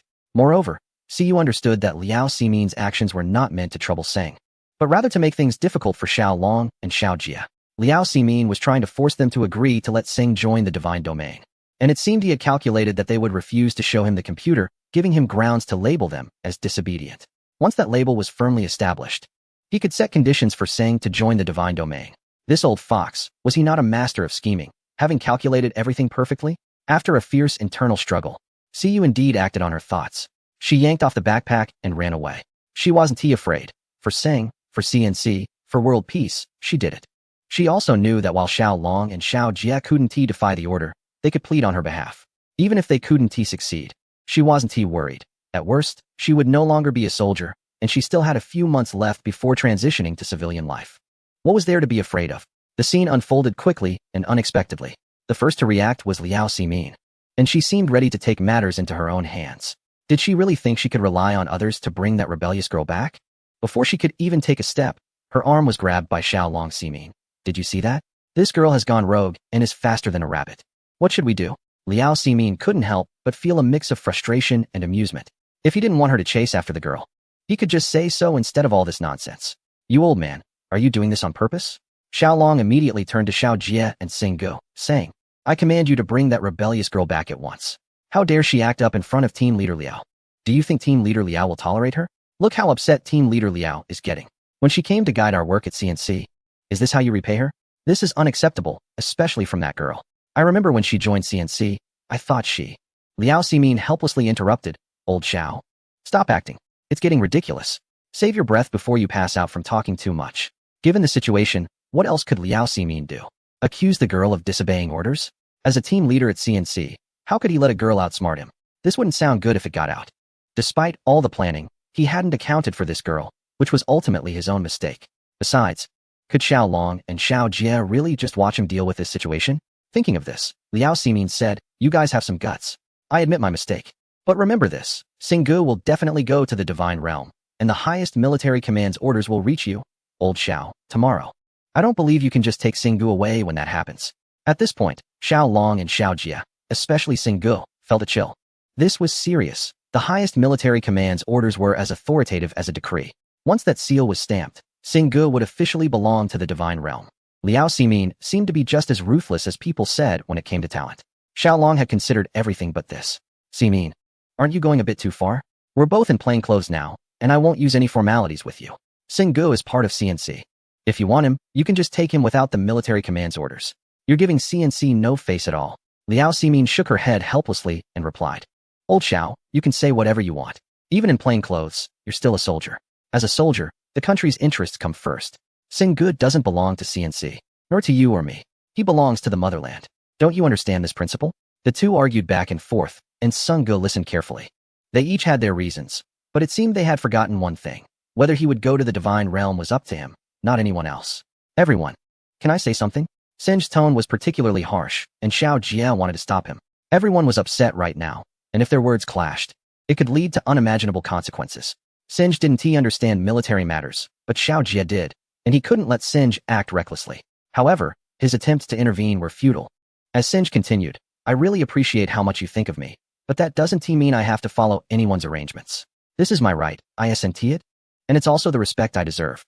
You two are big figures, and perhaps my words don't hold much weight here, but I still want to say, I am right here, and I'm not going anywhere. After saying this, Singe stepped away. Chapter 168. Awakening. Once Singe left, he felt truly exhausted. No matter what his identity was, he was first and foremost a person, not an object to be fought over. He knew that Xiao Long and Liao Ximin were influential figures, and their orders could take him anywhere, but so what?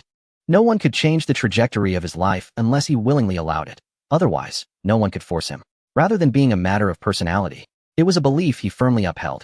Singe's words seemed to resonate with everyone, especially Xiao Jie. He felt guilty towards Singe. If he hadn't brought Singe into CNC, how could such a situation have arisen?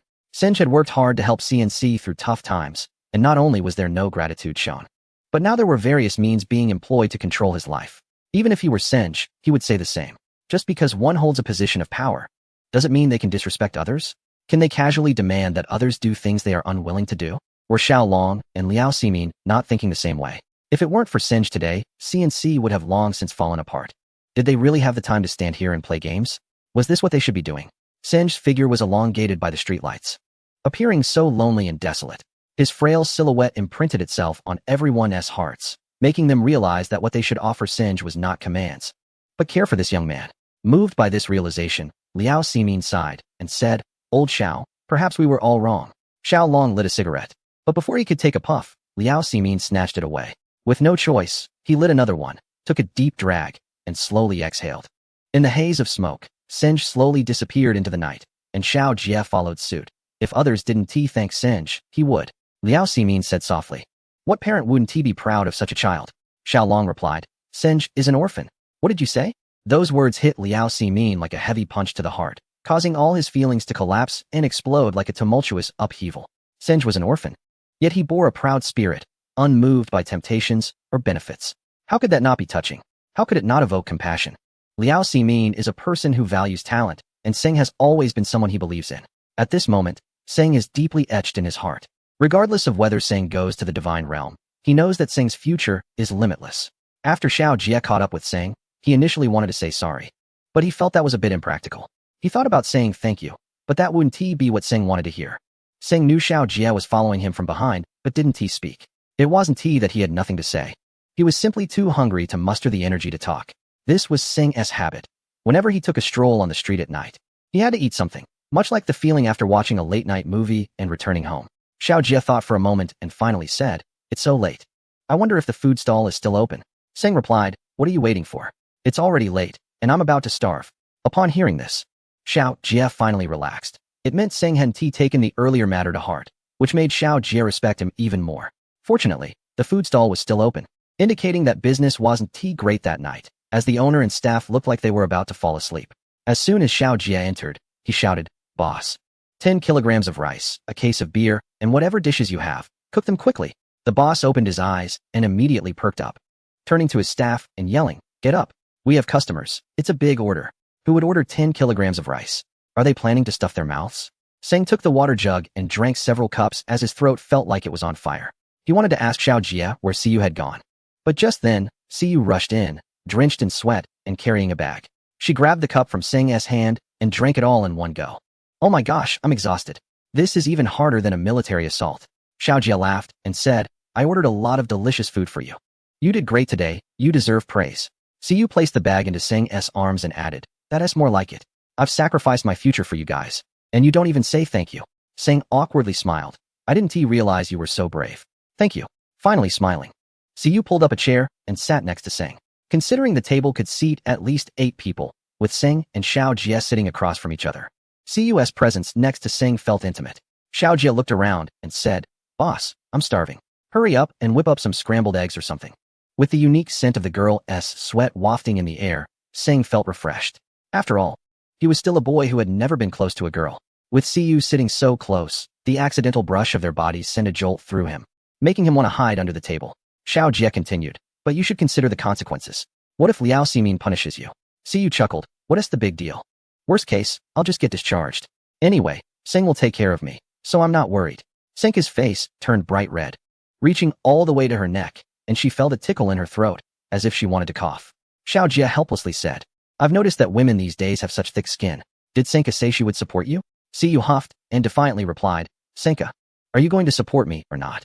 Senka swallowed, feeling a bit more comfortable in her throat, and shouted, Boss, the water kettle is empty. Fill it up. Supporting what? Besides a physical attraction towards Siyu, Senka didn't have any affectionate feelings for her. However, Siyu continued to press Senka, grabbing her arm and feigning a pitiful expression, asking, Senka, are you really going to support me? Yes. Senka had no choice but to answer awkwardly. Hearing this, Xiao Jie chuckled, where are you itchy? I can scratch it for you.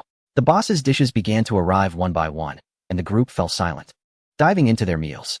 At the headquarters of CSD, a certain individual known for his ruthless behavior slowly sat down at his computer, and the people talking, including Clark, quickly closed their mouths. After a moment of thought, the individual decided to turn on the computer. He absolutely could not let this expert from CNC off the hook. He wanted this person to understand that CSD's ruthless individual was not to be trifled with. Chapter 169. The prey. The ruthless individual would never easily turn on his computer, as if there were unspeakable things contained within. This time, in front of so many people, he opened the computer, and Clark and the others quietly moved behind him to watch. For Clark, it had been a long time since he had seen the ruthless individual operate this old machine from the 1990s. He had no idea what he could do with it, which was what intrigued them the most. Was there anything more exciting than the fact that the ruthless individual was about to take action? After the loading screen ended, the computer smoothly entered the operating system. Clark could hardly contain his heartbeat, nearly shouting several times. To them, the ruthless individual was a secret, and one of the most mysterious secrets in the world. No one could enter his world just as he never explored others. Yet, Esther wondered why he was doing this. Their mission had already failed. What was he trying to do now? If he could do something, why hadn't he done anything before? The face of the ruthless individual appeared eerie under the dim light of the screen, resembling a hungry beast eagerly waiting to hunt its prey. How would he go about killing his prey? If he wasn't sure the other party was the ghost butterfly, did he really have the confidence to proceed? The ruthless individual was a mystery, and his actions were perplexing. But so what? He seemed to want to do something now, didn't he? Like all hackers. After the system started, everyone would check if their firewall was functioning properly. Don't think that just because your computer isn't starting up, you are exempt from attacks.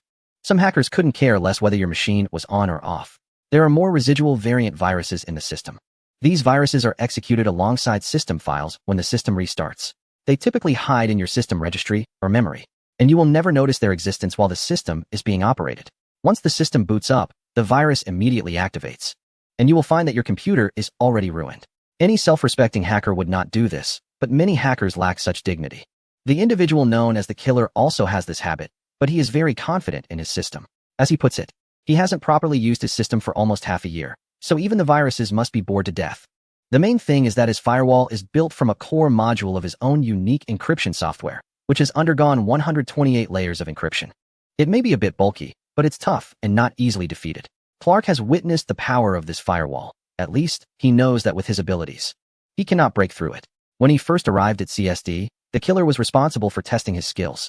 The challenge was to break through his firewall, which pushed Clark to go to any lengths to succeed. Of course, he ultimately failed, but the killer did not make things difficult for him.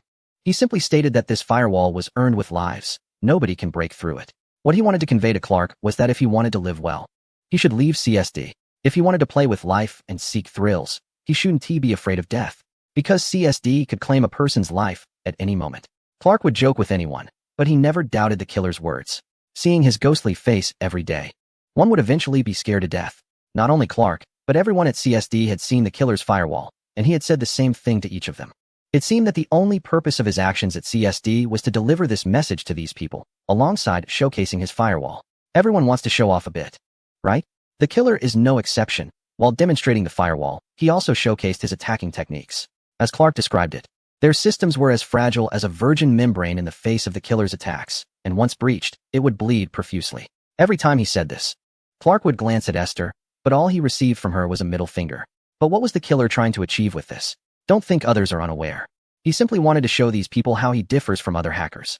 As previously mentioned, most hackers can only specialize in one type of skill, either defense, attack, decryption, or creating Trojans and viruses, etc. Beginner hackers can grasp all basic techniques. At least they understand how things work.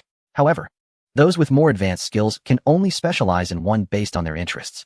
The killer was demonstrating that he is capable of both defense and attack. It was as if he was warning everyone, don't provoke a killer who excels in both defense and attack. Otherwise, you will suffer a terrible fate. He powered on the computer, and everyone's gaze turned to the killer's proud firewall. However, it was gone. The firewall icon had disappeared. No one would think that the killer's firewall had been uninstalled. How could something he had fought for with his life be removed so easily? Clark remarked, "Killer, it's really time for you to change your tools. The system boot up speed is as long as my virginity."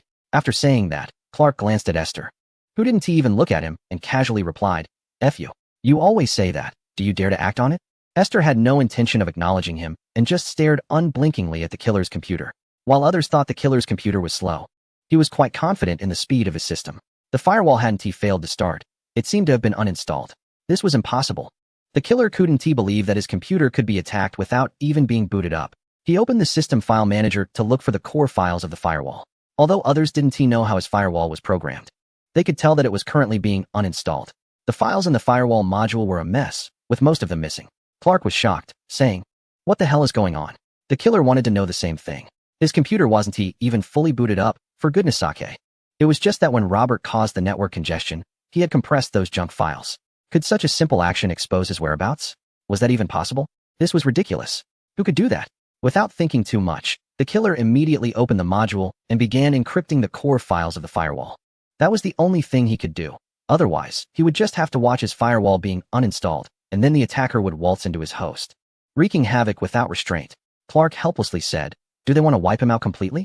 Chapter 170. Bruce while reinforcing the core module of the firewall. The killer kept pondering one question. Was the person attacking him from that organization? He couldn't figure this out at all. If it were indeed from that organization, they wouldn't have had any chance to access his system. Setting aside the firewall, how could they even find this old machine of his? Anyone who saw this piece of junk would lose the desire to attack it. What were the attackers thinking? Were they perverts who specifically liked to target the so-called weak and vulnerable?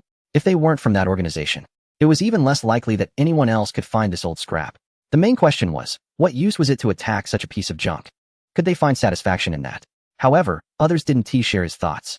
If they weren't from that organization, then who were they? Aster has always believed that it was Ghost Butterfly who did it. Looking around the world, there are very few people who can reach this level of technology based on her understanding of the hacker realm. Ghost Butterfly is undoubtedly one of the most skilled among them. Right now, no one cares about his analysis. Nor does anyone want to know if this attack came from a certain organization. They just want to know what the killer should do. The killer seems very calm, methodically working on the encryption of the firewall. He is not yet familiar with the method the other party used to crack it, but once the firewall is encrypted, he will be able to analyze it. Moreover, he is certain that the person behind this attack is online at the moment, waiting for his firewall to be breached before launching an attack on his system. The killer thinks the other party is overestimating their capabilities. His confidence in the firewall comes from the fact that the programming language used to write it is his own invention. Only he knows the code. It is normal for a firewall to be uninstalled. As long as the organization that cracks the firewall's encryption is involved, they can add an uninstallation file. With the current computing speed, cracking the encryption module is quite easy. The solution is also simple. Strengthen the encryption module based on the original. It seems the other party just wants to intimidate him, and there is nothing to be afraid of. Although his face no longer has human features, it does not mean that his self-esteem is gone. Those behind him are watching.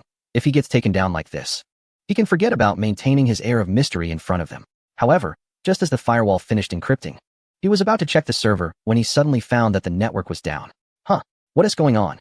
The killer opened a network testing program and conducted a test on the entire network, only to discover that the connection was lost.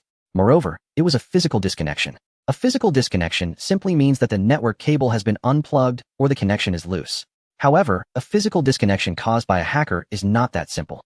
At a basic level, it could involve directly modifying the opponent's IP access point, polluting their DNS network, or redirecting their data to a blank domain. Most firewalls have DNS cleaning functions, but more advanced methods include modifying network access parameters to directly cut off the opponent's connection from the server side. This would also lead to a physical disconnection, but ordinary hackers cannot achieve this. The reason is that one must first breach the server side to do so. The server side refers to the network data exchange nodes, which ensure effective network access through certain hardware devices. Such devices are not in the hands of individuals, but are controlled by departments like the aforementioned organization. Cracking this is no easy feat yet. The killer's network was disconnected just like that. He does not believe that the other party could cut off his connection to the server.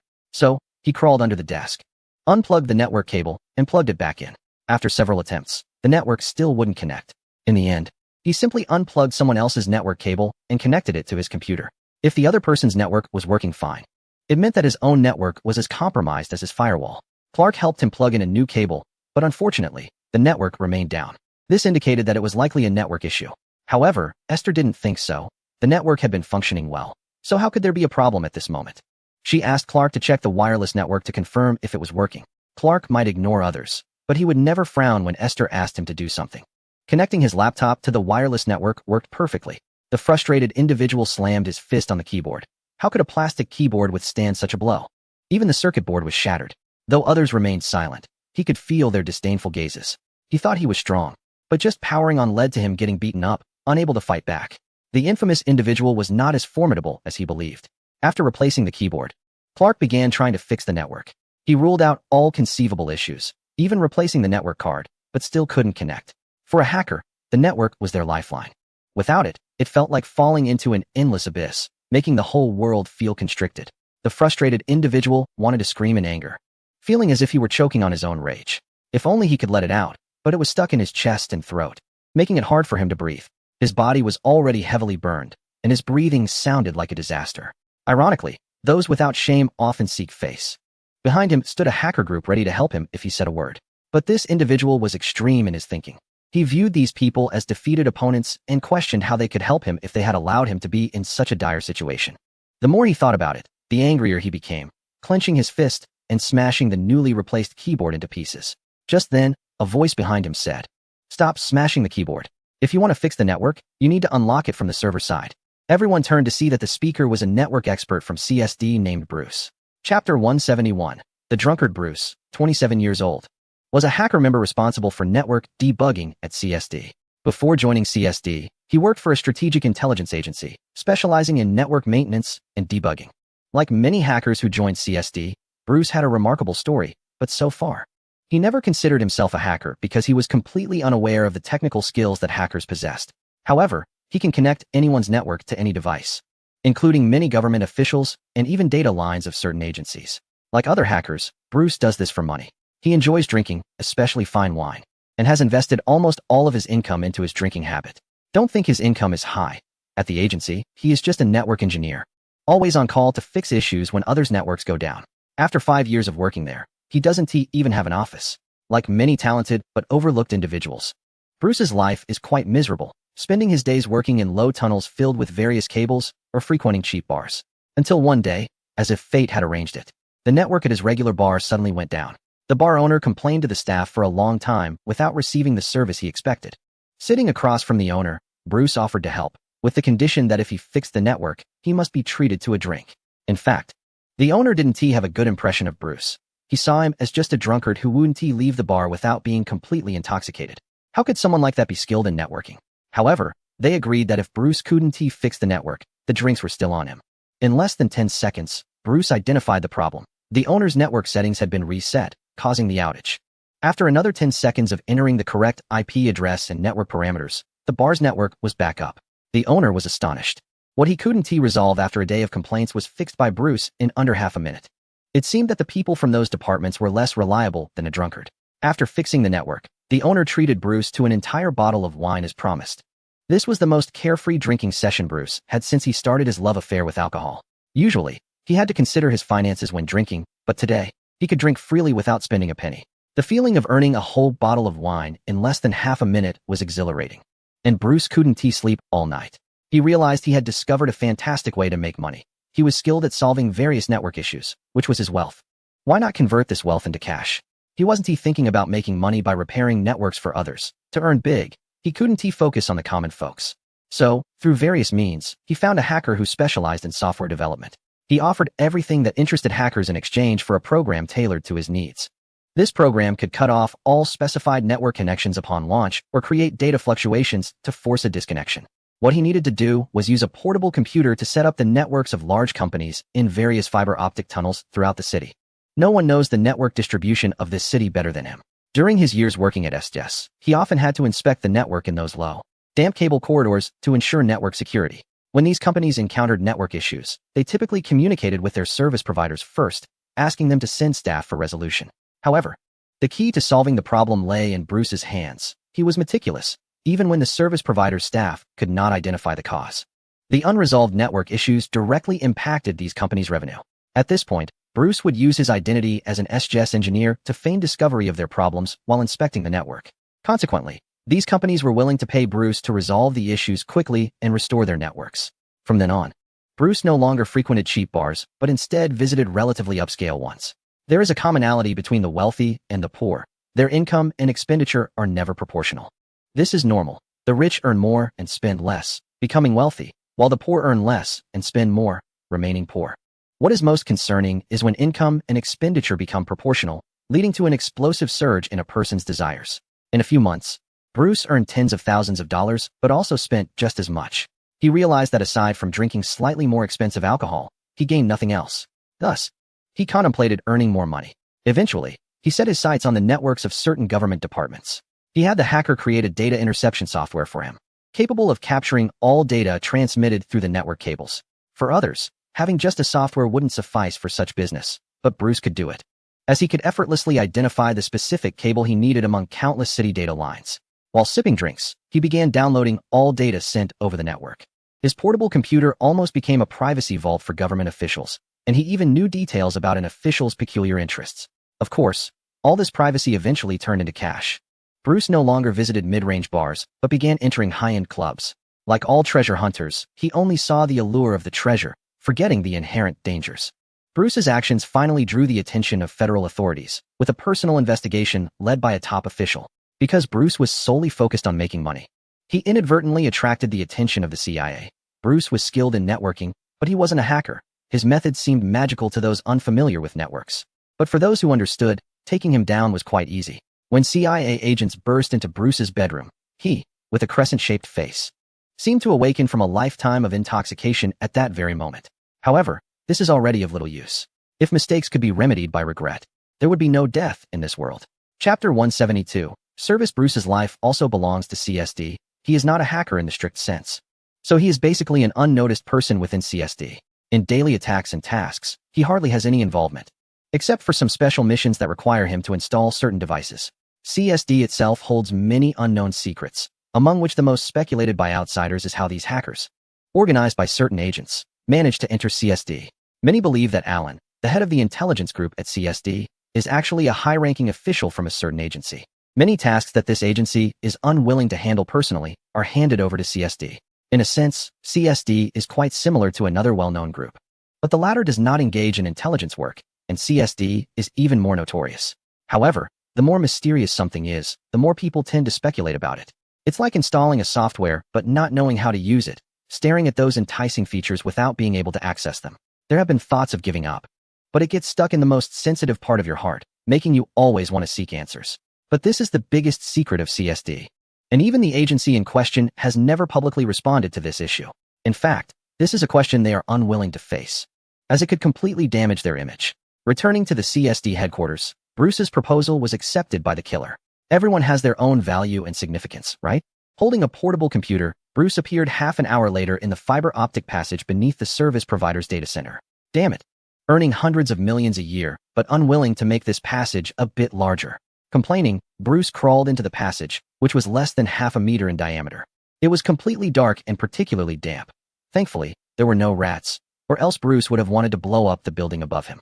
After crawling several dozen meters, he finally found the main data line of the service provider. Finding this damn network cable was not the end. Bruce's work was just beginning.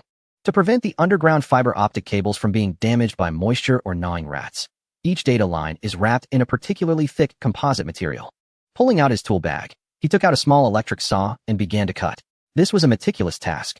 If someone not very familiar with the structure of the network cable attempted it, they could easily saw through the cable itself. For Bruce, this task was not particularly challenging. But the space was too cramped, forcing him to lie down, and sometimes he had to crawl back and forth to adjust his cutting angle. When the electric saw reached the surface of the cable, Bruce immediately stopped cutting. The surface was cut open, but to peel back this layer of composite material, he had to manually use a knife to slice it little by little. Several times, he had to stop and rest due to sore arms. If he had known he would be digging tunnels here today, he should have learned something else back then.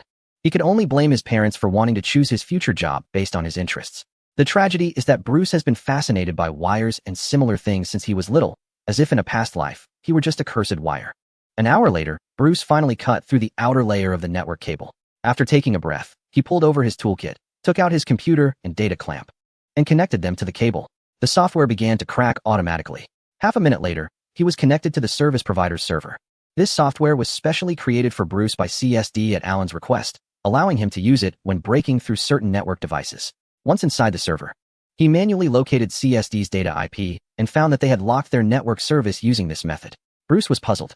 Why did he have to tunnel like a rat to access this server while the other party could lock them out without doing anything? He wasn't a hacker, so he didn't know how they achieved this. In fact, it was quite simple for Singh.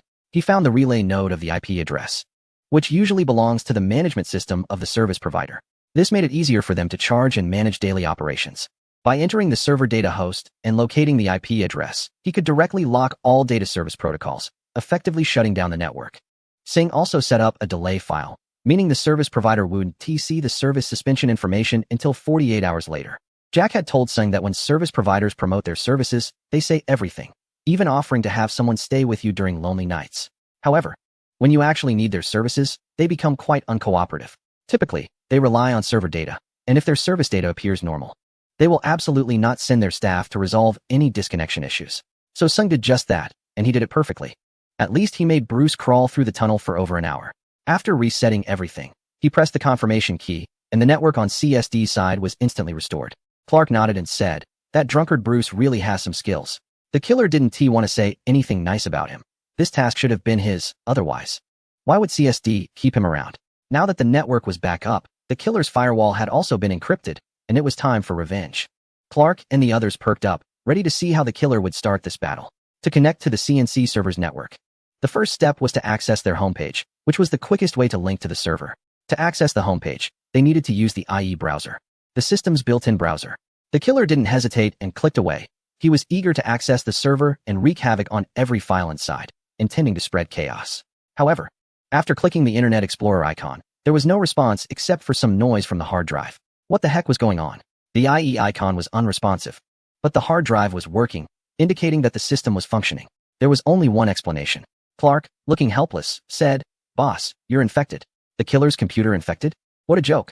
His system was as tight as his defenses. How could it be infected? Others might not believe it, but the killer certainly didn't. He opened the root directory to check the number of files. For someone skilled with computers, the number of files in the system was very clear. IE was a network connection software based on a certain operating system, and if it couldn't execute, the system must have issues. After checking the file count, the killer was ready to smash his keyboard. Originally, his system had 17,000 files, but now only 14,000 remained, and they were still disappearing. Before he could even smash the keyboard, the system started repeatedly alerting him about missing files and shutting down automatically. Yes, he was infected. Just like someone had slipped poison into his food. Clark had more advice for him. "Killer, check if your registry is still there." The killer sighed but eventually decided to follow Clark's suggestion to check the registry. If the registry was intact, he could restore the system files, which would be better than a full system restore. Closing the alert windows, what was once a meaningful desktop now looked like a blank sheet of paper with text erased. Even the recycle bin had been deleted. No matter what file the killer tried to execute, the programs remained unresponsive. Frustrated, he forcefully shut down the computer using the power button. If other hackers found out that the infamous killer had to resort to a manual shutdown, they would probably laugh uncontrollably. Yes, it was quite ridiculous, wasn't it? But now, the killer felt calm. He had done most of what he wanted to do. What else could he try?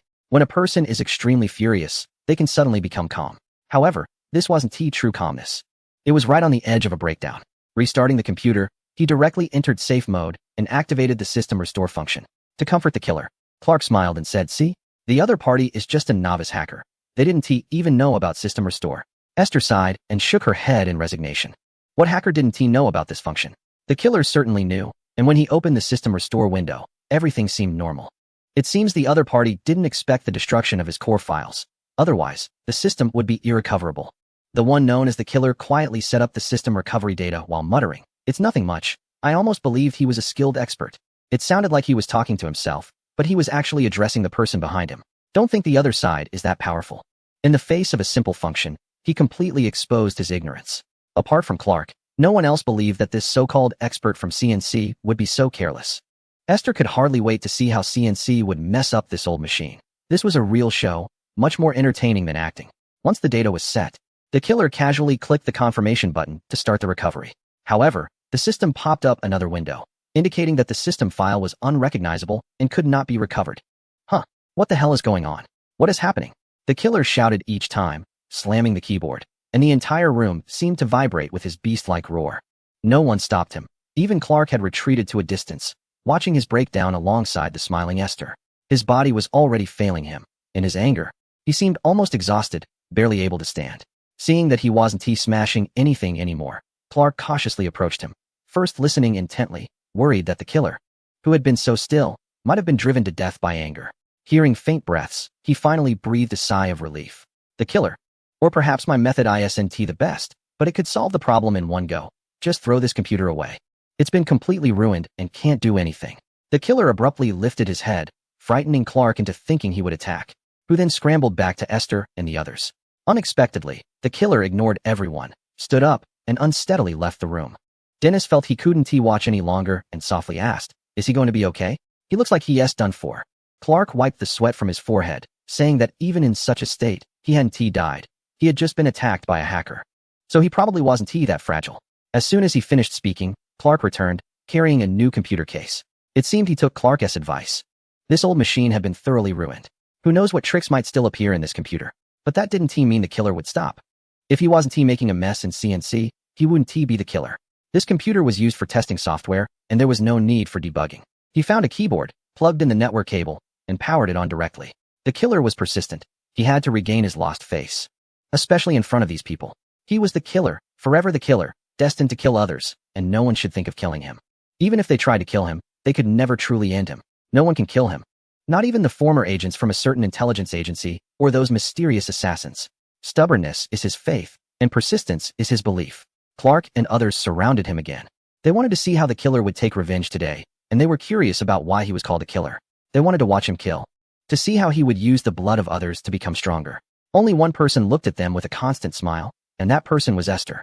For her, it didn't matter how many computers the killer changed. The expert had already calculated everything.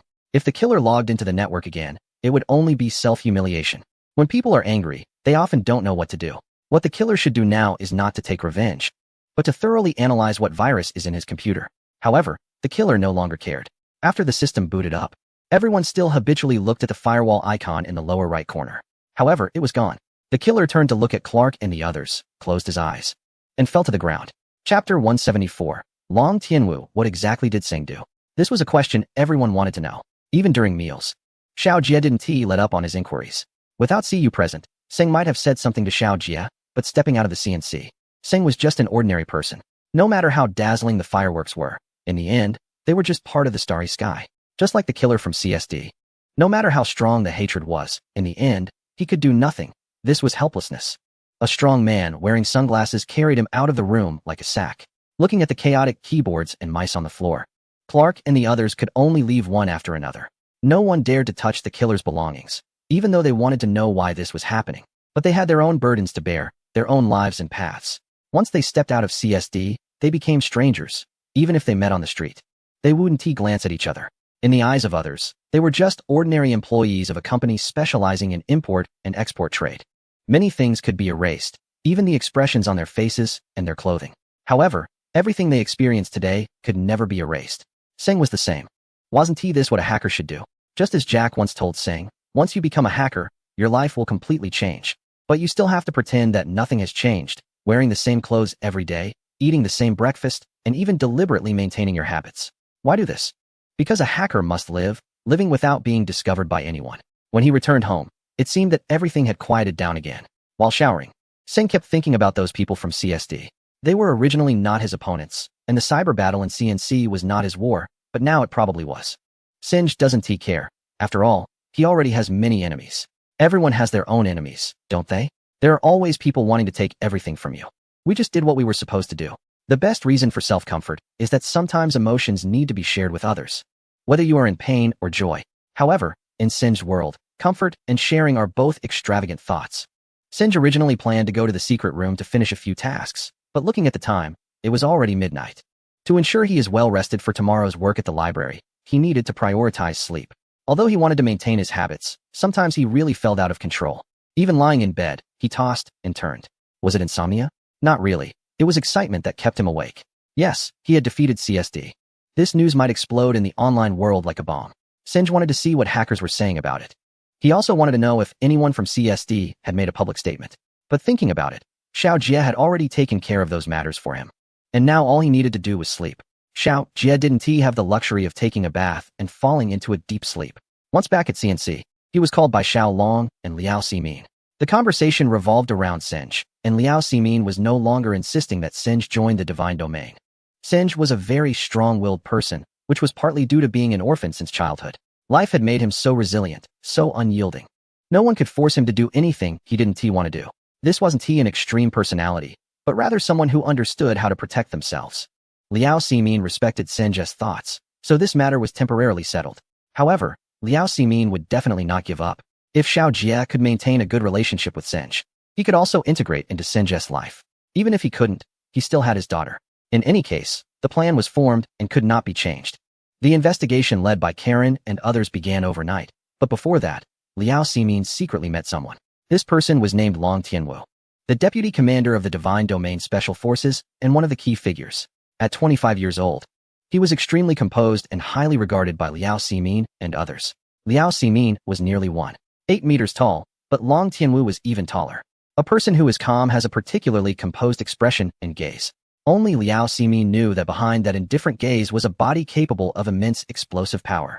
Long Tianwu was dressed casually but appropriately. Anyone tall and strong looks good in any outfit. His sharp features were accentuated, giving a sense of reliability. This is the feeling of security, conveyed through one's inner temperament. Many people often tell the beautiful women around them that they have nothing, but they possess a sense of security. If you encounter such a person, just shout in front of them. Do you believe I can stuff your sense of security where the sun doesn't shine and pull it out from your mouth? Then, this beautiful woman is yours. But if you encounter someone like Long Tianwu, just turn and walk away. Otherwise, you might not only lose the woman but also your life. This is the impression Long Tianwu gives people, which is also why Liao Ximin prefers to entrust all tasks to him. There is no task he cannot complete. No difficulty he cannot conquer. Liao Ximin looked at the cold moonlight in the sky and slowly said, "This place is full of hidden talents. If you don't see it with your own eyes, you absolutely won't believe what has happened." Long Tianwu remained silent, as was his habit. He never engaged in lengthy discussions and was economical with words. Of course, Liao Ximin understood his personality and continued, "Singe, working at the city library, I want this person." "All right, just one word." And Long Tianwu turned to leave, quietly and without a trace, as if he had never been there. Liao Ximin looked around and then up at the moonlight, which remained just as cold. There is no one who cannot be changed, nor are there unchangeable circumstances. To avoid raising suspicion from Xiao Long and Xiao Jie, Liao Ximin quickly shifted the topic to Fang Kailuan and others. After all, that was the work he came to CNC for, wasn't he it? Just as he was discussing the investigation plan with Xiao Long, they heard a snoring sound. They looked over to see that Xiao Jie was drooling. Xiao Long felt sorry for his son. Xiao Jie hadn't slept for several days, and seeing him sleep so soundly, he didn't want to wake him. He covered him with a coat and left the room with Liao Ximin. Xiao Jie was still talking in his sleep. "Singe, get him." Chapter 175. Betrayal. The first person Liao Ximin wanted to investigate was Fang Kailuan. In fact, whether to investigate or not was no longer important. Among the 5 people who participated in the drill, Fang Kailuan, Zimu, Luo Yi, and Wumi Gao were basically not problematic. The most suspicious person was Chun Yong, as only he had the opportunity to upload a Trojan file to the drill server. Before investigating Chun Yong, Liao Ximin and Xiao Long first went to meet Tang Hui. Tang Hui had no idea that CNC had already defeated CSD and was now acting with complete disregard. Seeing his smug expression, Liao Ximin felt like grabbing a knife.